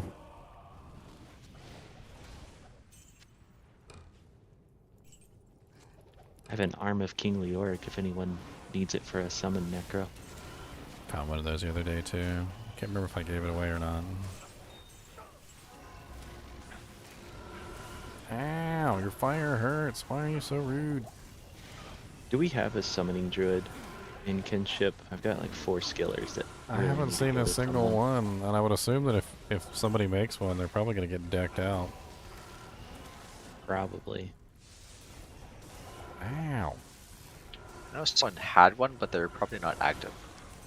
We had somebody who was running some wolves as part of his build, but I think I offered him a summoning skiller, and he said he wasn't running summoning.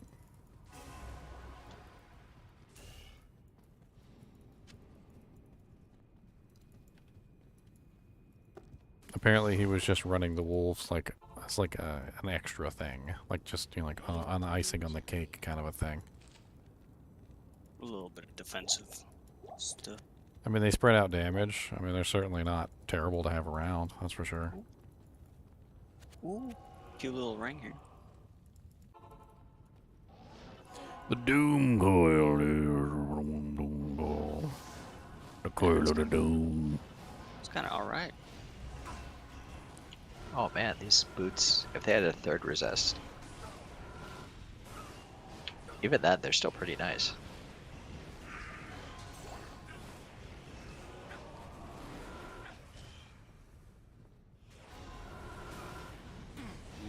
They had a 3rd resistance.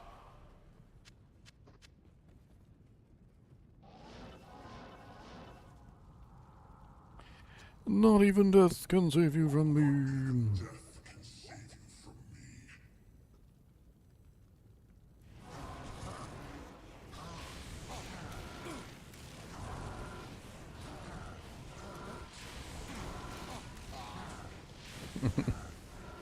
Positioned himself right behind me. Yet again.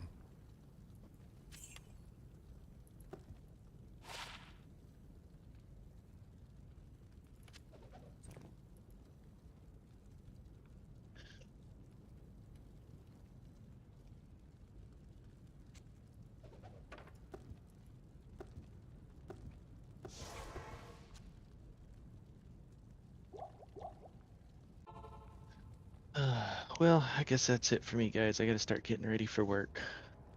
No work for me tomorrow. Yeah. Well, yesterday was my first day back, or last night was my first night back. Oh yeah.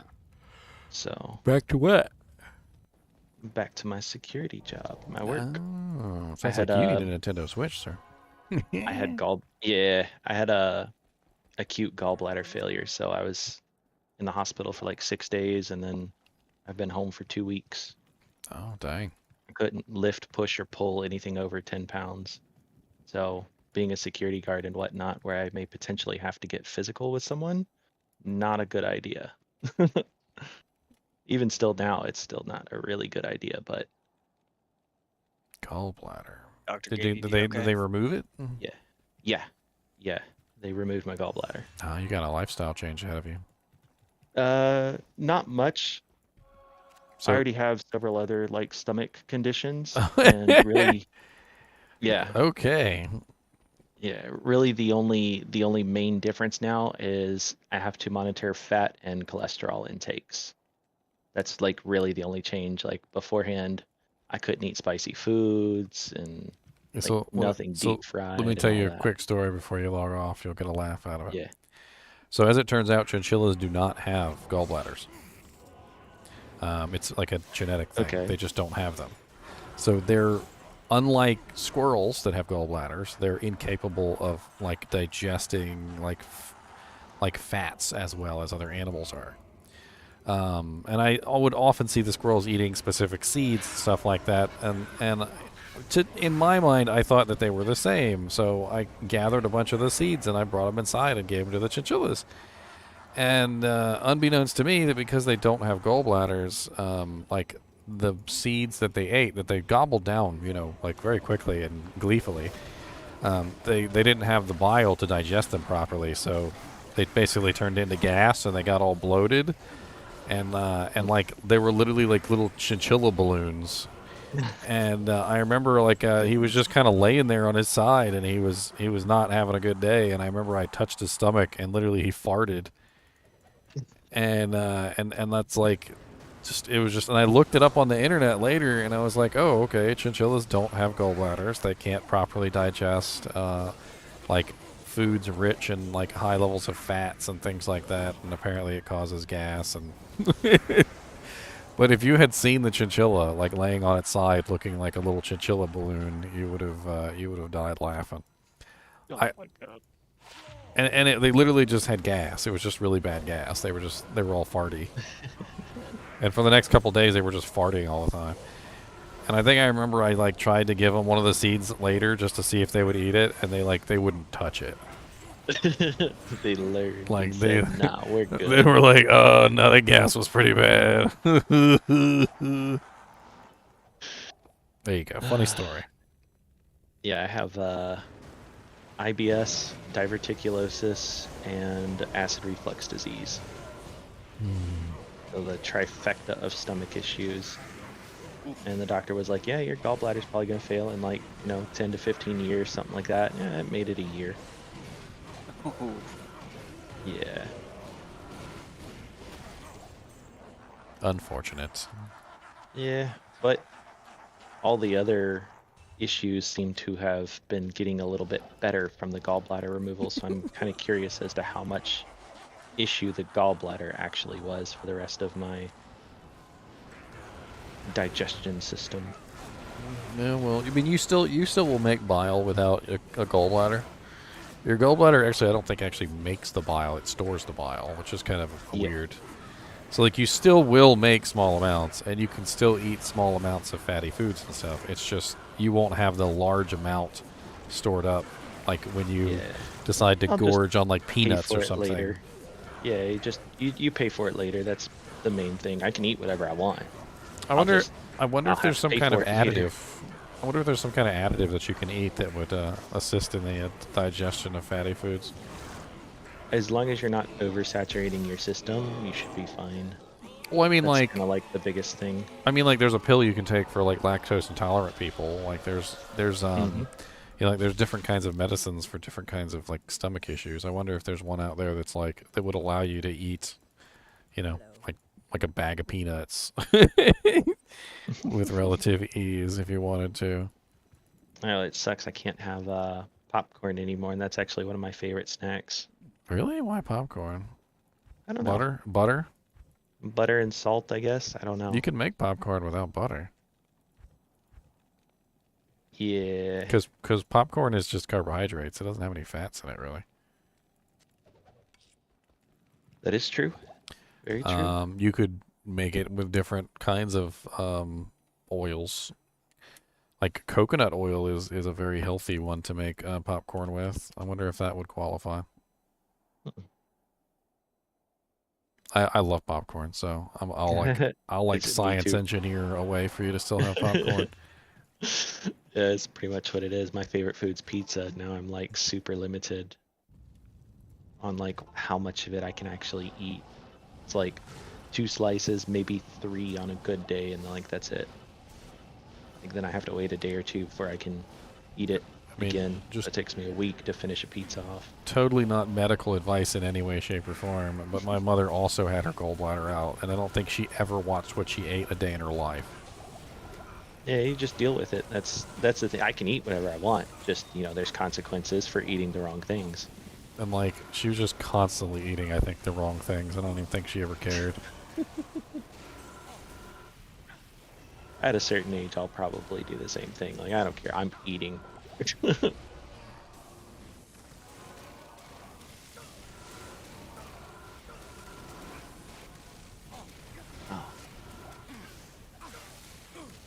Trustworthy said the chinchilla fart bowls. Alright, guys, y'all have a good night. I'm out.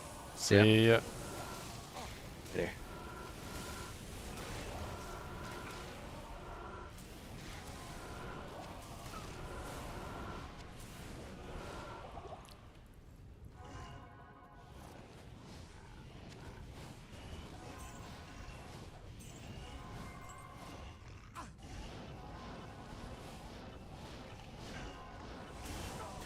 Ow.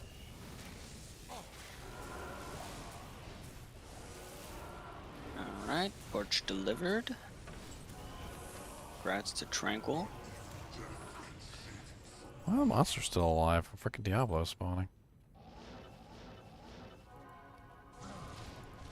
Is there monsters alive? Yeah, I was up there fighting him. And literally, while I was fighting him, he said, "Not even death can save you from me," and I'm like, still fighting monsters up there. Wow, those are terrible drops.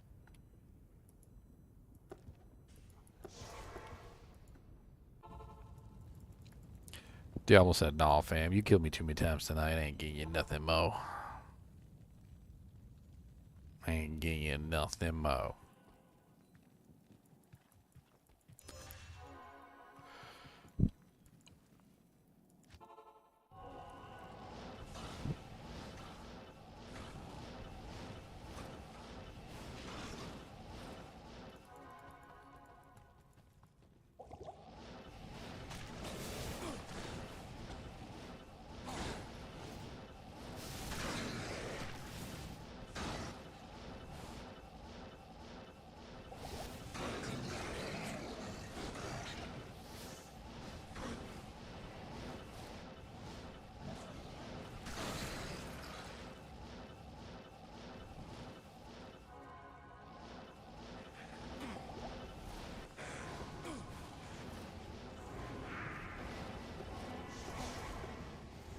I got here first.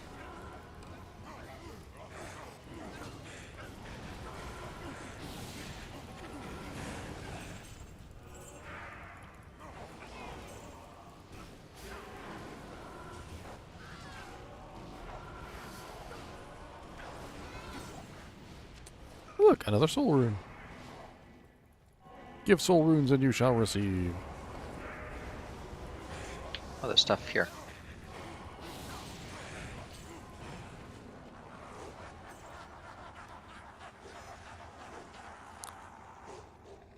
I should take that because I make a lot of blood rings.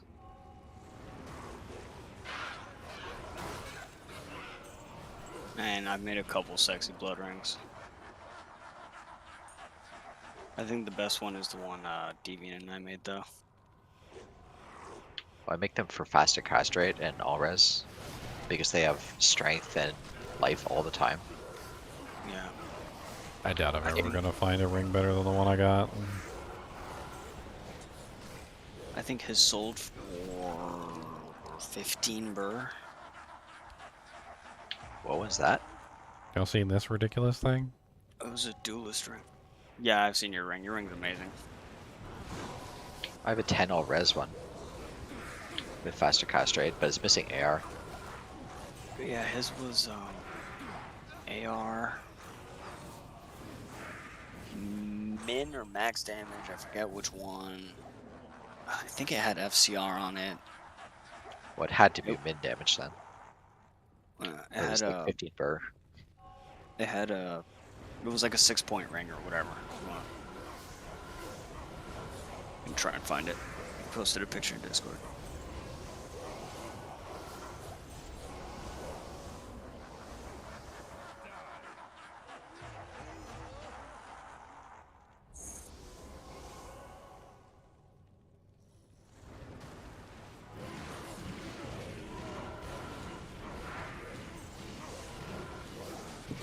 There's this one guy who comments on my videos like he's my secretary and he's making notes. Like he literally just like continually makes comments like the entire video long. Like sometimes up to like 4 or 5 comments in like one video with like timestamps, and he's like, and makes like notes on everything that I'm saying. That's funny.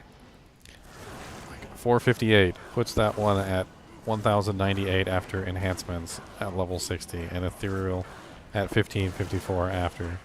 My apology, I forgot offhand, +1, 609. You're talking about online with multiple characters, 100%, and mercs with 50%, and all other 50s at player 8 plus 600% at run through, please note. He's more like a courtroom scribe. Like, I literally, like, half the time he literally will make a comment about something that I literally say, like, 3 seconds later, and it's hilarious, and then he literally makes another comment and goes, oh, you said that. Disregard previous comment.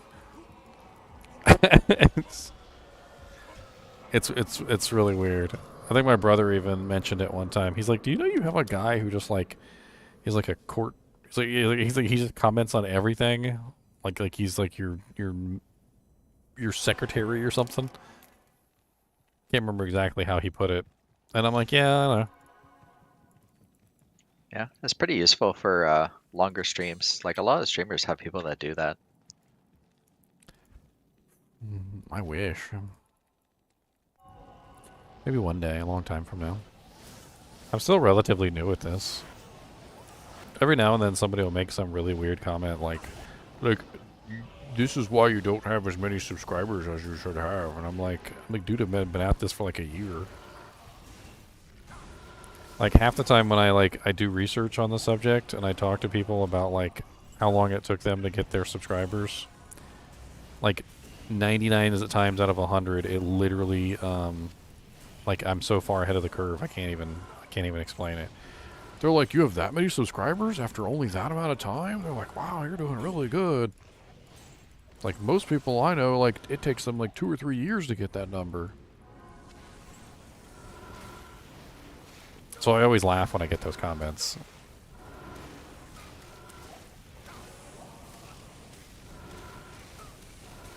And then my account, the account that I actually made the YouTube channel with is a really old account.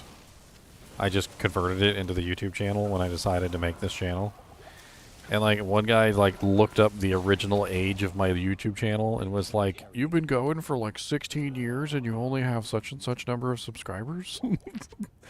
That's pathetic." And I was like,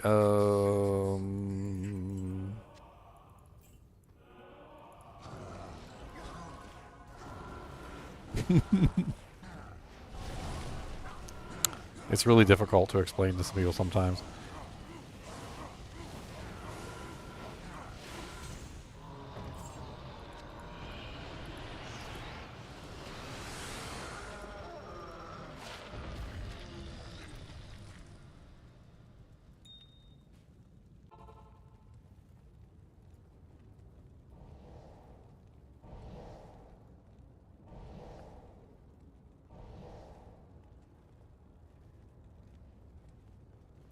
Was it the latest one I got, which was literally like 5 hours ago, was you would have more subs if you didn't literally repeat yourself over and over, and also might try too hard not to make stupid noises and dumb ways of speaking every minute or less.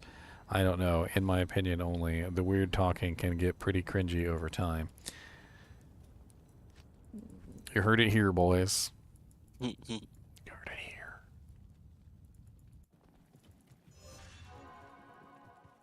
Some people just want you to have no personality. That's what I've found out. Thrones up. Personality.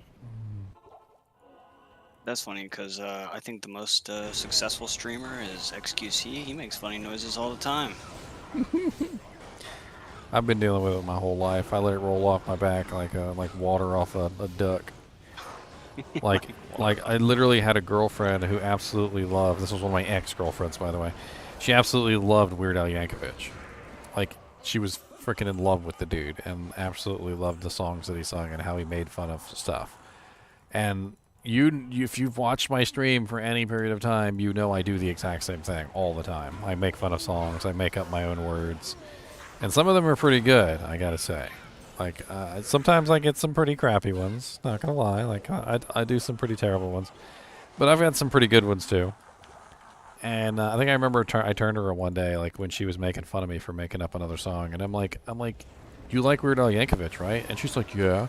And I'm like, and he makes up words to songs all the time and changes the lyrics all the time, right? And she's like, yeah. I was like, I'm literally doing the same thing. I was like, there is no difference between what I'm doing and what he does. Except he makes money at it. Which now I'm making money at it too, though, so. Haha. Sudden reversal.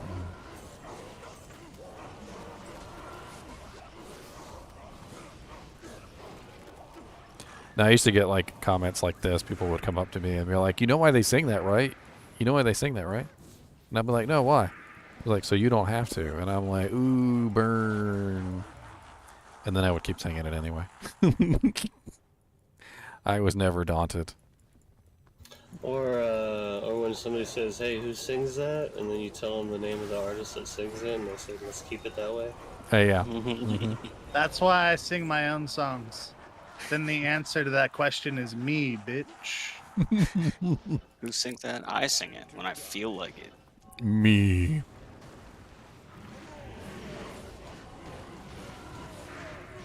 I've been I've started to realize that you can't listen to everybody's opinion. Some people are just mean and some people are just nasty, and I swear there's people in this world who want nothing more than to just ruin the happiness that you have. Like, they couldn't care less that you exist on this plane as a person, but the moment that they see a smile on your face, they want to remove it. Like, if you're whistling, if you're singing, if you're generally showing that you're having a good time or you're happy, like, it's like they want you to be miserable, just like they are. And all those people damaged. And what you've got to remember is that it doesn't matter. Like, don't let those people, like, make you miserable just like they are. Because for every number of people that I've come across that's like that literally wants to make you miserable because they're miserable, there's another handful of people that are, like, fun and easygoing and laugh at your jokes. Fatty, I have quite the pack here for you.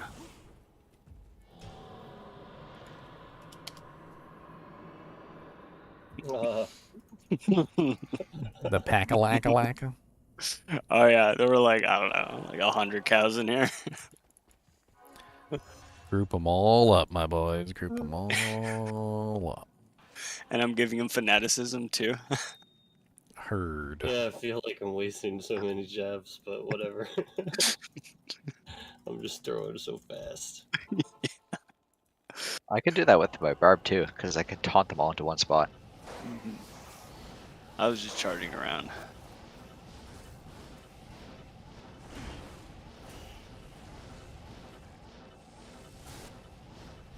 I hopped on the paladin to show off my nice crafted rings.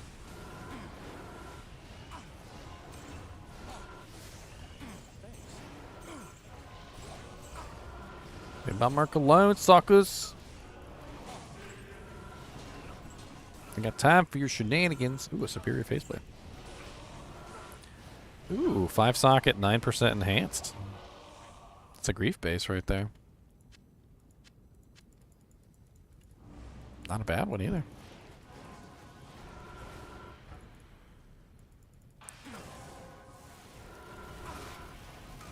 Anybody looking to make a grief anytime soon? Or want to upgrade theirs? The PS4 crowd probably does, actually. Why is that? Because they're still a little bit behind on their gear. I know. Like, we couldn't share with them as much. yeah, Harry's been collecting stuff for them. Harry and Soundwave. Yeah, Soundwave's our captain for that group. Yeah, I've been passing him a bunch of stuff. Now that the consoles have been updated too, we're gonna see a lot more console players online. Yeah, it's gonna be awesome. Yeah, Mikey and I are gonna start playing on console more now too. Really happy for them. They finally got that stuff together. Well, there's like a group of 3 of them that already play, so we were talking about joining them. Hey, just hop in. Make a little 5-pack. Yeah. There's some relaxing about playing on the couch. I feel that. I used to play on the couch all the time on my PC though. Like you can set up your PC to go to your computer. Yeah. I mean your TV. Yeah, I prefer to keep the experiences separate, but yes, I could. I could do that now. I just don't want to. Steam has a big picture mode that works really well with like couch play. Get yourself a controller and you just boot up Steam and put it in big picture mode, and it works amazing. Yeah, Yeah, the input delay isn't as good as just playing on console though, so I just keep them separated. But you're not wrong. Well, the input delay gets a lot better if you overclock your controller. Oh, very fancy. I actually found this out myself when I was playing Elden Ring because I preferred to play it with a controller. And there's a method you can use to overclock the polling rate for the controller so that it has very little input lag. It's pretty sweet. Yeah, Elden Ring is a controller game for sure. Yeah, I couldn't play Elden Ring on the keyboard and mouse. It was kind of painful. The input lag on the controller though was also painful, and that's what led me to research the overclocking of the controller. It's actually really easy too. It's just a tiny little executable. You download it and then you set the polling rate to the maximum possible polling rate for the controller. And then once it's set, it's set. You can go back in there and double check it every now and then to make sure it's still set, but it seems to stay set. Do you have does it like battery life? I don't think so. Really notice? I also did it for a wired controller too, so. Oh, okay. I got a PS. I was playing with the Xbox controller first, and that's what kind of moved me toward the other. But I went down a rabbit hole that I had not intended to go down, and I found out a bunch of stuff. Apparently, like, there are specific USB ports on motherboards that are like directly connected to the CPU, and there's certain USB ports that go through like a subset controller card. And so like having your controller plugged into one of the subset controller card ports actually decreases the speed of the controller, like the input lag of the controller. I may have said that wrong. Increases the input lag on the controller, whereas running it directly to the CPU decreases the input lag on the controller. And this guy, he went through like freaking so much testing, only to find out that literally his testing was worthless because which USB port he had the controller plugged into made a difference in the input lag on the controller. And then he did a whole nother video series where he tested that out, and come to find out, like, it was specifically the ports that were directly connected to the CPU. That would make the biggest difference. This is like.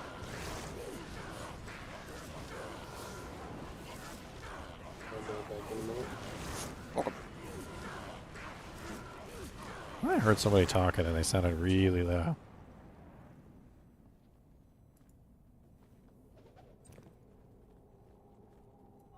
Try not to be too loud. Try not to be too loud. You know? People got sensitive ears and all that. People got headphones on. Got family members sleeping. What? I don't know. I still remember apparently Beethoven got mad that people would fall asleep during his symphonies. And so he started putting in these like really loud like middle parts to his symphonies so that literally when people would fall asleep, it would wake them up. I realize now that I misnamed my character. It should have been Baltoven. There's XP shined by the Chaos Wave or River Waypoint. Okay. Sweet. Time to go back. This guy's a tank. Anyone need an elemental skiller? Druid? No, sir. Game Then Grave said, so it released early? Outrageous. I would have sent my wife to her mother's earlier.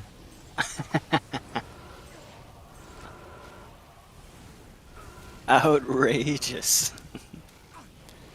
Yeah, I was pretty kind of like weirded out that it was so early too. I was trying to get sleep from my night shift, and couldn't go to sleep because my dog kept barking at the chinchilla, and jumping up on the cage and trying to. I don't even know what the hell he was doing. Not good things. Anyway, so I couldn't sleep, and then I saw the notification. It was like patch 2.4.3 is live, and I'm like, it's like 1 o'clock. Like, how dare you? I need some sleep. Superior Mighty Septol. I enjoyed watching your testing before hopping in. I mean, I went over it pretty thoroughly. I feel like I did a pretty good test on Whirlwind. Yeah. Mr. I Seal. was actually most excited for the lobby updates, personally. I'm not a big Barb player. I mean, I'm kind of excited that Whirlwind is, like returning. I feel like they nerfed it way too hard. Some guy was pretty salty about it too in one of my videos where I literally said, it's nice that Whirlwind will be returning to its former glory. It's been terrible for far too long. And he's like, it hasn't been terrible for always. I'm like, oh, hold on, let me go grab that EXP shrine real quick.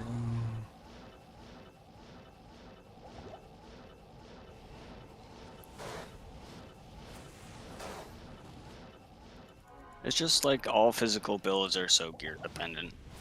Oh, they are. And that's one of the things that I went over like in detail with like when I went over like the ladder starter guides.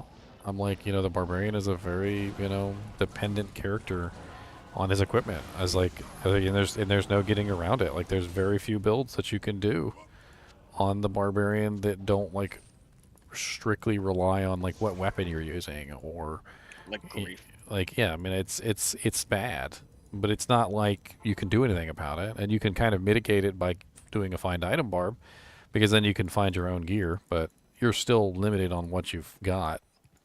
There's been many times I've tried to do like solo self-found melee characters, and they just get like hard locked at nightmare difficulty because they can't find a weapon that actually like allows them to sally forth. Yeah, I would love to see like a. I don't know, what does Oath take? Is there an in Oath? Yeah, Oath is good mid-tier, but the new Unbending Will, you just get a Phase Blade in Act 1 Hell, and that carried me right through on my barb here. But yeah, Grief is a huge power spike. Yeah. Unbending Will is nice. I mean, there's a lot of weapons you can potentially find to help carry yourself, though. Wow. Yeah. Like, I mean, you can find... like the Redeemer, like that I was using. That Redeemer actually works really well. If you found an Eth Redeemer or even just a regular Redeemer, like they're pretty good damage weapons, even for non-paladins.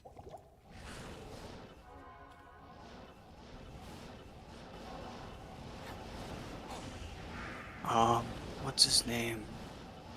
Elamist, who's actually in Alaska right now, having a vacation. Kind of jealous, not gonna lie. He was using Butcher's Pupil for quite a while. That's a very solid one too. If you find yourself a Butcher's Pupil, you can actually get through hell difficulty with that. It's solid. It has to be upgraded though for hell difficulty. Yeah. But he was doing some hell trav in there, but he couldn't do it with any player count. So ended up getting him a grief. Yeah, Barb, you're gonna have a lot of trouble unless you have grief. Because they just heal spam. Unless you can really kill them quickly. Yeah. I don't know, after playing around with the dual Flesh Ripper Fang Knife barb, I actually really thought that was quite nice. It was very nice. That's pretty cool. I mean, it wasn't just the damage output. The damage output was fine. It was the slowest target, the negative defense, which made it so that all my hits were landing, like the prevent monster heal, which made it so the monsters weren't regenerating. Like it was just like a really nice combo there, just of like evil. Like every monster I touched was like basically plagued with non-existence.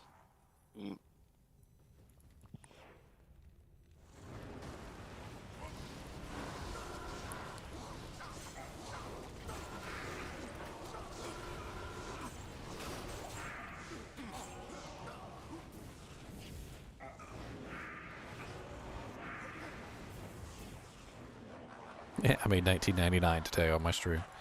1999, boys. For just 2 easy payments of 1995. Got a 25% death spot of them here. Did you just find it?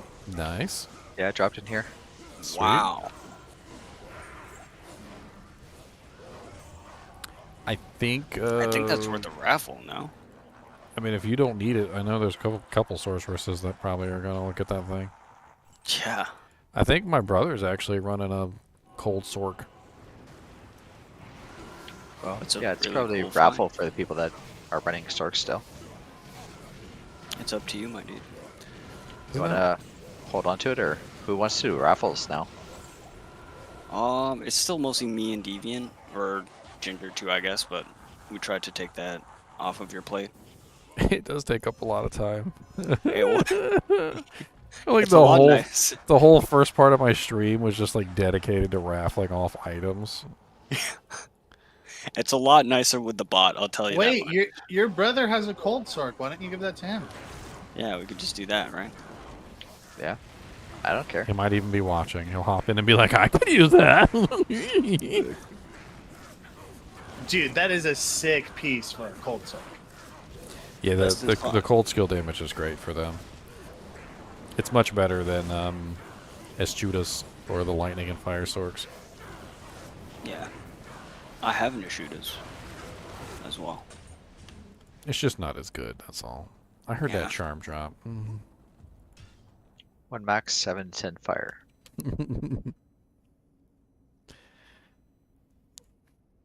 So I had this special like job. It was one of my first contracts that I signed as a YouTuber, which I was pretty excited about. And maybe I should have like, I don't know, not been as excited, but it's funny because like it was months and months and months ago that I signed this contract to review a game. And it took them literally like, I think it was like 7 months or even more to send me the game.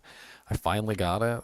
This is it right here. It's called Tandem: A Tale of Shadows, and it's like a special collector's edition box. It's got like an art book and a bunch of other cool stuff in it. And I don't even know what the hell, like, why it took so long for them to get it to me, but there'll be a video coming up soon about this. I'll probably even do some gameplay. Okay, someone's got to take this fathom before servers die. Servers are dying. Where are they dying? Okay. Well, the chat servers are, at least. Mine Where is are you? still screwed up. It's by stash. Okay, I'll come grab it. It's just sitting on the ground. Yoink. Casual. Chat servers are definitely still screwed up, so the game servers could go at any point. Okay. Does anybody want this this 5-socket superior phase blade? What's the ED on it? 9. It's not bad. Well, I don't think I'm going to make another grief, but it definitely is hold it for someone.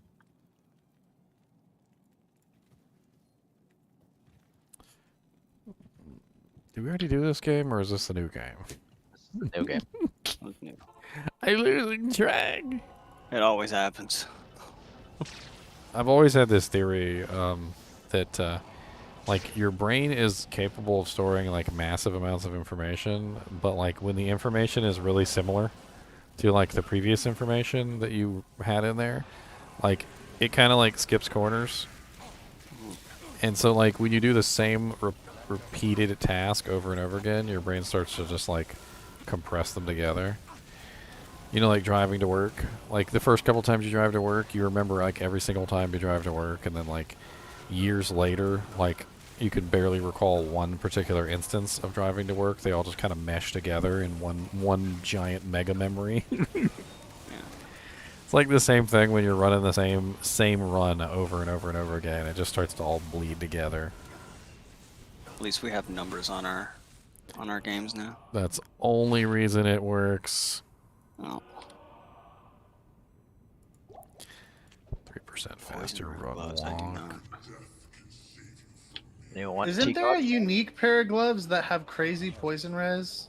I can't remember. Venom grip. Venom grips. Sure. They have crushing. Right? They have crushing blow and Yeah, I knew max. I wasn't tripping. It was like 60% poison res, right, or something stupid. They have max something really poison high. res on them too. That's the main thing. They got 5% Oh max. yeah, I need one of those, dude. Murder just said If he you has a pair. if you really want poison res though, what you're looking at is sandstorm tricks. I'm pretty sure sandstorm tricks. I'm wearing an alder set though, have, so that's not an option. Otherwise, yes, I was thinking about that too. But I'm a shiny Balto. Look at my fur.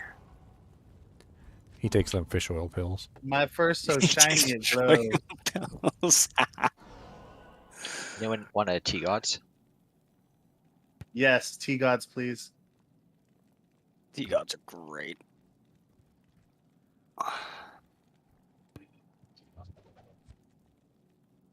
Oh, the Diablo Twitter just shared a like a video clip, and somebody said this. It was at this moment that I realized hardcore Diablo wasn't for me.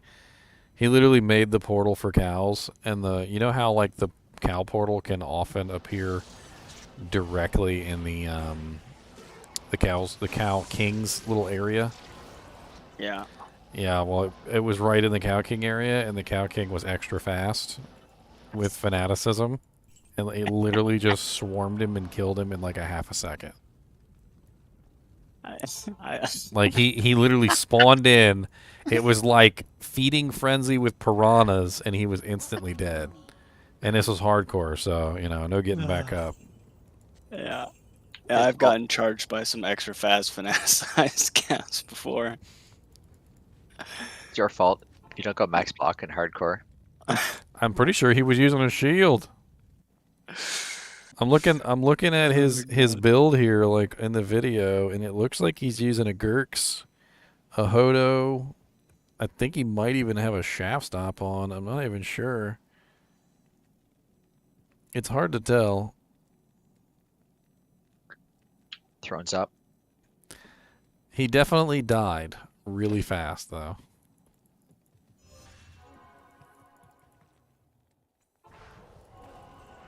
Freaking piranhas. Real.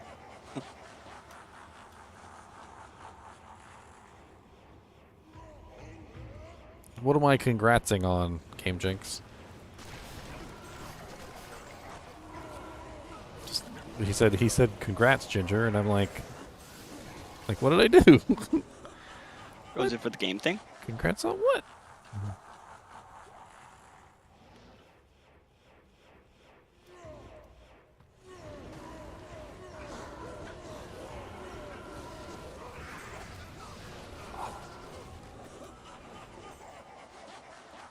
Oh, the game demo? Yeah. I mean, it's I didn't get. It's not like I'm getting paid for it. I think I get to keep the game in the collector's edition though. That's really cool, dude. That is really cool.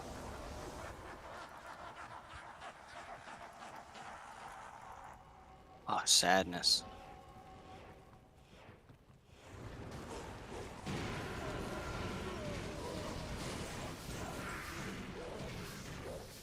I had another sponsorship that fell through. I don't even know what happened. Everything looked so promising, and then all of a sudden, like, I haven't heard anything back from them in like a really long time. I got sent this email from a company called Game Enhance. They're like they sell these like 5-hour energy pills, and they're basically just caffeine, and but they're made like formulated for gamers, so it's a little bit of a different formula than like a 5-hour energy. And A Blade of Alibaba is a good drop. They even sent me like the product, to test out. There was a handwritten note in the box that literally was like, "Hey, hope you enjoy these. Let us know." Blah blah blah. And then I tried them out and then got back to them, and then nothing. Haven't heard anything from them since. And it seems really weird that they would literally go through the trouble of sending me the product to test out and then just not get back with me. Sounds like the company might have failed. I mean, for all I know. But I mean, I checked their website, and I mean, they're still running. That website's still on. I sent a couple follow-up emails too. You know, like, hey, haven't heard back from you in a while. You know, blah blah blah. Nothing.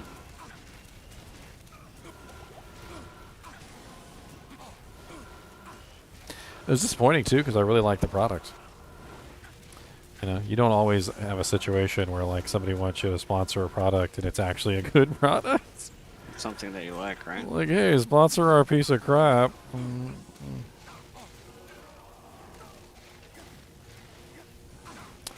Freaking Dreadheart, die. Stupid lightning immune butt face.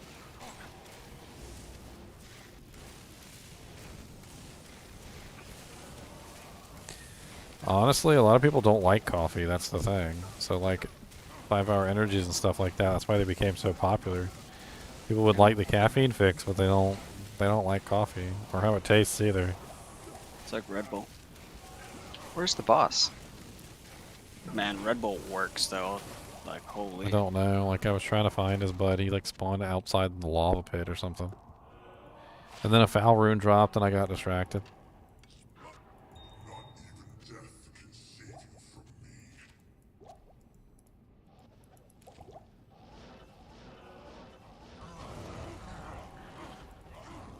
Just upgraded and built yourself a PC? Well, congratulations, Sapper. I re-downloaded Blizzard app at D2R and all my ladder stuff was there when I logged in, but none of my single-player characters were. Yeah, single-player characters are stored offline.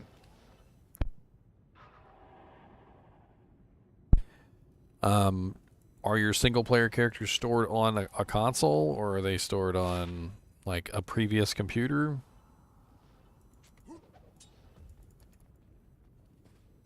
I'm not really sure if you can transfer the save files from a console version to a PC version, but I don't see any reason why they would be different.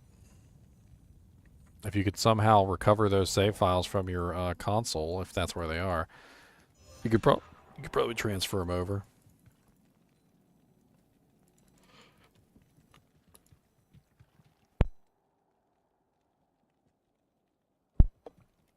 This company's in the UK too.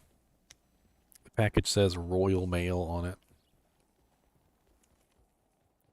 From Funstock Distribution Limited in Buckshaw Village, Chorley.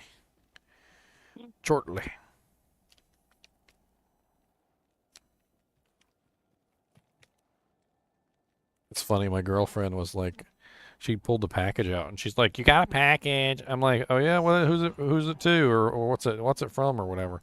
She's like, "It says Ginger Gaming Mentor on it."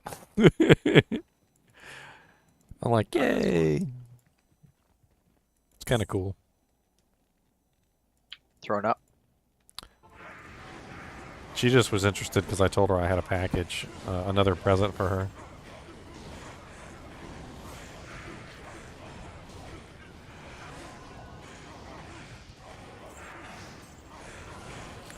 She wanted to know if it was her last birthday present.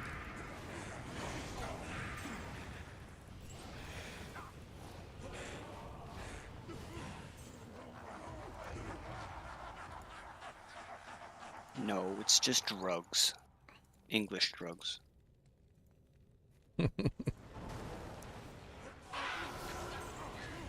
So like ibuprofen? Ibuprofen. Tylenol?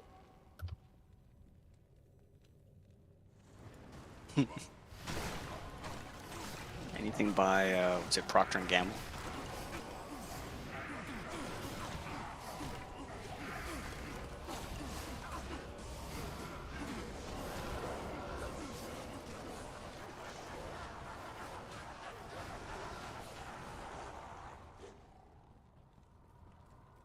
Grief or last wish, sir?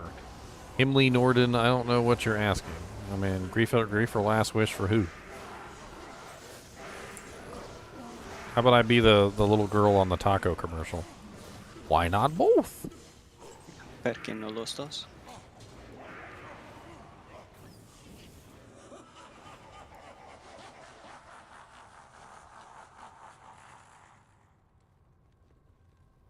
Man, can I put like 3 P gems and a Geeds and reroll it? Is that a thing I can do? No, because it has to be magic. I know. It was a joke. Because I have a poopy Geeds that I would reroll.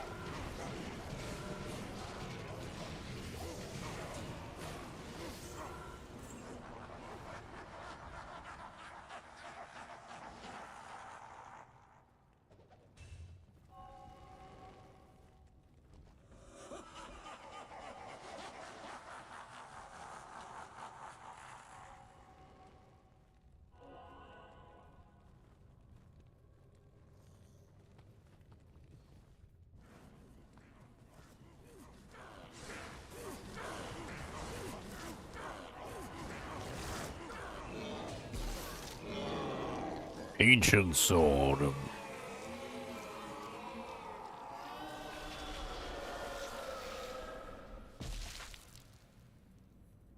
No, but seriously though, last wishes are like super expensive and hard to get your hands on. He'll me.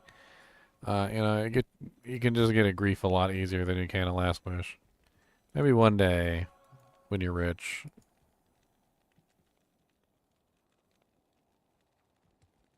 There's very few situations that you even need a last wish. Level 75 Uber Assassin, am I right? Yes, my Uber Assassin did Uber's at level 75 with the last wish. It was pretty cool. It was tough, but it was cool.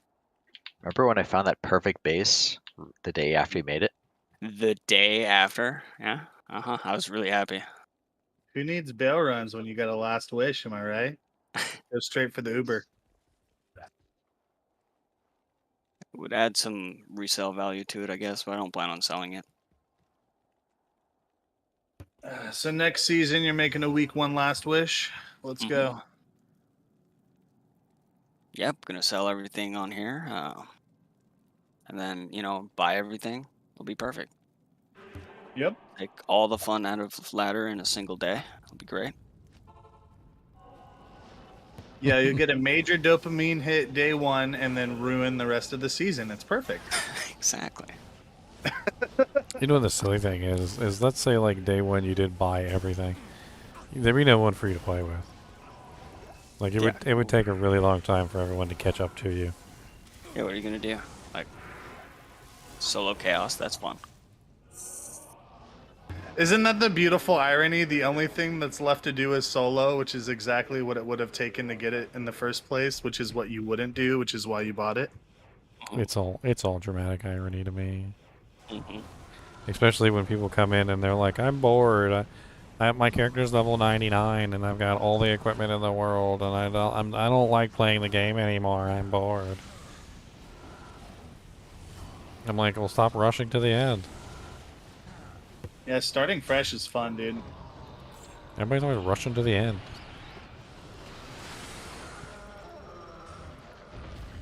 It's the journey.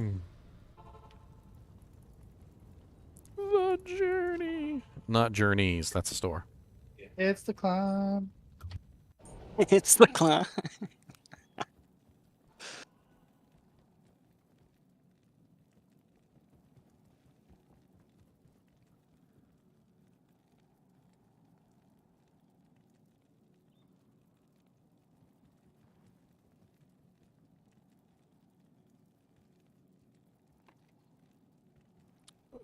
Deckard Cain is able to identify things in his cube now. He's super chill. About that. That's a terrible Geeds. Could be better. Can't even see it still. Hey, burning souls, calm it down. Do you guys know there's burning souls in here being Bernie?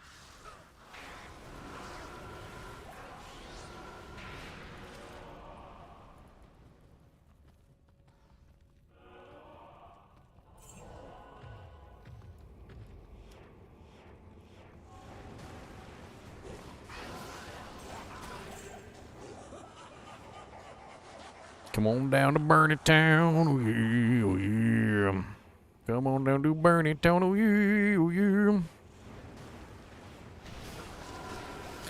Hey, oh, hey, it's a Burn It Town. Come on down to the Burn It Town. And hey, oh, hey, oh, oh, oh, oh, oh.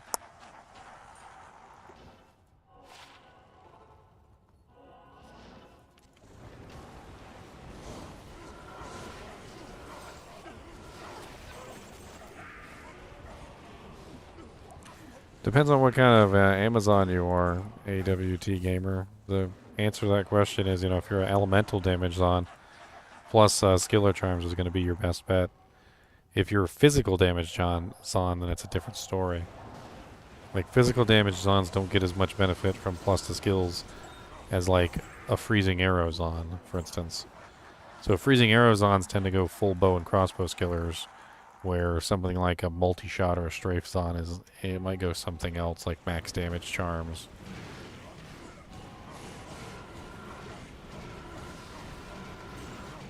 Yeah, Fizz just wants full 320/20s.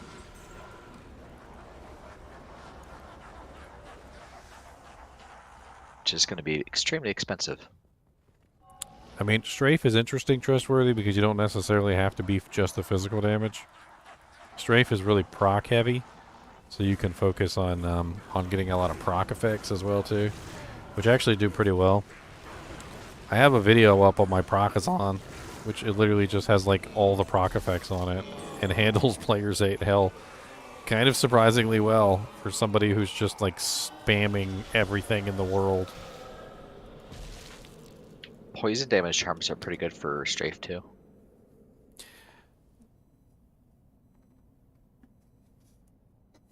Use it with like a treachery for the venom. Yeah.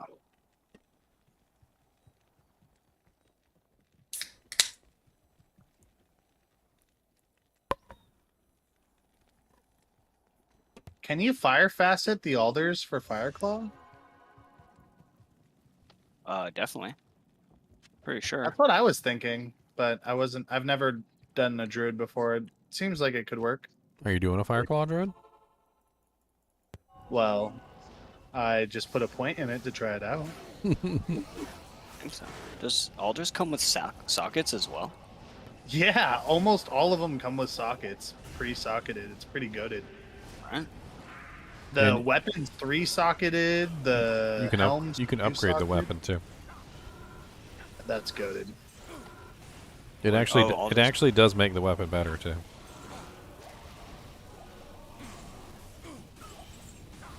Does alders have a shield in it?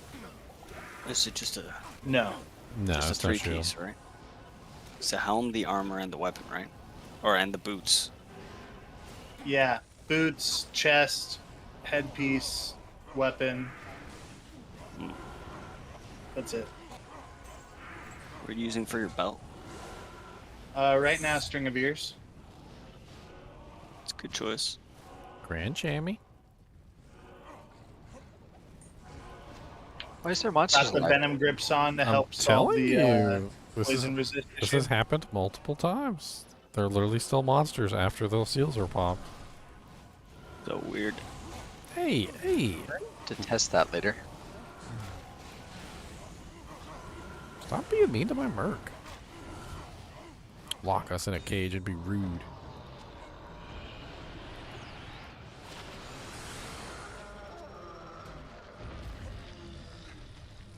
Burning essences of terror, terror, terror, terror, terror.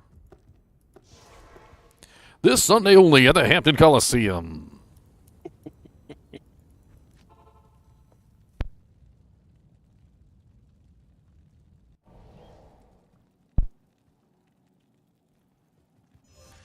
I mean, strafe is pretty good too now. I mean, multi-shot and strafe are like two different beasts. You can build a multi-shot zone, or you can build a strafe zone. I mean, they're both like good, and they're mutually exclusive from each other too, which is kind of interesting. Like, you would think that they're kind of like the same ability, but since multi-shot can't proc multiple times, it has like a different place. Strafe can proc multiple times, and each arrow in the strafe can proc, So it's like Strafe is just so much better at proccing effects. And multi-shot is so much better at just like spreading your damage out like some sort of crazy man. Yo, I used strafe because I respec Squiddy into a boson. I had really nice faith and everything, and I found that strafe was really good for like Trav or champion packs. If you can group the monsters together, like Strafe is definitely going to out DPS multi-shot. Yeah. Because you're talking about like the with pierce, of course. You're talking about 10 arrows that can pierce through multiple targets, and dish out a pretty solid amount of damage doing multiple hits per target. Whereas multi-shot is limited. Multi-shot has a next hit delay. That's one of the issues with it. So it only hits one target per shot. Whereas Strafe could theoretically hit a target multiple times. So, like, for instance, if you fire one multi-shot and you've got 10 targets in front of you, you hit the 10 targets one time each. Whereas with Strafe, you could theoretically hit, like, if you group those targets up nicely, you could hit those 10 targets 10 times each for, like, a total of, like, 100 times. Yeah. It gets kind of insane, and it really does require good positioning with Strafe, though. Yeah, and if you what I found was that unless you're doing like high player count, like you still just like 1 or 2 shot stuff with multi-shot anyways at higher player count because it does so much damage. I was at like, I don't know, 14k strafe. So you would basically overkill everything and then still be doing your strafe animation after everything was dead. Well, you can break Strafe now. You don't have to complete the entire Strafe. Oh. That's one of the changes they made. So you used to have to do the entire Strafe, all 10 shots. But now if you move prematurely before Strafe is finished, you'll break it. And you don't really have to worry about that anymore. So if you kill things before Strafe's over, you just move on. Move on, yeah. And you kill with both abilities. You just kill stuff off screen from so far away. Oh, it's very nice, Pat. Well, that's another thing. That's another point in Strafe's favor, in my opinion. So multi-shot, even if you like maximize the spread, still only shoots in one direction, whereas Strafe will shoot in multiple directions. Yeah, like behind you, to the left, to the right, doesn't matter. Anything that's nearby, it's shooting arrows around. Yeah. Especially in like the cow level, where there's literally cows everywhere. Comes in pretty handy. What else? Oh, I also found that magic arrow was like almost better than guided arrow for bosses. If you stick a couple points in magic arrow, it's amazing. Oh yeah, they beefed up magic arrow pretty heavily. Right now it does a massive amount of extra magical damage. Way more than it did before. It's really good. It's a very fun build. If you're a physical damage Zon and you've built like physical damage to the utmost, I would definitely recommend running magic arrow. Yeah, that's what I was doing. And theoretically, if you're that kind of a character, you could also run the cold and the fire arrow now. Yeah. They beefed up both of them. What I was doing is I was trying to see which was better if I ran the Faith on my Mercenary and the Mist on my Person, because Mist gives you 100% Pierce and IAS, so you can actually hit the next breakpoint without all that fancy, like, all those 15 IAS jewels. And it worked really well. I just got frustrated waiting for my Merc all the time, because I didn't run Teleport, I was using Fortitude. Freaking Rune Flight with Fools, but no Cruels. Fools, no Cruels.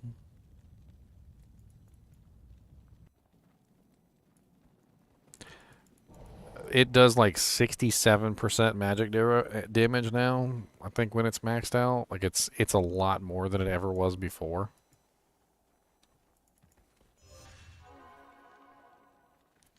It used to be a lot lower. I think it was like 33% maxed out, which wasn't even really as good. But basically, since it's converting your physical damage to magic damage, like the entire goal of it usually is to bypass a physical immune, or specifically kill a boss or something like that. And magic arrow really does have really nice conversion now. It works super well. I was playing around with it one day, and the 67% magic damage is enough to take out like any physical immune you come across with absolute ease. Like back in the day, I did a walkthrough, like always play 8 fizz only boson with no ladder stuff. It was very painful, but That's yeah, tough. Yeah, I don't ever recommend going physical damage boson, like until you actually have the equipment to do it, because it's honestly your freezing arrows on or your like exploding arrows on or a mix of both usually works out much better. Yeah. It took a while. Like basically used Valk and decoy to off-screen stuff, but yeah, I walked right through hell with that. And I think I used magic arrow for fizz immunes, yeah. And off-screening stuff is a little boring. It's pretty well, not boring. like off-screen, but use decoy and stuff to tank. Yeah. Well, at least now you can make insight. Insight works pretty well at low level for your bows. Oh yeah, that's definitely amazing. It's got like 200-something% enhanced damage. And AR and crit. It's awesome. Buriza do Canyon actually stands for Blizzard Cannon. It was actually a joke.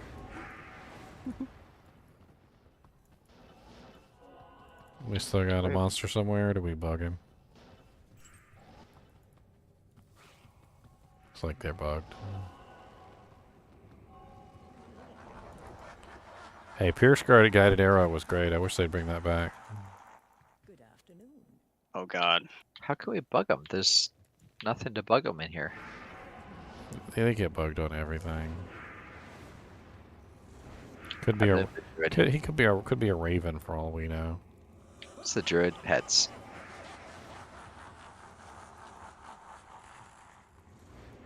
That's interesting. He just cast lightning right here, like something is alive. My bet is that something falls through the floor. Like I bet that's probably what it is. It's usually like somebody falling through the floor. Probably pounded one of those monsters so hard his eyes popped out and he fell through the floor. He's down there wandering around blind. He's in the void. Someone help me! It's dark and I'm alone. It's dark and I'm alone. Come and knock on my door.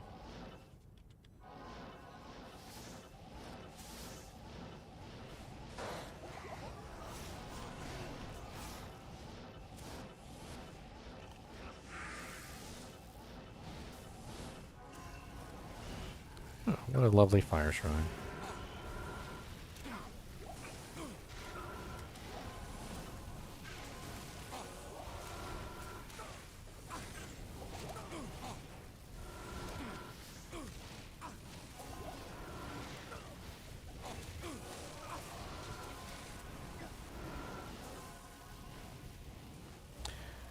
Infinity Spheres on is lit.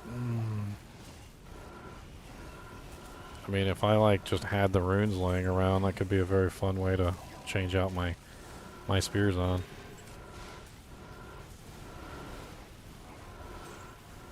To be honest with you, once you have an infinity on a spears on, like you literally just kill everything with ease.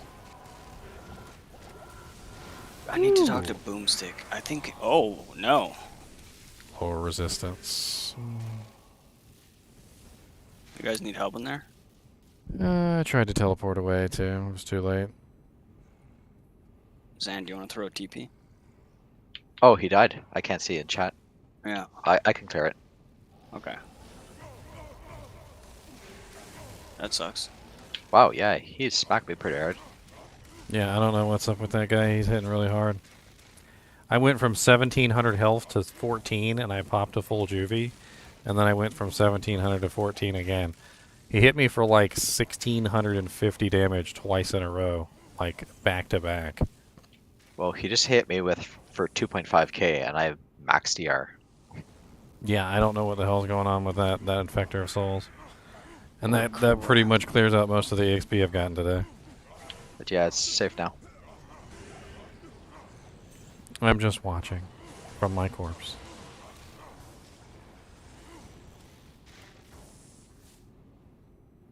Yeah, I don't know what that was about, but yeah, that really sucks.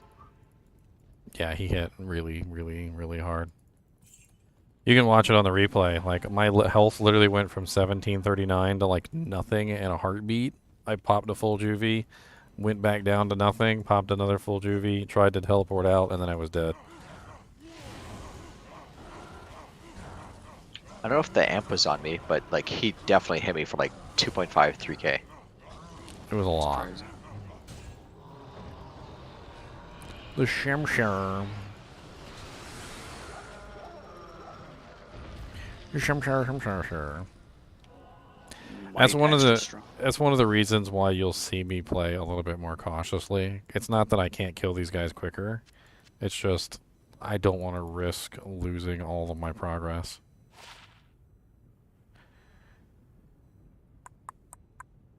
Another hex fire.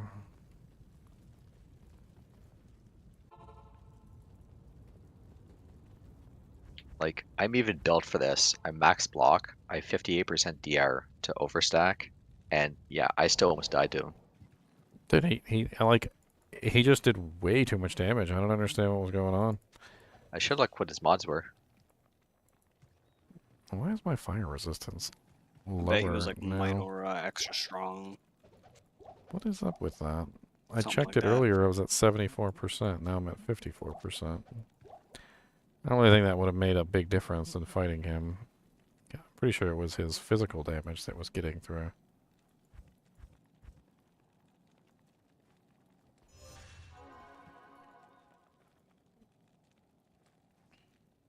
Yeah, the only way you're getting that much damage is he must have had multiple fizz mods. I don't think there was an aura, but something. Extra strong and something else.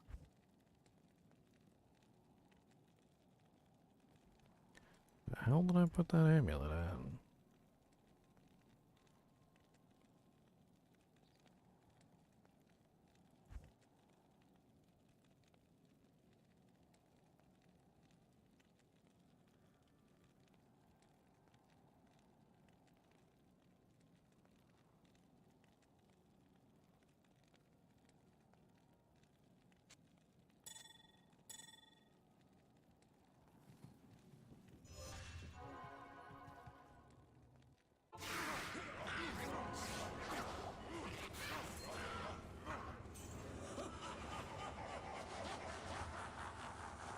Yeah, I'm usually pretty cautious about Infector of Souls, because ever since they buffed up his stupid Inferno, he's kind of deadly.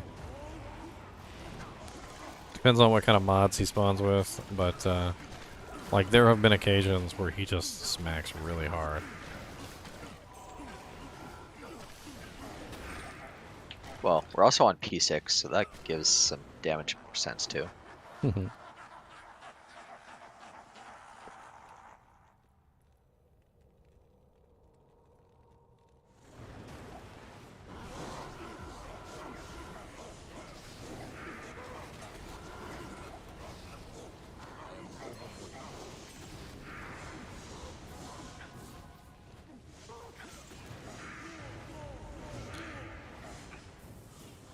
That's usually why I use my battle cry on Lister Pack, because it takes his damage down by 34%.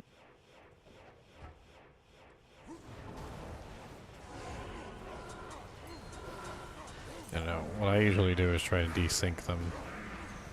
Infector of Souls, he's really only very deadly because all the monsters are like synced up together and like because like as soon as they spawn, they all attack at the same time, and it usually ends up being not necessarily like one monster that kills you, but you get hit by like multiple at the same time.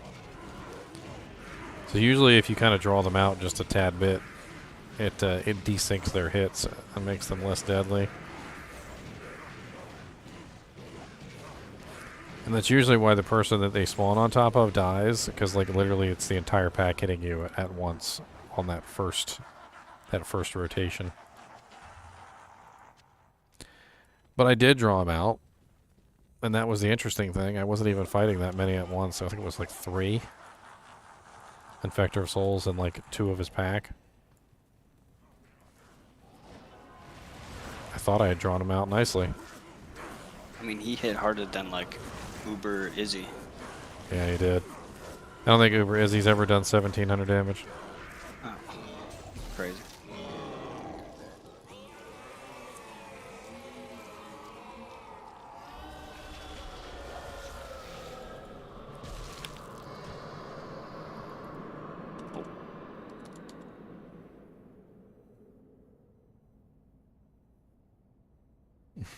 That blue demon in Diablo Sanctuary, the #1 douchebag.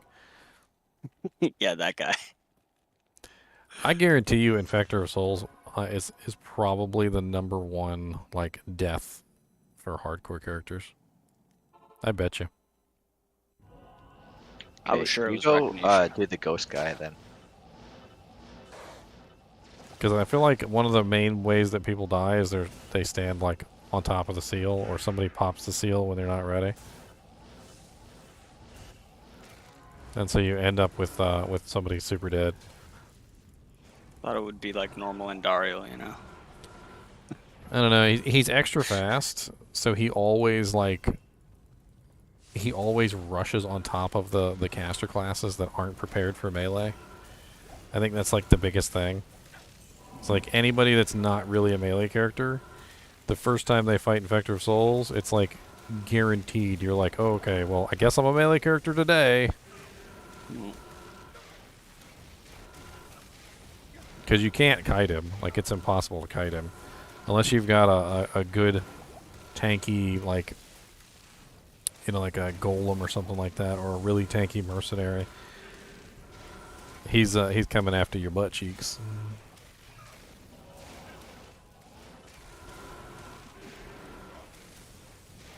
Can't reach him because he's off the stupid thing. Let me go grab my merc. My merc can kill him. Oh, or just come over here and die then. Alright. You can do that too. That works.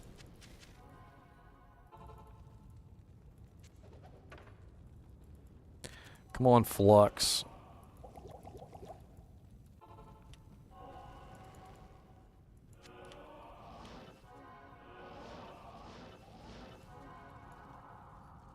I might have to make a whirlwind barb.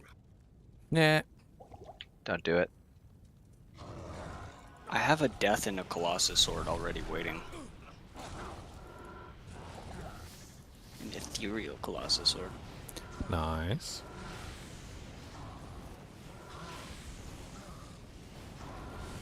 Yeah, after saying like I didn't like barbarians.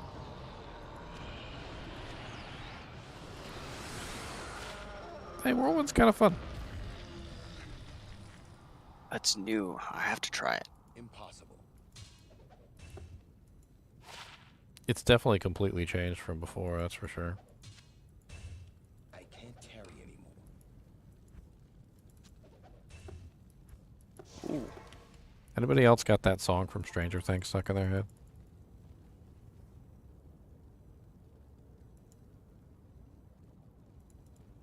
No.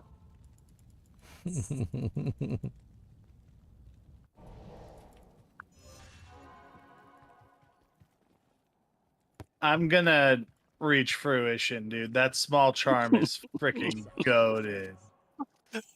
I was gonna bust your balls for a second. Oh my god. You guys don't understand. You don't understand. There you go, buddy. I don't know. I've been running this one for a long time. That's more rare than a burr to me. To me personally. I don't care. It's beautiful. I'm glad you like it. I think so, Trustworthy. I think it was by Kate Bush. And it's a coin? Oh.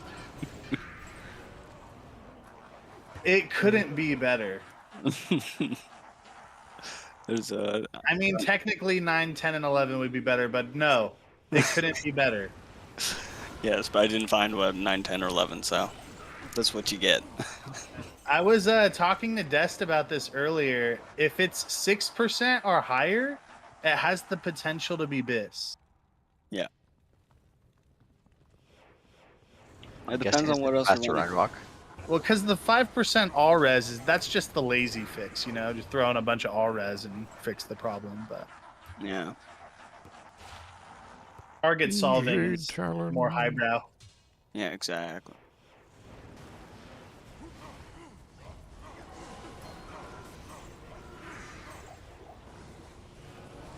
I have some nice charms on this guy. Now I go room. She's getting belated respect. Yeah, I have this one. Honestly, there's a lot of good songs. Like, there's a lot of good stuff, like from the old days. I think as time goes on, it'll kind of all come back. I actually wrote a entire album to accompany season 3 of Stranger Things. You wrote an album? That's cool. Yeah, I wrote an 80s synthwave album for the whole thing. Do you perform it too? Yep. That's awesome. What class am I starting in Diablo 4? Rogue and sorceress all day, baby. I don't know. I've never been much of a thief kind of a character, like the stealth character. That's never been my vibe, so I'm probably not going to play the rogue. It looks too much like they're turning her into like like the rogue from World of Warcraft. Some call it murder. I say job well done. Exactly. I don't know. I don't know about the druid. Like, I have no clue what the druid's going to end up being like.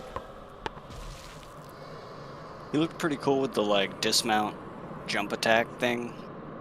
Turn into a bear. There's no holy X character. Like, that kind of bothers me. I don't know if you guys have noticed, but there's no holy character, like, at all. No paladin, no crusader, no nothing. There's not even a monk. Mm-hmm. There will be a pally. You know it is.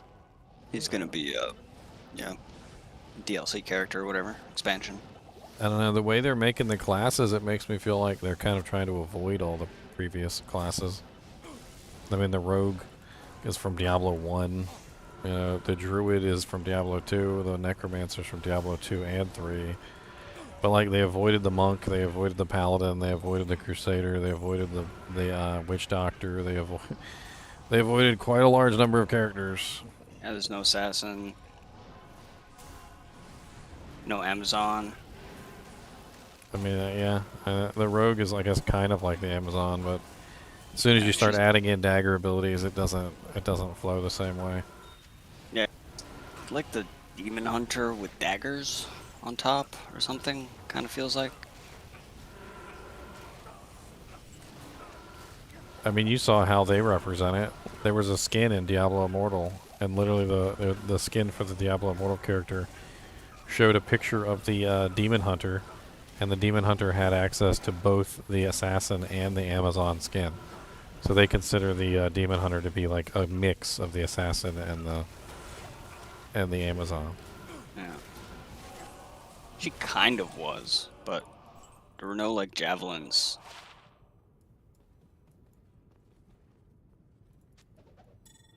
The dual wielding crossbows was pretty cool, but I played Wizard or whatever they changed the name to. Wizard. Yeah. Wizard at rest. Lady Wizard. She was really. The wizard was really weird. Like, I had a little bit of trouble like quantifying the wizard. Frozen Hydra's goated. I played monk mostly. I just realized I had the wrong aura on again. Played a crit monk for like, 4 months or whatever. The monk was the class I picked in the beginning because, there was no paladin class. And the crusader didn't exist yet, and the necromancer wasn't in the game. So it was like, I didn't like it really a lot of the other classes.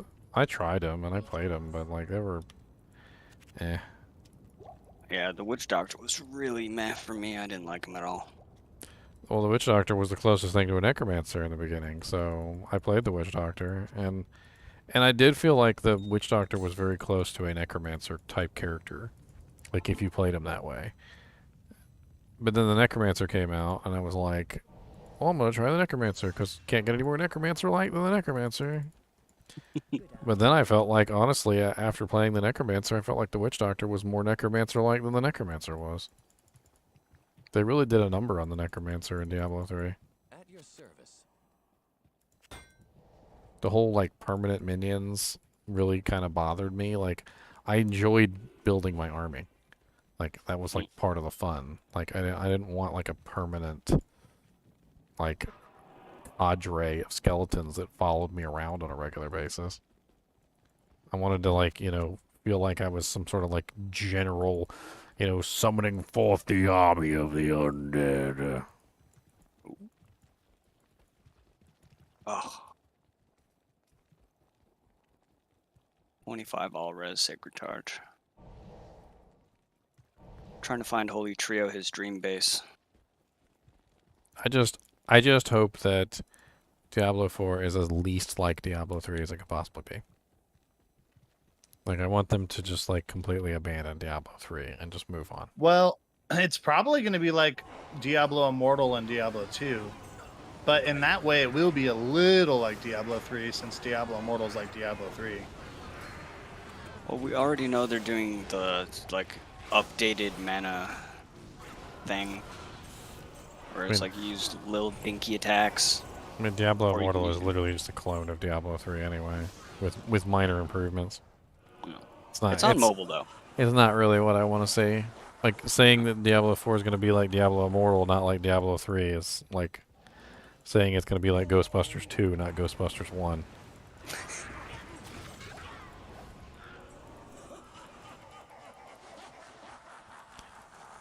It's I just want to see a move away from Diablo 3 as much as possible.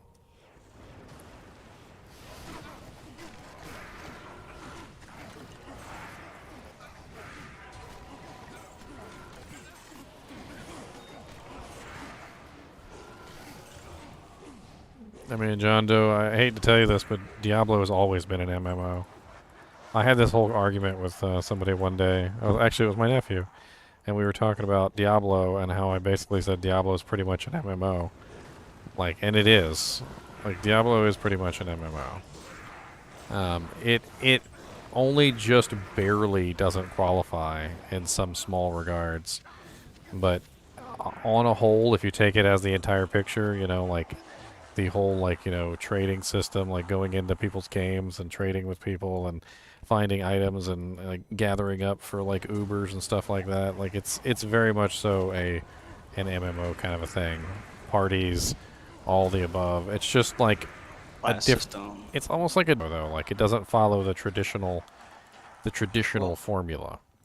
When Diablo 2 came out, were there any MMOs? There was a couple, like Ultima Online and stuff like that, but even they weren't following the traditional formula either. Alright. All of this was like super new when Diablo 2 was coming out. Like, I feel like Diablo 2 almost like created the initial formula for what MMOs were to become. Yeah. And they kind of like springboarded off of what Diablo 2 had made. Yeah, I've always felt that way too. If you ever WoW. If you ever get a chance, go play Hellgate London, which is which is basically Diablo 3, and it's totally an MMO. Like, they basically took all the elements from Diablo 2 and then just tacked on a little bit more, and it's literally just Diablo 2 if Diablo 2 was an MMO and it was like the sequel.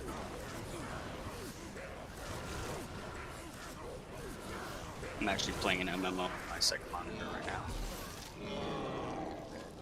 By playing, he means mining mindlessly. Yes, fishing, but yes. Is that RuneScape? Yeah, I'm fishing on RuneScape. Doing lava eels. I was a kingfisher in Final Fantasy 14. I made so much money in that game. I was like super duper rich in that game with fishing. No, I don't play Iron Man, but yes. My I made 20 mil yesterday, or 2 days ago. My nephew used to get mad at me because literally, like, I could make more money than he could make ever just by, like, sitting there fishing.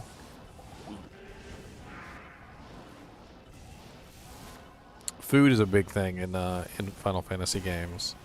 and like you specifically have like certain foods that will buff up your character like better than other foods, and they're used for like raids and stuff like that because everybody's trying to get like the absolute edge.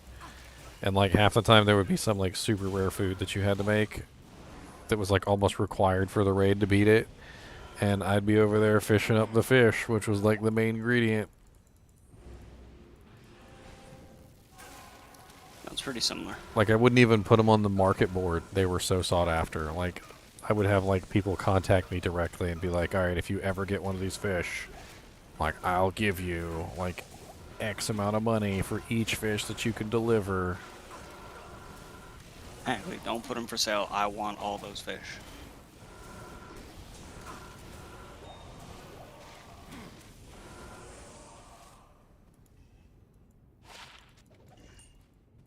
All the fish are belong to me.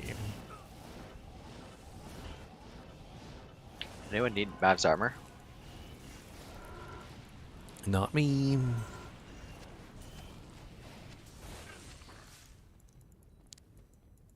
Oh, there's a coronet over here you didn't click on. Stupid, but it's something you didn't get. Does your brother still play his Amazon? I'm not sure. He still plays the game. I see him in here from time to time. He's got 3 kids. I don't know. Oh. And a wifey. Yeah. I mean, it's okay. People are casual about the game. Everyone's as serious as some of us. He's like level 94. Yeah. He's doing great. He was trying to level up with me for the longest time, and then I guess he kind of got left behind and didn't. But it's not really about getting left behind. It's a constant struggle. Yeah. It's a lot of effort. It is a lot of effort. I guess I gotta save the armor for a swap. It's pretty rare to find one. Mavs? Yeah, the Mav armor. I think the diadem is the rarest piece. Yeah, I found one of those too. I was really mad that it wasn't Griffin's. Destination actually gambled on ladder. What, a Griffin? No, Mav's diadem. He He was like, it's really cool, but also... Well, it's much easier to gamble a Mav's diadem than it is a unique one. The percent chance is much lower for the others. We'll probably gamble like 2 or 3. You know, I never did look up so when you find an item, like when an item drops on the ground, it rolls unique first. So it always rolls in order. It rolls unique, rare, set, magic, and then socketed, and then white. So you don't ever, like, if you have an item that drops and it drops as a set item, it didn't roll as a set item. It failed to roll as a unique, and then it rolled. It failed to roll as a rare, and then it rolled as a set. Doesn't it usually double its durability when it does that?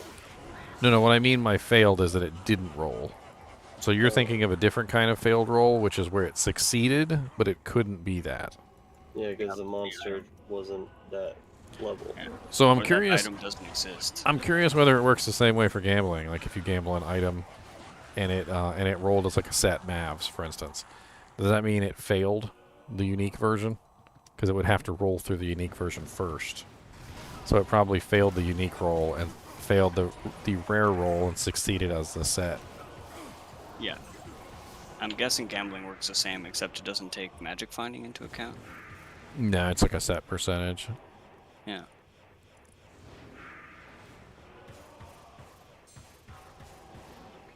Oh, who was talking about magic finding as a concept in games the other day? Not again. I like the way that Diablo does its magic finding. I think it's like one of the best ways, like ever. I think it's pretty cool. We're bugged again. Next game. Oh. It just makes it to where you're never gonna be guaranteed to get anything. You know, like, you might be after a Shaco the whole game and you might get 3 Zods. You know, you might be after Zods and get 3 Shacos. Yeah. I mean, I think targeted magic finding is terrible anyway. Like, I've always loved the whole, like, you don't know what you're going to get and you don't know how you're going to build your character, like, you know, and you just kind of work with what you've got. And like Well, that makes trading more valuable box of too, right? chocolates. And I'm sure that at any point, if somebody had seen one of our characters early ladder and like judged it on like an end game perspective, they probably would have laughed their heads off at like the cobbled together mess that we had created. But that's the fun of it. Like, and if you're going into a game and you're like, okay, I'm gonna farm Mephisto until I get X item, and I'm not gonna proceed forward until I make this character with this particular item and that particular ring and this particular pair of gloves, and like it just seems kind of boring to go that way. Like, just use what you find and just have fun with it. Like, it's cobble together a go-kart out of rocks and a chinchilla, and then like a little extra like doojank and some Hershey Kisses. Like, there you go. Like, I made a go-kart. I mean, they did that in a movie. They did that in a Disney movie. Yeah. My Amazon, because I started with the Javazon, it was doing, like, day 3, I was doing Hell Cows with, like, 2 pairs of white War Javelins, 1 pair of rare with, like, IAS, a piece, and, like, 2 crappy rings. I think I was using the ring that Hell Ormus gave me. And, like, some, like, 5+ to fire res blue ring. I mean, you know. I was lucky enough to find a Mara's really early on, so that was a big help, but... Me too. Neelathok dropped it. My amulet slot was garbage for like the first 3 weeks. I literally was just like gambling amulets and stuff, trying to somehow like cobble together an amulet. And I kept getting like really good amulets, but they were not for me, and I kept like giving them away to everybody else. Yeah, we had some really nice crafts early on. Oh, Lich Wand. My best craft was a +2 to Pally, 19 FCR. It was so close. Ooh, it's a +4 bone armor Lich Wand. Ooh. So it's 4, 5, 6. So it's +6 bone armor. It's a pre-buff wand. What the hell's the mesh belt? Was that the towels? Yeah, I think that, or it's the Hussars one, maybe it could be. Pretty sure it's towels. Extra towels, yeah, for set. Oh, yeah, towels. I Watch did out, get dolls. kitted really fast because I was one of the few active Javazons. Were you the one that got the first Titans? Someone else actually gave me I think Titan. Tunari got them. It was the one in Deviant's group. Whoever was in Deviant's Yeah, group. it was Tunari then. I got the... Yeah, Deviant was in my group. I had Tunari, Deviant, we had Meow, and what was the other guy's name? He played for like... He was the one that did what you guys were just talking about, getting burnt out so quickly because you were geared up like within the first 3 days. That was Womp. Probably Bottle's equipment. There was one guy in the kinship who literally told us he bought an Enigma like 3rd day. Oh yeah, I remember that guy. That might have been wrong. I don't remember, but I wouldn't put it past him. I think it took him a week to get his perfect exile. That's what he was working on at first. Because he was doing Uber services. Yeah, that was Womp. He burned out real bad. Yeah, because Tunari, me and you were just running cows, and I just kept lower resing everything, and we just kept stomping cows like crazy. I mean, I don't know how you get burned out. Like, it's not that difficult to pace yourself.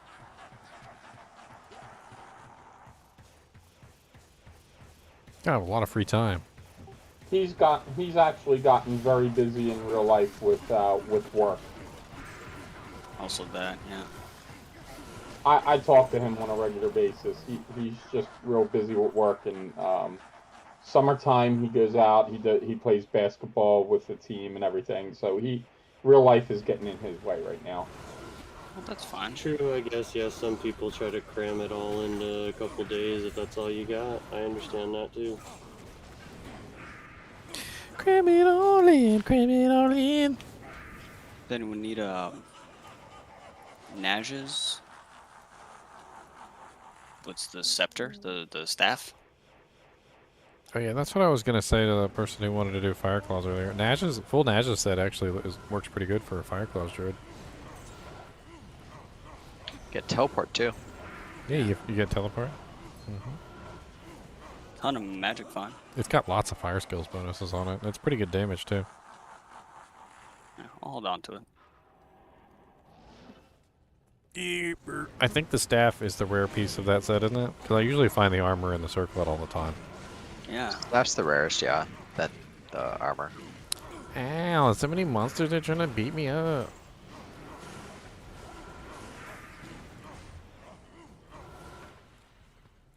They're so rude. I'm on my pure fizz zealot, and it's a lot of fun. Yeah, they're interesting. I kind of like prefer just to have like unkillable, like knowing the monsters that I can't like. I don't. I want to come across the monster, and I just never want to be in a situation where like I can't kill the monster. I'm using Atmas. I feel the same way. I find that Atmas does good enough to break the fizz immunes. It's still like a bit of a hassle. If you want to go all in on Fizz, I have a nearly perfect AR ED Vortex. Oh. It's like 64, 110 or something. I have a 45 all res, like 23 Vortex. It's very sexy. Forget about res. Go all damage. Well, then I'm gonna die. That's what charms are for. I have like these kinds of charms. I can't see chat.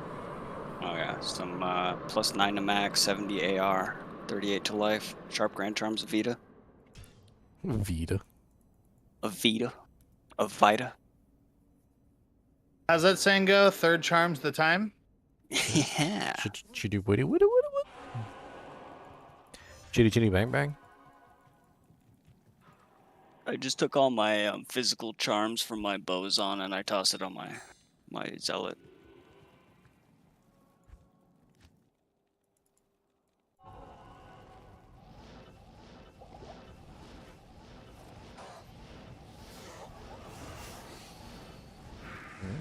Okay, sexy. So pretty nice. Ooh. So many monsters over here with auras. I don't like it.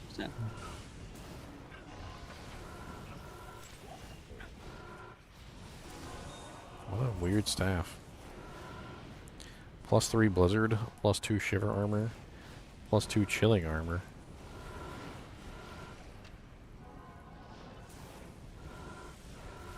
Well, that vortex shield is nice with the 60% ED, like 1 something, 110 AR. I think it's 64, 110, like almost perfect. Yeah, it's near perfect. But yeah, I did want to roll the sockets because I don't know if someone wants to do a 4 socket with quest or try and do a 3. I guess you could put a dream in that. Honestly, I wouldn't put a dream in there. No, it's a Phoenix shield. But that kind of thing is only if you want to go like all in on max damage hits. I mean, you could do PvP with that thing. Well, problem is in Hell, or like the high level PvP, elemental damage really becomes an issue, especially with those Blizzorks. Also, in good manners, paladins are banned anyways, but just for casual dueling.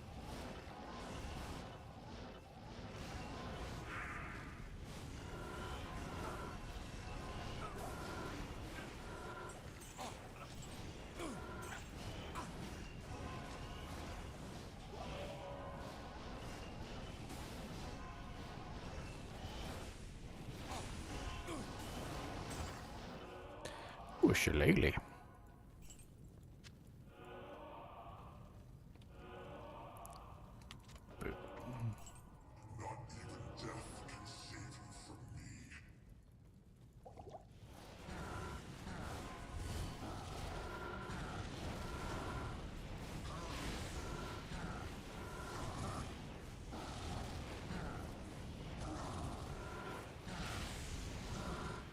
I have a really nice Pally Spirit base too.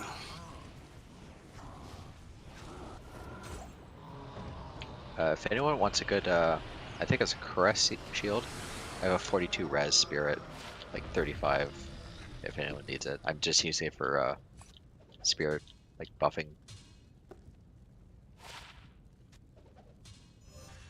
Because I have a 44 and Is I it have. for a pally? Yeah, Pally Spirit. Yeah, my pally needs that. His pal needs it? I thought you needed it. I thought it was for a pally. I'm on that zone right now. Hello. Polly Shore. But I have a pally that needs that. I have a pally that doesn't have a spirit.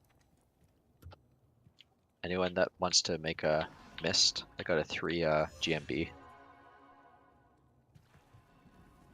3 I skill. also have a pretty sexy mist base. I'm using a mist already. I got it on my bow, girl. Yeah, I gave him a 13% base. I have a matte bow. I forget the exact stats though. But a GMB is probably better because you get a IAS. Depends. It does depend. I'd If have to it's- try them out. If it's for an Act 1 Merc, always go for the GMB in most cases, as long as it's the +3 one. Yeah. If you could get the ED on it and the extra attack rating or whatever that it can roll on it, that'd be great.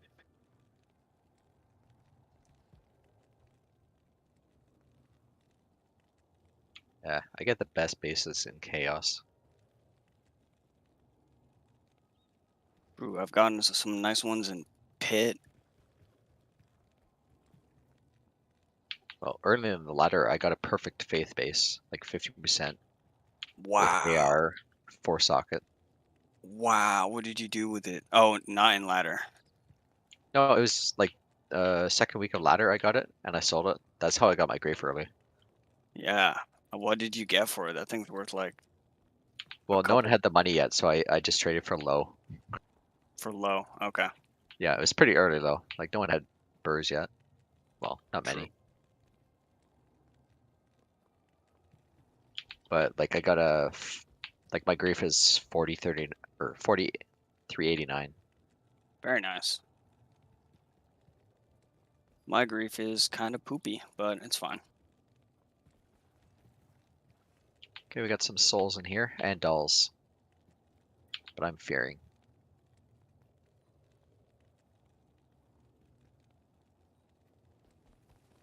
You're feared? Yeah. If I fear stuff, it will only attack you if you're in melee range. You're a feared? Ow. That's why barbs are the best teleporters.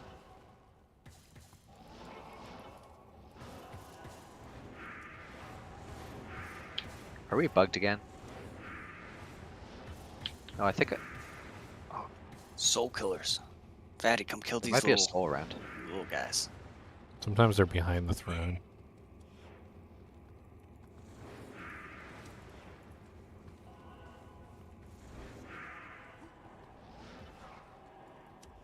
I swear I just saw one in here.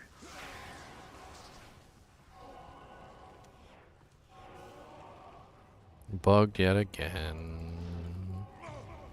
Well, when I tell you in here, I swear I saw a ghost for a second. Yeah, there's one invisible right here. Right beside Bale.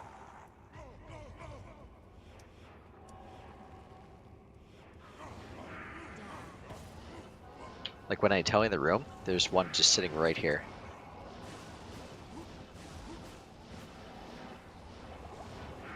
Now he's over here. But yeah, I don't think there's anything we can do, eh? Hey. He's Canadian, get him.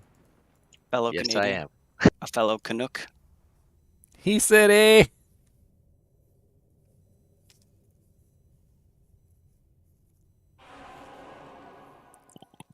He said, eh, eh.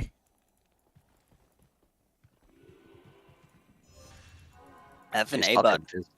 monsters like that. If you teleported really fast, you can actually see them. Alright, I think I'm gonna head out. I'm getting tired. I just came off my freaking night shift, and then, like... they had to do it early. I wanted to take a nap. Mm.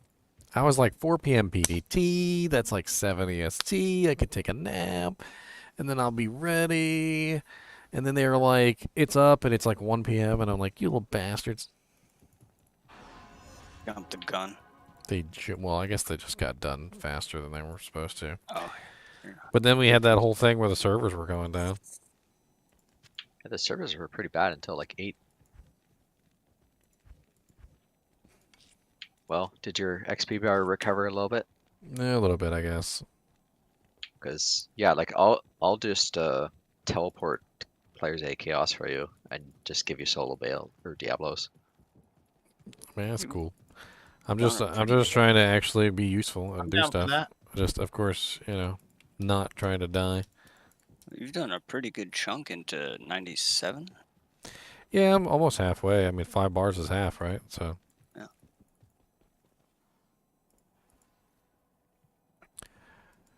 All right, guys and gals, I will see you tomorrow. Not exactly sure what we're doing tomorrow. Probably some more Diablo. I also got some more videos tomorrow, I think. What's the video I got coming out tomorrow? It's like the Almighty Shift Key or something. I think it's the Almighty Shift Key video tomorrow. I forgot to make a thumbnail for it, though.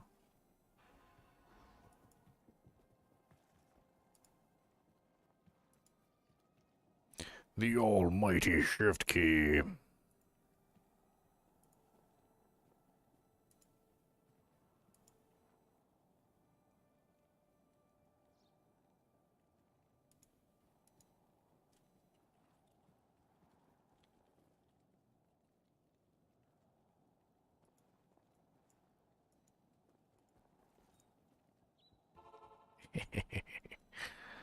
I'm literally making the thumbnail right now.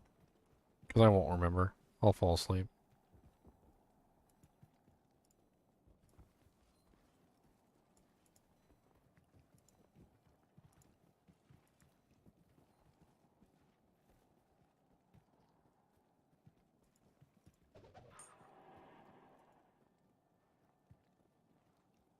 I don't think I have any more videos coming after this one. I need to get busy.